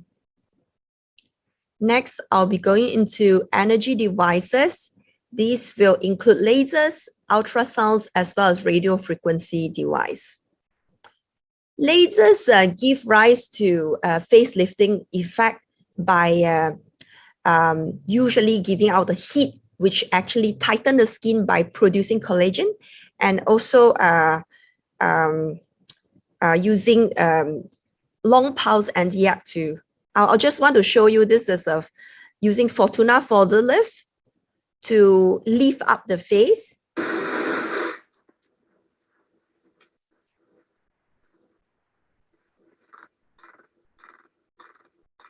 So for this patient, I actually use the erbium multiple passes intraorally to achieve the tightening of the intraoral area, followed by non-ablative short pulse duration, high peak power Nd:YAG to target the texture and tightening the skin. This is usually done with multiple passes over a small area, and it could also help with improving the patient's complexion as well. Apart from that, you can also use ultra long pulse with brushing technique. So this usually achieves the tightening effect through heating. However, we have to be extra caution in melasma more prone patient because sometimes this heating can cause paradoxical worsening of the pigmentation in patients with melasma. And finally, this is using erbium YAG for surface imperfection, and we can actually achieve a fractional effect. You can see here, I'm actually demonstrating on a star she has a lot of severe acne scars. So for this patient, you could actually use deeper setting to give what do you call more of a resurfacing effect. However, with deeper setting, there will be a downtime. For patients who do not want to go for any downtime, who just want it as a lunchtime procedure, then you could use a more lighter effect. So this is 4 steps of the lifting with intraoral tightening, rejuvenation, skin tightening, and also the final light peel.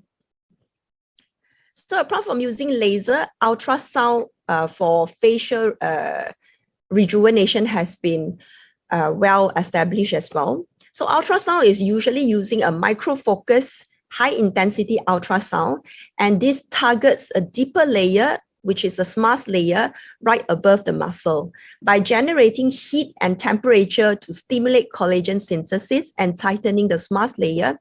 And this could be done on selected area of the face, including the brows, the cheeks, the jawline, under chin area, neck, as well as the chest area. So apart from that, radio frequency can also be used. This is mainly targeting the more superficial layer from the dermis to the subcutaneous fat layer. This is not as deep as ultrasound. This heat up the deep collagen-rich skin and stimulates fibrous collagen contraction and thereby remodel the collagen.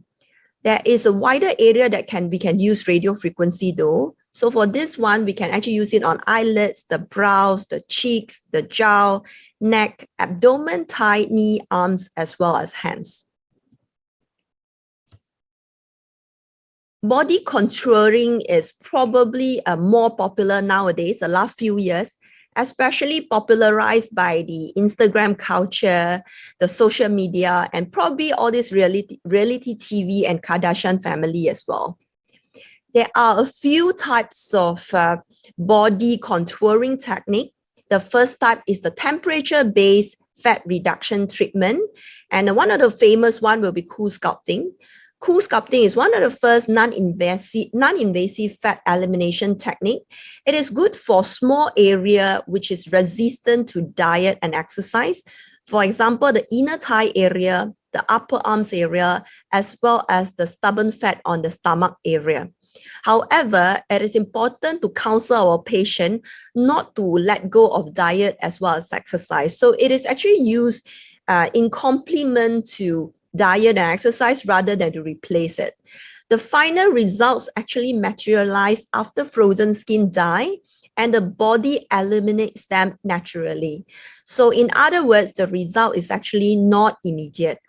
The result is fairly permanent as the new cells are not taking place at the areas of treatment, although it can be rather discomfort and could cause a lot of bruises. Apart from cold, laser or radio frequency heating up the skin and the fat layer could also achieve fat loss effect. So apart from fat loss, the next one will be skin tightening treatment. Skin tightening treatment targets skin laxity. So apart from that, it can also reduce stretch mark. These include ultrasound technique, which I've mentioned in the earlier slides, radio frequency technique, as well as laser technique. So using the same machine, I'll just show here. For body area, we can actually use super long pulse NDX piano mode with multiple passes to heat up the abdomen area and to reduce the fat.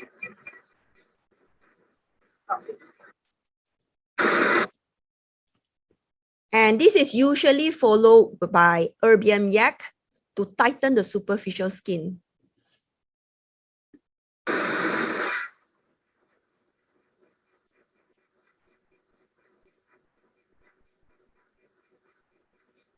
You can see here, usually we will use brushing technique and also we will actually do multiple passes over the same area so that you can only achieve enough skin tightening when there's enough heat being produced. So the main 2 steps will be first fat reduction And secondly, tighten the skin for collagen remodeling. This will be good for patients who have not only the fat issue, but also have skin, extra skin, especially postpartum ladies. Next, come to muscle enhancement treatment. There are two types of muscle enhancement treatment. And first one is electrical muscle stimulation. And the second one will be functional magnetic stimulation. For electrical muscle stimulation, neuromuscular electrical stimulation or electromyostimulation is produced.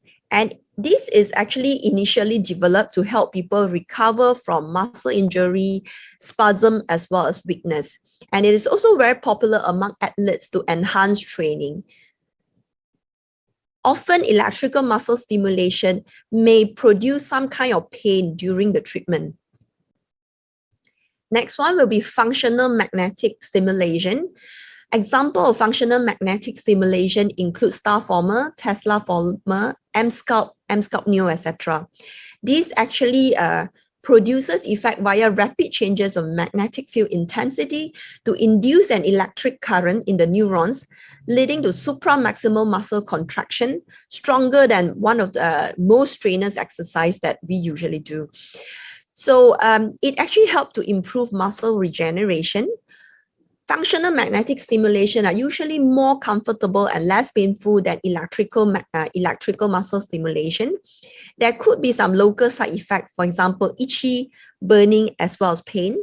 Systemic side effect is rare, but it could reduce blood pressure, causing nausea and vomiting or even palpitation once in a while.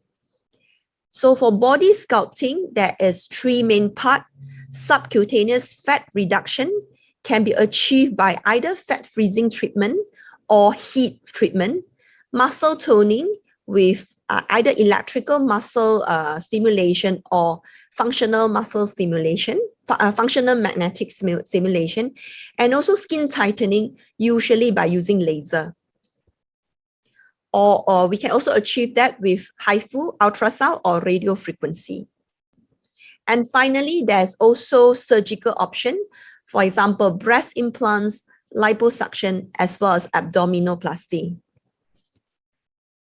For face as well as body rejuvenation and also sculpting, the best treatment is actually a moving target. New treatment is available every now and then. However, there is no single perfect plan for everybody. There are not all treatments that is equal and work for everybody. And not every procedures are right for every issue. A patient's overall health will be more important, and diet and exercise must not be forgotten. When helping our patient to sculpt their face as well as body, we need to think in 3D, which means that we need to consider the structural change, the substance loss in terms of muscle as well as fat, as well as the surface changes in terms of skin laxity. Usually, a multiple treatment will be required, and a combination treatment is probably better than a single treatment. With that, I thank you. Thank you so much, Dr. Chuen. It's very interesting, especially nowadays, that we see more aesthetic patients coming in our clinic as we have more or less more patients vaccinated. Just a quick question in terms of your clinical practice. How often do you see patients come to your clinic because they want to look different or they like to feel perfect, especially we have online meetings nowadays? So do you see a trend that you have more patients doing such procedures because of Zoom meetings such as this? Yes, I actually do so. And also I would say that patients who come for this kind of procedure are often young. Right. Yeah. Similar also in our clinics that we see more younger patients because of the social media as well. So thank you so much, Dr. Chuen, for that really good talk about all these energy devices and injectables.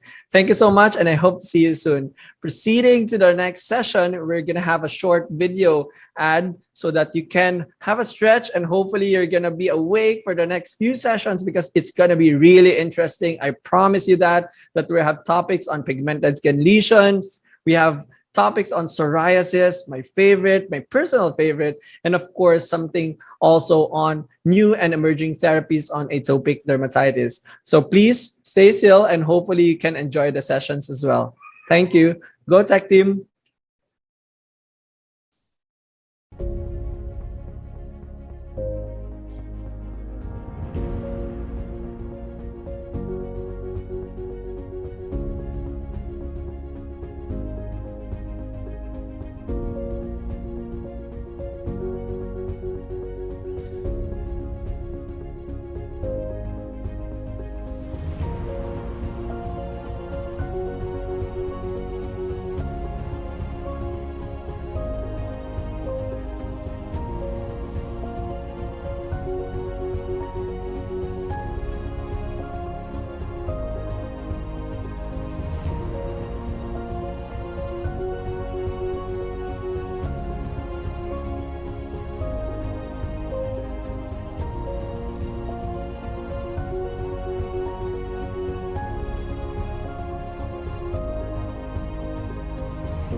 Thank you so much, everyone. So now we are going to proceed to our next session, which is very important also, especially we have a lot of pigmented skin disorders.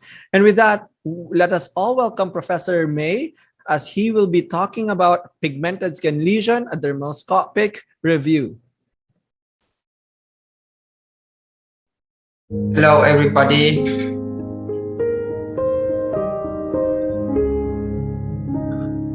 Hello, everybody. Thank you for staying with us.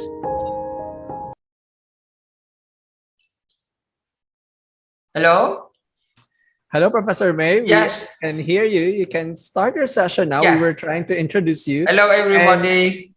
Thank you Yes. for staying with us. And I have very time pressed. As I said, now I can start my presentation and enjoy in this session from this morning until now. So my presentation, do you have my share screen? No, yeah. Okay. So my presentation is about pigmented skin lesion. No? Yes, sir. Can you make it full screen, sir? Yeah. Now, yeah. Yes. Okay. Thank you.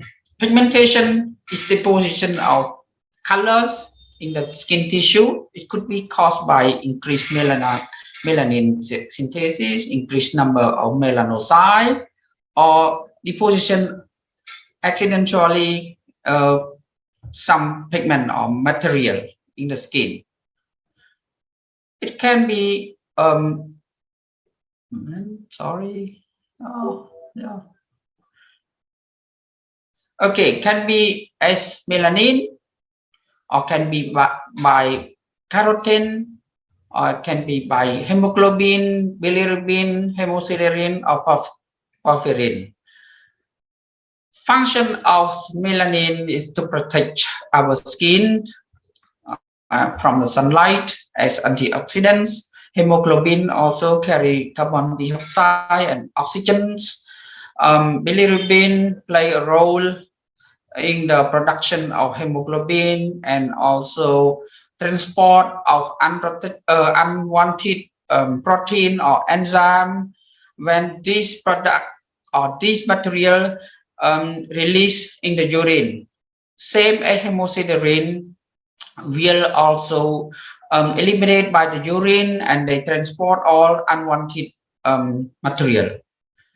So we can have this material pigment by endogen, for example, by these skin colors. In patients with Stasi dermatitis, you can see the black and also the yellow. That's why this called purpura jaune d'or.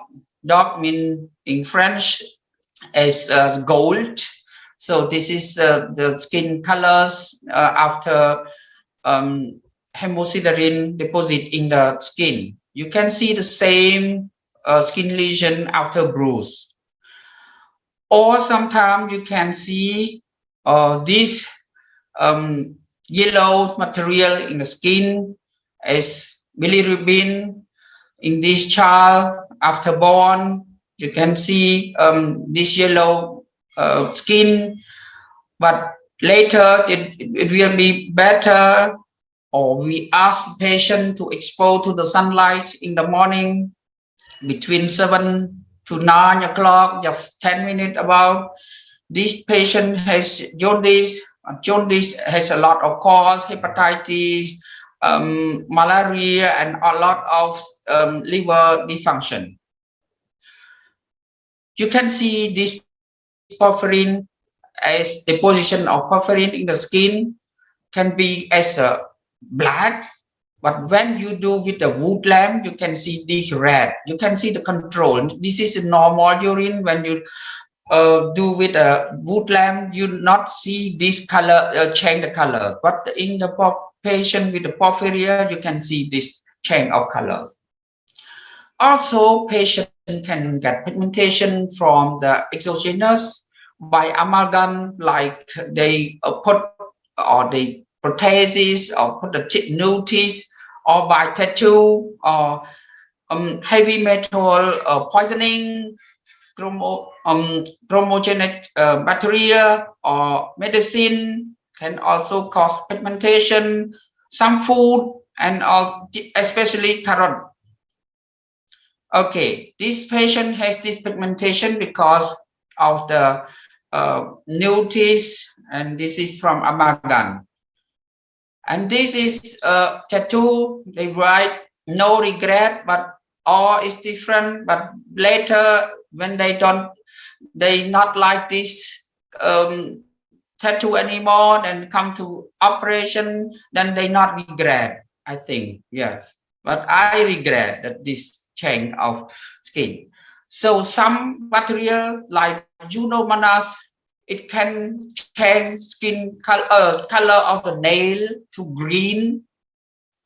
And in this patient, if you in such a patient, you see the nail come to green, you should ask if the patient has this vaginal discharge, to treat together vaginal discharge and nail change. It is very often in patients with the leprosy, you can see this kind of skin change from red to post-inflammatory hyperpigmentation. So skin colors can be as brown, as black and blue, I will report in my department, case in my department. You can see a young boy, 14-year-old, come to me with this hyperpigmentation, macule, also on the lips. So we made the diagnosis of Poyer syndrome. What you need to do is to do gastrointestinal check as with the coloscopy. Even a boy, even the adult, you have to check for polyposis and ask gastrointestinal doctor to take a biopsy. Don't miss any biopsy, because you can have also a cancer of colon in this patient. Girl with pigmentation and very often has urticaria, so she come to us and we made a diarrhea sign. We scrap on this. You can see this urticaria lesion. This is mastocytosis. Mastocytosis can be prominent, can be large in adult, especially large like this condition.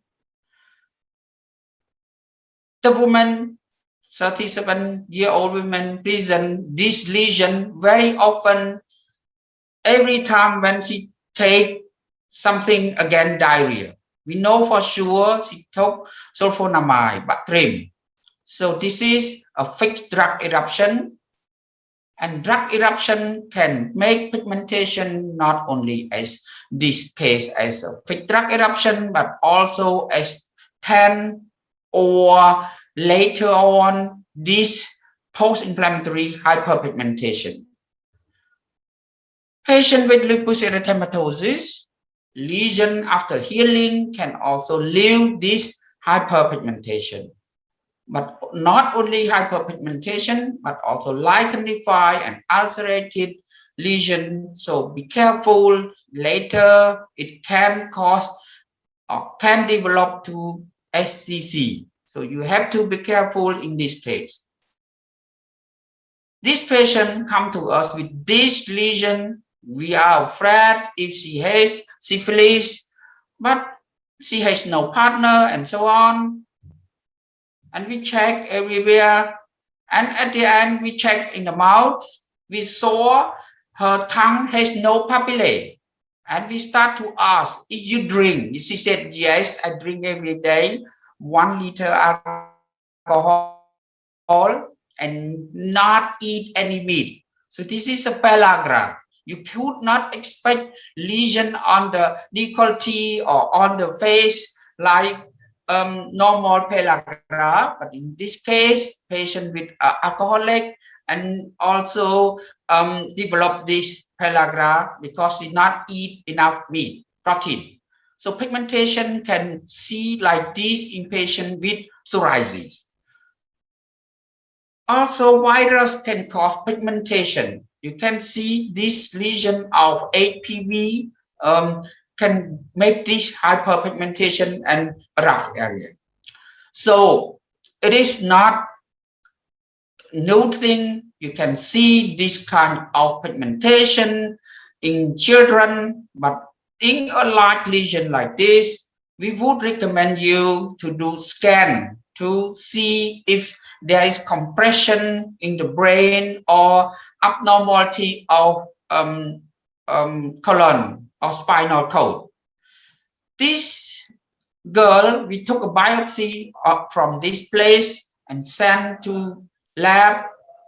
It was this plastic area, but we follow up and we put her on steroid for some time, and this area and this area becoming soft. She live now with the age of, I think, 10 already. Okay, pigmentation can be on the sclera. It makes us very big problem because we have difficulty to make or to take a biopsy. So we need cooperation with ophthalmologists. So also lesion on the nail, we have to follow up if the nail fold can develop big lesion. So this is Hutchinson sign. You have to be careful. if you see something change on this area, you have to take biopsy on the matrix and send to the lab. This patient has xeroderma pigmentosum, developed multiple BCC, and also this big lesion on the mouth. We took a biopsy, and it is melanoma. So melanoma is rare in our country, but still from time to time, I meet such a lesion. And most of the patients die 2 to 3 years after diagnosis. So non-melanocytic lesion, you can see these two people with pigmented BCC, we cut like this and let the lesion heal by in this lesion also. Well, in elderly, you might not see very often. So this girl and boy has this linear pigmentation. It is L1 because no inflammation. If there is inflammation, we will say L1.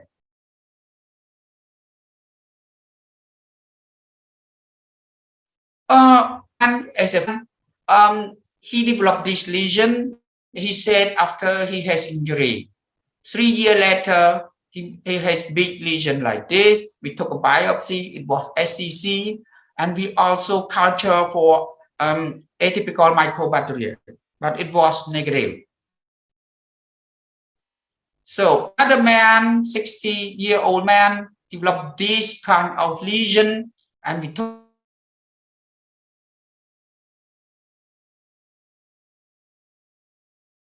biopsy for country metastasis, melanoma metastasis, but we send the specimen to Germany and send to many pathologists in Netherlands, in Italy to stain the coloration. At the end, those experts give the diagnosis of malignant histiocytosis. So in this kind of lesion, so don't forget to take a biopsy. Don't try to treat just antibiotic or cut it and throw away. In our country, most of the case we throw it away because patient could not afford to do histology. So vascular lesion, you can see from simple lesion to this kind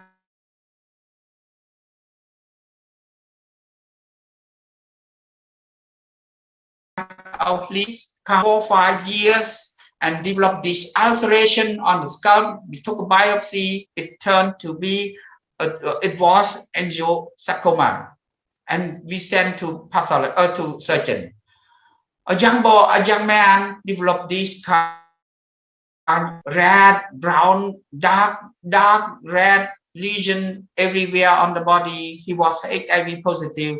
So after biopsy, it showed as Kaposi sarcoma. Also, this lady, I was thought about metastasis of some of melanoma or other tumor, but it turned out as Kaposi sarcoma. This man, I want to show you not because he has pigmented lesion, but he has this dark material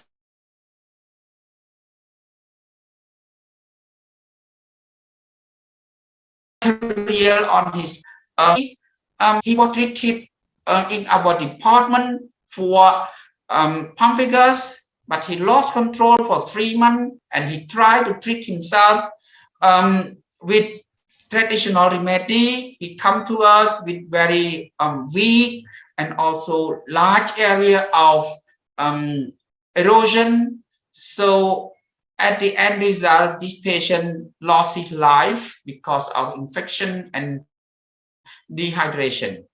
So please remember, many countries, they consider dermatology is not life and death problem, but you can see dermatology can be also emergency. So this girl developed this freckle, or you call lentiginous lesion with this malformation of of the chest wall we call pectus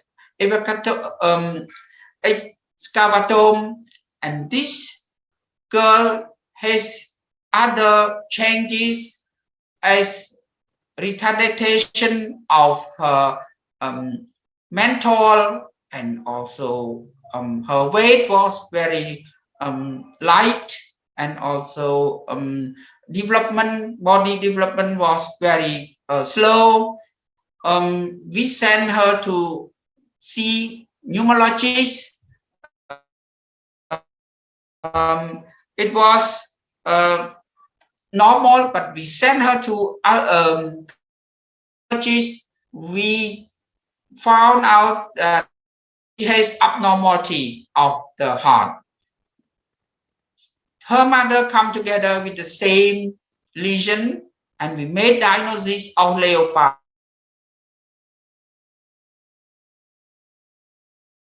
presentation, who was in the province to see to do free dermatology consultation in cooperation with ILDS, International League of Dermatology, World Skin Health Day. Thank you for your attention. Thank you so much, Professor May, for that very nice lecture about pigmentation, and so common also among Asians. So that is why very important also to attend your lecture. Thank you so much. And we are going to proceed with the next session, which is very close to my heart.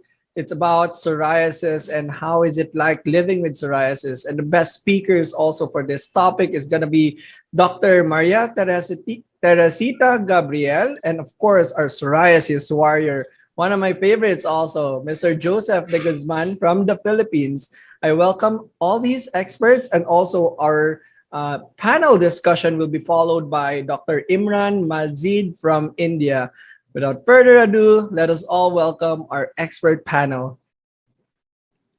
Thank you very much, Brian. Can I share my slides?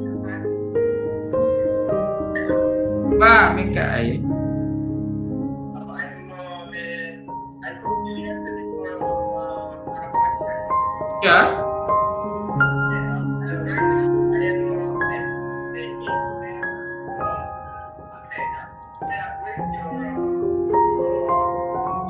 So follow the street 109. We are at the corner of 109 and 118. Yeah, 108 at the corner of 109 and 118.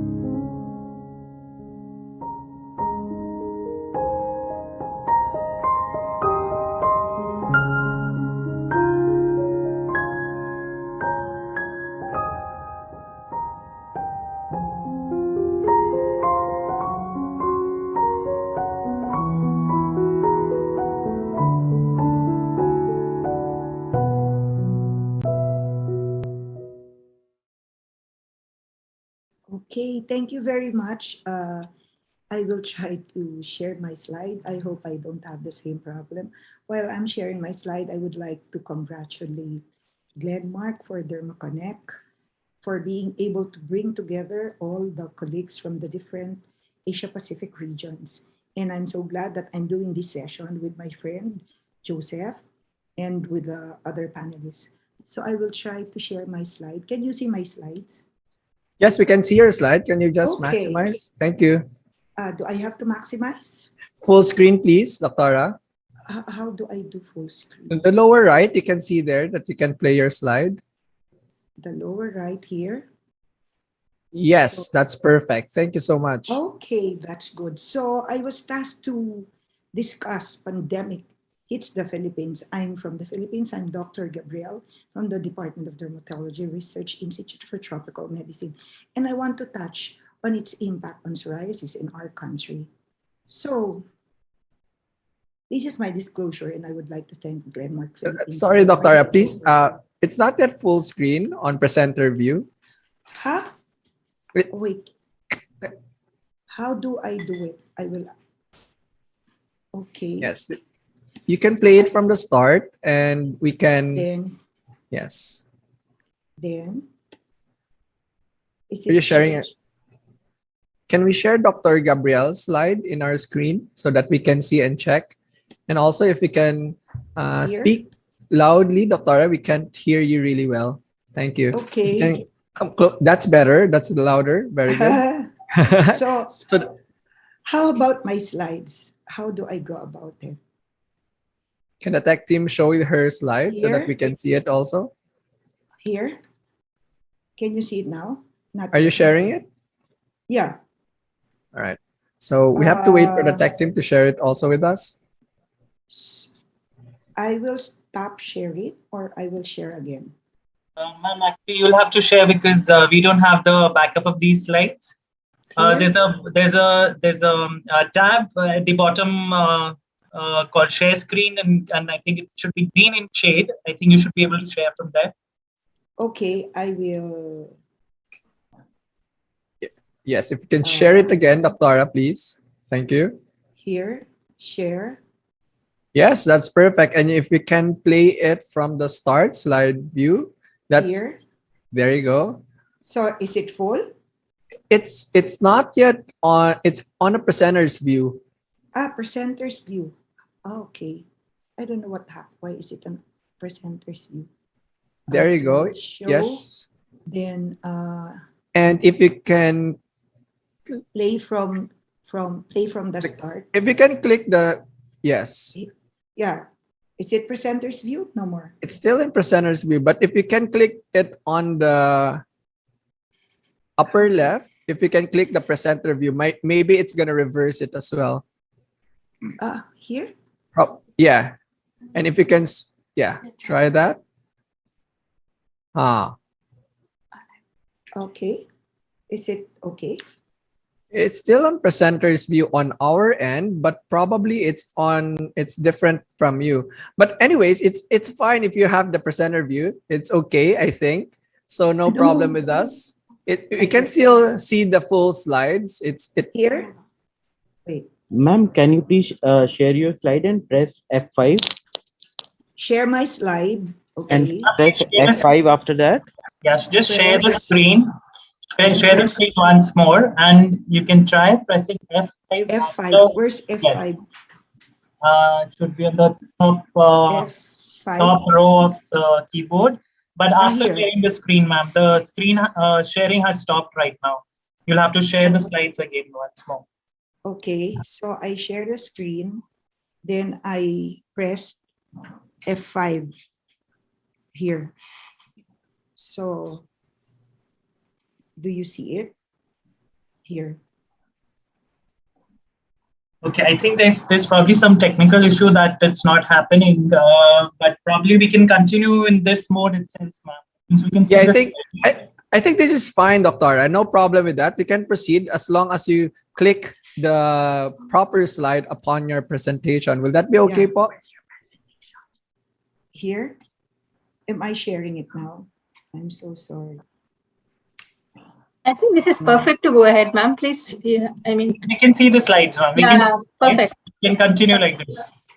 But do you I don't see any presenter. Again. No, I don't want the presenter.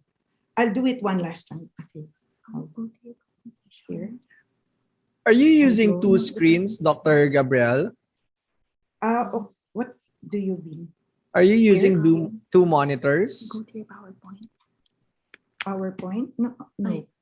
Should I end it first? No. Here.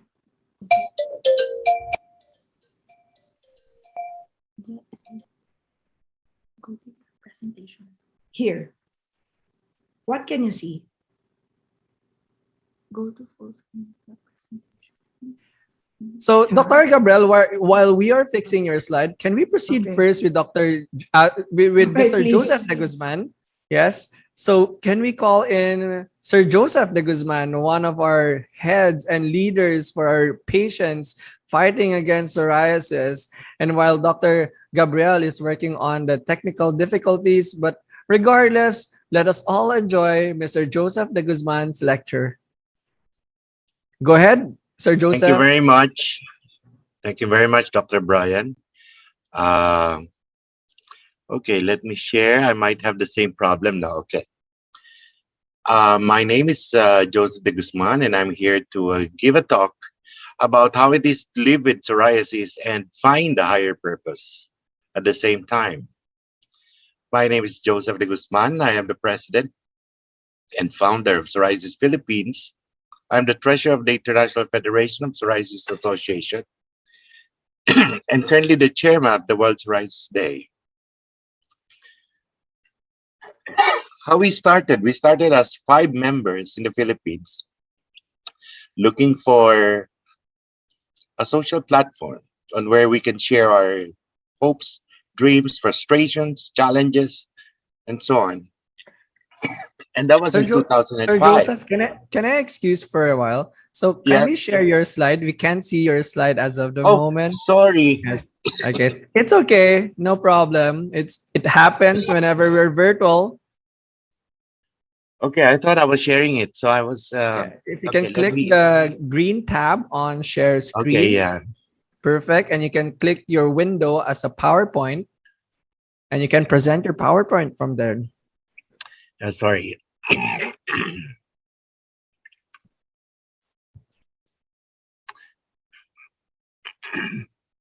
So for everyone, Mr. Joseph de Guzman is really amazing in terms of identifying patients who lack care on psoriasis, and they usually recruit these patients and refer it to the PDS dermatologists in the Philippines. Now we can see your slides, sir. Yes, perfect. All right. Thank you very so we much. can start now with Living with Psoriasis by Sir Joseph de Guzman. Okay, as I mentioned earlier, I'm a person living with psoriasis, but I found my higher purpose. I used to be a director of sales and marketing of a big corporation, but I haven't found, the meaning and the purpose of life there. And the irony of it, I found it when I was diagnosed with psoriasis. My name is Joseph de Guzman. I'm the founding president of Psoriasis Philippines and the treasurer of the International Federation of Psoriasis Association. We started out as 5 members, and with some encouragement from my dermatologist, she asked me to why don't you put up an online community for psoriasis patients, which I dilly-dallied, and after a few months, I said, why not? And so I started Psoriasis Philippines with 5 members, and that was in 2005. And now, after 16 years, we have over 56 chapters around the Philippines and around 30,000 followers and 9,000 members in our secret group. These are our global affiliations. We are affiliated with the International Federation of Psoriasis Associations, as I've mentioned, the World Psoriasis Day, the Global Psoriasis Coalition, the Skin Inflammation and the Psoriasis International Network, the Global Psoriasis Atlas, and the International YAPO. Okay, these are our regional affiliations. I founded Psoriasis Asia Pacific in 2012. And we are also very active in the national advocacy group. Okay, let me just tell you a story. For the longest time, psoriasis has been considered just a mere cosmetic disease, even at the WHO. For several years, starting 2009, we at the International Federation of Psoriasis Associations gathered scientific evidence that shows that psoriatic disease is indeed a serious, painful, and debilitating chronic non-communicable disease for which there is no permanent cure yet. Psoriatic patients are at a higher risk with other more serious diseases like cancer, CVD, IBD, Crohn's, uveitis, among them. Think of any inflammatory disease, and we might just have a higher risk with them. Psoriasis is closely linked with depression, and it takes its toll on our mental health. From 2012, we started our journey to the United Nations, and limping through this arduous journey due to my psoriatic arthritis, I was part of a 3-person team of patients knocking on every door of permanent missions in Geneva. We found a couple of champions from Latin America that would sponsor the psoriasis resolution at the World Health Assembly. The Philippines joined as the 6th champion later on. On May 23, 2014, a dermatologist, a rheumatologist, gave a medical presentation of psoriatic disease, while I gave an emotional patient perspective of the disease. The following day, May 24, over 100 states unanimously approved the psoriasis resolution at the 67th World Health Assembly. We were able to elevate the status of psoriatic disease from a mere cosmetic to a serious condition, deserving more focus and attention, which gave hope to millions of people with psoriatic disease worldwide. And so I said, ordinary patients like us can change the landscape of our condition. As you can see on the screen,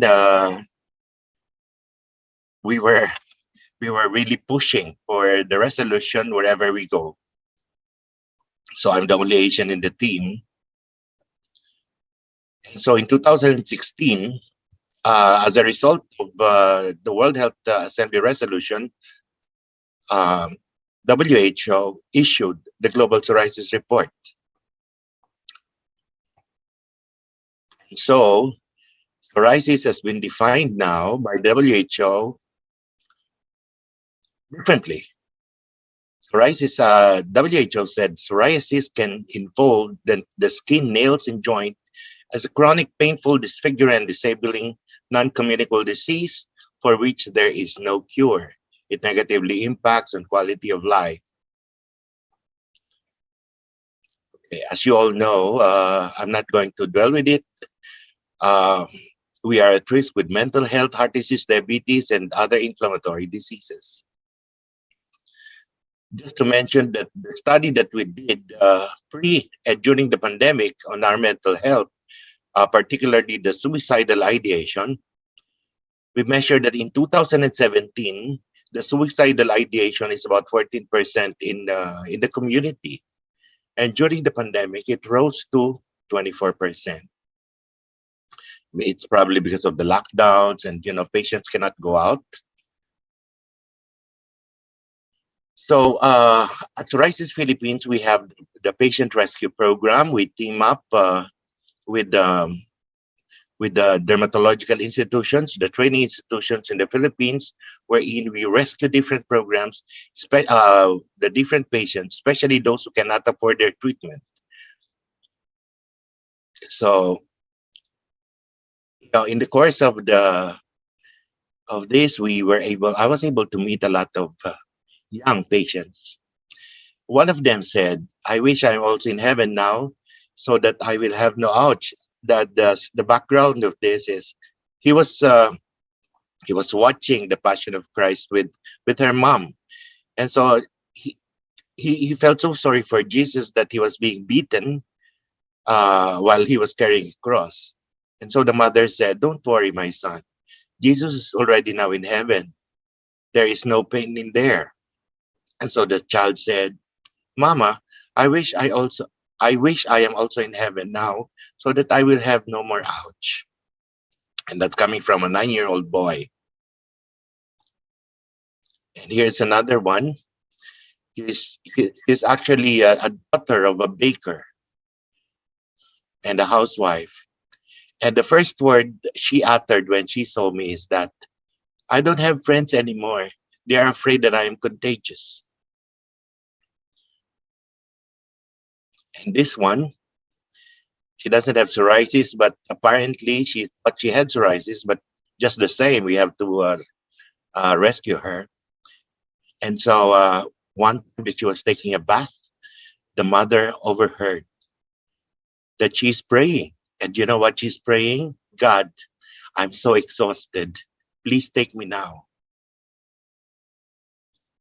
Okay, so these are just some of the stories that I came across while rescuing these patients, these young, very young patients. And so at Psoriasis Philippines, we also have a SOR coach program in partnership with the Philippine Dermatological Society, the Philippine Rheumatology Association, and life coaches, psychiatrists. We empower the patients to lead other patients. So this project is actually patients leading other patients, just to make sure that no newly diagnosed patients will have to journey the very lonely trek of psoriasis. So far, we have helped over 5,000 patients, and we have produced over 100 psoriasis coaches. So we also have the Caravan of Hope, again, in partnership with the Philippine Dermatological Society and Philippine Rheumatology Association. We go from province to province, city to city, to lecture, to educate the local doctors, the municipal health officers, the city health officers, even the barangay health workers on what psoriasis is and how do we help the patients if they suspect that they have psoriasis. So we have made a lot of difference in some other provinces. Like, for example, the local government was able to put on a budget for psoriasis patients in their provinces. We also have the free skin and bone clinic because we have the presidential proclamation proclaiming the last week of October as the Psoriasis Awareness Week, and during those times we have the free skin and bone clinic. But when we do the caravan, we also have that. We contact the local doctors. We invite the doctors from the Philippine Dermatological Society and the Philippine Rheumatology Association to conduct free clinic as well. Okay. Well, advocating for psoriatic disease, I've also asked the National Philippine Formulary. Among the over 100 drugs that I've mentioned, we were lucky that we were given the 14 medicines, and we're now included in the formulary, which are now available supposedly at the public hospital, city health office, and the regional health units. This is a big help for patients. Okay, now we are pushing for a psoriasis bill. Of course, it has a basis. We have the WHO psoriasis resolution and the universal health care. And so in 2018, a technical working group was formed in the Department of Health together with Dr. Tess Gabriel and other doctors, the presidents usually of the Philippine Derma Society and the Philippine Rheumatology Association are also sitting at the technical working group. And so in July of this month, of this year, Congresswoman Helen Tan filed the House Resolution number 9821, known as the National Psoriasis Care Act. The bill aims to ensure that Filipinos could be accorded, all the patients with psoriatic disease will have equitable and affordable access to medicines and treatment that could benefit. They said that we are almost 2 million in the Philippines. Okay, in the course of pushing for the psoriasis bill, the three presidents of the societies, the Philippine Dermatological Society, our Psoriasis Philippines, and the Philippine Rheumatology Association, formed the Philippine Coalition for Psoriatic Disease. And just yesterday, we forwarded the letter to the Secretary of Health, requesting the department to acknowledge that psoriasis is now an NCD, so we could be given the proper focus. Okay, these are just some of my aspirations. We don't have to deal with this. Just a request. I would always say that as patients and families, we should not be reduced to or defined by our disease, illness, and condition.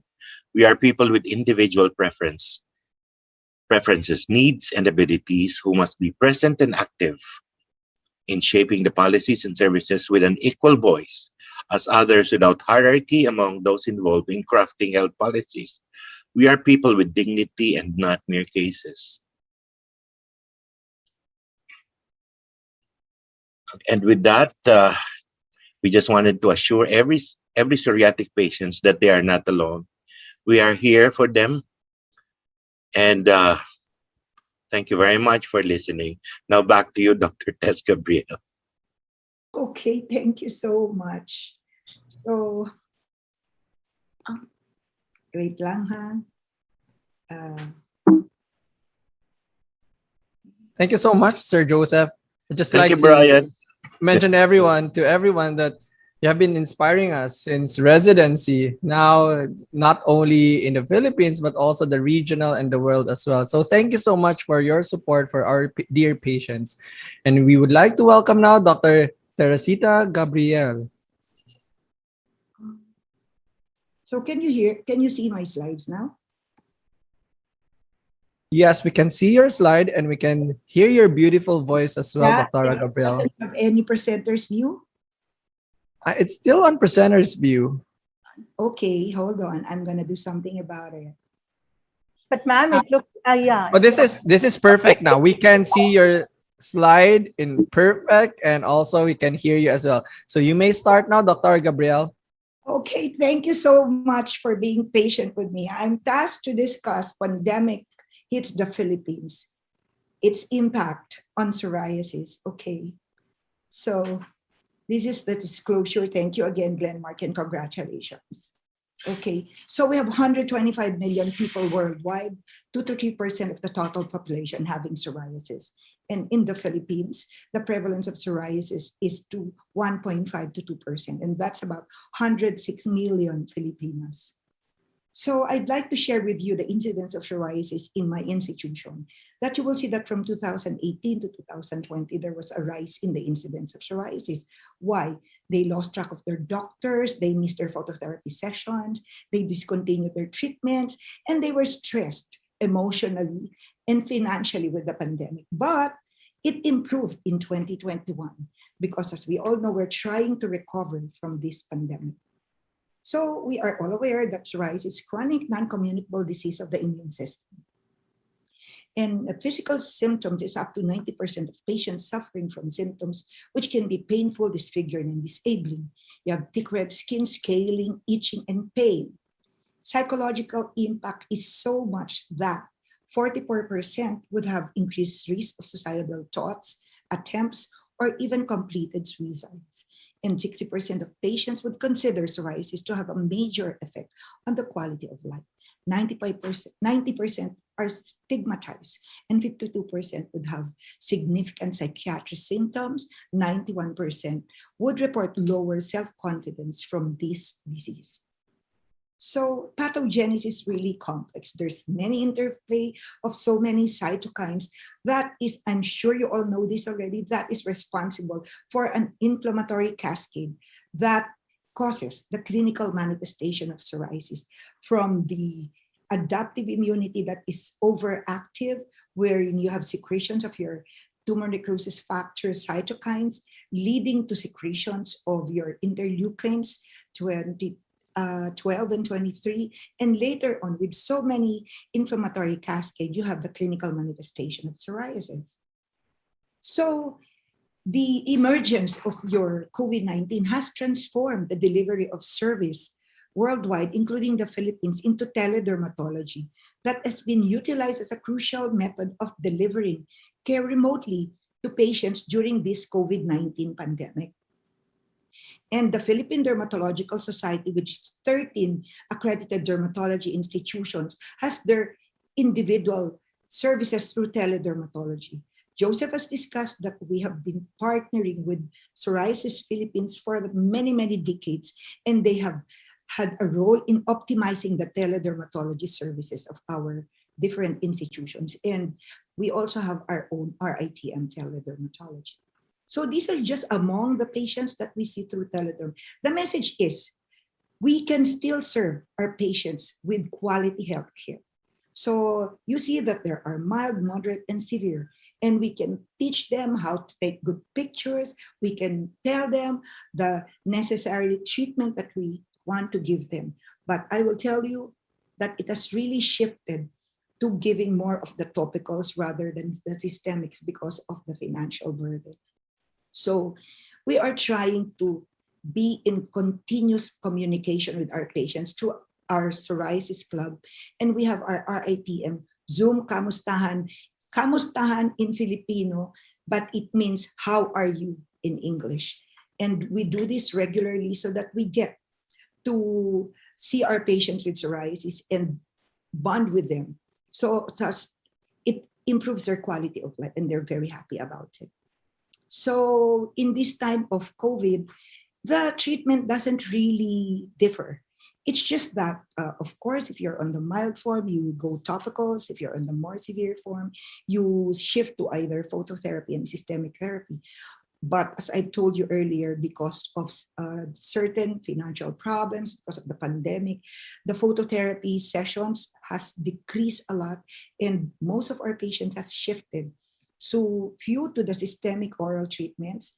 The biologics, I didn't have so much during this pandemic, and they all shifted to combination treatment with topicals and some systemic treatment. So I just want to show you the joint AAD-NDF guidelines of care, and I'm focusing on topical therapy and alternative medicine modalities for severity, depending on the severity of psoriasis.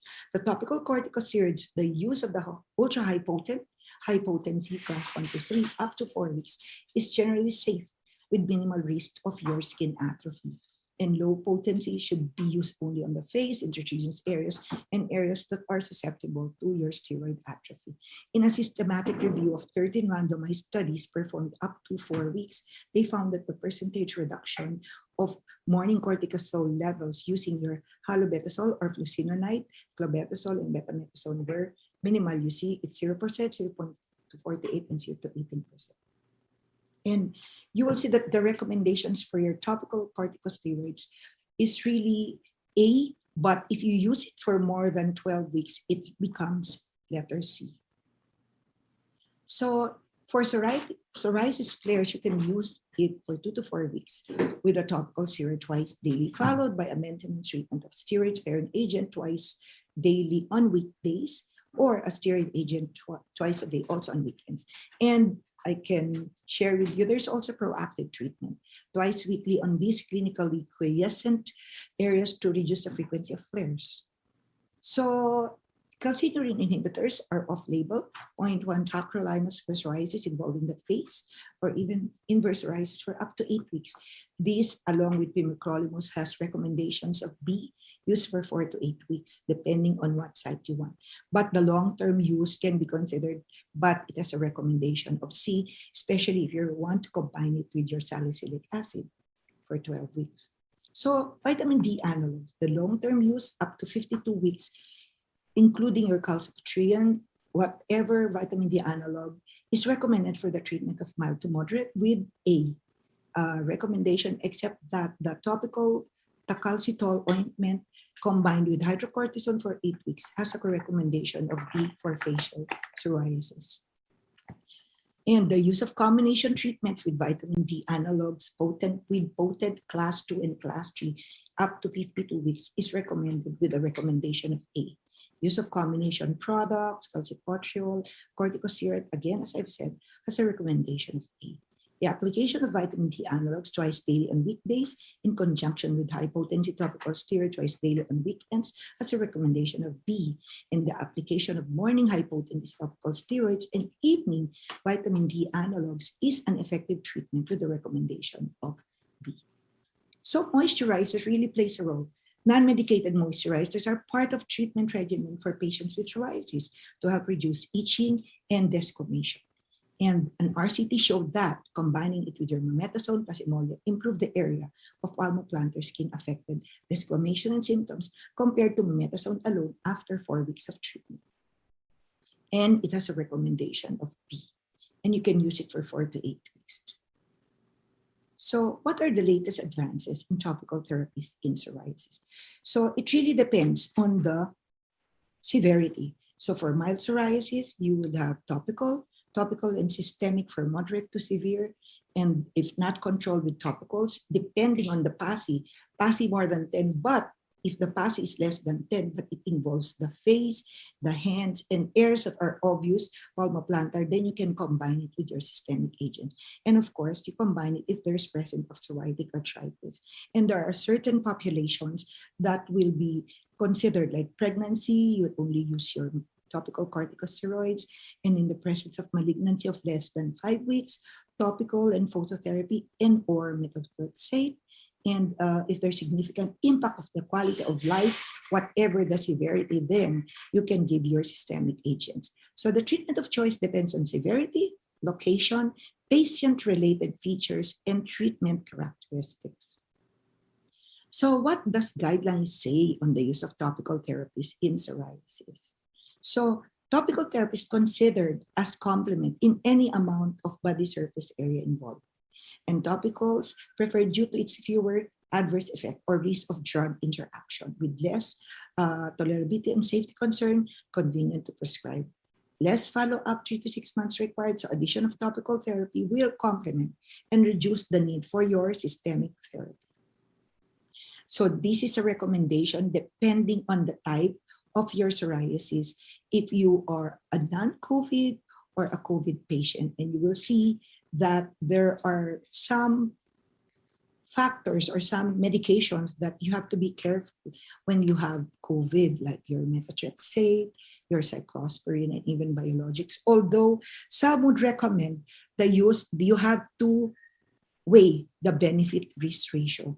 And depending on the area that is involved, then like the nails, it could be topicals, intralesional for non-COVID patients, and only topicals and retinoids for COVID patients. And for those with childhood psoriasis, you see that if you're non-COVID, it's topical and narrowband UVB, while it's only topicals for COVID patients. There are some really that has been recommending biologic, but you have to be very careful because of the presence of COVID. There are more studies that you need. So I would just like to point out, because it says a potent topical corticosteroid, this is most widely used for your plaque psoriasis. It's a class 1 topical corticosteroid. There are several studies, trials evaluating the efficacy of this topical corticosteroid, which significantly is better compared with your other comparators at 70 to 90% success rate. Once daily for 8 weeks was studied for treatment of moderate to severe plaque type psoriasis, and comparison was done with vehicle on the legs in target lesion. And there are clinically relevant improvements in quality of life, more than a third of the subjects. So this is just a number of studies that shows the efficacy of halobetasol being superior to those other comparators, and increased efficacy because there is optimal release of the active ingredient. In a study by Berhard et al., they found that it's significantly more effective than placebo and given for 14 days. And by Katz et al., significantly superior to placebo in reducing overall disease severity, erythema, plaque elevation, and scaling during a 14-day period. But you have to monitor safety because it's typically used once or twice for 2 weeks, and monitoring is very important. You have to monitor the adverse effects that's associated with any topical steroid for that matter. And as a super potent topical steroid, patients should not use it for more than 3 weeks continuously. Prolonged use can be associated with high risk of adverse effects. And with your calcipotriol, it's a vitamin D analog as an alternative option for treatment of psoriasis. I've shown you based on the previous slide that you can use it topical steroid in the morning and calcipotriol in the evening. Use it in combination with topical steroids to attempt to reduce the calcipotriol induced irritation and the associated side effects of the steroids. And it can be used to prevent relapse and as long-term therapy, even on evening or weekdays. So the safety profile of your halobetazole in combination with your calcipotriol based on journals, tolerability of the combination is superior to halobetazole alone. Short-term 14 days adverse effects included only mild pruritus in 7% of participants. Long-term combination therapy causes only mild irritation, contact dermatitis in 24%. And skin atrophy, striae, telangiectasia, or hypopigmentation are absent to minimal. And in this study, there was 76% patients applying halobetazole on weekends and calcipotriol ointment on weekdays and were able to maintain remission compared with 40% of patients who were applying halobetazole ointment on weekends only with the vehicle on weekdays. So it shows that the combination of your halobetazole with your calcipotriol is better than combining it with vehicle only. And in summary, topical therapy remains to be an important treatment in psoriasis in this time of pandemic in combination with all the other modalities depending on the severity.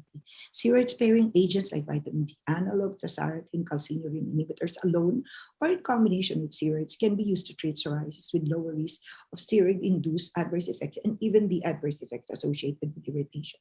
There are preliminary data on the impact of systemic therapies on the risk of severe COVID-19. Teledermatology is a crucial method of delivering remotely to patients during this pandemic, but we can do it. We can give quality service. Encourage your patients to be active with psoriasis support groups because it has definitely contributed to improving the patient's quality of life. And that's my last slide. Thank you for listening. Thank you so much, Dr. Gabriel. And we'd like to request also our speakers to please join us in the virtual stage. And of course, I would like to welcome also Dr. Imran Mazid from India to give his thoughts about the lectures from our speakers. You will have the virtual floor, Professor Dr. Majid. Yeah, thank you. Thank you for inviting me for my comments.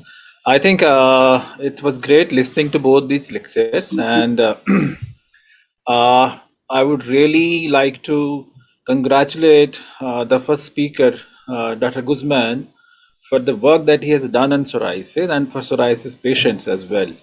I think we do need to replicate this here in our country as well, and it's a time to unite people who work on psoriasis and then get this on the world stage. That's one comment I would like to make. And about the lecture from Dr. Gabriel, it was really nice, and she made a nice presentation on the topical therapies and what needs to be done in patients with psoriasis. So one just small, you can say an interesting question that comes into mind that I would like to ask both of these speakers is, how has COVID affected psoriasis? Have we seen psoriasis to get exaggerated, exacerbated after COVID or during COVID? What were the factors that were responsible? What were your experiences about this? Any of the speakers can then just answer this. Okay, can I start, Joseph? Yeah, sure. Okay, can you hear me? Among those patients with psoriasis that had COVID in our institution and in the other hospital that I was in, they really were in severe flares, and we had difficulty controlling the psoriasis. But then, of course, the flare is not just during the height of their COVID, but the flare is all throughout. Even before they even had COVID, they were already flaring because of all the reasons that I have enumerated, from the loss of contact with their doctors. Even if there's what you call teledermatology, some of them are still hesitant to do that because some of them are not that techy. And, the financial burden, because they've lost jobs and all that, then comes COVID-19. So it's all cumulative. It's really difficult here during the time of pandemic. But I think the message that I want to send everyone is that you just have to be with your patient all throughout, because that's most important for patients suffering from psoriasis. Joseph? Yeah, before I answer that, I just wanted to express, Dr. Majid, I would be willing to help India to be part of the global advocacy. Just connect with me, and I'll be willing to assist your country. Sure about Yeah. that. Sure about that. Thank you. Okay. During the pandemic, we're still in pandemic. A lot of hesitancy are going on. Patients are thinking, are they going to be vaccinated or not? Will their psoriasis exacerbate due to vaccination? A lot of these are happening. And so we at Psoriasis Philippines, we try to educate them. We try to assure them that with the medical clearance from your doctors, you can have and be protected with the COVID vaccine. And so a lot of the patients are exacerbating because they don't see their doctors face to face, and a lot of them are technically challenged with the internet. So a lot of these things are happening. So we were working doubly hard to reach out to them and to link them with the proper doctors. Thank you. Okay. Thank you so much. Thank you. Thank you so much, everyone, for joining. Just also for the COVID and the association with psoriasis, would like to also encourage everyone, especially the dermatologists who are attending, is to input also their data on SoProtect. Okay, so in SoProtect, you can access that for free, and you can input also the data among your patients. In fact, I just saw the update is that 85% of the patients didn't require admission to hospitals whenever they got or contracted COVID and with psoriasis. And that's quite good and reassuring also among our patients that they still need to consult their dermatologist, their rheumatologist, and like what Dr. Gabriel mentioned, also proper care. And of course, Sir Joseph, also, you have to communicate properly with your dermatologist. And we have questions also from the group. I would just ask only one because we have really present time, and I'm sure a lot of you are really curious about this, is that from Dr. Macarayo, did any of the vaccines cause flare-up with psoriasis? I think this is a question for Dr. Gabriel. Can you unmute your microphone, please, Dr. Gabriel? Yeah, I had like 3 patients who had erythroderma from COVID vaccine. In as much as I wanted to include it in our registry, my patients didn't want. They really had severe erythroderma after the COVID, and I had difficulty taking care of their erythroderma. It's not just for psoriasis patients. A few patients would also have reactions. It's not much, but it does happen. Thank you for the question. Yeah, it could happen, but I would like to reassure also our colleagues and also our patients that it's also necessary to give your patients a COVID vaccine amidst all the adverse effects. Even patients without COVID, they will have also side effects or reactions other than the erythrodermic psoriasis. All right, so thank you so. Yes, it's very Brian, low. it's very low. You can go to your favorite dermatologist and they can take care of you. But you have to get the COVID-19 vaccine. Amen. Thank you so much for that. Thank you. All right, so thank you so much, Sir Joseph. You have been really an inspiration for everyone. Dr. Gabriel and Dr. Majid, thank you for joining us tonight. And we are going to proceed with the last, but definitely not the least session on atopic dermatitis. Can we have the introduction slide, please? Thank you. That, there's this pledge, Dr. Brian. Oh yes, so we are gonna promote this contribution by Glenmark. All right, so everyone, please, you have learned a lot about psoriasis. It's an autoimmune or immune-mediated condition, but however, a lot of patients and people or laymen still perceive it as an infectious or contagious disease. So Glenmark is committed to the medical and healthcare fraternity to create awareness for psoriasis. So the team prepared a video to showcase Glenmark's contribution to fight against psoriasis. And we welcome that video now. In psoriasis, the biggest stigma is not on your skin, it's on your identity. As every psoriasis plague narrates a story of itching, burning sensation, thickened skin and nails, sleep deprivation, and intimacy issues. Apart from this, social isolation, family separation, and snatching away all other fundamental rights. Psoriasis makes them lose their own identity. Unfortunately, today the world is witnessing over 125 million stories of losing identities and deprivation of fundamental rights due to lack of awareness about psoriasis. We at Glenmark are committed to give back all the fundamental rights and identities to all patients who are living with psoriasis. Glenmark's contribution towards psoriasis includes comprehensive therapy approach with wide range of topical corticosteroids such as Momate, Cibricort, Powercort, Halovate, and immunomodulators such as Dipsotrex and Tacros, with more innovative products in the pipeline, including the HCP support program such as disease tracking, Derma Connect mobile application, Readers Club for scientific resources, with emphasis on patient care such as patient awareness campaign and patient support program.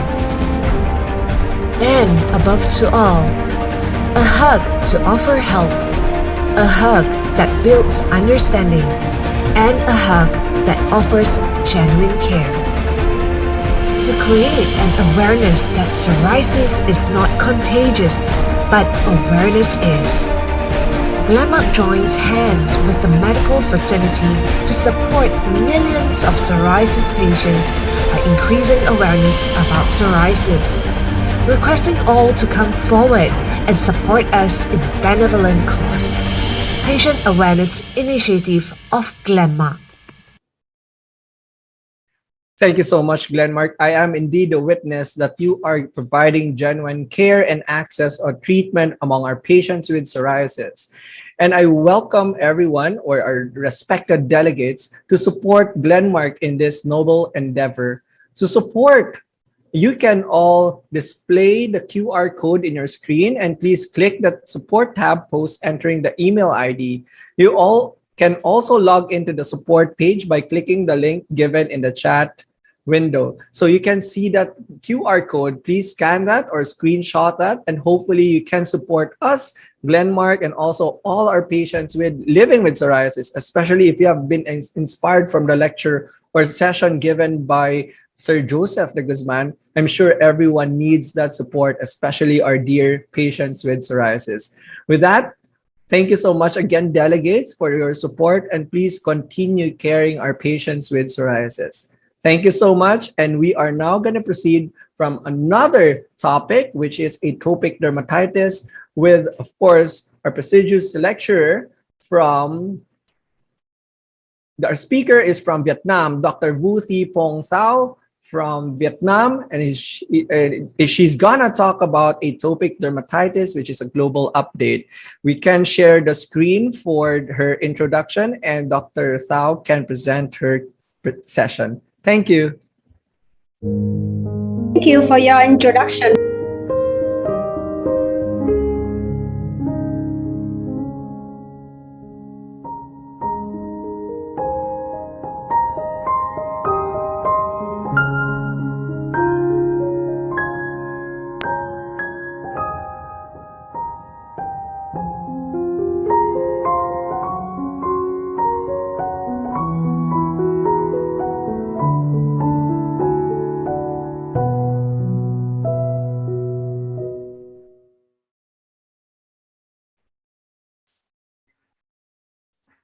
Hello, can you see my screen?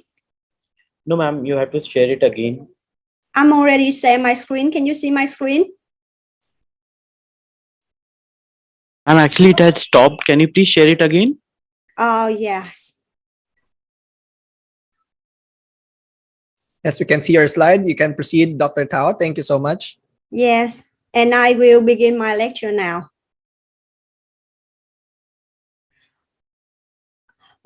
Good evening, ladies and gentlemen.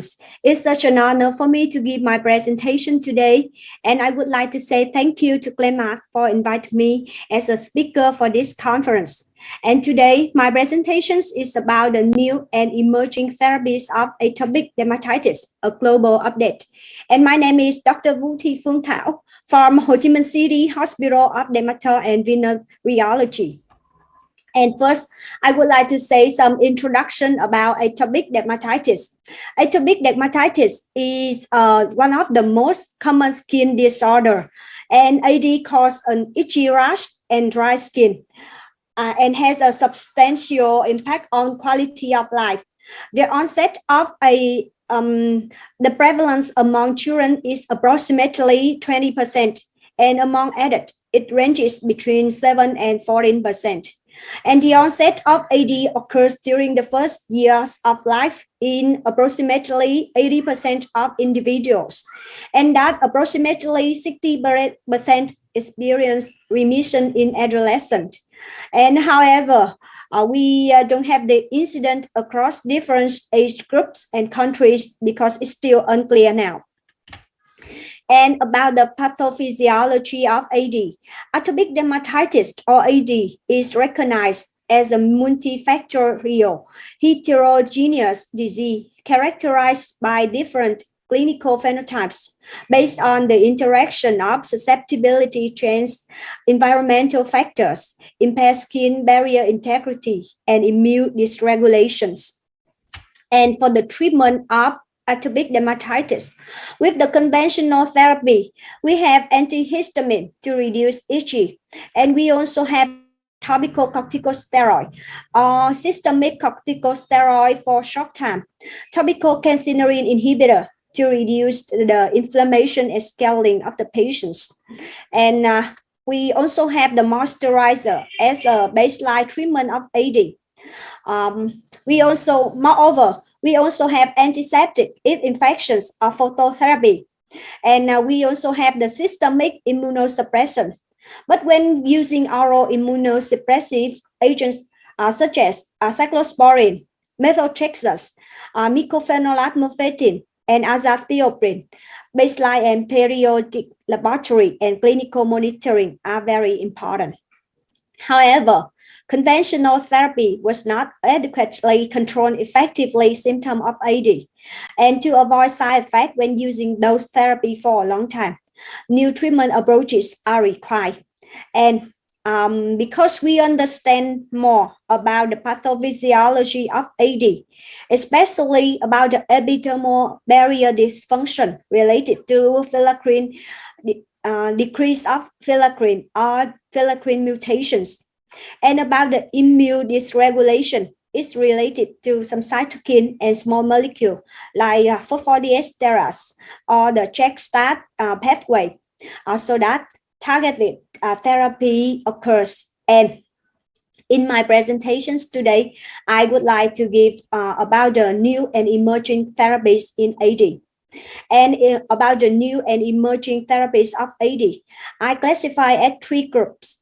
The first groups would be the biologics, which are related to the immune dysregulations. And about the biologics, we also know that the pathophysiology of ADs is a complex and multifactorial with strong genetic susceptibility, important contribution of immune dysregulation due to the excessive T helper 2 and Th22 activity, with variable contribution of Th1 and Th17, skin barrier dysfunction, and cutaneous dysbiosis. And due to Th22 and Th2 pathway, we have some cytokine related, like interleukin 22, interleukin 4, interleukin 13, 1331, and anti-TSLP. And so that by those cytokine can cause the barrier dysfunction and cause the symptom of AD. And so that we have some therapy, some biologics that targeted those cytokine, like anti-interleukin-4, we have dupilumab, anti-interleukin-13, like lebrikizumab, tralokinumab, and anti-interleukin-31, nemolizumab, anti-TSLP, tezepelumab, and anti-OX40, ISB 830. And this is the summary of biologics currently approved in clinical trials for atopic dermatitis. And among those biologics, we only have the dupilumab.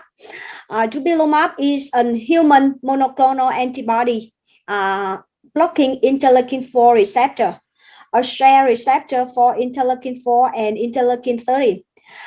Key cytokine in Th2 mediated inflammation playing major roles in AD pathogenesis. And this is the only systemic agents that approved by FDA. And it was first approved in 2017 by FDA, and in 2019 by EMA for use in moderate to severe AD in adult and adolescents, and recently approved in pediatric patients aged from 6 to 11 years old. And efficacy and safety of dupilumab for treatment of AD have been studied in several phase 3 clinical trials. And dupilumab can be used as monotherapy in adult or in children over 2 years old to control the symptom of AD. And not only the anti-interleukin-4, we also have anti-interleukin-13 like lebrikizumab and tralokinumab, but it only in clinical trials. And moreover, we also have anti-interleukin-31, anti-TSLP, and anti-OX40, but it only in clinical trials too. And for the summary of the biologics, until now, we only have the dupilumab is the only biologics approved by FDA for the treatment of moderate to severe AD for patients over 6 years old. And it can prevent flares in adults with moderate to severe.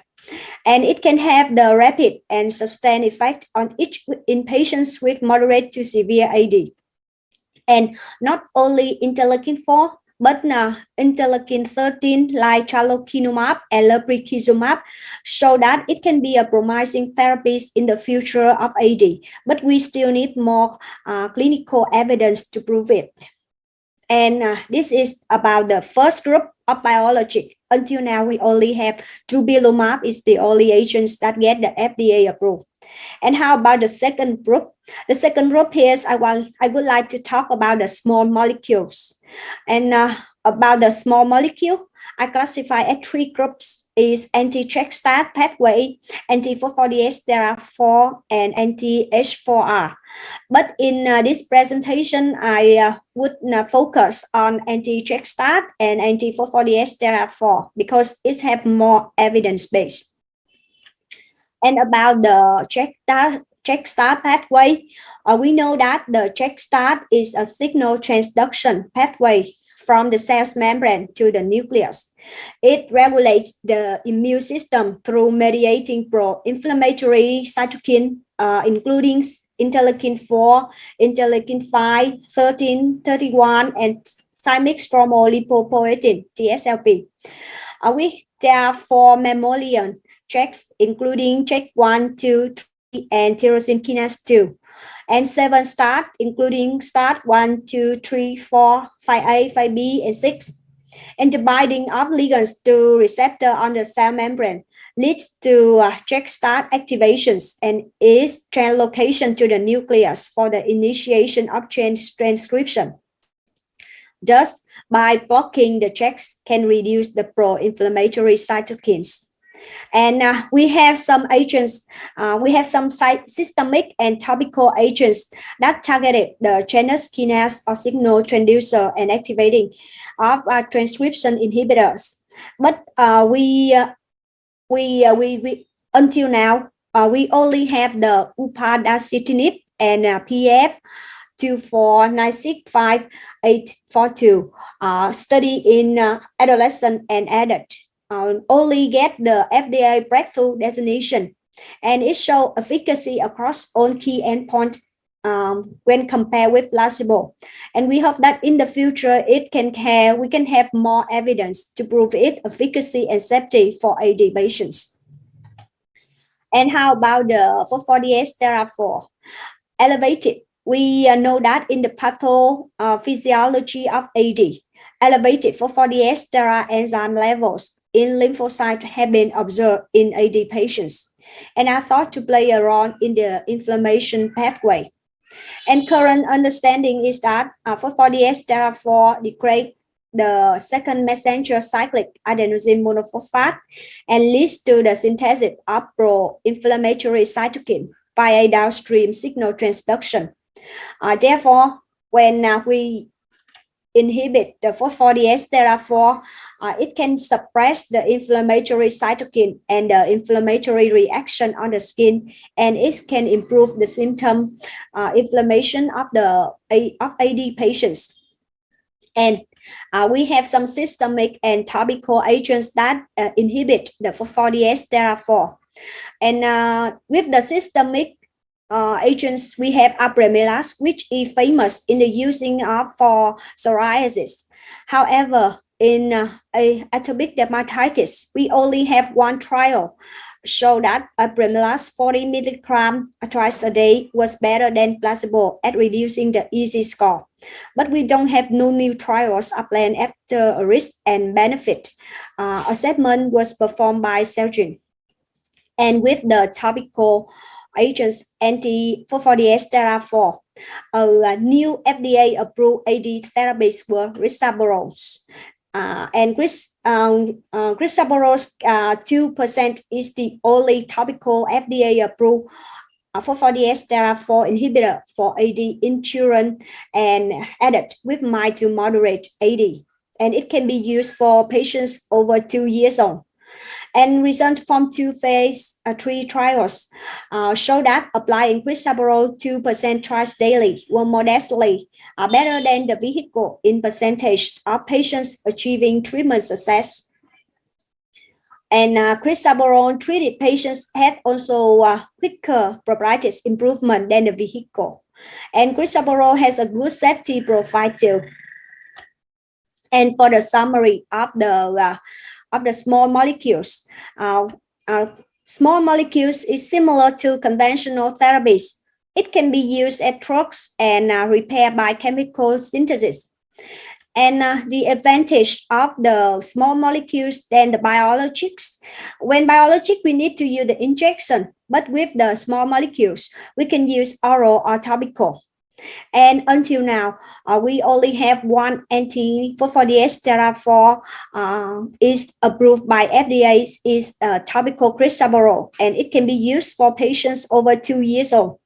And small molecules can show the safe and effective treatments to control disease and improve quality of life in patients with atopic dermatitis. And with the biologics, we have the dupilumab. With the small molecules, we have topical risaborole. And regarding the skin barrier dysfunction, we have the decrease of the filacrine, or we have related to the filacrine mutations. So that I would like to talk about the last but not least group is filacrine therapy. So we know that AD is a complex etiology, including genetic, immunological, and environmental factors that cause skin barrier abnormalities and immune dysfunctions, which are considered crucial to the pathogenesis of AD. And research is underway on the close connection between the genetic mutation and AD occurrence. And major contributors to the pathogenesis of skin barrier abnormalities in AD include decreased filacrine, ceramide, and antimicrobial peptides, increased serine protease, decreased SP inhibitors, and disorder tight junction. and it can cause the immune dysfunction of the patients. And so that if we would like to treat the patients with AD, beside the biologic and small molecules, we need to restore the skin barrier of the patient, and especially because it's related to the filacrine mutation or the decrease of the filacrine, we need to use the filacrine therapy. And so that we have the filacrine therapy. And with the filacrine therapy, we have that topical filacrine therapy have been shown to enter the structure of the epidermis and increase the expression of key barrier differentiation of proteins, including filacrine, and in patients with and without AD. In addition to reducing skin inflammation and inducing AMP expression. And until now, with the filacrine therapy, we have the famous agents is tabinaraf. Tabinaraf is a single molecular high affinity AH agonist. It's a naturally derived hydroxylated stewband that shows promising efficacy as a topical treatment for AD. Tabinaraf activates both AR and NRF2, resulting in increased skin barrier protein expression, including filacrine, and reduced oxidative stress and decreased pro-inflammatory Th2 cytokine expression, and re-established skin homeostasis. And we know that because of the skin barrier dysfunction due to the pathogenesis of AD, a recovery of the skin barriers is important in preventing AD relapse, so that we need widely use of moisturizer, and especially the agents that including filacrine is better for the patients with AD. And for the conclusions, AD atopic dermatitis is one of the most common skin disorders, and the more we understanding of the pathophysiologies of AD can lead to the development of several new and targeted systemic and topical agents. And until now, in my knowledge, we know that about the biologics, we only have the dupilumab, which is inhibit the interleukin-4 is approved by FDA. With the small molecules, we have the anti-phosphodiesterase 4, we only have one topical anti-phosphodiesterase 4 that get the FDA approved the topical crisaborole with the percentage of 2%. And last but not least, we have the filacrine therapy to improve the skin barrier of the patients. And that is the end of my presentation. Thank you so much for your attention. Thank you so much, Dr. Tao. Just a really quick question. Is the dupilumab FDA approved or available in Vietnam? It's such not the good news, but we don't have it in Vietnam yet. Yeah, so similar also in the Philippines. That's why the main treatment options for our patients with AD is going to be topicals like your steroids, non-steroidal creams, and also moisturizer. We have to stress the importance also of the moisturizers.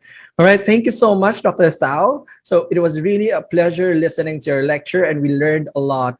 And with that, I guess we are finished with all the sessions on my end. And I'm going to thank everyone for joining me during this activity this late afternoon. And I'm going to give it the virtual stage to our, of course, moderator for the first part, Dr. Vineet Agarawal.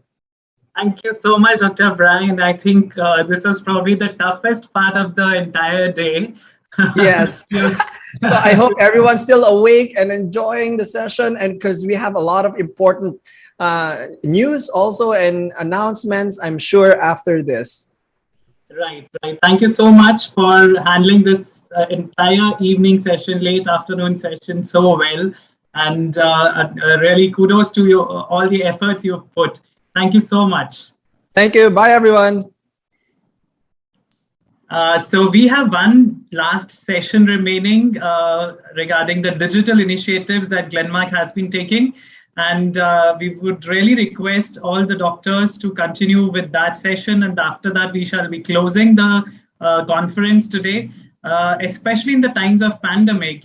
We have all realized the value of technology and the value of digital initiatives. So I would really urge you all to continue watching, and thereafter we shall have the final concluding remarks. Tech team, yes, introductory slide, please. Thank you. So we have Mr. Prakash Maheshwari, who's the Vice President India Formulations, Glenmark India, and he shall be taking us through some of the initiatives that Glenmark has been taking, especially inspired and especially tested in the time of the pandemic.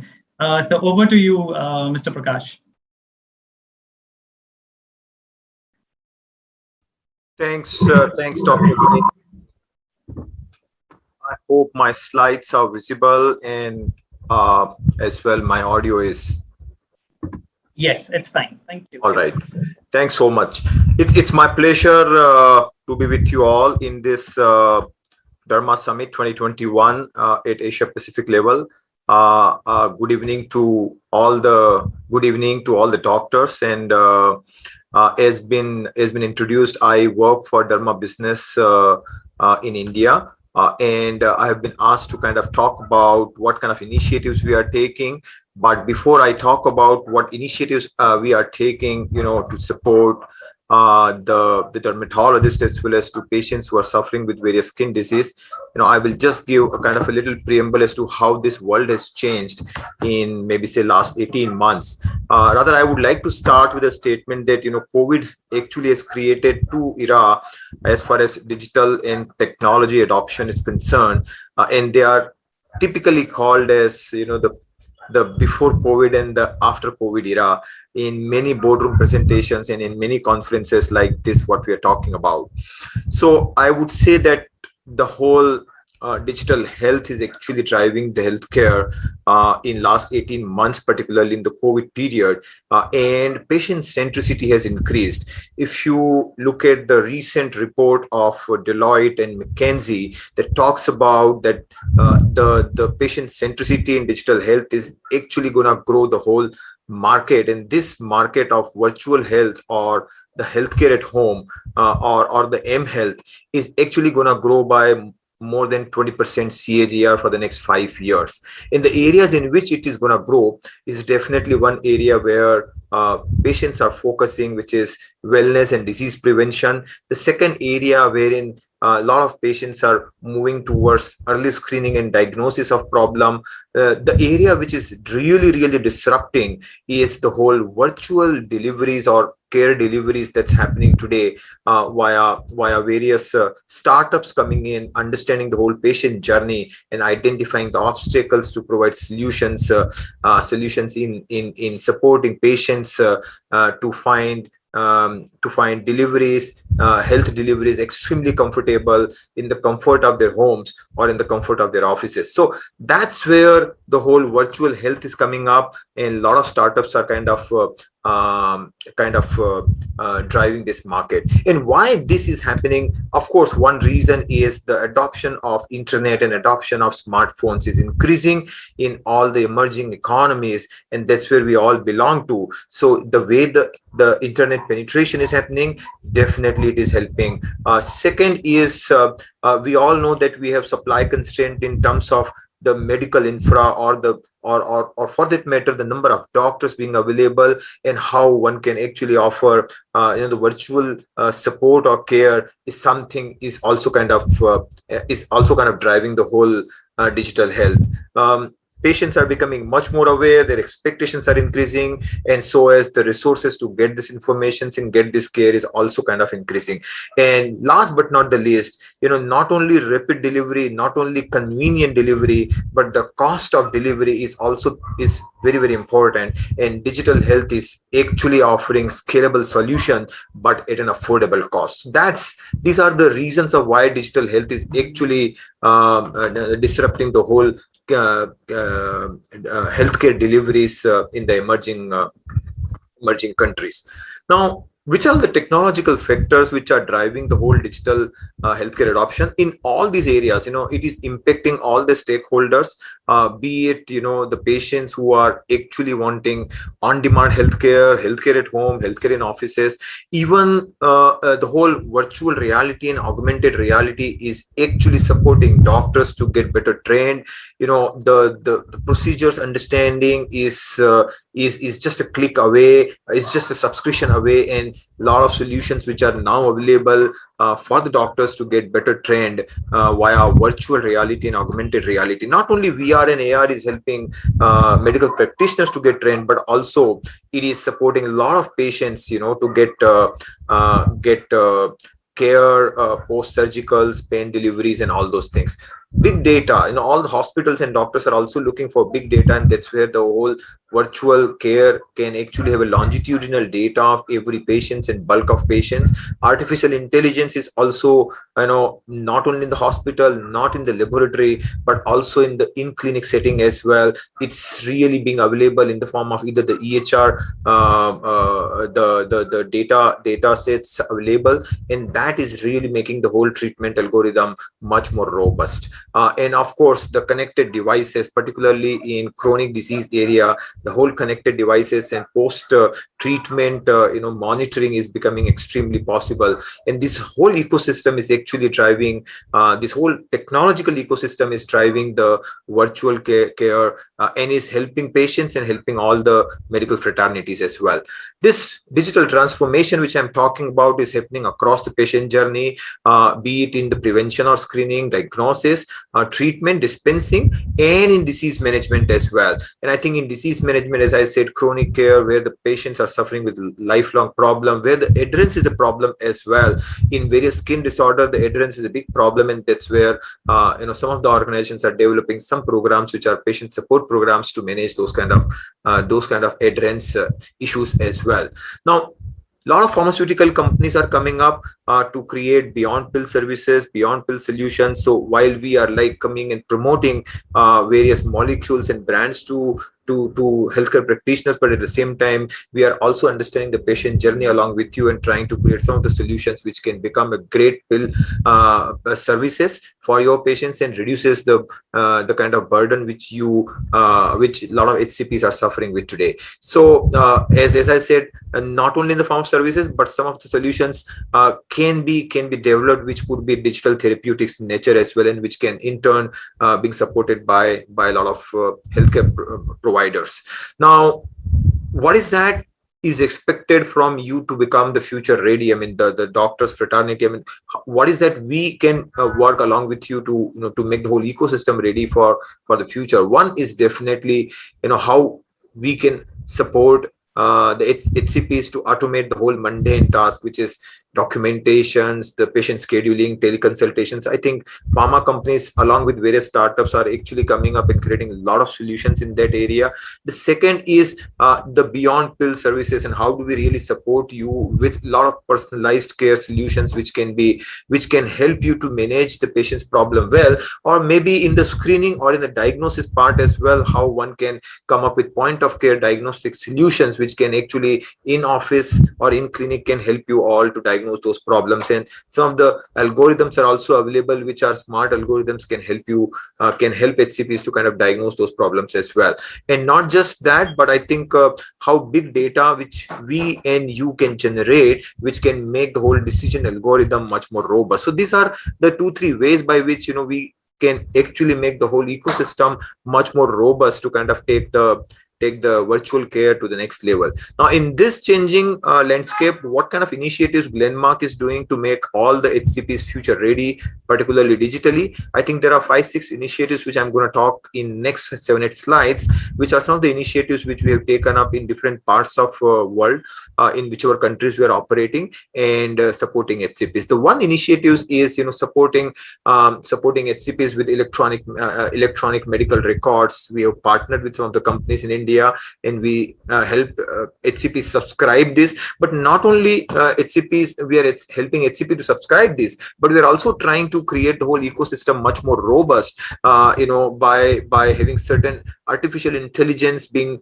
implied basis the data being generated by dermatologists and their practice, and that is actually helping in much precise decision making, much effective decision making, much better decision making. So all these applications are now becoming artificial intelligent as and when we are generating more data, and actually it is giving a lot of predictive analysis or predictive diagnosis as the patient, as you encounter any patients in next time inside the clinic. So that's one initiative. Second is, we know that the e-pharmacist is really shaping up pretty well. Customers are finding it very convenient to order their medications and refill their prescriptions online, and therefore we as a company partnered in India with PharmEasy and also with other countries with Life Pharmacies, Lozada, all those partners we have developed. And in that way, as I said, again, we are kind of not only looking into increasing the affordability of patients for medications of landmark, but also we are trying to kind of ensure that the adherence and the refill reminders can go from these companies for various medications that has been provided as per the durations by you. So one is the affordability, and second is the adherence is something which is a unique value propositions we are offering by partnering with these pharmacies as well. The third very unique initiative which we are launching in India is that adherence is a big problem in fungal infections, and the moment the lesion is over, the patient drops out of the therapy.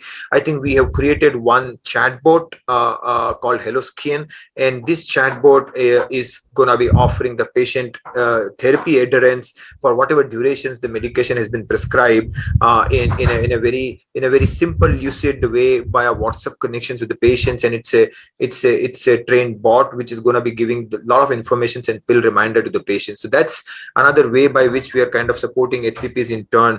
The patients remains adherent on therapy, and we are first experimenting this with fungal infections, and if really it works pretty well, then we can actually start in various other categories which are long term where the adherence is a problem. Another initiative we have since last 3 years, we have kind of created an academy called Skin and Hair Academy, which is now #1 platform for skin and hair care in India. And this platform has a lot of patient engagement content on various skin problems, and a lot of blogs, a lot of KOL videos, a lot of HCP's videos and HCP's testimonials and HCP details are also available. So in a way, it's a platform wherein the captive patients coming on these platforms and also seeing a lot of content, getting intrigued about it, understanding the seriousness of the skin problem, and have the host of the doctors database available by which they can pick and choose their nearby doctors as well. So it's a kind of platform which is dedicated to dermatology practice and dermatologists, and particularly for skin disease problems area. We have close to around 30% of dermatologist universe of India available on that. There are 200 more videos, 600 plus blogs. Every month there are certain appointments one can have, and just to tell you, 7.5 lakh sufferers actually visits this platform every month, and they get awareness and also know about whom they can consult in case if they decided to visit their doctor. So that's another initiative we have. Another initiative, considering that a lot of HCPs are looking forward for virtual knowledge and virtual knowledge, both in terms of theoretical knowledge or even the procedural skills as well. So we have created a platform called Guidem in last year, and we have upgraded this platform recently, wherein there is a resource center for dermatologists called as learning centers, wherein procedural videos, case studies, image analysis, practice management modules, and more for young doctors. There are a lot of PG update content which is available. So it's a big one-stop content solution for dermatologists. Not just that, but we have created another section called Derma Infoline, wherein you can walk in and ask for any article, any presentations, and in 24 hours, these services can be provided to all the dermatologists. Beyond that, there is another center with another area section we have created called Patient Resource, wherein we have lot of easy to consume, easy to understand patient education content which doctor can use via digital medias, via WhatsApps, and can easily circulate those contents to the patients for understanding those problems and do's and don'ts in those problems as well. And beyond that, we're also integrating this guidance platform on Skin and Hair Academy so that there is a seamless integration between doctors supporting their patients there and doctors upgrading their knowledge here as well. We do have in Philippines, we have launched Derma Connect, which is a mobile application which is basically for instant download of a lot of medical journals, and good number of dermatologists are actually using and upgrading their knowledge at any given point of time by getting best of the journals available on Derma Connect. So these are all some of the initiatives which I thought I'll present to all of you all, which basically talks some of the support areas for HCPs on knowledge upgradations, on skill upgradations, and on the other side are also in ensuring that we work on the patient journey, identify the obstacles which patients are suffering with, and give them solutions either for screening or for therapy adherence as well. And we are working very closely with HCPs in the form of understanding more and more pain points for them to manage their patients, and also for the patients to manage their problems, and we are creating a lot of futuristic solutions in the area of dermatology as well. So this is it from my side. I thank so much to all the audience, all the doctors who are present on this platform from different countries, for giving me an opportunity to talk about Glenmark initiatives and helping the whole ecosystem to kind of geared up to support patients much more effectively via digital or virtual solutions as well. Thanks so much, and over to you, Dr. Vinit. So much, Mr. Prakash. I'm sure our attendees and delegates would have appreciated the efforts that Glenmark has been putting in to connect our doctors and our patients as well, and to make the best out of the situation that we all found suddenly, thrust upon us. So thank you so much for sharing all the initiatives. And that brings us to the end of the session. And for the closing remarks, I would like to invite Ms. Dolan Bastia, Head of the International Marketing for Asia region. And over to you, Dolan. Hi, good evening, our esteemed speakers and delegates of APEC Summit, Derma Connect 2021, who are attending the summit from various parts of Asia. It's a great honor and privilege for me to propose the vote of thanks for this regional summit on behalf of Team Glenmark. While offering vote of thanks, I take this opportunity to express our gratitude to thousands of COVID frontliners for their sacrifices in fighting this global pandemic, COVID-19. Glenmark stands in solidarity with the medical fraternity in their continuous fight against COVID. So far together, we have saved millions of lives across the globe with our Favipiravir named FabiFlu, including Asian countries like Thailand, Malaysia, Philippines, and India. We are also trying to get the most innovative solution for prevention and treatment of COVID in the form of a nasal spray, and hopefully we should be able to get the product in Asia for Asian population very soon. I'd like to express our heartfelt thanks to all the speakers of this event for the wonderful sessions. For best learning experience, the format of the summit has been designed carefully, including expert talk, panel discussions, opinion polls, and many more. Topics covered were vast and varied from latest post-COVID hair management to common issues of acne affecting quality of life, the latest treatment offerings, guidelines across the globe, and also our chronic challenges in managing atopic dermatitis, psoriasis, vitiligo, hyperpigmentation, and many more, and also the digitalization in dermatological care. I'm sure the learnings taken from here will be very, very helpful for all the delegates in their day-to-day practice. Here, I also take the opportunity to thank all the delegates from 1,200 different countries, and today we had almost 2,000 plus delegates for joining us and making this event a very successful one. Special thanks to the moderators of the day for the wonderful moderation of the sessions. I owe a special gratitude to the Glenmark Global Leadership Team for all the arranging this event. However, such a huge conference is not possible to get organized without the hard work of the back-end commercial team. I express my heartfelt thanks to our dermatology product management team and our country teams for all the hard work in making this event successful. Last but not least, thanks to our back-end tech team for running a very, very smooth virtual summit efficiently. Lastly, I would like to mention one thing, that November is a very, very special month for us at Glenmark. This is the month back this organization was formed with a vision to have a new way for a new world. On the occasion of Glenmark 44th Foundation Month, we would like to once again express our gratitude to all the healthcare professionals for being associated with us. We would like to work together in future too in bringing newer treatment options for improving the quality of health. I'm sure you all will be with us. With this, I would like to announce the closing of today's summit.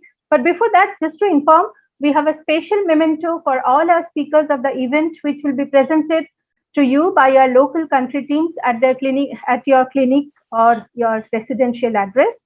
For all delegates, please do not forget to collect your participation certificate from our pre-function area and share your feedback about the summit. Also, please do visit our product booth and click a picture and share with your peers and in social media. Once again, thank you so much. Have a great evening. Thank you.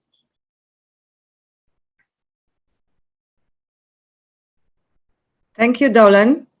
I'm taking the liberty out of the agenda just to say a few words. My name is Rinat Livne and I'm the head of Asia Pacific based in Thailand. I joined a little late this morning. And put your camera on. Yeah.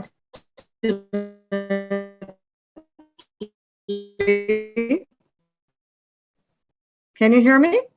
Yes, Rinat, we are just bringing you on the main screen. Yes, okay. So I'll start again. I said I'm taking the liberty of taking 2 more minutes from everybody's time after a long and very fruitful day. I am Rinat Livne and I am the VP Region and Business Head of Asia Pacific. I've been a participant during the day, so I was along, with all the meetings and the discussions and the presentations. And I want to say just 2 things. First of all, it's not obvious that delegates and key opinion leaders from all around Asia and other parts of the world are actually taking time from their weekend to work together, to share knowledge together for the benefit of patients. And this makes me very happy and excited to know that there are doctors like this who are willing to do this. And we all know how hard you're all working. On the other side, it makes me extremely proud to work in an organization that organizes events like this, that gives a platform. And it's not an easy thing to organize. It's not easy to organize face-to-face meetings, and it's not easy to organize online meetings. And there are a lot of insecurity around how it's going to be and the internet's going to work and everything. And to conclude a day like this, I think I'm really, really proud, and I'm sure that we will do more initiatives like this and more collaborations like this. And at the end of the day, it's for the benefit of the patients, and we always remember this when we do this kind of thing. So thank you so much, everyone, Glenmark team, delegates, key opinion leaders, everybody on this meeting. Thank you from the bottom of my heart.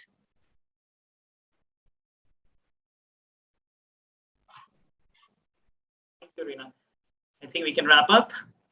Thank you, everyone. So I think it's time for a group picture, yes, right?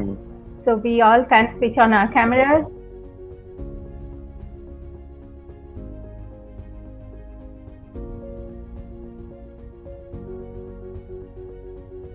I'm just creating a frame.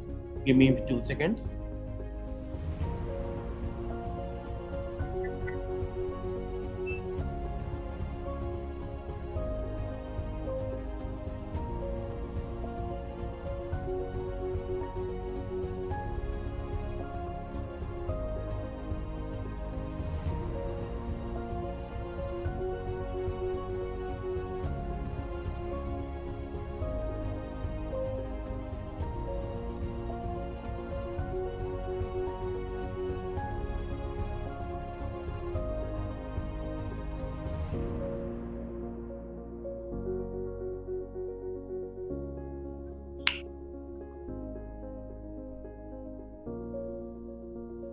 One more on stage view, just wait for a few seconds. And everybody is there, right? I can't say devotees. This is there, I don't know. Some challenge with my my camera. Teams are also there, right? Yeah.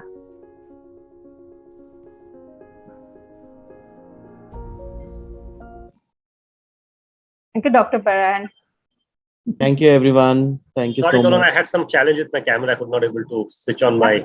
Fine, no issue. Yeah. So thank you. Thank you. Thank you, everyone. Thank you so much, Thank team. you, everyone. Thank you, everyone. Thank you, Thanks a lot. everybody. Thank you. Good job, huh? Overall. Good job, team. Good job. Thank you so much for all the hard Good job, work you man. all have done. Great job. Amit, everybody. Amit, Shankardeep, everybody. I mean, Sapnil, Tuzar, Thiri, Choi, Thanks, Dolan, as Lalanko. well. Sorry if I have missed someone. John and Recipe team is not here. And Debojit, you can also mention about India Thanks team. a lot. I think Anant, Rohit, they played a superb role in inviting not only Indian delegates but coordinating with these speakers too. I think we got the best of the speakers in India in their respective therapy areas. So Yeah. good job, Rohit and Anant, for making the program successful, contributing to the PACT region. So many, I think together we had almost 35 speakers, right? And Yeah, so yeah. many collaterals, Amazing. pre-function releases and, stage, everything. I think I have mentioned in my closing remark also, but special thanks to Varun, Vipreet and entire tech team, because yesterday was a full day conference, today also, and there was not even a single moment where we had any technical issue. So it's really, really great job. And I know the team last 2-3 nights, they didn't sleep actually. So, thank you I think so much. holding on to A great the weekend. audience for such a long time is also need a lot Yeah, of. today we had almost 2,800. Yesterday it was 1,078. So today Amazing. put together almost 3,300. I mean, also our country sales team in getting all the doctors, KOLs, all best of the speakers, right? And also all doctors.